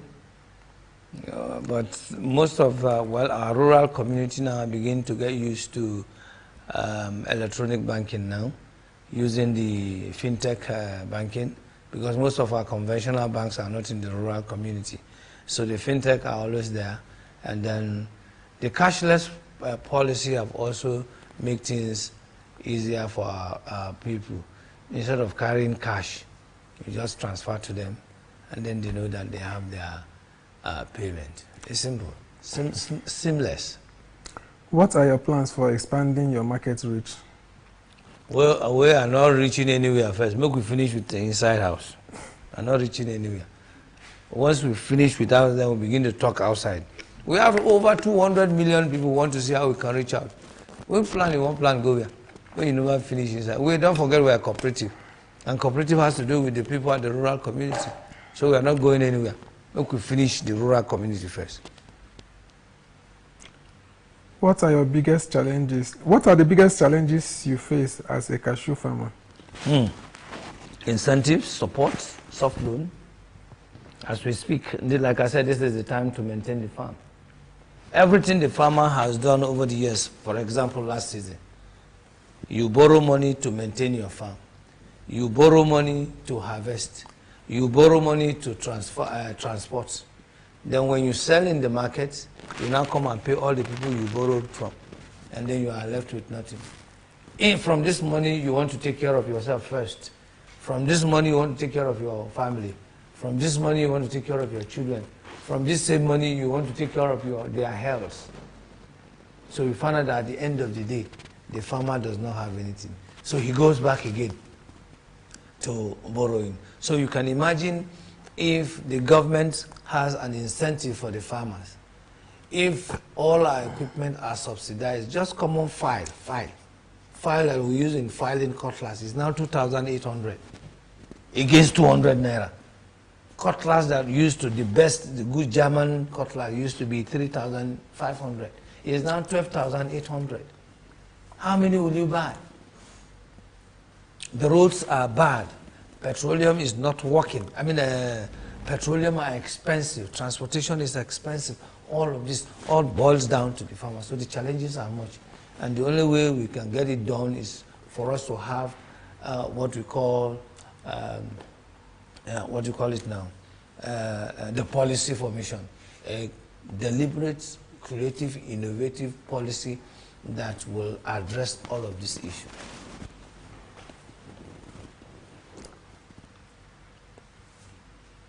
What are your thoughts on the future of cashew farming in your region? Future? The future? Which one the future we are talking of now? People are growing. They are planting. We want to see how we can make it better.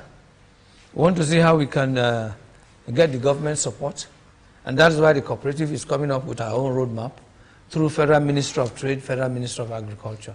We want to get it better. We want to get the government to be serious with us.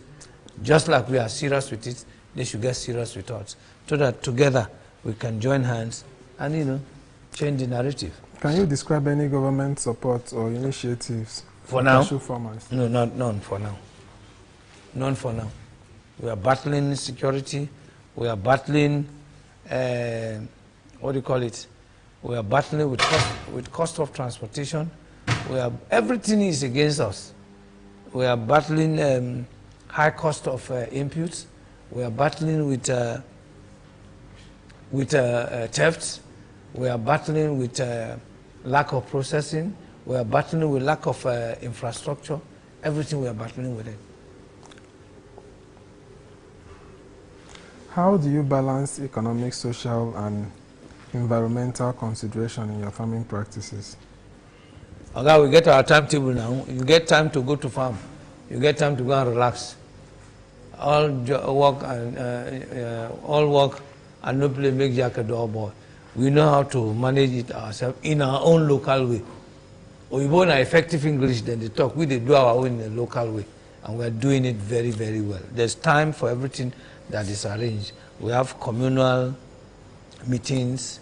We have communal, every Wednesday we meet and we discuss of our challenge and see how we can provide solutions. It's simple. What motivates you to continue farming cashew nuts? Because we're hoping that one day, that you have cashew plantation means you have money. We're also believing that one day it will be good that government will come on board. 3, there's a lot of varieties of product from it that you can take. If it is to be just the raw nuts, nobody will want to do it. I can do processing manually, that's the juice. I'll just do that and sell and move on. The tree is there for me to cut down the leaf and boil and drink as tea and all of this. And then the latest one which we are going into is the carbon credit. Now, if the processing is not really working, want to go into carbon credits and make money from carbon credits. Because you have a farm, the expert comes in, measure it, and then it's thrown to satellite. Every year they know how much you're going to get.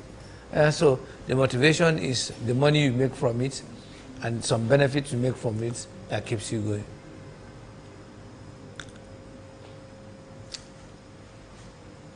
Can you share a particular rewarding experience you have had as a cashew farmer? I remember one certain time I built my house. Then I was with Radio France.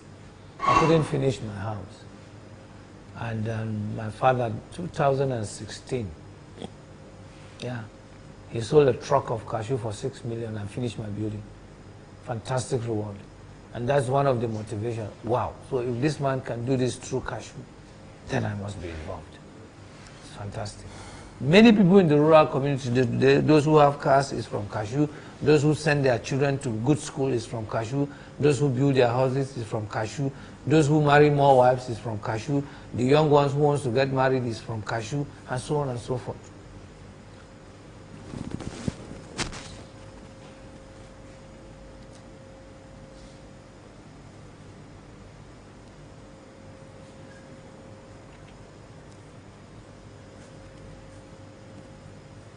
What is the ideal spacing for cashew trees, and how do you determine it? Yeah, okay. Measurements, you measure it. The standard is 10 by 10 or 7 by 7. Okay. 10 by 10 on an hectare is 220 stand in an hectare, while 7 by 7 is about 300. That is 7 meter by 7 meter. Now, the beautiful thing is that this 10 by 10, in between, it gives you the opportunity to plant other trees, like mango, like palm tree, like teak, like malina, like other trees, economic trees that you can have them to produce guava, depending on where you are. And then in between again, you can use it for other food crops like cassava, vegetables like pepper, and so on and so forth. Yam, you can do all of that, all on the same soil. From the same place, everybody is competing from nutrient. And then if your house is close by, you can send in your animal, they go there, feed on it, poo inside, and then you have organic manure also there.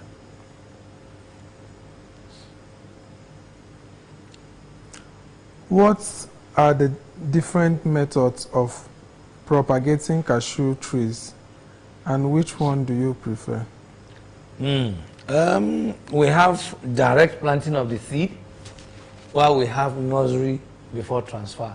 You nursery, you do the nursery seedling, you nursery, and then you transfer. Now, Cashew is one tree crop that grows very, very, very fast.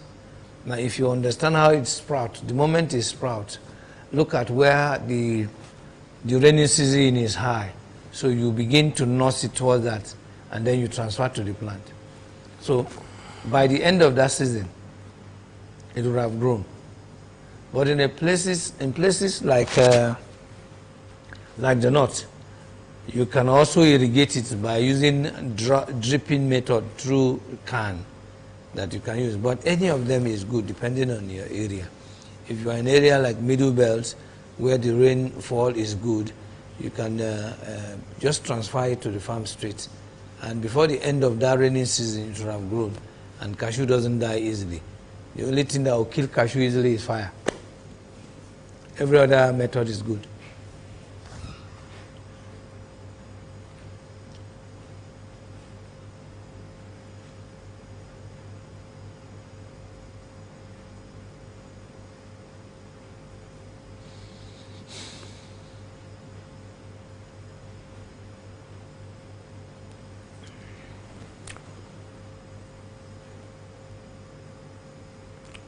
What are the consequences of overwatering or underwatering cashew tree?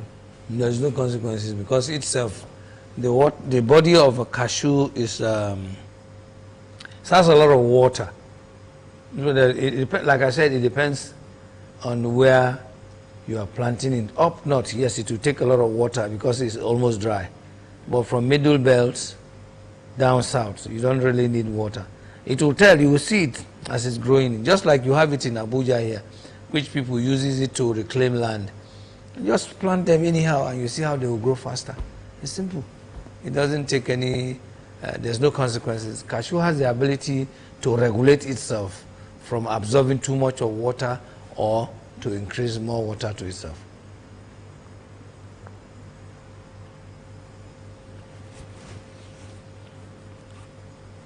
Can you describe the drying and storage procedure for cashew nuts? Okay, the drying. What we do, first of all, you remove the foreign body from it, sun dry it under a very mild sun, not too much of sun. If your area is too sunny, dry it within 2 days. And we have what we call moisture meter. It is your moisture meter that you use in detecting how much of moisture is involved. Now, if you are going to export it, it's between 10 and 12, so that before it gets to its destination, it will be ready for use. Again, if there's too much of moisture, sometimes it can go bad. So once you sun dry it, you remove the foreign body, you sort it out, you size it, and once you size it, you pack them into a jute bag, sew them, put them on pallets, and then you store them in warehouse. And the ones that are ready for exports, you send them out. It's simple.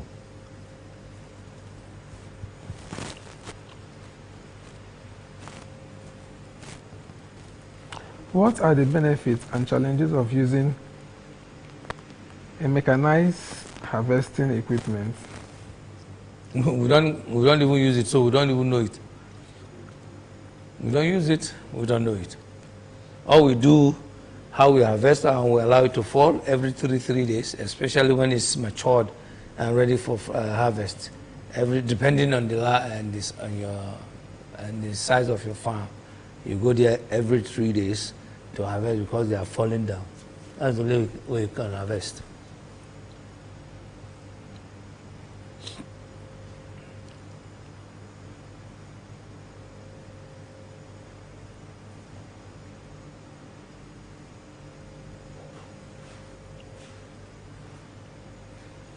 How do you select and prepare the root stock for grafting?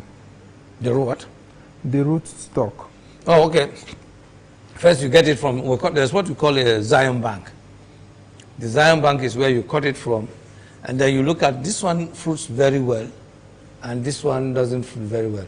But this one is very good, is drought resistant. You cut it and graft it, and then you protect it. It's simple. You on the farm, you know what is good for you, and then you get it from the Zion, and then you graft it. You are good to go. It's not something too difficult to do. It's a simple thing.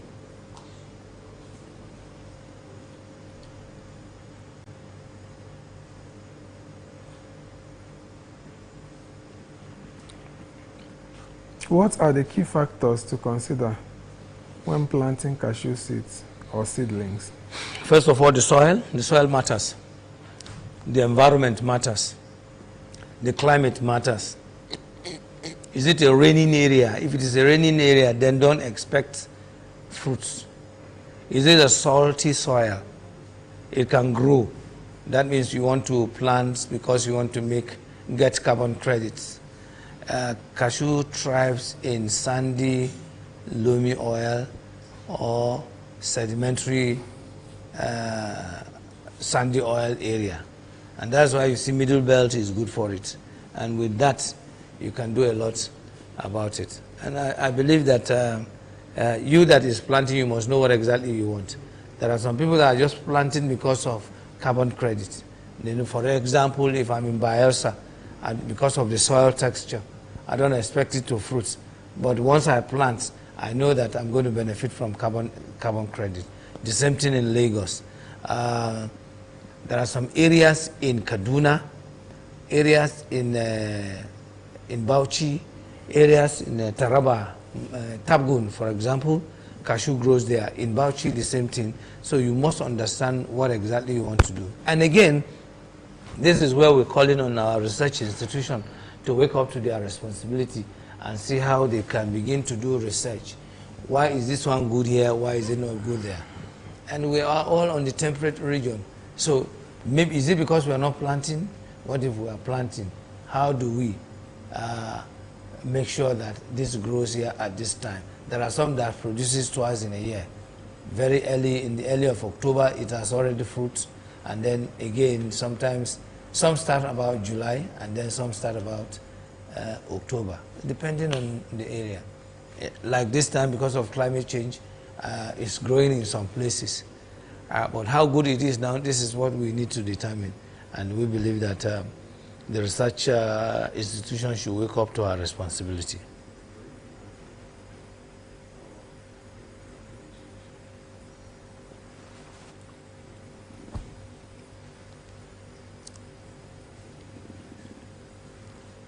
How do you manage waterlogging and drainage on your cashew farm? Waterlogging, there are some ridges that you do to prevent it from, to prevent the log from becoming erosion. Don't forget, cashew itself prevents the soil from water erosion. So there are ways you plant. This is either they are horizontal or they are vertical. It depends on the area, and the flow of the water will determine how you are going to arrange your trees. And also even wind, the same thing. You determine what you want based on the soil, the environment of the soil. What are the most common pests and disease affecting cashew trees? I think it's called beetle. I've forgotten the full name, but they are beetle. Very big, they are two. They always go in two. Theirs is to cut down the tree with their feet. They cut it and make it look as if people went in and destroyed the farm. I've forgotten but it looks like beetle.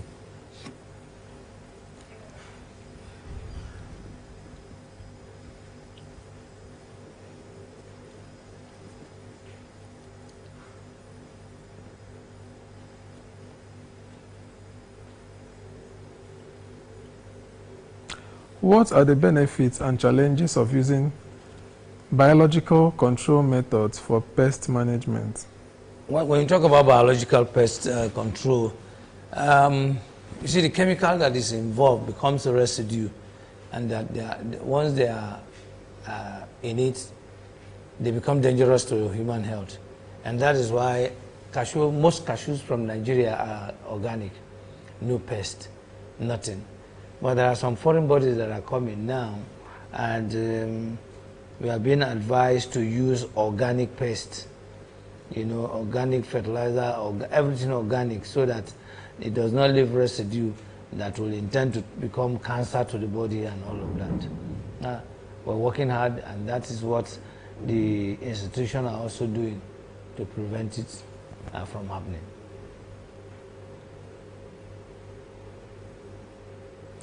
What are the benefits and challenges? Okay.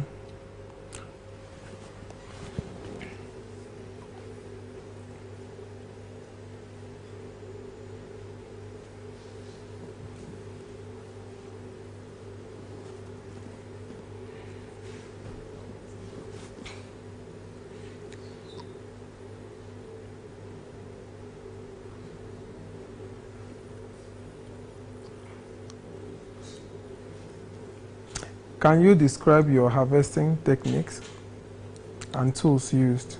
Oh, well, normally you allow it to fall.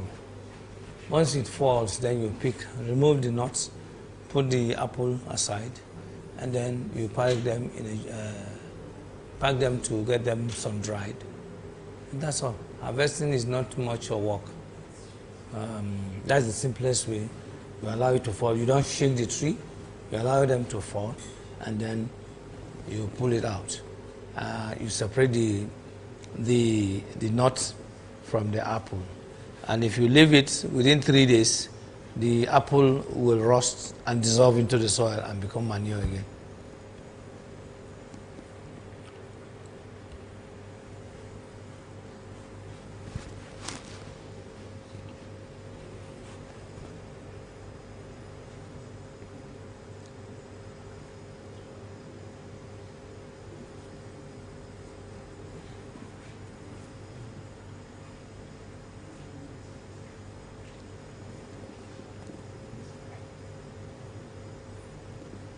How do you handle cashews post-harvest to maintain quality and prevent spoilage?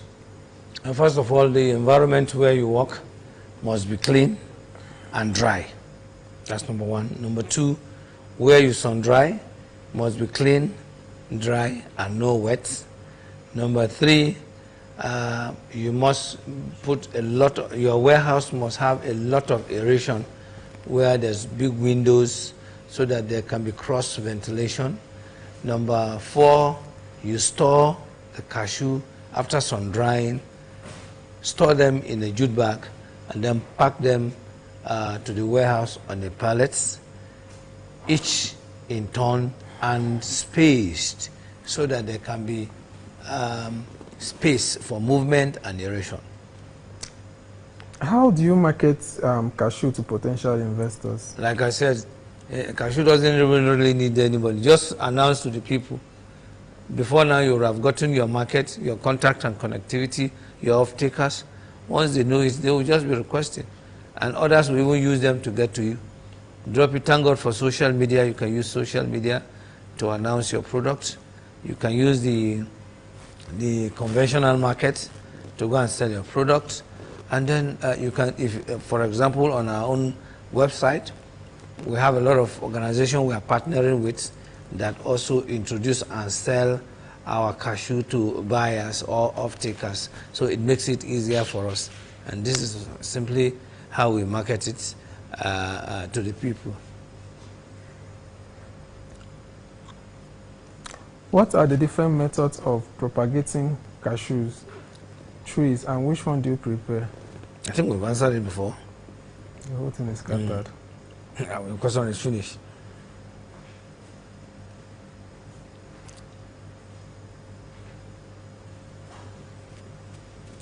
What are the key factors to consider when planting cashew seeds or seedlings? First of all, you look at the seedling, how beautiful it is, how healthy is it?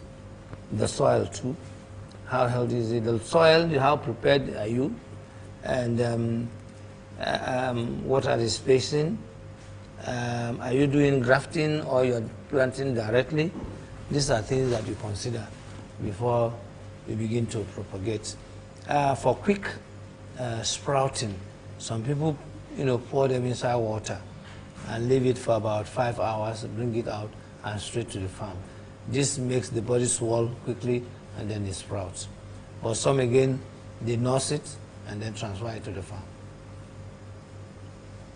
Which do I prefer? All of them are good. Okay. Yeah. But you spend more money nursing it because you're going to buy all the materials, you're going to fill the materials with sand, you put them, fill the materials with manure and all of that so that it can grow faster. Then of course you now transfer them to the farm because transferring it again is part of expenses. So it costs more doing all of that. But once you take the seed to the farm itself, all you do is to plant it direct on the farm and it grows. Okay.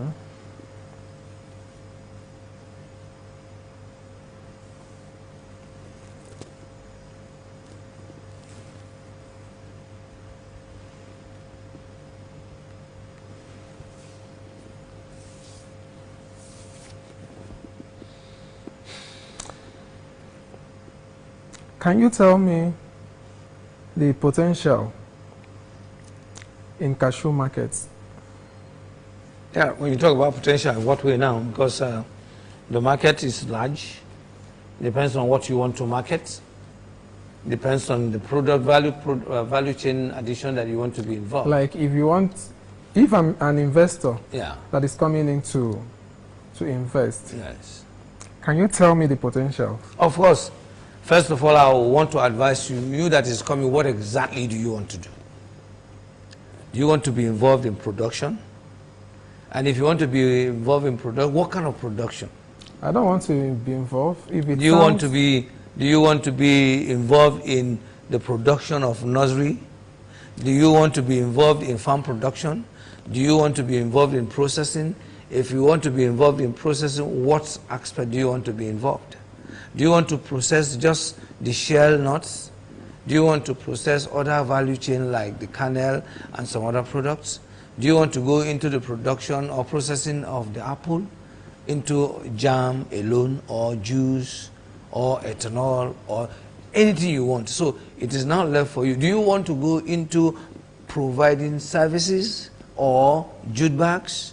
So it depends on what you want. Investing with money and getting returns. No, you don't just invest. Yes, investing in money and getting return, you must select what you want. If I will advise you, you must take a step first before the second one. Because it's large. If you jump into it, it will swallow you and you regret it. So many people who have done it today are crying because they did not seek advice. I give you an example. A man who went into processing today is crying.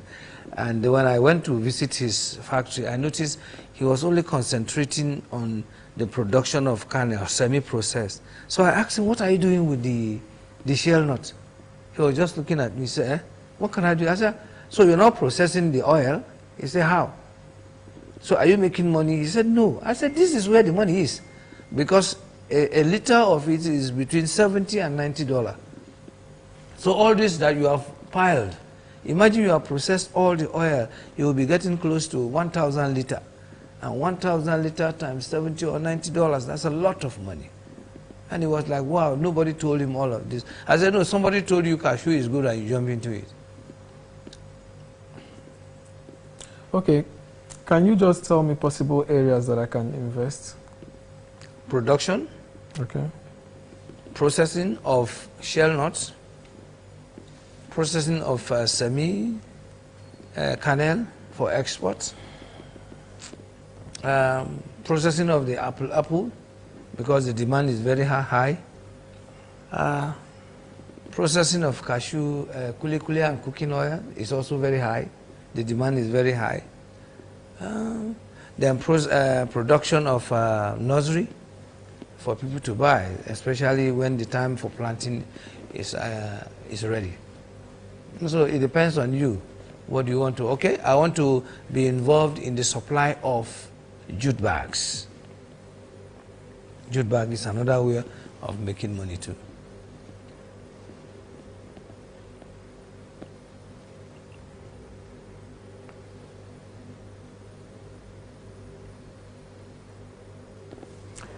Okay, In a situation where I want to invest in production, yeah, like you earlier said, what are the steps? First of all, you get a land. Okay. Number 2, you do your visibility study. Okay. Number 3, you clear your land. Number 4, you get the seed. Okay. Number 5, you get a nursery. Number 6, you get workers that will help you clear the land before you transplant them. Number 5, you get a farm manager who will help you demarcate the sizes. Are you doing 7 by 7 or 10 by 10? So that it will all be in line. Because once you plant it, if you look to the right, to the left or center, everything will be in line. And in the middle, you can use truck or vehicle to pass and park. So if you want to go into that, again, what are the equipment you need to have on ground? You need a wheelbarrow, you need a rake, you need protective gear, boots, hand glove, trowel,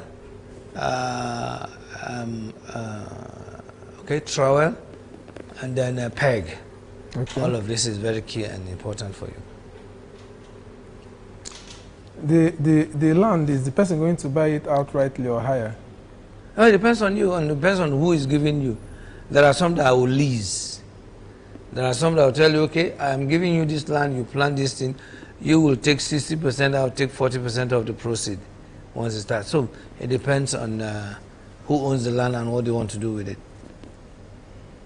But most people will buy it outrightly.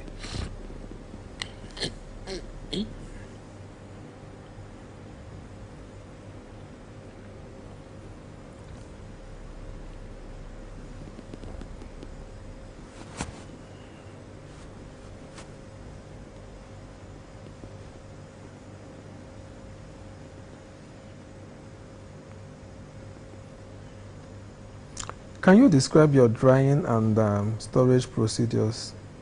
I think I've answered it before, but again, the procedure is simple. You get them raw from the farm, take them to open space or drying space where you're going to spread them very light under the sun or under the shade. After you have removed you have picked all the debris from it, and then you spread it. Depending on the soil intensity, 2 days or 1 day, and you pack. You pack them into jute bag. You have your moisture meter, do your quality check to know the KOR, and then you now store and separate them. This one is 42, this one is 38, this one is 32, and all of that. You know, it's simple. It's not a long. It's not sometimes if the place is not conducive, you use tarpaulin to sun dry them, and later you pack. And it depends on who comes to buy. Are they readily taking it from the warehouse, or you are taking it to deliver in wherever destination it is? So it's a very simple method.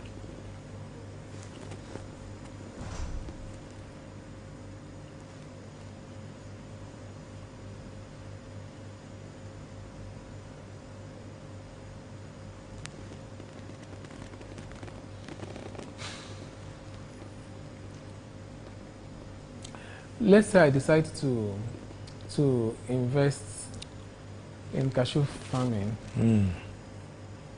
How long is it going to take before the dividends start coming? Well, again, like I said, cashew to begin to grow economically, it takes between 2 and 3 years, depending on the large size, depending on the species you are using, depending on how you spread them, and depending on the weather formation. I know my younger brother, his own is 2.5 years, and he harvested a lot this year. There are some that they are not even harvesting right now. So it depends on the area and the soil. So 2, 3 years, sometimes 4. But from 3, 4 years, you start harvesting.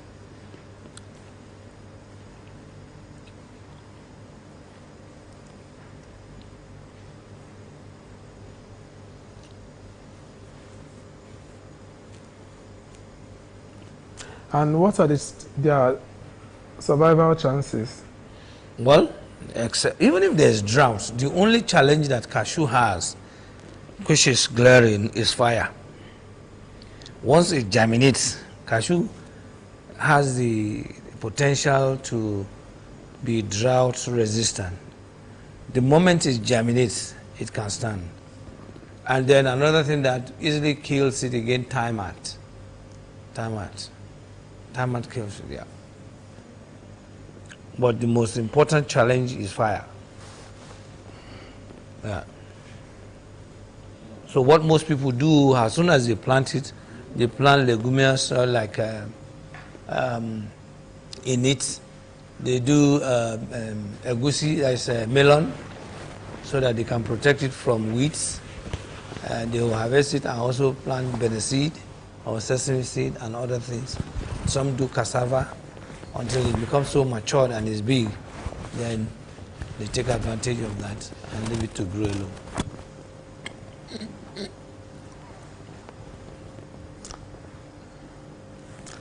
So as a young investor that wants to go into the cashew business, like what should be the estimates? Oh, no, I don't have. It depends on you. Okay. Currently, because of the current current challenges we are having with fluctuation of naira, you can decide to buy a land 40,000 today. Tomorrow you want to increase it, they will increase the money. So you don't have really today a nursed seedling is, it used to be 300, now it's 500. To transport it again is the same thing, so you don't have any estimated budget. But what you do, you need to go to that area and then do your budgets and then ask people. Then you now put 20% increment of whatever they told you has the budget. And depending on the distance of your farm to where you are picking your seedling.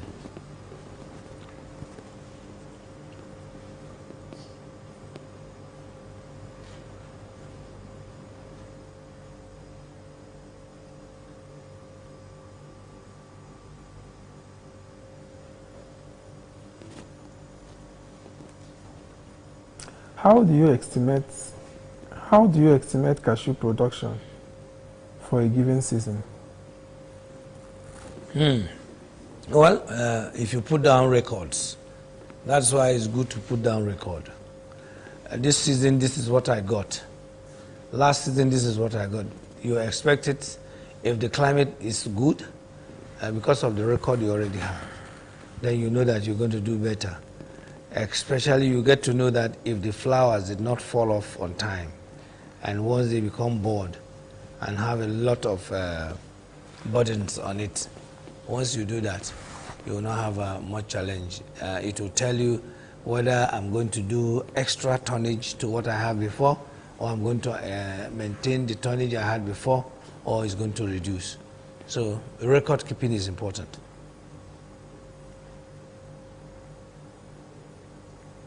How do you ensure quality control during harvesting?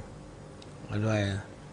Quality control. Quality control, first of all, you have your machines that you're going to use in cracking the nuts to ensure the kind of quality and QR that you want. The moisture, using machine to test the moisture content. You use your scale to know the weight, the nut count, and so on and so forth. That's the only way you can maintain the quality, and you know what exactly you want. Your nut count matters a lot. Your QR also matters. And again, depends on what you want to do with it.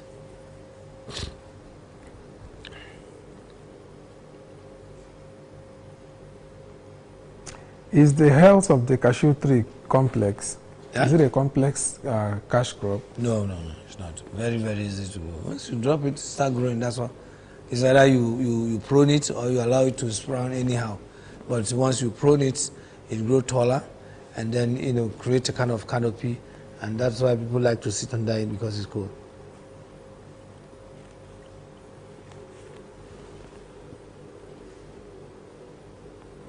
How do you ensure quality control during harvesting and post-harvesting? Can you share any strategies for increasing cashew yield? Strategy? Oh, no more strategy. Once it starts germinating, start harvesting, that's all. The only challenge you might have is climate change. Once it's affected, either it will drop or it will increase. But there is this organic chemical now, they spray on it so that it increases the flowering and maturity faster so that it can escape climate change.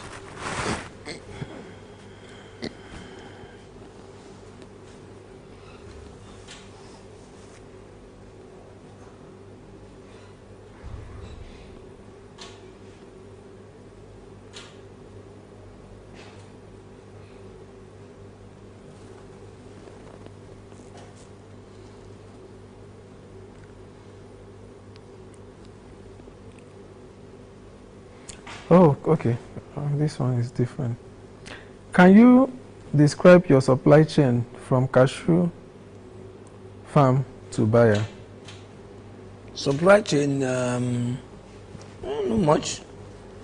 So buyer either comes in to pick it from the warehouse or it's been delivered from the farmer to aggregation or to the warehouse, sun-dried, packed into the jute, and then to the truck, and then to the destination.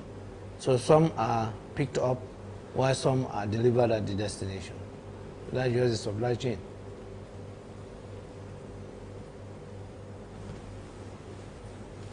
Who are your primary buyers?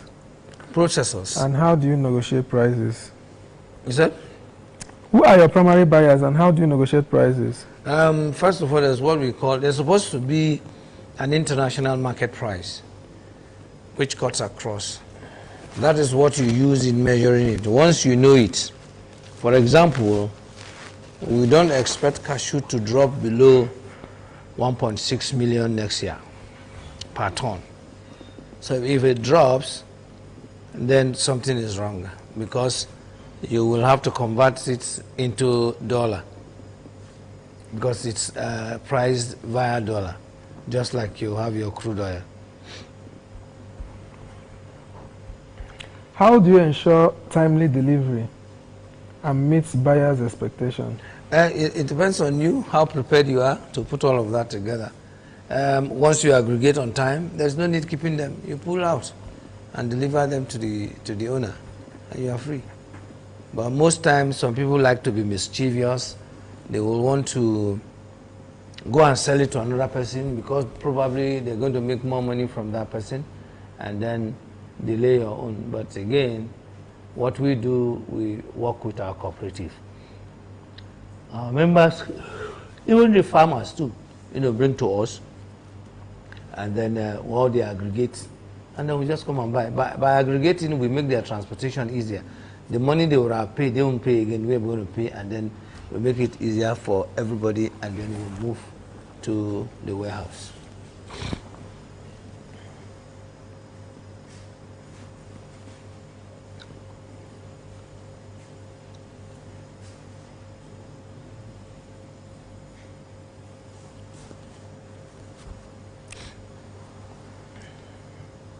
Can you describe the different stages of cashew growth and development? Is it? Can you describe the different stages of cashew growth and development? Well, you have the first, the sprouting stage, the grafting stage, the transplanting stage, and the maturity stage. And then you maintain it to harvest. And then you watch it grow and nurture it to become a very big tree. These are different stages. And of course, in all of that, again, you have the pre-production, production, and the post-production proper. That's it.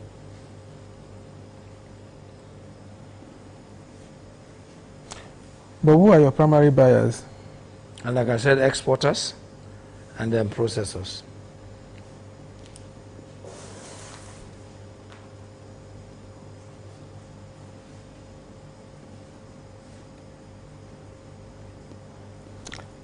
Can you share any innovative farming practices you have adopted? For now, none.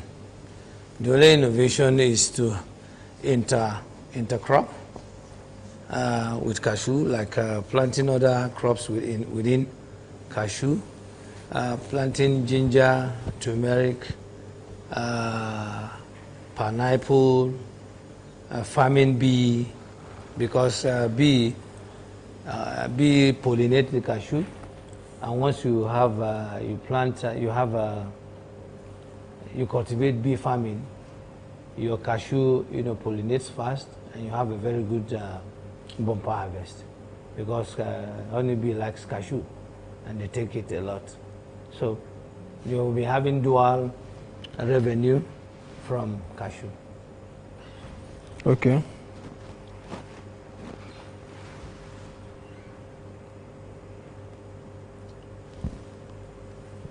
How do you handle cashew apple processing or utilization? Handling it depends on what exactly you want to do. For example,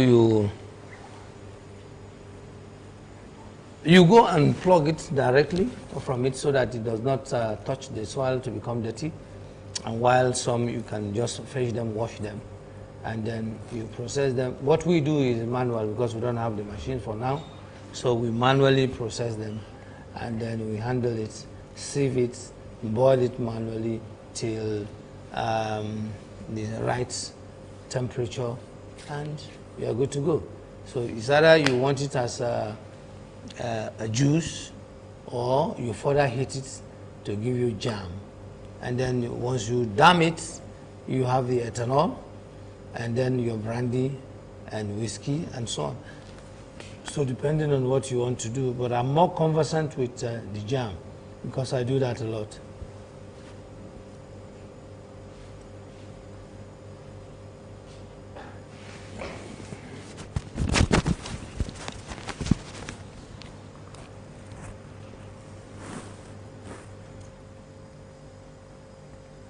Okay. So apart from that, that is all we can do for cashew right now. But like I said, cashew grows everywhere. Okay.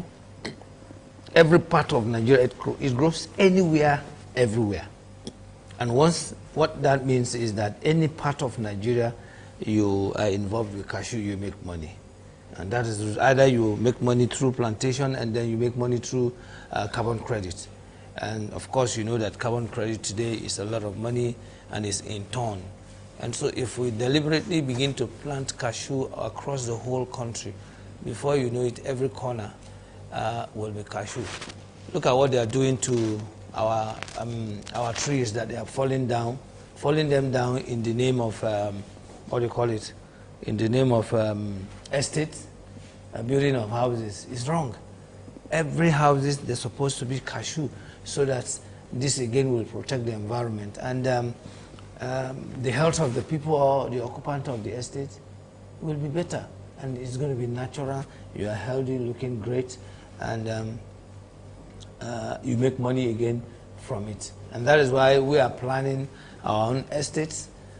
Once you come to our cashew estate, what you are from the gate, what welcomes you is the aroma of the nature that welcomes you to the estate, and you are happy being there because you will not want to go.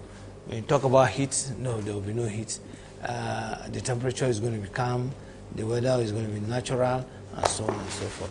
So this is what we're looking at, and I believe that we want to believe that the government is gradually understanding what it is to get the farmers involved in the plantation of cashew. Not just only farmers, even the youths.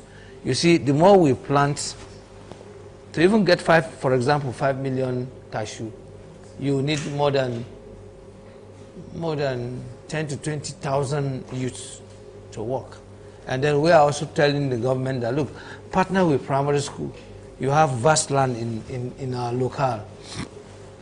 Tell them, every primary student, give him a cashew stand to nurture. Do you understand? Let him nurture a cashew tree. For that 6 years that he's going to be in school, give him and let it plant. His name is tagged on it. He goes to secondary school, give it to that secondary school person too. Give him his own to plant. So by the time, by 6 years you are done with primary school, 6 years in secondary school, even in the university level, before you know it, everywhere is going to be cashew. And partnering with secondary, primary, and tertiary institution is a very key factor that can change the narrative. And I believe that this is possible if only we have that deliberate act and attempt to get it done. It's workable and it's doable.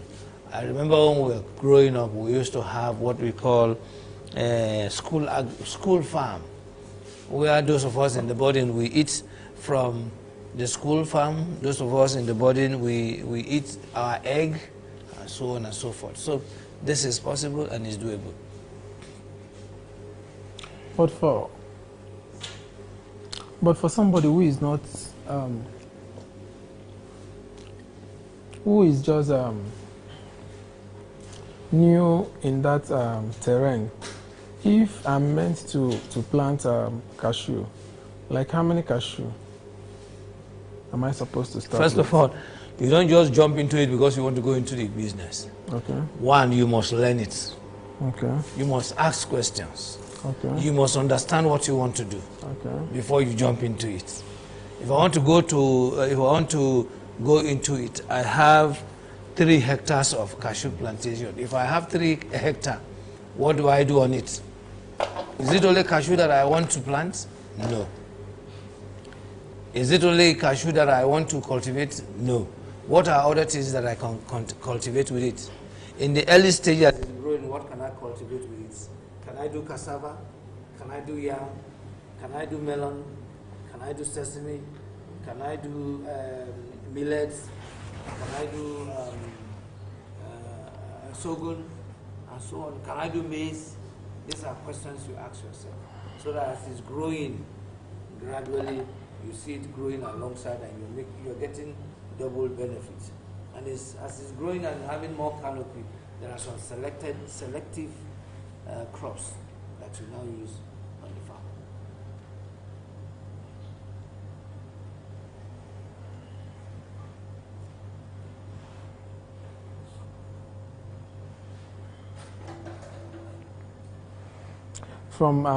From the planting season to transplanting it, how long would the process take? Planting season?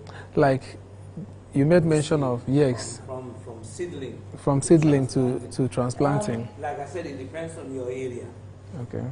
But the moment you put the seeds, once you are nursing it, 15 days it has sprouted. Okay. But don't allow it to be more than 30 days because you might not be able to, because the roots will go down to the distance. So you look at if, for instance, rain becomes so heavy in the month of June in your area, then you start early, so that as soon as the rain is on as much, you now transplant to the farm, so that it does not become so. Maximum before leaving the nursery station shouldn't be more than 20-25 days. So that you can just move straight into transplanting. And again, if you're fortunate, you have a very good rainfall that day. For 2 consecutive days, you have very good rainfall. You can just go and transplant and it will survive it. Cashew had that tendency. And again, once you plant, you need to also look at, you monitor them to know those that have a problem in terms of disease, those who have shortcomings, why is it dwarf, and all of that. So these are some of the things that we do. You just made mention of monitoring them and know the one that has disease. Yeah. So how will you know the one that has disease? You see, this other is dwarf, is not fast growing alongside others. Okay. So you now know, okay, what do I need to apply here? Maybe you need to apply some fertilizer, maybe like cow dung. Okay. You need to apply cow dung. You need to apply some. Just you look at what is it? Is it the soil around it that is bad? These are some of the things that you need to add more nutrients and so on.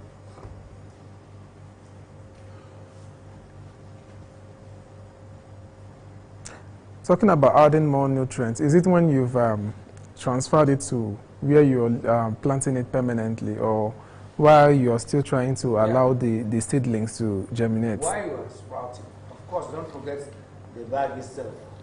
There's cow dung or manure in it. Now that alone is enough to get it growing. Okay. So, but once you are transferring it, you should also have the capacity or capability inside the hole. You put, just like you have in the cellophane, you can also put it inside the hole before you fill it and put it inside. But sometimes, if you just transfer it directly like that, you have some issues with it. So basically, I think these are some of the things that you need to know about cashew. Cashew is a wonderful crop. Cashew grows anywhere, like I've said. Cashew is a tree crop. Cashew is food. Cashew is medicine. Cashew produces virtually everything for humanity, for the consumption, for the protection of the environment. Cashew does all of that. And that is why people involved Ministry of Environment, Ministry of Agriculture, Ministry of Trade, Ministry of Nigeria Council on Climate Change is involved, Ministry of Women Affairs, Ministry of Youth, Ministry of Labor and Productivity, Ministry of Science, what is it again? Nigerian Research Institute and all of that, Cocoa Research Institute. So many organizations are involved to making this commodity a success. Nobody, even Ministry of Transport, because you need to transport these grains. NAID, Nigerian Agricultural Insurance Corporation, and both either government or private, they are involved. Security operatives are involved. What's in there again? Everything, they all join. It's a very large sector that can engage everybody. And like I said, if we do the needful, cashew has a tendency to engage over 10 to 15 million Nigerians across this federation. So it's something that is doable, it's something statistical, what do you call it, Nigerian Bureau for Statistics. They can also be involved so that they know the quantum of cashew from Kwara, for example, compared to Niger, Benue, and so on and so forth. These are some of the things we put together so that you can now say, this year, this is what we produce. But because we don't have that, most times they say estimated to be this, estimated to be that, and that's why we're not getting it right.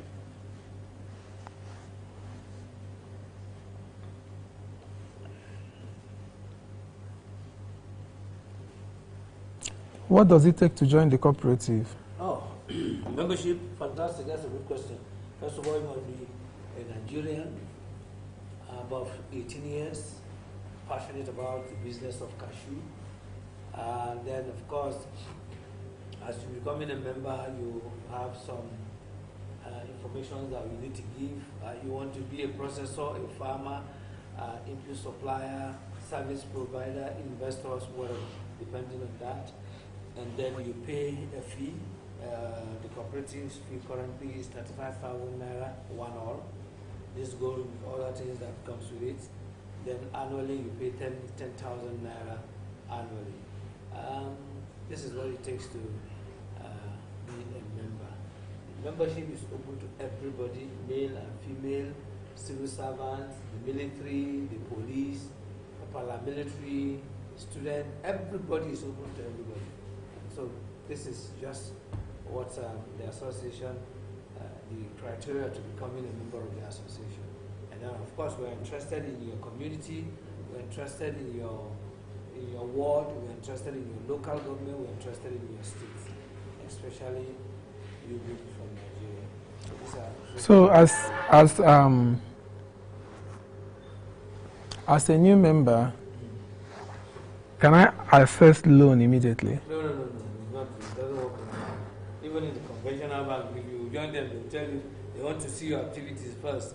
You know, Nigerians are very good at trying to take advantage of something and not being passionate about it.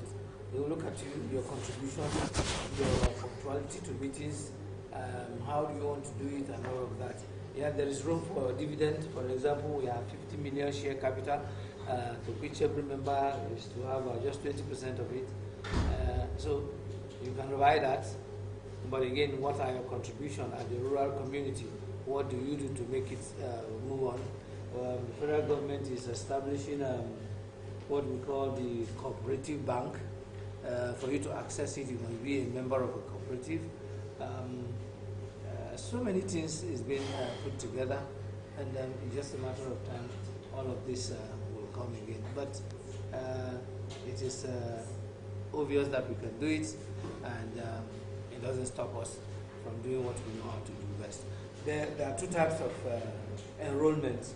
You want to enroll as an individual or corporate organization. Corporate organizations about 500,000. That's just it. Okay. Yeah.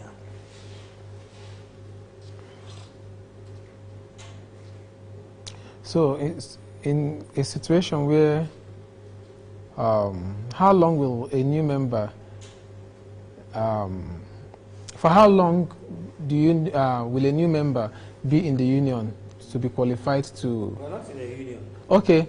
For how long? Yes. For how long will you be a member of the cooperative for you to have access to certain things? Your contribution matters. Contribution in what sense?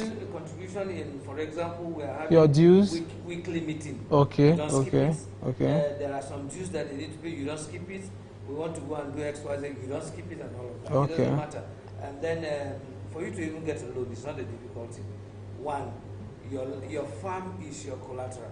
Okay. Number two, nobody is scared of giving you loan because you have if it's your village head guarantees for you, your neighbor on the farm guarantees for you, and all of that. So it's not a difficult thing to do, but your commitment to seeing that this develops, that is the most important thing.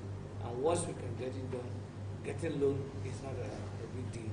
And then again, there are so many questions that they will ask you. And people will attest to you, what exactly do you want to do with the money before you are given? And not only even from us, we're also looking at getting loans from incentives from international corporation, international donors, Bank of Agriculture, Bank of Industry, and so on and so forth. So many things we are planning on, and then we believe that once we start, support will come from different quarters, and we can do it. So how do the cooperative look out for women? Who are their members? From day one, women inclusion is key. Okay. If you have ever visited cashew production or processing, the chunk of the people that works there are women and youth. So naturally, it doesn't call for anything. You get them available and they are always joining, and that's why we keep encouraging them to join. It's not about all the farmers. It's inclusive. I remember when we went to a village, the woman has a farm, her daughter too has a farm. You understand? So this is it, and all of them were inculcated. In fact, when we were measuring for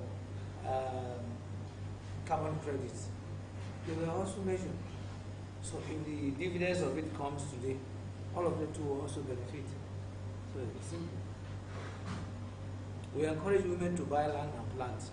Some have 1 hectare, some 2 hectares, some have, depending. In the issue of press freedom, what's your take on it? Press freedom. Press freedom. Press freedom. Press freedom is supposed to be your right. It's supposed to be our right in the first place. It's enshrined. That is what makes democracy sweet. Not that when you talk finish, they start chasing you. No, it's your right. But again, in Nigeria, if you talk too much, you know that. But the truth of the matter is that talk. After all, talk the talk. Because if you talk, you go die. If you don't talk, you go die. So why don't you talk? And die. And die. But who even told you that if you talk, you die? Do you understand? So when you talk about politics, it's unfortunate that the kind of democracy we practice here is unfortunate. that you want to use the same press freedom to advocate for the farmers, they will not allow you. They will say, don't say it. Hey, my brother is in government. No, don't say it. But when it's another person's brother, you will not come out to talk.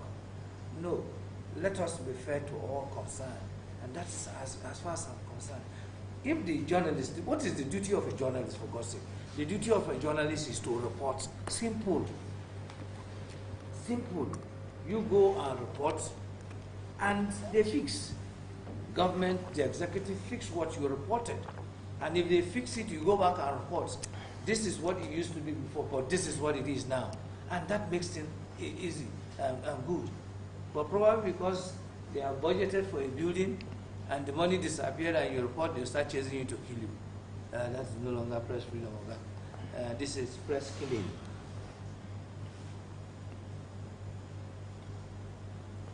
Yeah, let's talk about my own profession now. So what are your recommendations in that regard? We should go. Do we have constitution? Let's go back to our constitution and have people. Look,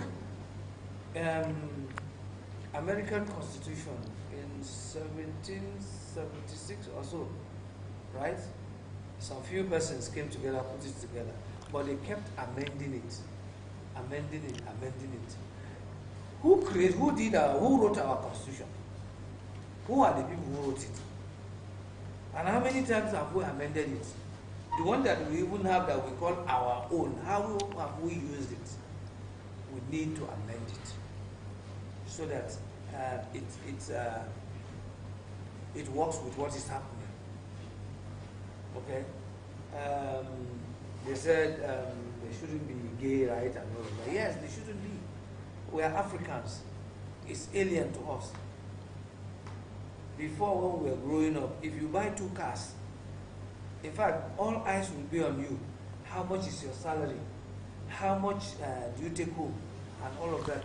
Most of our parents that bought one thing or the other, we know how they got it. It's either they collect loan or they do contribution, which is like a cooperative too, contribution. Most people, that's how they built their houses, bought their cars. But today you see somebody is buying 10 cars. Which work in the work only? A thief now. And nobody will say this. They are even giving him a chieftain's title. And he's even is the one that will sit in the front of the church. And you think God will answer that kind of church prayer? Our prayer no will pass zinco. And that is why Nigeria is suffering, because we lost it all.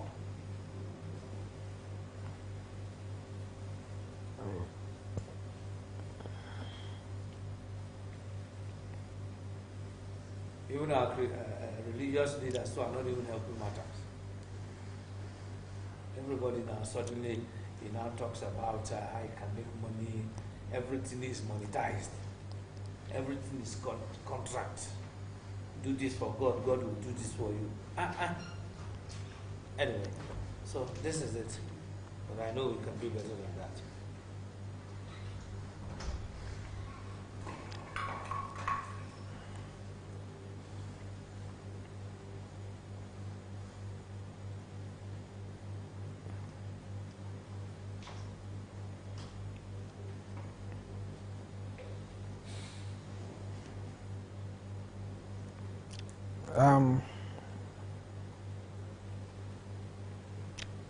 I want to ask you a few questions, sir. This is right.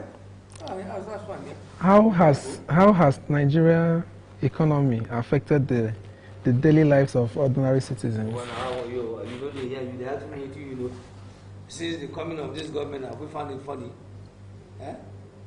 Me that I'm always on the road, how many times have I been able to travel this year? It has affected us drastically, no lie.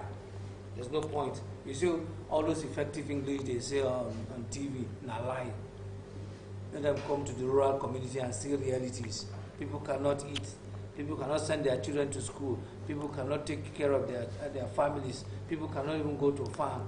If you go to a farm, you don't have the capacity to pull up your farm produce to the market because you cannot pay for transportation. There is no electricity, nothing. You just see that. Even in Abuja here, okay, SDG goal number 1 talks about poverty. Do we have poverty in Abuja? I'm talking about the center of Nigeria or the capital of Nigeria. Number 2 talks about hunger. Zero hunger. Hunger with the Abuja, not even the village. Do you understand? Number 3 talks about good health and well-being. Where is the hospital that is good in Abuja? Where is the hospital? Good health and well-being, and it is only when you are healthy that you can walk. Go to the ministry and see them, all of them sick. They cannot be productive, they are all sick. Let's not lie to ourselves. You see them, all of them looking one kind, the salary they are taking is not enough for them, not to talk about their family. They are all sick. That's good health and well-being. This is something that Nigeria signed. Who is fooling who? Number 4 talks about quality education. Where's the quality of education? Quality education, when we talk about quality of education, we are talking about the building, we are talking about the aids, we are talking about the teachers, we are talking everything quality. Where quality is? Quality is not there anywhere.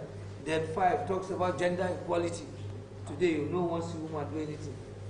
6 talks about clean water and sanitation. I can continue like that.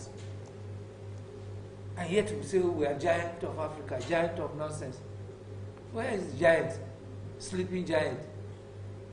Côte d'Ivoire, just come on, Côte d'Ivoire here is producing 1.1 million metric tons of cashew every year. We don't even know our own. And your population, since I was a child, you know what I have been hearing as about approximately estimated to be for what? Just common population census we cannot do. Is this how you make progress? Is this how we don't get control? What?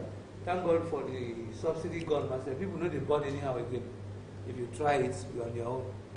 You go suffer. What economic policies could better support the vulnerable population in Nigeria? Economic policy. Economic policy. Okay. You know, when you talk about economic policy, let us stick with the SDG goal. Okay? Let us stick with the SDG goal. Why is our refineries not working? We were told subsidy go, subsidy. Now subsidy is gone, refinery no work. Now Pengasin and Dangote are clashing so that we can start another wahala for Nigerians again. Suddenly when I was coming, I saw everywhere road free, quiet. And any moment from now, they will tell you that they've increased fuel because Pengasin has gone on strike. Why? Why are we doing ourselves this way? Okay? So can we stick to what we put our hand? If you read that document called SDG, you don't need anything. All we need to, why is it that we cannot hold people accountable?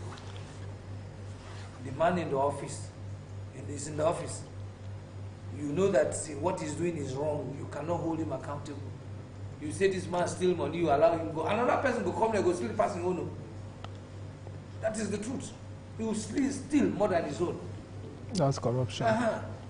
So, if you like, go and see. Have you noticed that the people who are involved in this corruption are more the Christians and the Muslims, who are always running to churches? My pastor say 120 days prayer and fasting, this one and that. Have you noticed it? That is why one of the senators, former senators, said that he was advocating that everybody should use his traditional oaths. Are you also aware that it is only the politicians that swear for themselves before they take an oath? That before people swear for them. That oath you are taking, you don't swear for yourself. And when you get to the office, you refuse to do it. You don't people could swear for you tire. And that's why when they leave office, you see them miserable. They leave office, they're looking broke. They leave office, they are sick. I challenge you, your local government chairman, if you know them. How many of them you know that before, during, and after office, they are doing well? After office, they tell you that they are honorable. What is honor about the evil? Nothing. So if we want any economic policy, well, let us drop effective English. Let's face the reality and do the needful. End of story.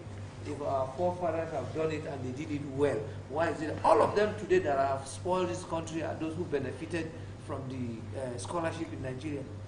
Today they cannot fix the university, they cannot fix primary school, they cannot fix secondary school. Everywhere you go now, private school. And then the money again is even killing.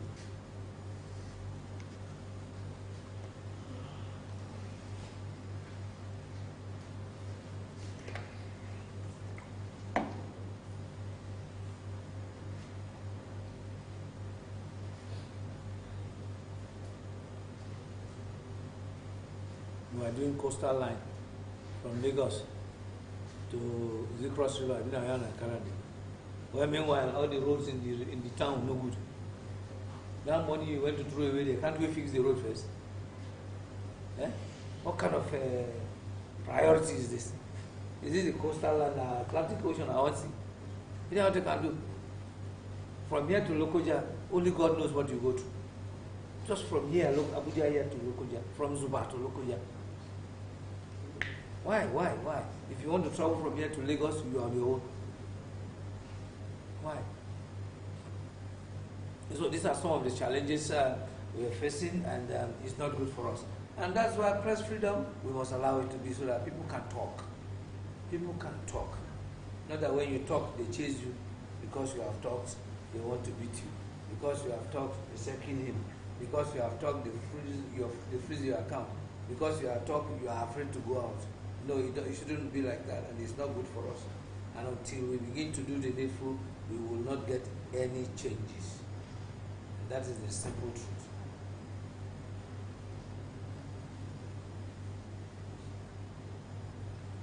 How can a country, they say that we have achieved what we want to achieve, yet tax is killing everybody. I was expecting taxes to be reduced.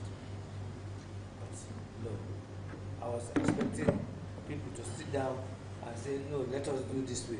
No. Now politics, all they are interested now is 2027, while we are still in 2025. Who even told them that they will live that day? By January 2026. What will happen? The new Campaign will start. No, not about the campaign. The new personal tax income will take effect. I'm telling you. I mean, it's all about tax. For what? And then, what is the essence of taxation now? Is it not for development? Is it not for infrastructure? All this, they are just collecting. What are they doing with it? Eh? What is this tax meant for? You don't see this is what they have used the money for. You don't see it. It doesn't make sense. It doesn't make sense at all. And until we just decide to do the right thing or continue to be in this quagmire, this is not good for us.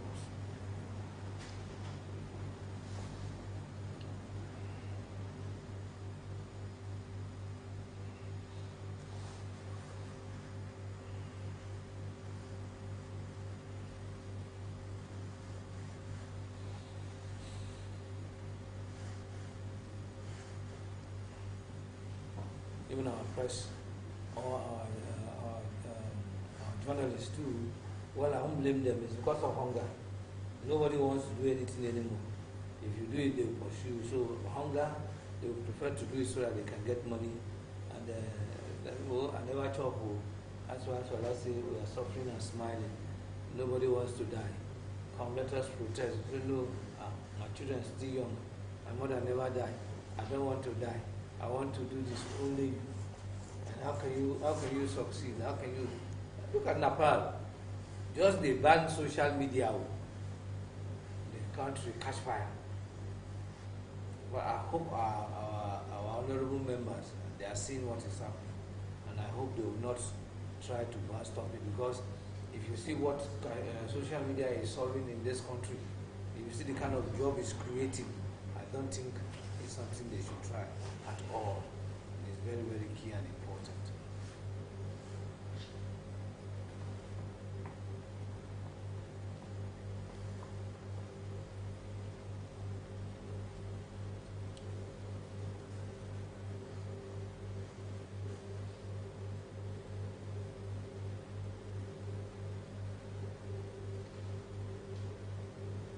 It always seems impossible, but it's becoming possible. Isn't it? I think so. Think so?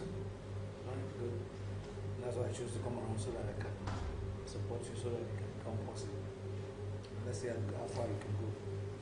It's good. It's good that you're trialing it. And definitely I know you'll achieve it. And you break the record. So it's important.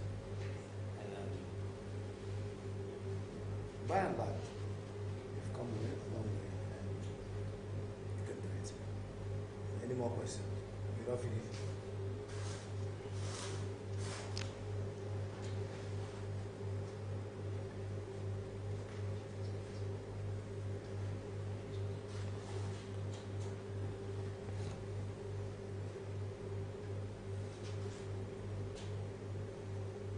Well, maybe I should tell you about myself a little bit before I go. I'm from Kogi State, like I said. Born in the north, walked down south. I'm a military brat. I'm the son of a military brat. And I began my journey into the media world in 1991. And up to now, I'm still there. I worked in several places like AIT, Mainframe, Radio France, and so on and so forth. And today I'm here. I'm married with 3 boys, and 2 are almost graduates. And 1 is in the final lab in secondary school. So I believe that this is a little you know about me, and I wish everybody a great fit in this journey. Thank you very much, sir.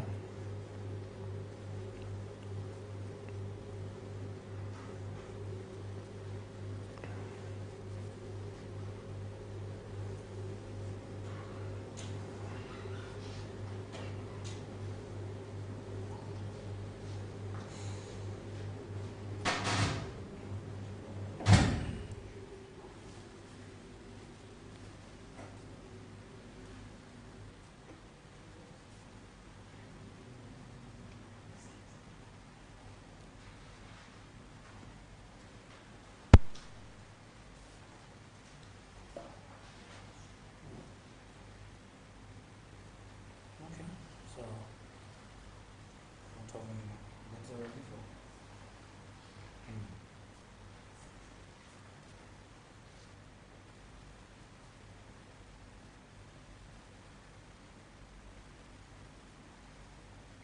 Do you do cashew in your place?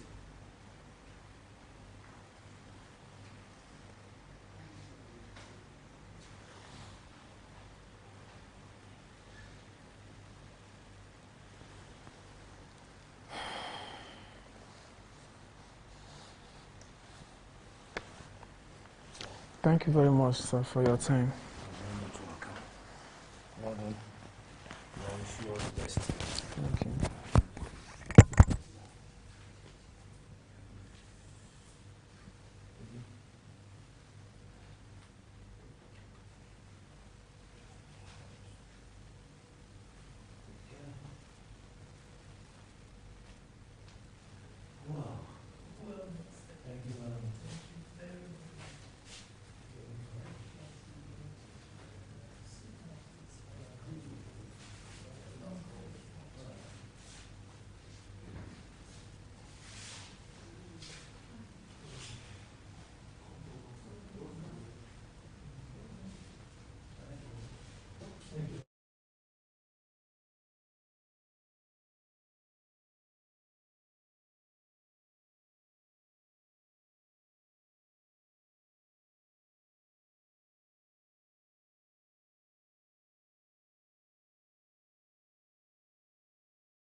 Good morning.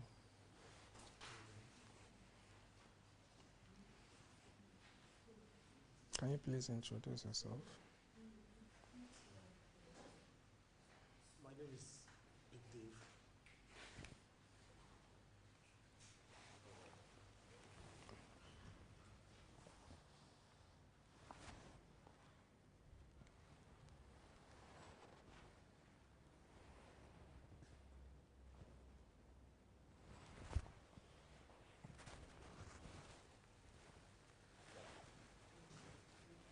I'm hearing you.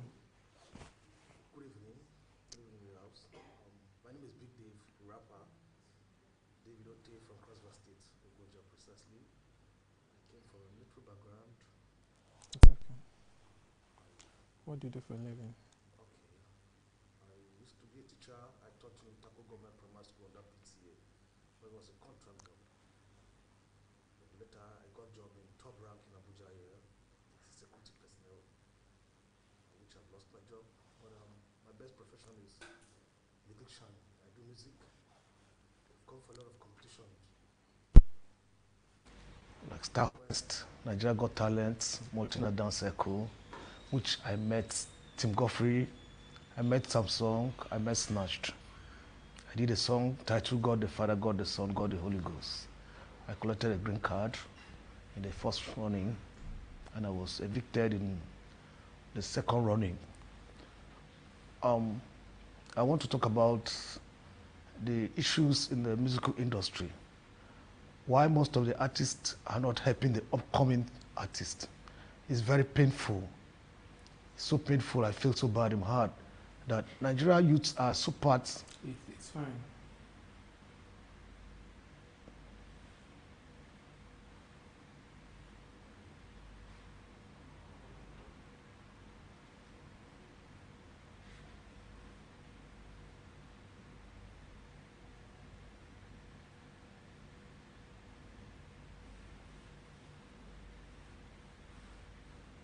Can you tell me a little about your musical journey and what inspired you? Okay, I'm just born talented. I was just born talented. I love music because I love singing. I just feel like singing for God and sing for my soul. Okay.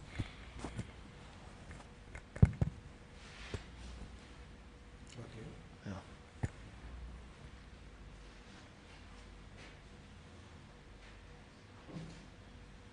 Who are your biggest musical influences? Well, my biggest music influence is Two-Face, because when I was little kid, I think about 1996 then, they did a song titled Baby Why You Do Me So, Why Do You Have to Let Me Go? So I used to sing it then, far back then in my hometown, and my cousins used to call me Baby Why You Do Me So, like just make mockery of me. And I pick from Two-Face, I learned a lot of music, and then Tupac and all of that. How will you describe your musical style? I do different style of songs. I'm a rap artist. I do gospels, I do Afro beats and all of that.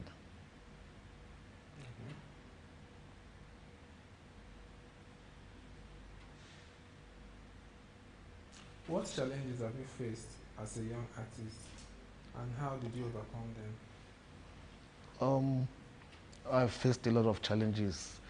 I've tried to get influence into the musical industry, but it's so hard because most of the biggest artists today, I don't know, they don't want to help the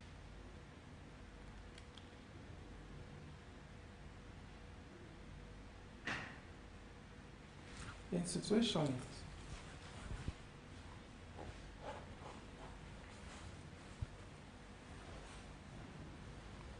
have you worked with any record label before? I've not, but I've just gotten a record label in Enugu State, which I am traveling to very soon. Okay, you just got a record label. Yes, but I was with Puma Production at Lagos State. Then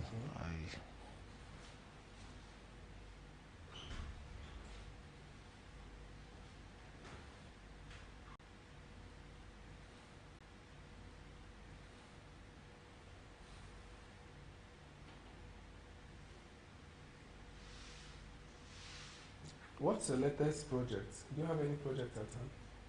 Yes, I have a project at hand. Is it something you can discuss? Can share with us on this interview? Yes, sir. Okay. I want to support the president for 2017 presidential campaign. I'm dropping a jingle. Okay. Yes, for him. That's the project I have at hand. Okay, can you walk us through your creative process? Your creative process for your latest album, maybe for your jingle or what? How do you get your inspirations? Most times, inspiration like this jingle I'm trying to do, I've seen what the president is doing, the good work he's doing for Nigeria. People, you know, social economic, being accountability, being transparent, being dynamic, eloquent, and all of that. So most times this inspiration comes from this aspect. And I put it as a work in the studio to tell the Nigerians in the social media or radio stations or in the print media that this is what the president is doing, to support him for presidential campaign.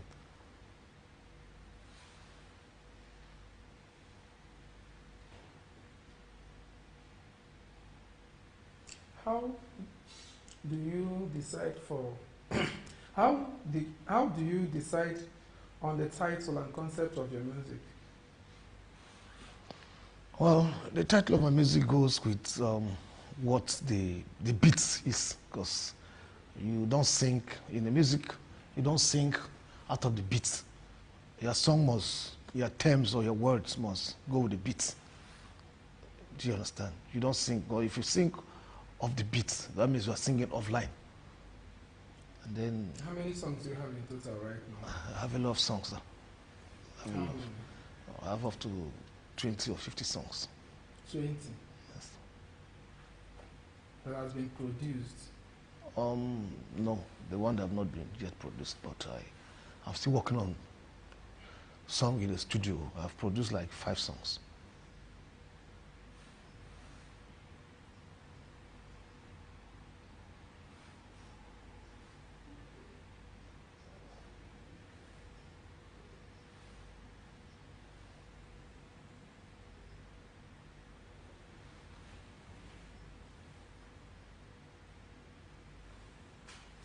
In the issue of press freedom, what do you have to say in that regard? Press freedom is not a privilege, it's a right.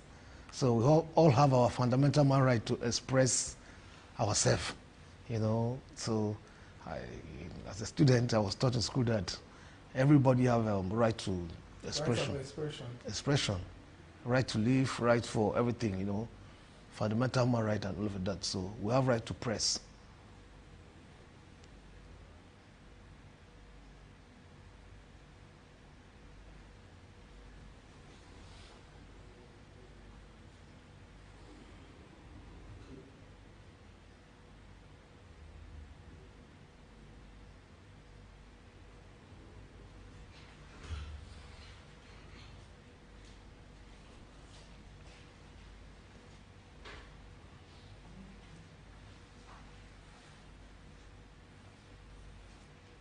Who are some of your favorite artists?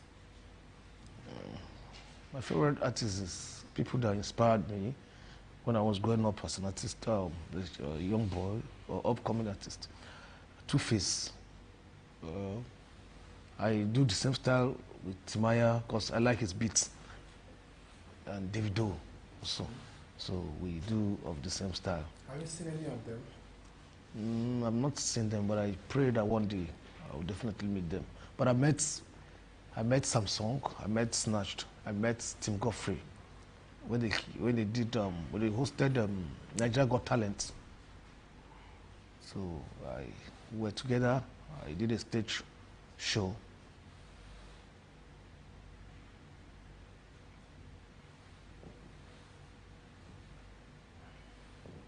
Talking about the jingle, you said you want to drop for the president. Have you sent him any message? And that's where the problem is. But I'm trying to see if I can I know I may not be privileged to go to the villa and meet him, but I'm trying to find a contact through the Minister of FCT. You know, I ran into someone that said he knows him, so we exchanged a contact. Because I know these days to meet a prominent person like the president is not a small task. You know, based on how the security of the country it is, I may not be privileged to go to the villa. I don't know, but I know that everything is possible on earth. So I'm trying to find a contact through the president FCT minister, His Excellency Dr. Wilson Wike. What inspires your music, and how do you come up with new ideas? My music is, I talk about, most of my songs, I talk about people, like the gospel aspect, people should love God, you know, because I knew God is the ultimate, and also people should, like I have a song I title One Love, we should show love to each other, because you need me, I need you, we all need each other on earth, so we cannot live without each other. Cars are good, jewelries are good, gold are good, but the best thing is humanity. You know, so we need each other. So most of my song is inspiration come through love. I think about love, how we should love each other on earth. You know. Okay. Yeah.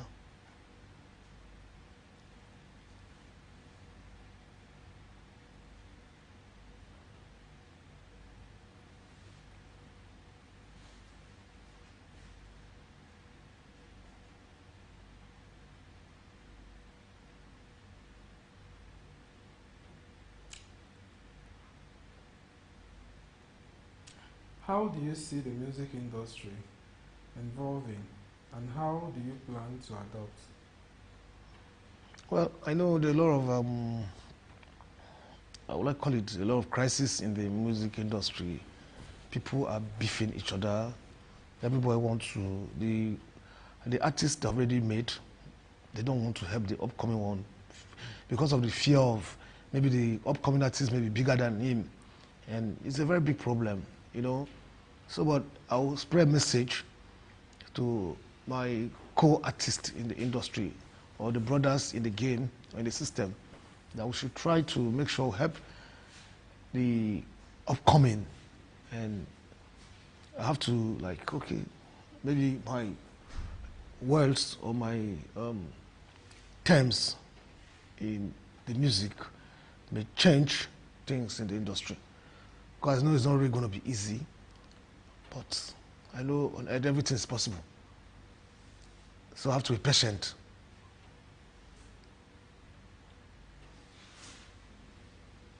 What has been the reaction from your family and friends regarding your music career? Okay, the reaction, because those days when I started music, you know, I used to tie, there's what called band down, like, you know, like Tupac used to fly band down. So when I come back from school, I'll be rapping, you know. So my elder brother was like, is this guy saying what happens to you? You're not taking your studies seriously, and all of that. So I was discouraged. You know, some people said, maybe you're singing, maybe this person is insane, he don't know what he's doing, you know, I'm soliloquizing and all of that. So there's time that some people will make mockery of me, you know, they'll name you after your songs and all of that, used as a mockery. So it came to a time that I felt discouraged, but I felt, no, this is not what is, this is inborn, you know. My song is original made, you know, it's not China made. So I have to keep on pushing and encourage myself about it.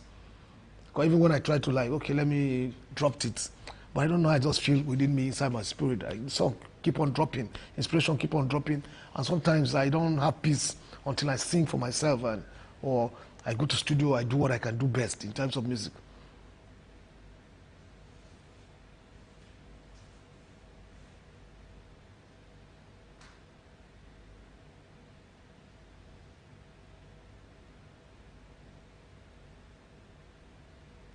Do you perform? Do you perform live often? Yes, I do. And how do you prepare for your shows? Most times as I told you, every artist, nobody don't, when the songs comes or I have an inspiration, sometimes you must rehearse, you must go for rehearsal. Probably you work you work with the producer in the studio. You know, sometimes you just stay and rehearse the song because it's something that you are facing a crowd. You know, so the song will not slip out of your mind.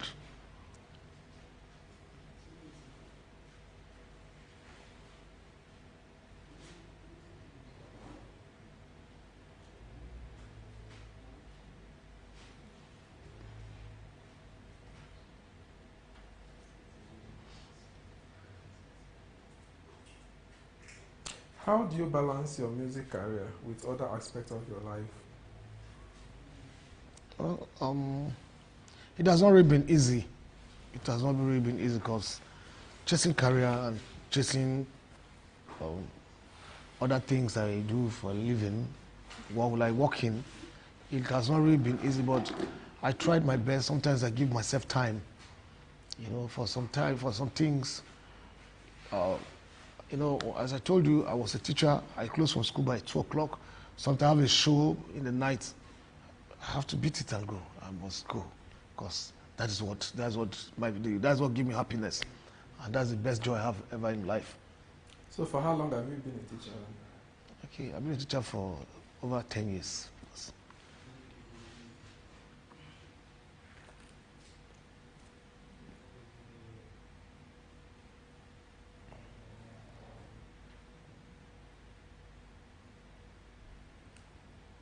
Why not write a letter to your state government? Over. Why not write a letter to your state government? On my musical career? Yes. I spoke with a friend of mine that is vice chairman in my local government, and I told her that, okay, let us carry out a project, probably for the governor. And you know, most times, the issue we have today is most of us are not privileged to meet most of these personality, you know, like governor of my state. So sometimes those are the hindrance we are having. That okay, maybe you want to come in contact with the governor, you have a very good idea. Like I can do a campaign jingle for him, you know, but I don't know how I'm going to meet him. That's the truth about it. I don't know if I send a letter, if the letter can get to him. But I've just been pushing. There was a time I had I wrote a letter to Atiku Abubakar. I titled it National Youth Supportive Campaign Congress for Atiku Abubakar presidential election 2015. But the letter could not get to him. I did all I could. The letter could not get to him. So that was how that platform that platform just died off.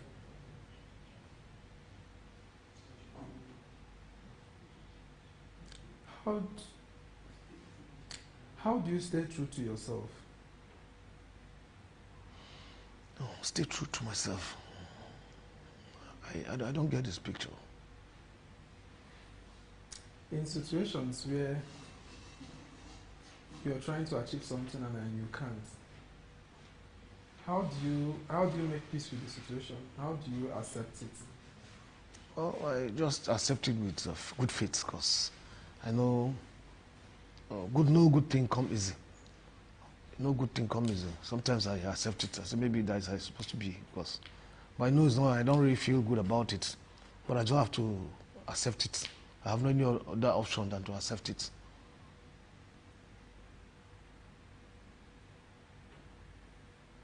But I keep on pressing on, even when I don't achieve my dream at the moment. But I keep on pressing on.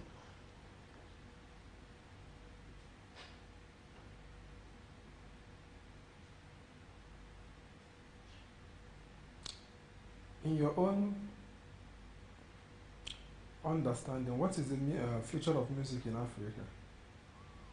Well, I think Afrobeat is championing the whole world today. Before then, far back then, American was number one in the game. But today, Afrobeat is everywhere. I think for about how many, if I can remember, like 3 occasions, Nigeria artists have won Grammy award, which have not. Okay, yeah. I think maybe they say Sade. I mean, somebody Sade. She won it. I think she won it. I think she won it from Nigeria. Then about Burna Boy have won it. Wizkid, even when he came, there was a combination with Beyonce, and the Thames just won it last year. You know, last year was this lady from South Africa called Wata or somebody. So I think Nigerian music is championing. Nobody's interested of American music again. Nigeria is the best in the game right now. We are championing.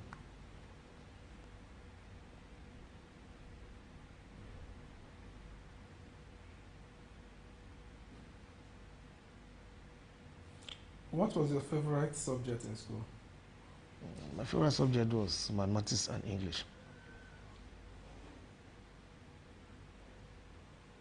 Who do you look up to or consider your role model? In academic section or generally? Well, my role model, I have a lot.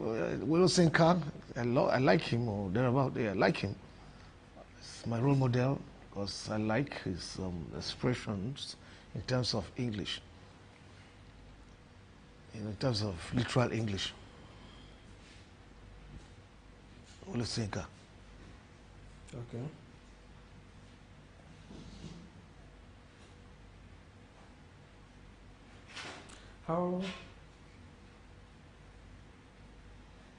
Do you have a favorite book, movie, or music? Yeah, I love Nigeria movie. I love Nigeria movie.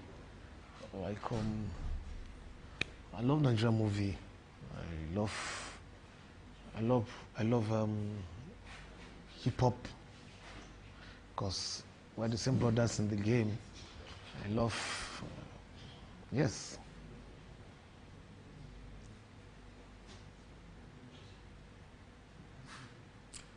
What are you passionate about? All about music. Music? Yes, that's my best. But I love academic too. Academic is first. Secondly, music.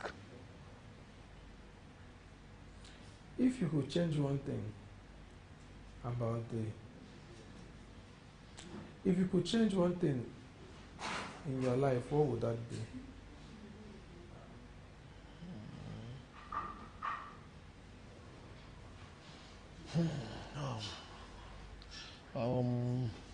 Okay, so can you give me a little bit breakdown? Sorry? Breakdown. I said if you could change one thing about the world, what will it be? Okay, if I could change one thing, I would change violence to peace. People should love each other, believing that we are all created by God. You know, nobody is superior to each other. The whites are not, the supremacy of the white is not superior to the black. We are all created by God. And then hatredness, tribalisms, violence is not called for. War in the Middle East is not done. We should live in peace. So peace is the ultimate.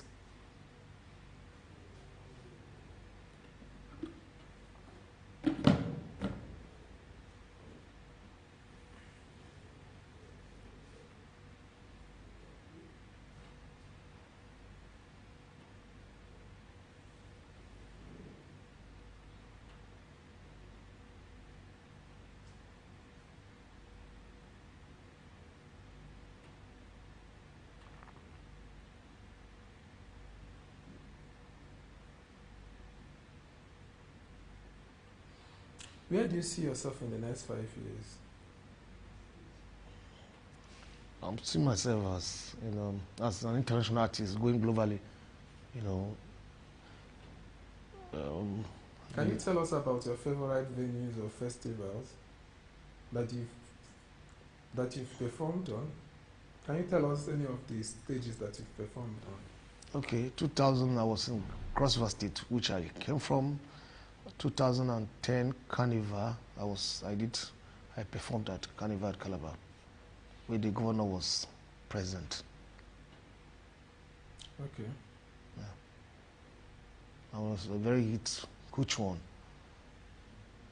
How do you prepare for live performance?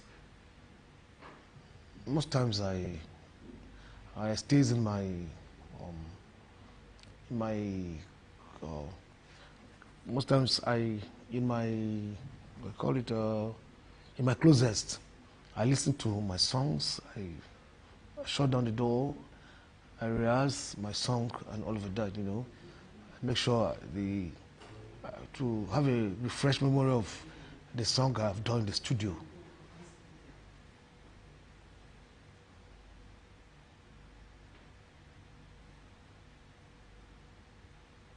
What advice will you give to someone aspiring to be a musician? Yeah, my advice is, as I earlier said, that you need to work hard, because it's all about hard working. It's all about hard working, and there's no good thing that comes easy. It may not be that easy or come in a platter of gold. It may take years. You may get frustrated. You may not be. It's not really easy. It's not really easy. Just going to work hard and just pray to God. For those that believe, like me, I believe in God. Pray to God, because everything with God is possible. And God will see you through. Because it's not really easy. You may face disappointments. People may ask for money. People will deceive you. A lot of stories and all of that, fake promises. But you have to stay true to yourself and be prompt in everything you are doing as an upcoming artist. Try to make sure you find your fellow artists. Try to find out how did they go, how did they go to visit studio, listen to people's songs. Because sometimes you get inspired by people's music. You learn a lot of things, the rule of music and all of that. Don't use vulgar words, in singing. Don't insult anybody. Just stay true to yourself. That's my piece of advice to upcoming artists.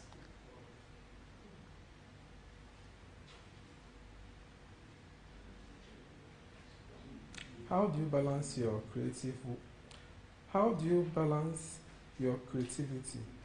your creative work with your teaching business, your teaching profession, sorry? Okay. Sorry, let me take it again, please. How do you balance your creative work and your teaching profession? Yeah, as a teacher, I have a lot of time. When I go to school, or even not lesson, because I just lesson in the school. I taught in primary school. Sorry, I'm teaching in primary school. Sometimes we will close by 12, so I have 2 hours for lesson. And then weekend, I am writing my lesson notes and marking my CA sometimes.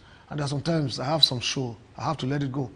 Because in the exam period, I have to mark my CA, registered, mark my registered, write lesson notes, because I have to submit it on Monday, for marking or verification from my headmistress.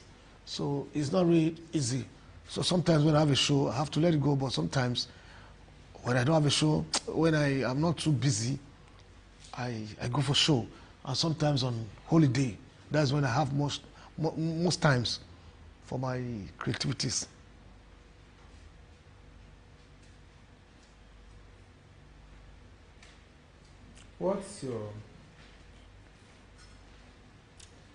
If you're meant to rate the Nigerian music industry, Afrobeat to be precise, in a scale of 1 to 10 or in a scale of 10 to 100, how will you rate them? Well, Nigeria, we've just, all of a sudden, because the system, like before, as I was saying, the foreign music was charting, was charting the platform.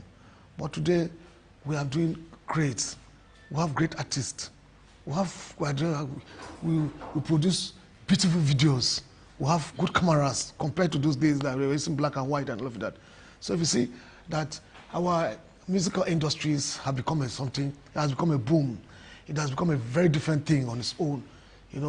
We sell to the world. People dance to our music, even. So I think Nigeria is the best right now. We are champion. We are the best right now.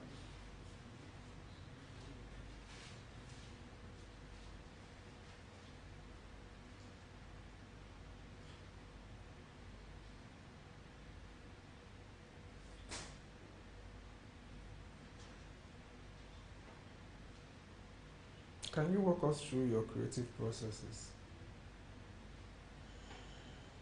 Can you walk us through your creative process?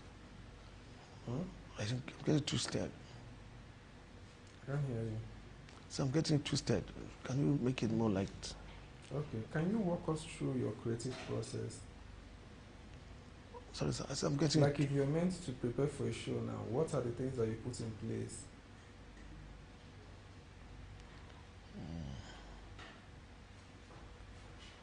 Well, if I'm preparing for a show, I'll make sure that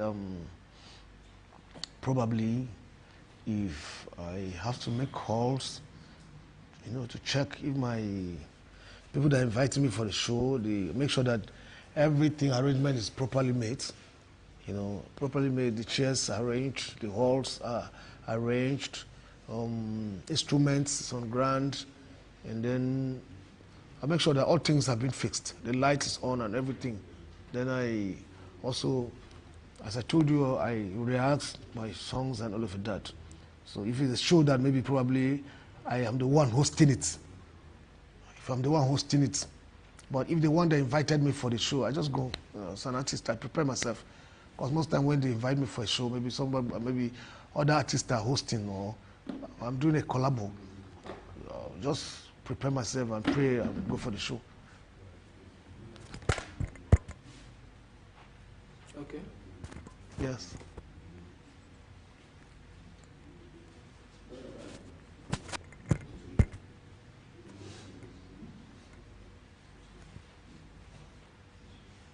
Can I do a song?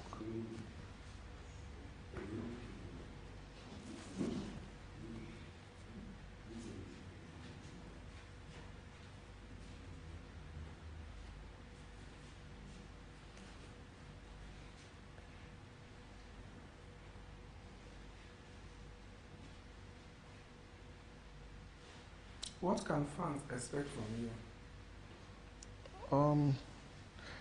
Fans should expect more hits. I want to drop good songs, most good songs that have a great inspiration, song that talks about love, educative, songs that is so educative. Tell the young ladies should stay away from unprevented sex and should just live a good life, So those are my words and my terms or my piece of advice for my fans. And also the young people should stay away from drugs. These things destroy futures and destinies. It's not done, it's not welcome, it's uncalled for.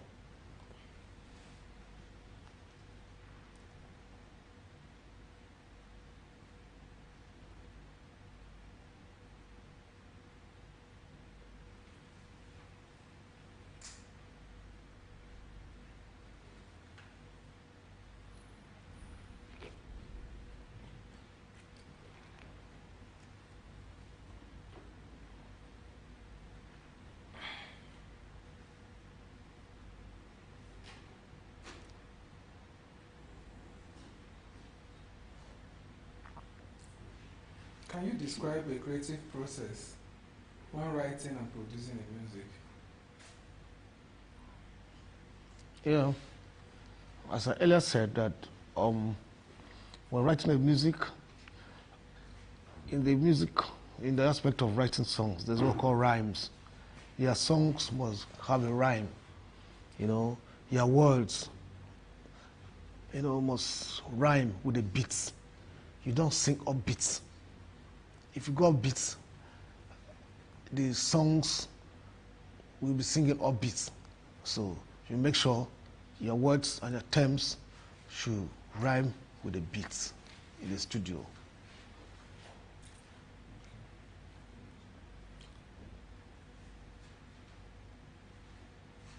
You know that the music industry is a very vast one, right? Yeah, I know, sir. And it's very, very competitive. Yeah, it's very, very competitive. So how do you stay updated? Considering the fact that it has been a very long time you did music, so how do you update yourself? Well, as I told you, I update myself because I'm doing a lot of songs. Most times I've done a lot of songs. I'm still doing songs on studio. I post my songs on social media handles every day. I visit radio stations. You know, I sing in the church.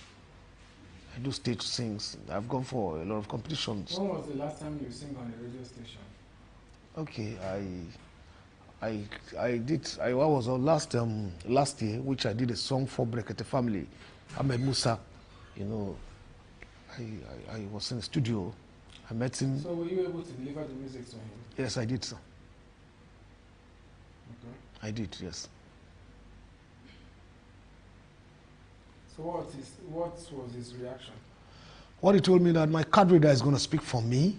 That my card reader is going to speak for me. But it was unfortunate that that period of time, I lost my phone. So I was expecting call from him. Because after I gave him the songs and the song was playing radio stations, and he told me my card reader is going to speak for me. You know, so card reader. Okay. Well, yes, so that he's going to speak for me. I lost my phone. So that was how I lost my contact with him.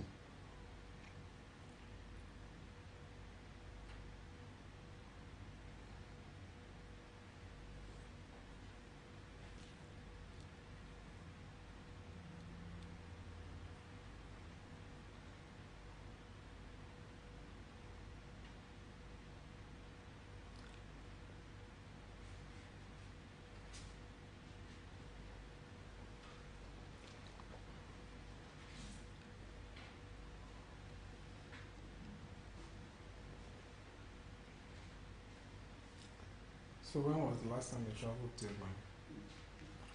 To? When was the last time you traveled to your state?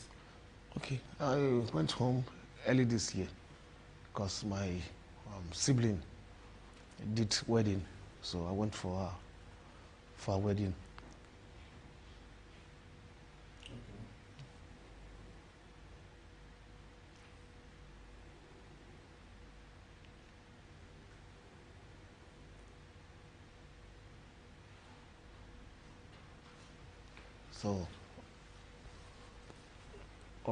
So that was how I traveled home, and we have a good time in my hometown.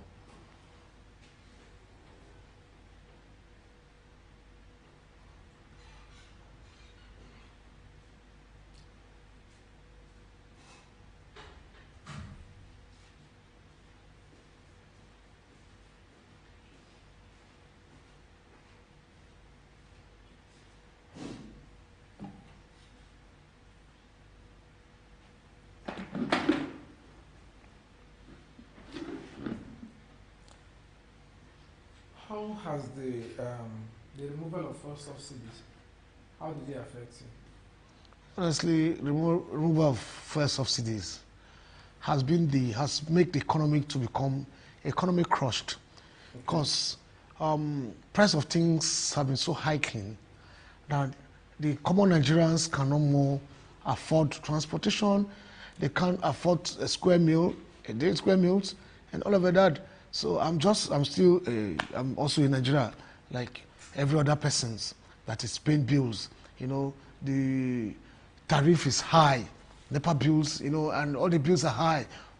pump by water, everything is just so high. I can't go to work, the transportation is so expensive. So subsidies, I think, have not cost anybody good, but than harm. You know, a lot of Nigeria, we can't feed ourselves. People are just living from penny. We're suffering penury. You know, Nigerians are just living in nothing. So subsidy is not of any importance to Nigeria. We're told by the president that subsidy removal is going to boost economies, create a lot of jobs, and I think that is that has been a scenario, because I've not seen any changes or social economic changes. It does not create any job opportunity for the youths, which were, you know, when the president, the first day of being sworn in, he said that subsidy is dead and gone, that the subsidy is going to create more jobs and job opportunity for the unemployed Nigeria. And I've not seen anything. So let us be honest to ourselves that subsidies have not cost any good than damaged. It has caused economic crushed. You know, so Nigerians are going through a lot of things, a lot of pains. You know, we are living in penuries. We are suffering. We can't afford to have we can't have 2 square meal for the day. Things are so tough. So things are so hard. You know, we are living in pains, and all of that. I think things are so expensive, and there's no money is not flowing. You know, the economic is tight. So I think subsidy removal is of not important to Nigerians. You know, things are so expensive. You can't buy a bag of rice that we used to buy at the rate of those days, maybe probably 20,000, 18,000, which I used to know. Some places 100,000. You know, a civil servant that is earning maybe 100,000 or 70,000 naira. You buy one bag of rice at 100,000 naira, and he's paid school fees, children's school fees to pay, house rent to pay, and then bills, you know, and all other bills. How can you maybe those ones that in the federal level, maybe probably they are earning 100,000. Not talk about the local government. Some people I knew up to today that they talk about minimum wage, that they, you know, some in local government, I knew that probably some people, maybe their salary is 45,000, and some states are not be able to pay. So how did they survive for a bag of rice to be 100,000 naira? A 2 bags of yam, I can remember those days in my hometown, you can buy 2 bags of yam at a rate of 200 naira, 250. And now 2 bags of yam is about, a seed of yam is about 3,000 naira. You know, somebody have 2 or 3 kids. How did they survive with it? So I think subsidy have caused a lot of harm. So I think the president, I'm pleading with the president, our president, His Excellency, President Tinubu Mohammed, to revise back the subsidy, because Nigerians are in pains. All right. Thank you very much for your time. Thank you, sir. I appreciate it. Can I sing? I want to sing, sir. I need to find contact.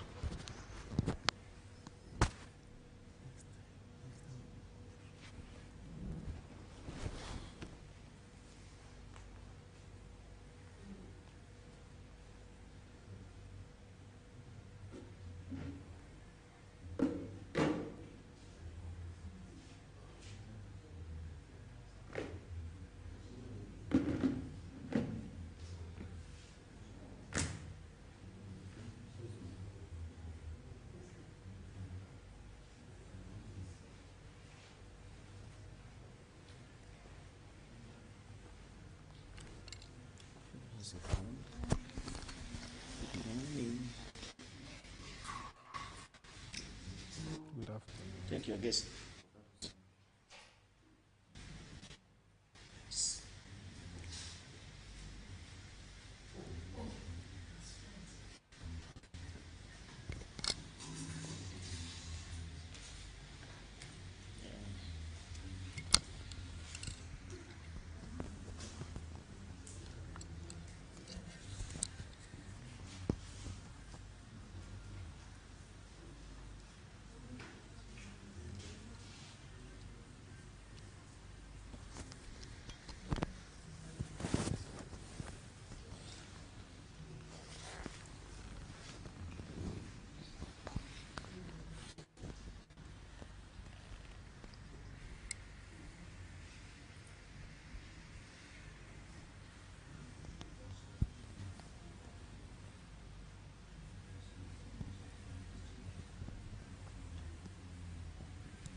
Can you tell me about the original, how you formed your business?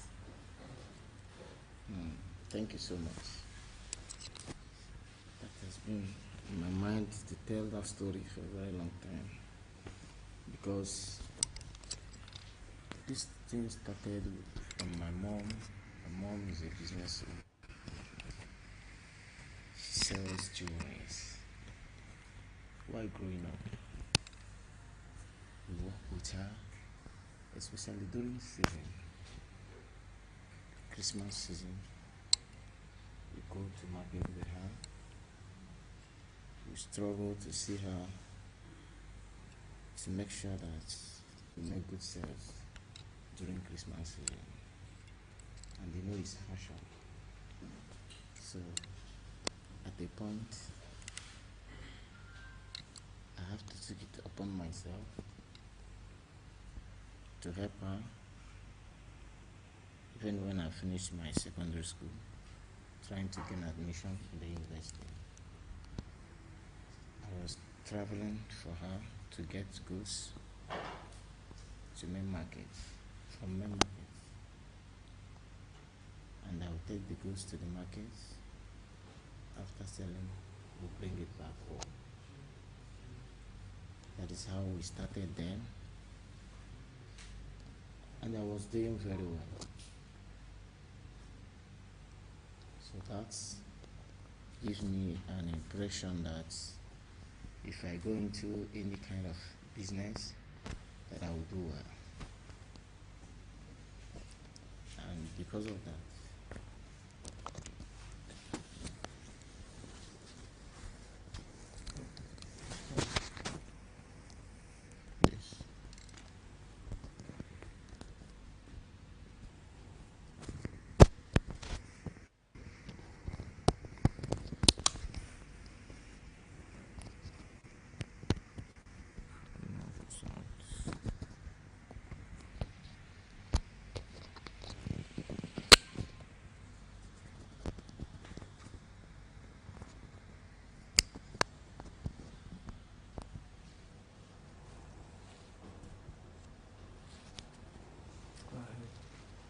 okay. I think I should start afresh, so.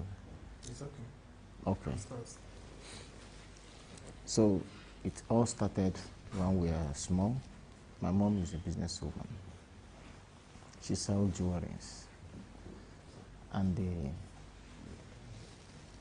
during that time, during holidays, we'll go to the market to support her, especially Christmas holiday, because at that point everybody want to look good. Even the ones that are not doing anything want to buy something to look good. So we'll go to the market, we'll support her, we struggle to make sure that she make a good sales. And from there I get to know things about business. So as time goes on, when I finished my secondary school, trying to get admission, so I was actually helping her to run the business to the extent of going to buy in wholesale from the main market. And that helped me a lot to learn about business and fashion. So trying to make selections in the market, I'll go to the market, make selections, come back and make sales, and still return back to buy more goods. So that is how I started into fashion till this day. And the fashion business has taken me all around Nigeria and beyond.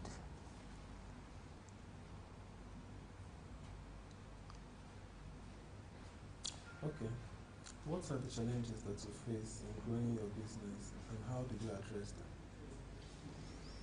Honestly, starting business in Nigeria has a lot of challenges.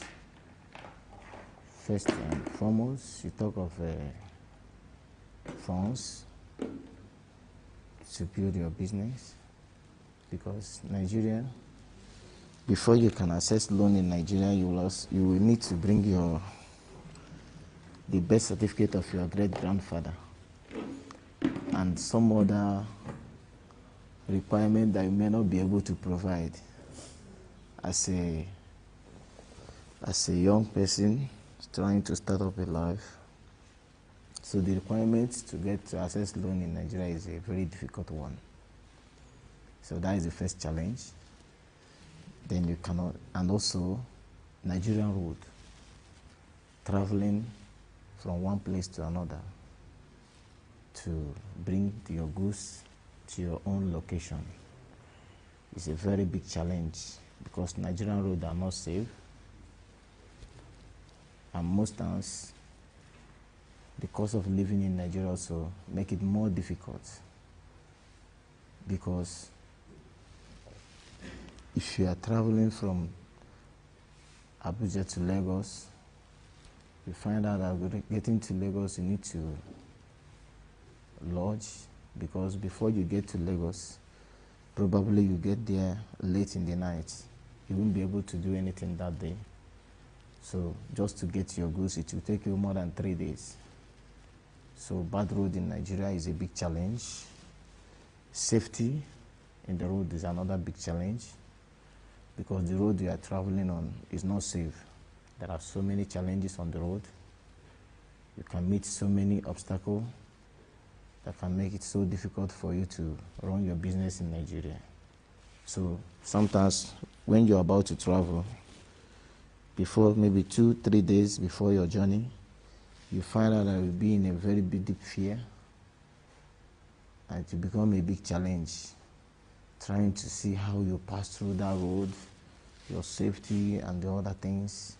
A lot of things will be going through your mind, hearing the stories about that happen in that road.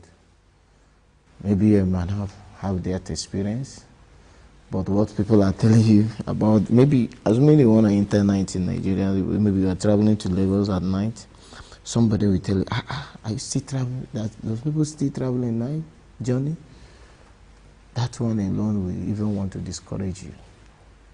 But you still put yourself together and move on to where you are going. So it's part of the challenge, but we are still pushing it.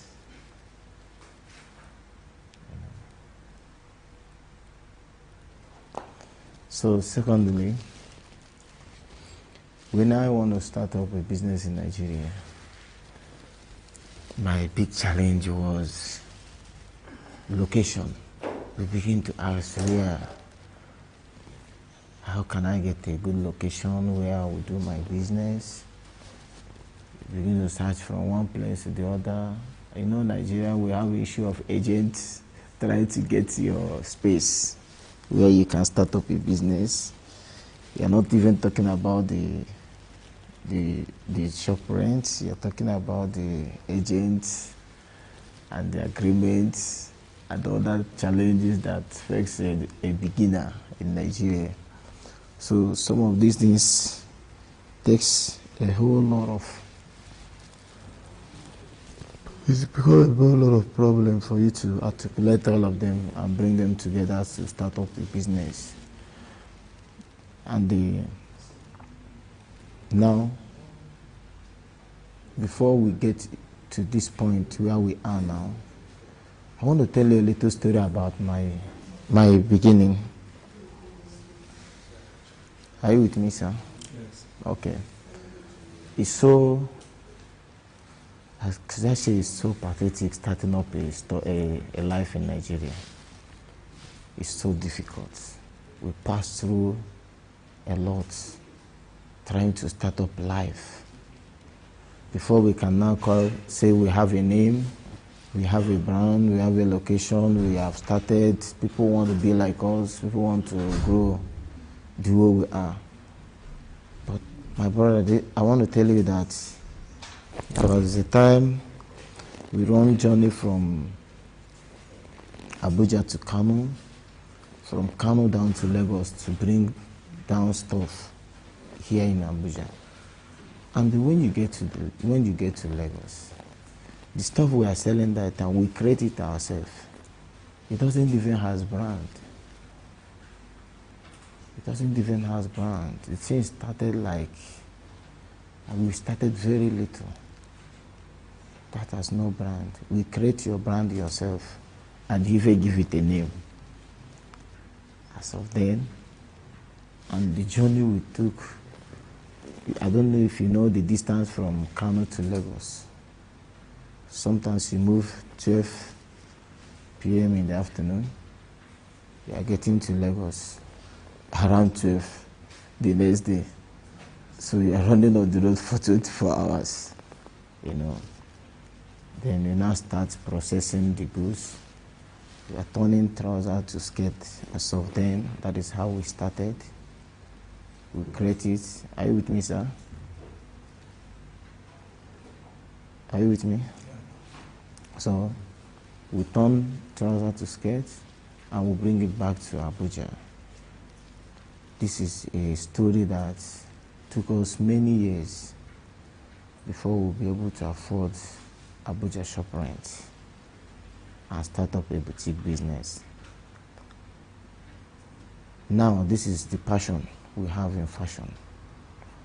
This is the kind of the stress we pass through before we can now say that I own a boutique in Abuja and you can have a brand and a name.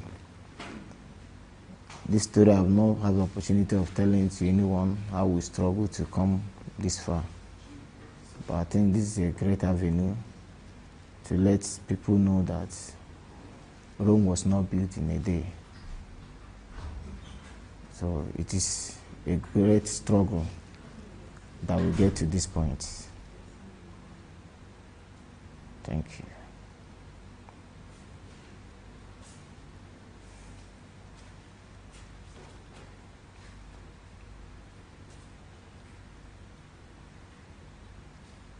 How do you differentiate your business from other competitors in the market? Yeah, thank you so much. You know, clothes is one, but the quality is different. And also, your personal relationship and outfits give people confidence about you. Somebody come into your shop to look for a good wear, will first of all look at their appearance before he asks you what you have. Because sometimes, even if you have what is nice, but they are not looking nice, some person may not have confidence to come inside your stuff to ask you, do you have this or that? But your appearance first give people confidence to say, what is this guy doing? They say, he sells clothes. No wonder he's always looking good. This is the first strategy. Then when someone finds you to your location, then you are able to present to him what he's actually looking for and make sure it's a good quality.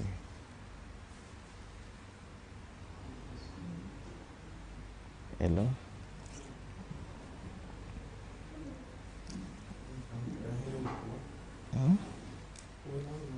Okay. So with that, you will take the person to another level of life. Maybe someone may come for one particular item, but you show him different brands in that design. Make him feel comfortable and full of himself that with this, that with your brand, he can be more confident about himself. Because looking good is a good business. That is my slogan. Looking good is a good business. I know that when any man appears good, he will want to go anywhere in life. Because if you are asked to go anywhere, maybe you come out now, and someone say, please, I want you to escort me to governor's office or to House of Villa, and you say, no, let me go home and dress well. That means already you have not dressed. You've not dressed well before coming out. Whatsoever that will take you back home to go and change your dressing, to go anywhere, means that you never dress well. So we give you that quality that will make you to go out, to go to any location at any time. Once you are out of your house, you are good to go. That's the standard that we have created. and also unique connection. We have created that standard that whenever you wear our product, whatever you are looking for, we'll make sure we give you the best quality, and that best outfit will take you to anywhere. Even you are asked to go and see President Tinubu from wherever you are coming from, you are good to go because you are already dressed well. Because we'll give you from head to toe outfits, not just this or that, but we'll make sure that we complete your dressing and make it look good.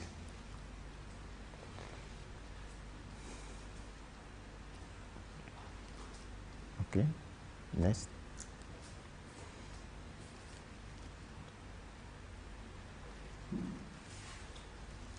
How do you identify and target your market or customer segments? How do you identify and target your market? How do you identify and target your target market or customer? Okay. Actually, in clothes business, we talk about you identify your customer by his size, his facial look.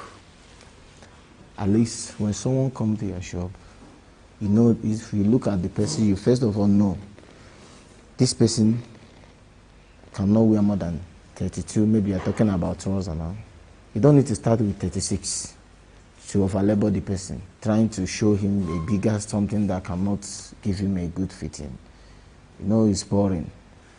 When customer look at you, when you look at your customer, you cannot present to him the color that will fit his facial look and the size.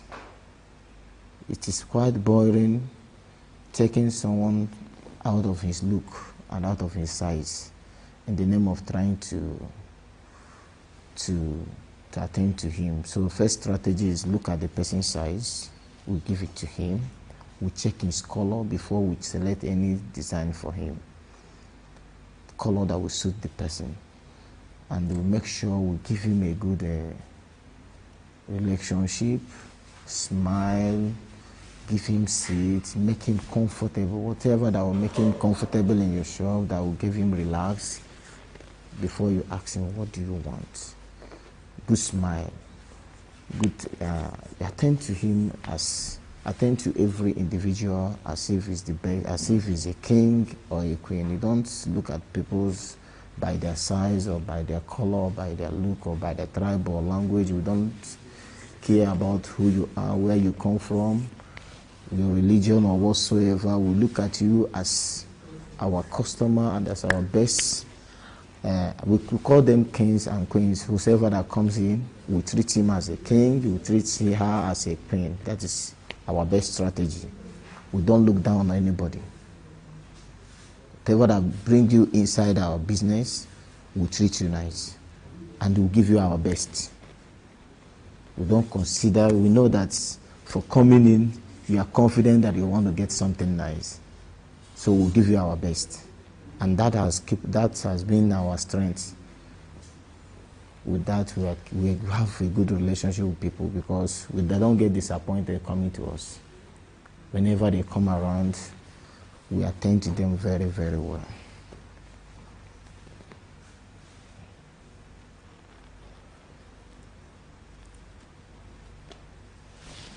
Secondly, we give them good price.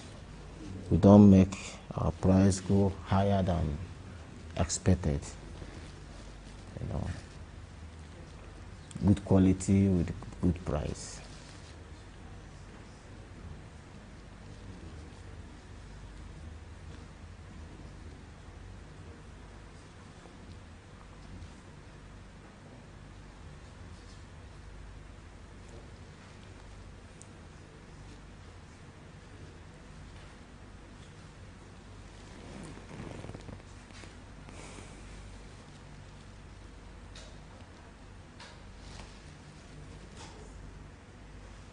What strategies do you use for marketing and promoting your products?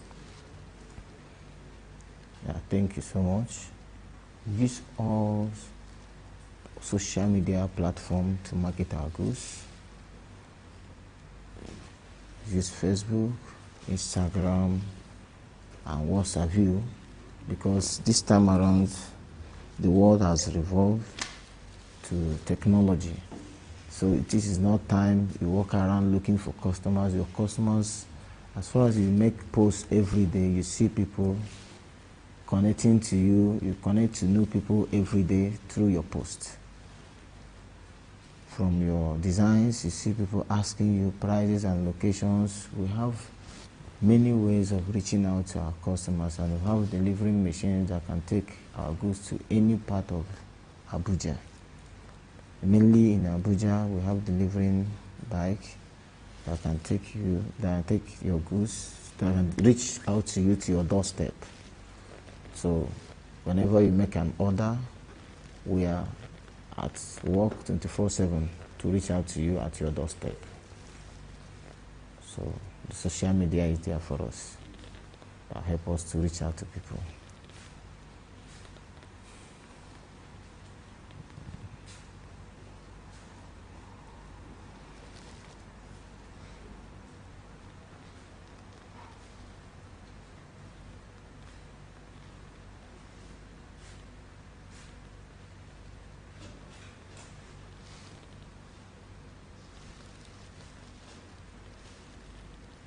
Can you share a significant achievement or milestone your business has reached? Wow. I think this one will take us too long, Try and make it brief. because we have been in this business for a decade now, and I can attest to you that has been the means of livelihood. And with that, surviving in Nigeria is not easy. With the way things are going in Nigeria, anybody that sustains a business for more than a decade or a year and many years like that, to be very honest with you, that business has been a kind of a livelihood and a means of livelihood and a means of support to me and my family. So achievements, by the grace of God, the business has taken us to, we have gotten a new branch. We have more than one branch in Abuja, and as I am now, if you look at my hand, you can see I am married. With the business, we have a family that business is taking care of, and we have a branch that is also growing too, and we're looking forward to many branches, especially here in different strategic places in Abuja, and we can escalate it to other states. So there are many things that we cannot say on air which we have achieved through the business. To be very honest with you, that have been the means of livelihood, and I can hit my chest and tell you that the business has been, we have every reason to say that the business has been so good to us. Thank you.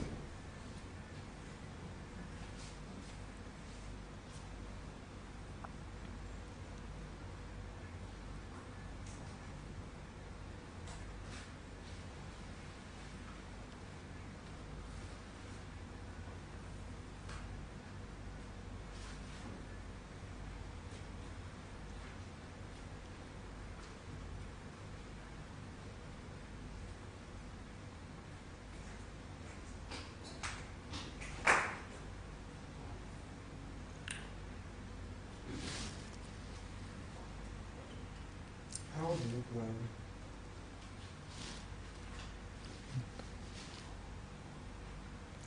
How do you plan for your future growth and expansion of your company? Wow. Thank you, sir.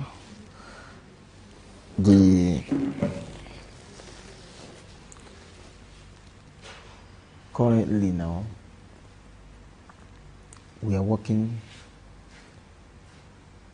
to meet up with the strategic places in Abuja, because there are many strategic places we need to take our branch to, so that not only we want to take this business to people's doorstep. We want to come to them, not them trying to reach us. Maybe location becomes a challenge. We want to make sure that you can get us anywhere you are. Trying to come to taking our business to many platforms because of the influence of social media. We want to make sure that we are well known, like make a publisher that also whenever you open up your internet, you will see our business, you see our designs, you see our location very close to you. Not a location that can take you 30 minutes, 1 hour. We want a location that wherever you are in Abuja, it won't take you up to 10 minutes. Our dispatch rider will reach out to you with whatsoever you are looking for. So this is our strategy for this year, and before next year, we'll make sure that many billboards in Abuja here, you will see our business and our location very close to you. We want to make sure that people don't travel far to reach out to us, but we'll be very close to in different strategic places where people are, where you can meet people and where our business can meet you very close. So this is our big strategy, and we are working very fast to meet up with that demand. Because the demand is that people want to see what you have, not you, not them stressing to come to you, but you going to them to make sure that you don't give them tough time, you don't stress them, but people want to get it around their neighborhood. So this is a work that we must have to do in no distant time. It is also in progress.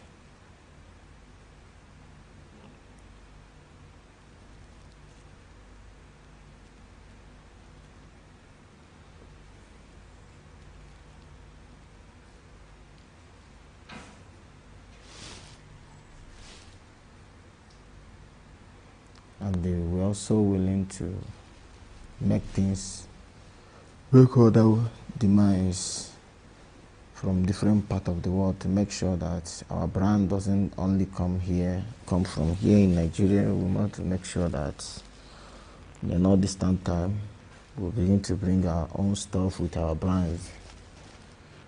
We want to make it that we are looking for whatever we are selling become our direct brand from our name.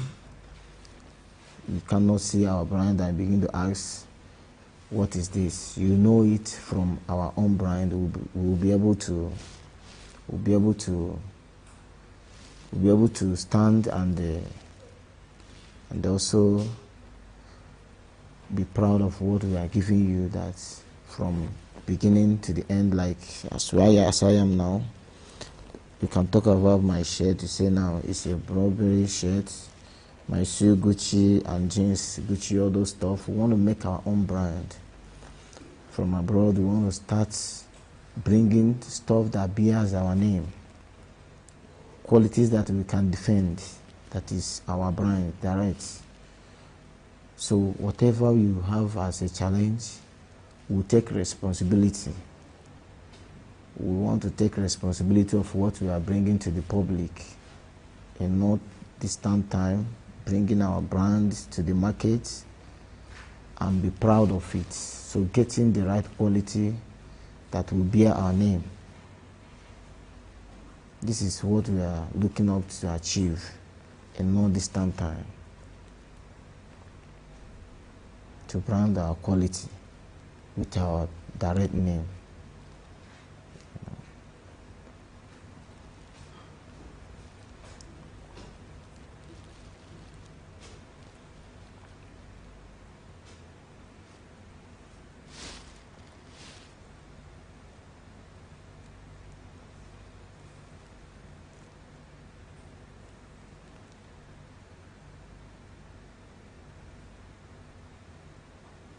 How do you measure success and track the performance of your business? Yeah, because it's by targets. You know, people come up every year with a New Year resolution. Every year, we come up with a new strategy and a plan and program. Look at this. So we start measuring up success by what we have in place, like a resolution of the year. This is what we want to achieve, and we were able to achieve it. Like this year, 2025, we talk about a new branch, and we were able to open a new branch this year. So, although we have plans for more than one, but the economy of the country could not allow us, so we were able to achieve one. But all together now, for how long have you been in the fashion industry? I can tell you for like 5 years now we have been in the fashion industry. So we have been able to open a new branch. So we have a 2 branch now in the fashion industry. And this year we made that plan that we'll make sure that we open another branch, make sure that we employ someone that will take care of that location, and we are managing where we are managing. So I think it's a kind of progress. From 1, you count 2. So we are willing to count 3, 4, 5 in different locations. So with that, it's a good achievement. It's a very great one. And also, like I told you, we are looking forward to make our own brand. Something we can be proud of. Because now you talk about Zara, you can get Zara that is branded, that is not direct from Zara company. You can get Gucci that is branded, that is not direct from Gucci company. Same with other designers. So that has been a great challenge. Most times when you get to the market, you can mistakenly get something that is not direct from the source. From the source. And what you are seeing there is the name. It's bearing the name, but it's not the quality. But when we get our own direct that bears our name, we are not buying it from the market, we are producing it ourselves. So we make sure that what we order is what we get,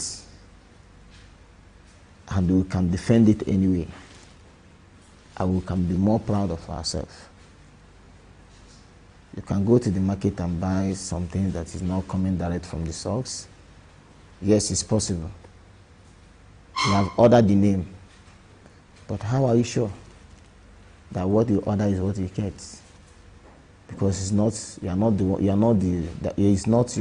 your brand.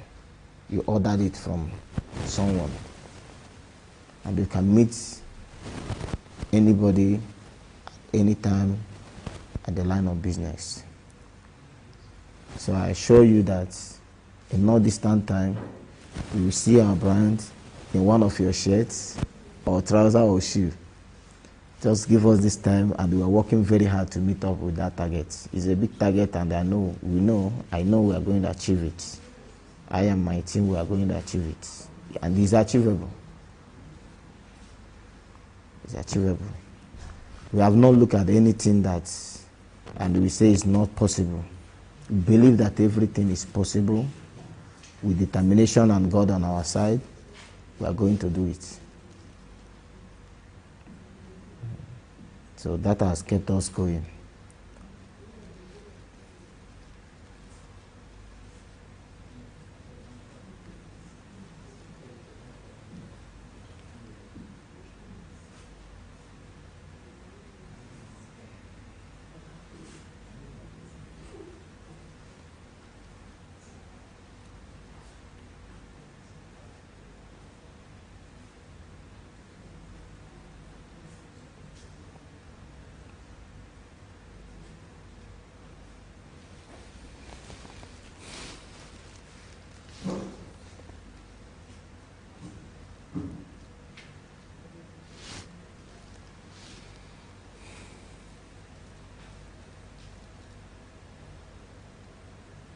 What is your company's mission and core value?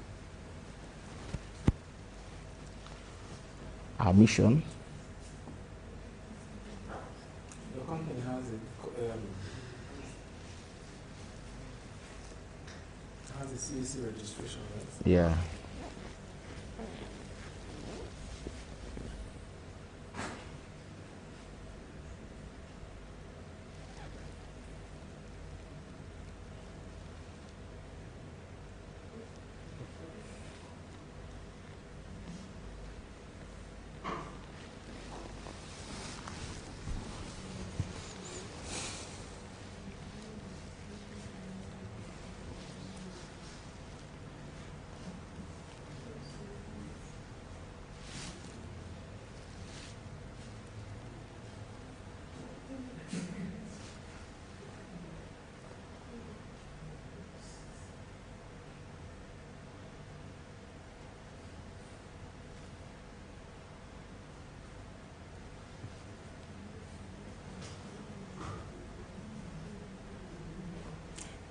You know, as a business person and somebody who is in the fashion industry. Yes.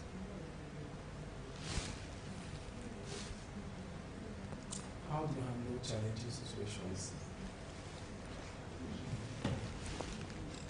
Challenges. There are so many challenges. There are so many challenges in the fashion industry. Like as I earlier said, one of the challenges is what you order versus what you get. That is a very big challenge. We have been facing that challenge for a very long time now. Like as I told you earlier, when we are starting new, the price of what we call designers in Nigeria is very high. How do you handle it? You cannot access loan in Nigeria unless you have the birth certificate of your great-grandfather. So it's a big challenge, or maybe you come from a big family. So that alone is a challenge. How to regulate your market, how to regulate the price, not to be too high and to be that quality people are looking for, is another challenge. Location of your business is a big challenge, because in everything you are doing, your location matters a lot. If you are not in a very good location, you may have a good quality, but it will be viewed by wrong people, or wrong location can keep it long in your hand. People that need it are not, it's not accessible to them, because in everything you are doing, there are people that need it. If you don't take it to them, it will look as if you are not working, no matter how far you are trying. You are just as if you are doing you are wasting your energy. But when you are able to present your effort in a good location, you don't need to struggle much. That location is a selling point, because you are presenting what you have to the right people that need it. So it's just like taking an iron to a magnet, so it will just magnet automatic. But when you are in a wrong location with a right material, it will be very difficult, because the price will become a challenge, because people in that location has a particular price, they have level. There are things they cannot afford. So getting it to them is just trying to take a horse to the river and trying to force him to drink. You know, it's a big challenge. So you can take a horse to the river without forcing him to drink. So this is why I tell you that location is the number one challenge. Then after that, you now talk about design. That design is very, very important. It is very, very important. Selection of designs and material, and also price regulation and customer relationship. These are the challenges that once you tackle it, you see yourself flying instead of walking. Because when you are able to meet to have a good relationship with people, people will like to come over and over again. They will not get tired of you. They will not have reason not to buy from you, because the last time they came, they were happy. So they will still have to come back. You have built a relationship, you have built a family. You see that you have a large family. People want to contact you once they need anything. You build a large family outside your immediate family, because your business is another big family that you need to build because of your relationship with people. So that has helped us in fighting the challenge of the business. And that has helped us to fight the challenge of, you know, there are many people are in the fashion industry. You don't need to fill form to start up your fashion industry. You don't need to take permission. You don't need to do anything. You can just start. You can start even in your house. You can start from your mobile phone, get one or two, you start posting. For even you can start taking people's design and start posting and all that. You have become a clothes vendor. But that does not clear the challenge. You can make a difference by making sure that what you post is what you have, not giving people time. Like you post, somebody will make an order, you give him 1 week to get his stuff. That shows that it's not your design. But what you call your design is what somebody will ask for it. Before 24 hours, the stuff is already in this person's hand. Do you have any skills on making clothes? No. You know, owning a clothing line, it goes beyond design. You have to master your crafts. Okay. You have to understand the business. See, every business has a very good terrain and a very bad one. Okay. And if you don't understand the business very well, it becomes a problem. Because no matter how you say it, that rainy day will come. Okay. You experience that turbulence, it will come. It comes in every business. But because if you don't know both the bright side and the dark side of that business, when you start encountering some stuff like that, you think, oh, maybe someone has bewitched me. Maybe the person that just left my shop now did something in this shop. But because you're not prepared for it, you know, in everything you do in life as business, you have to always, constantly, always prepare, hope for the best, prepare for the worst. Okay. That's how I've lived my life, and since I lost my mother, nothing surprises me anymore, because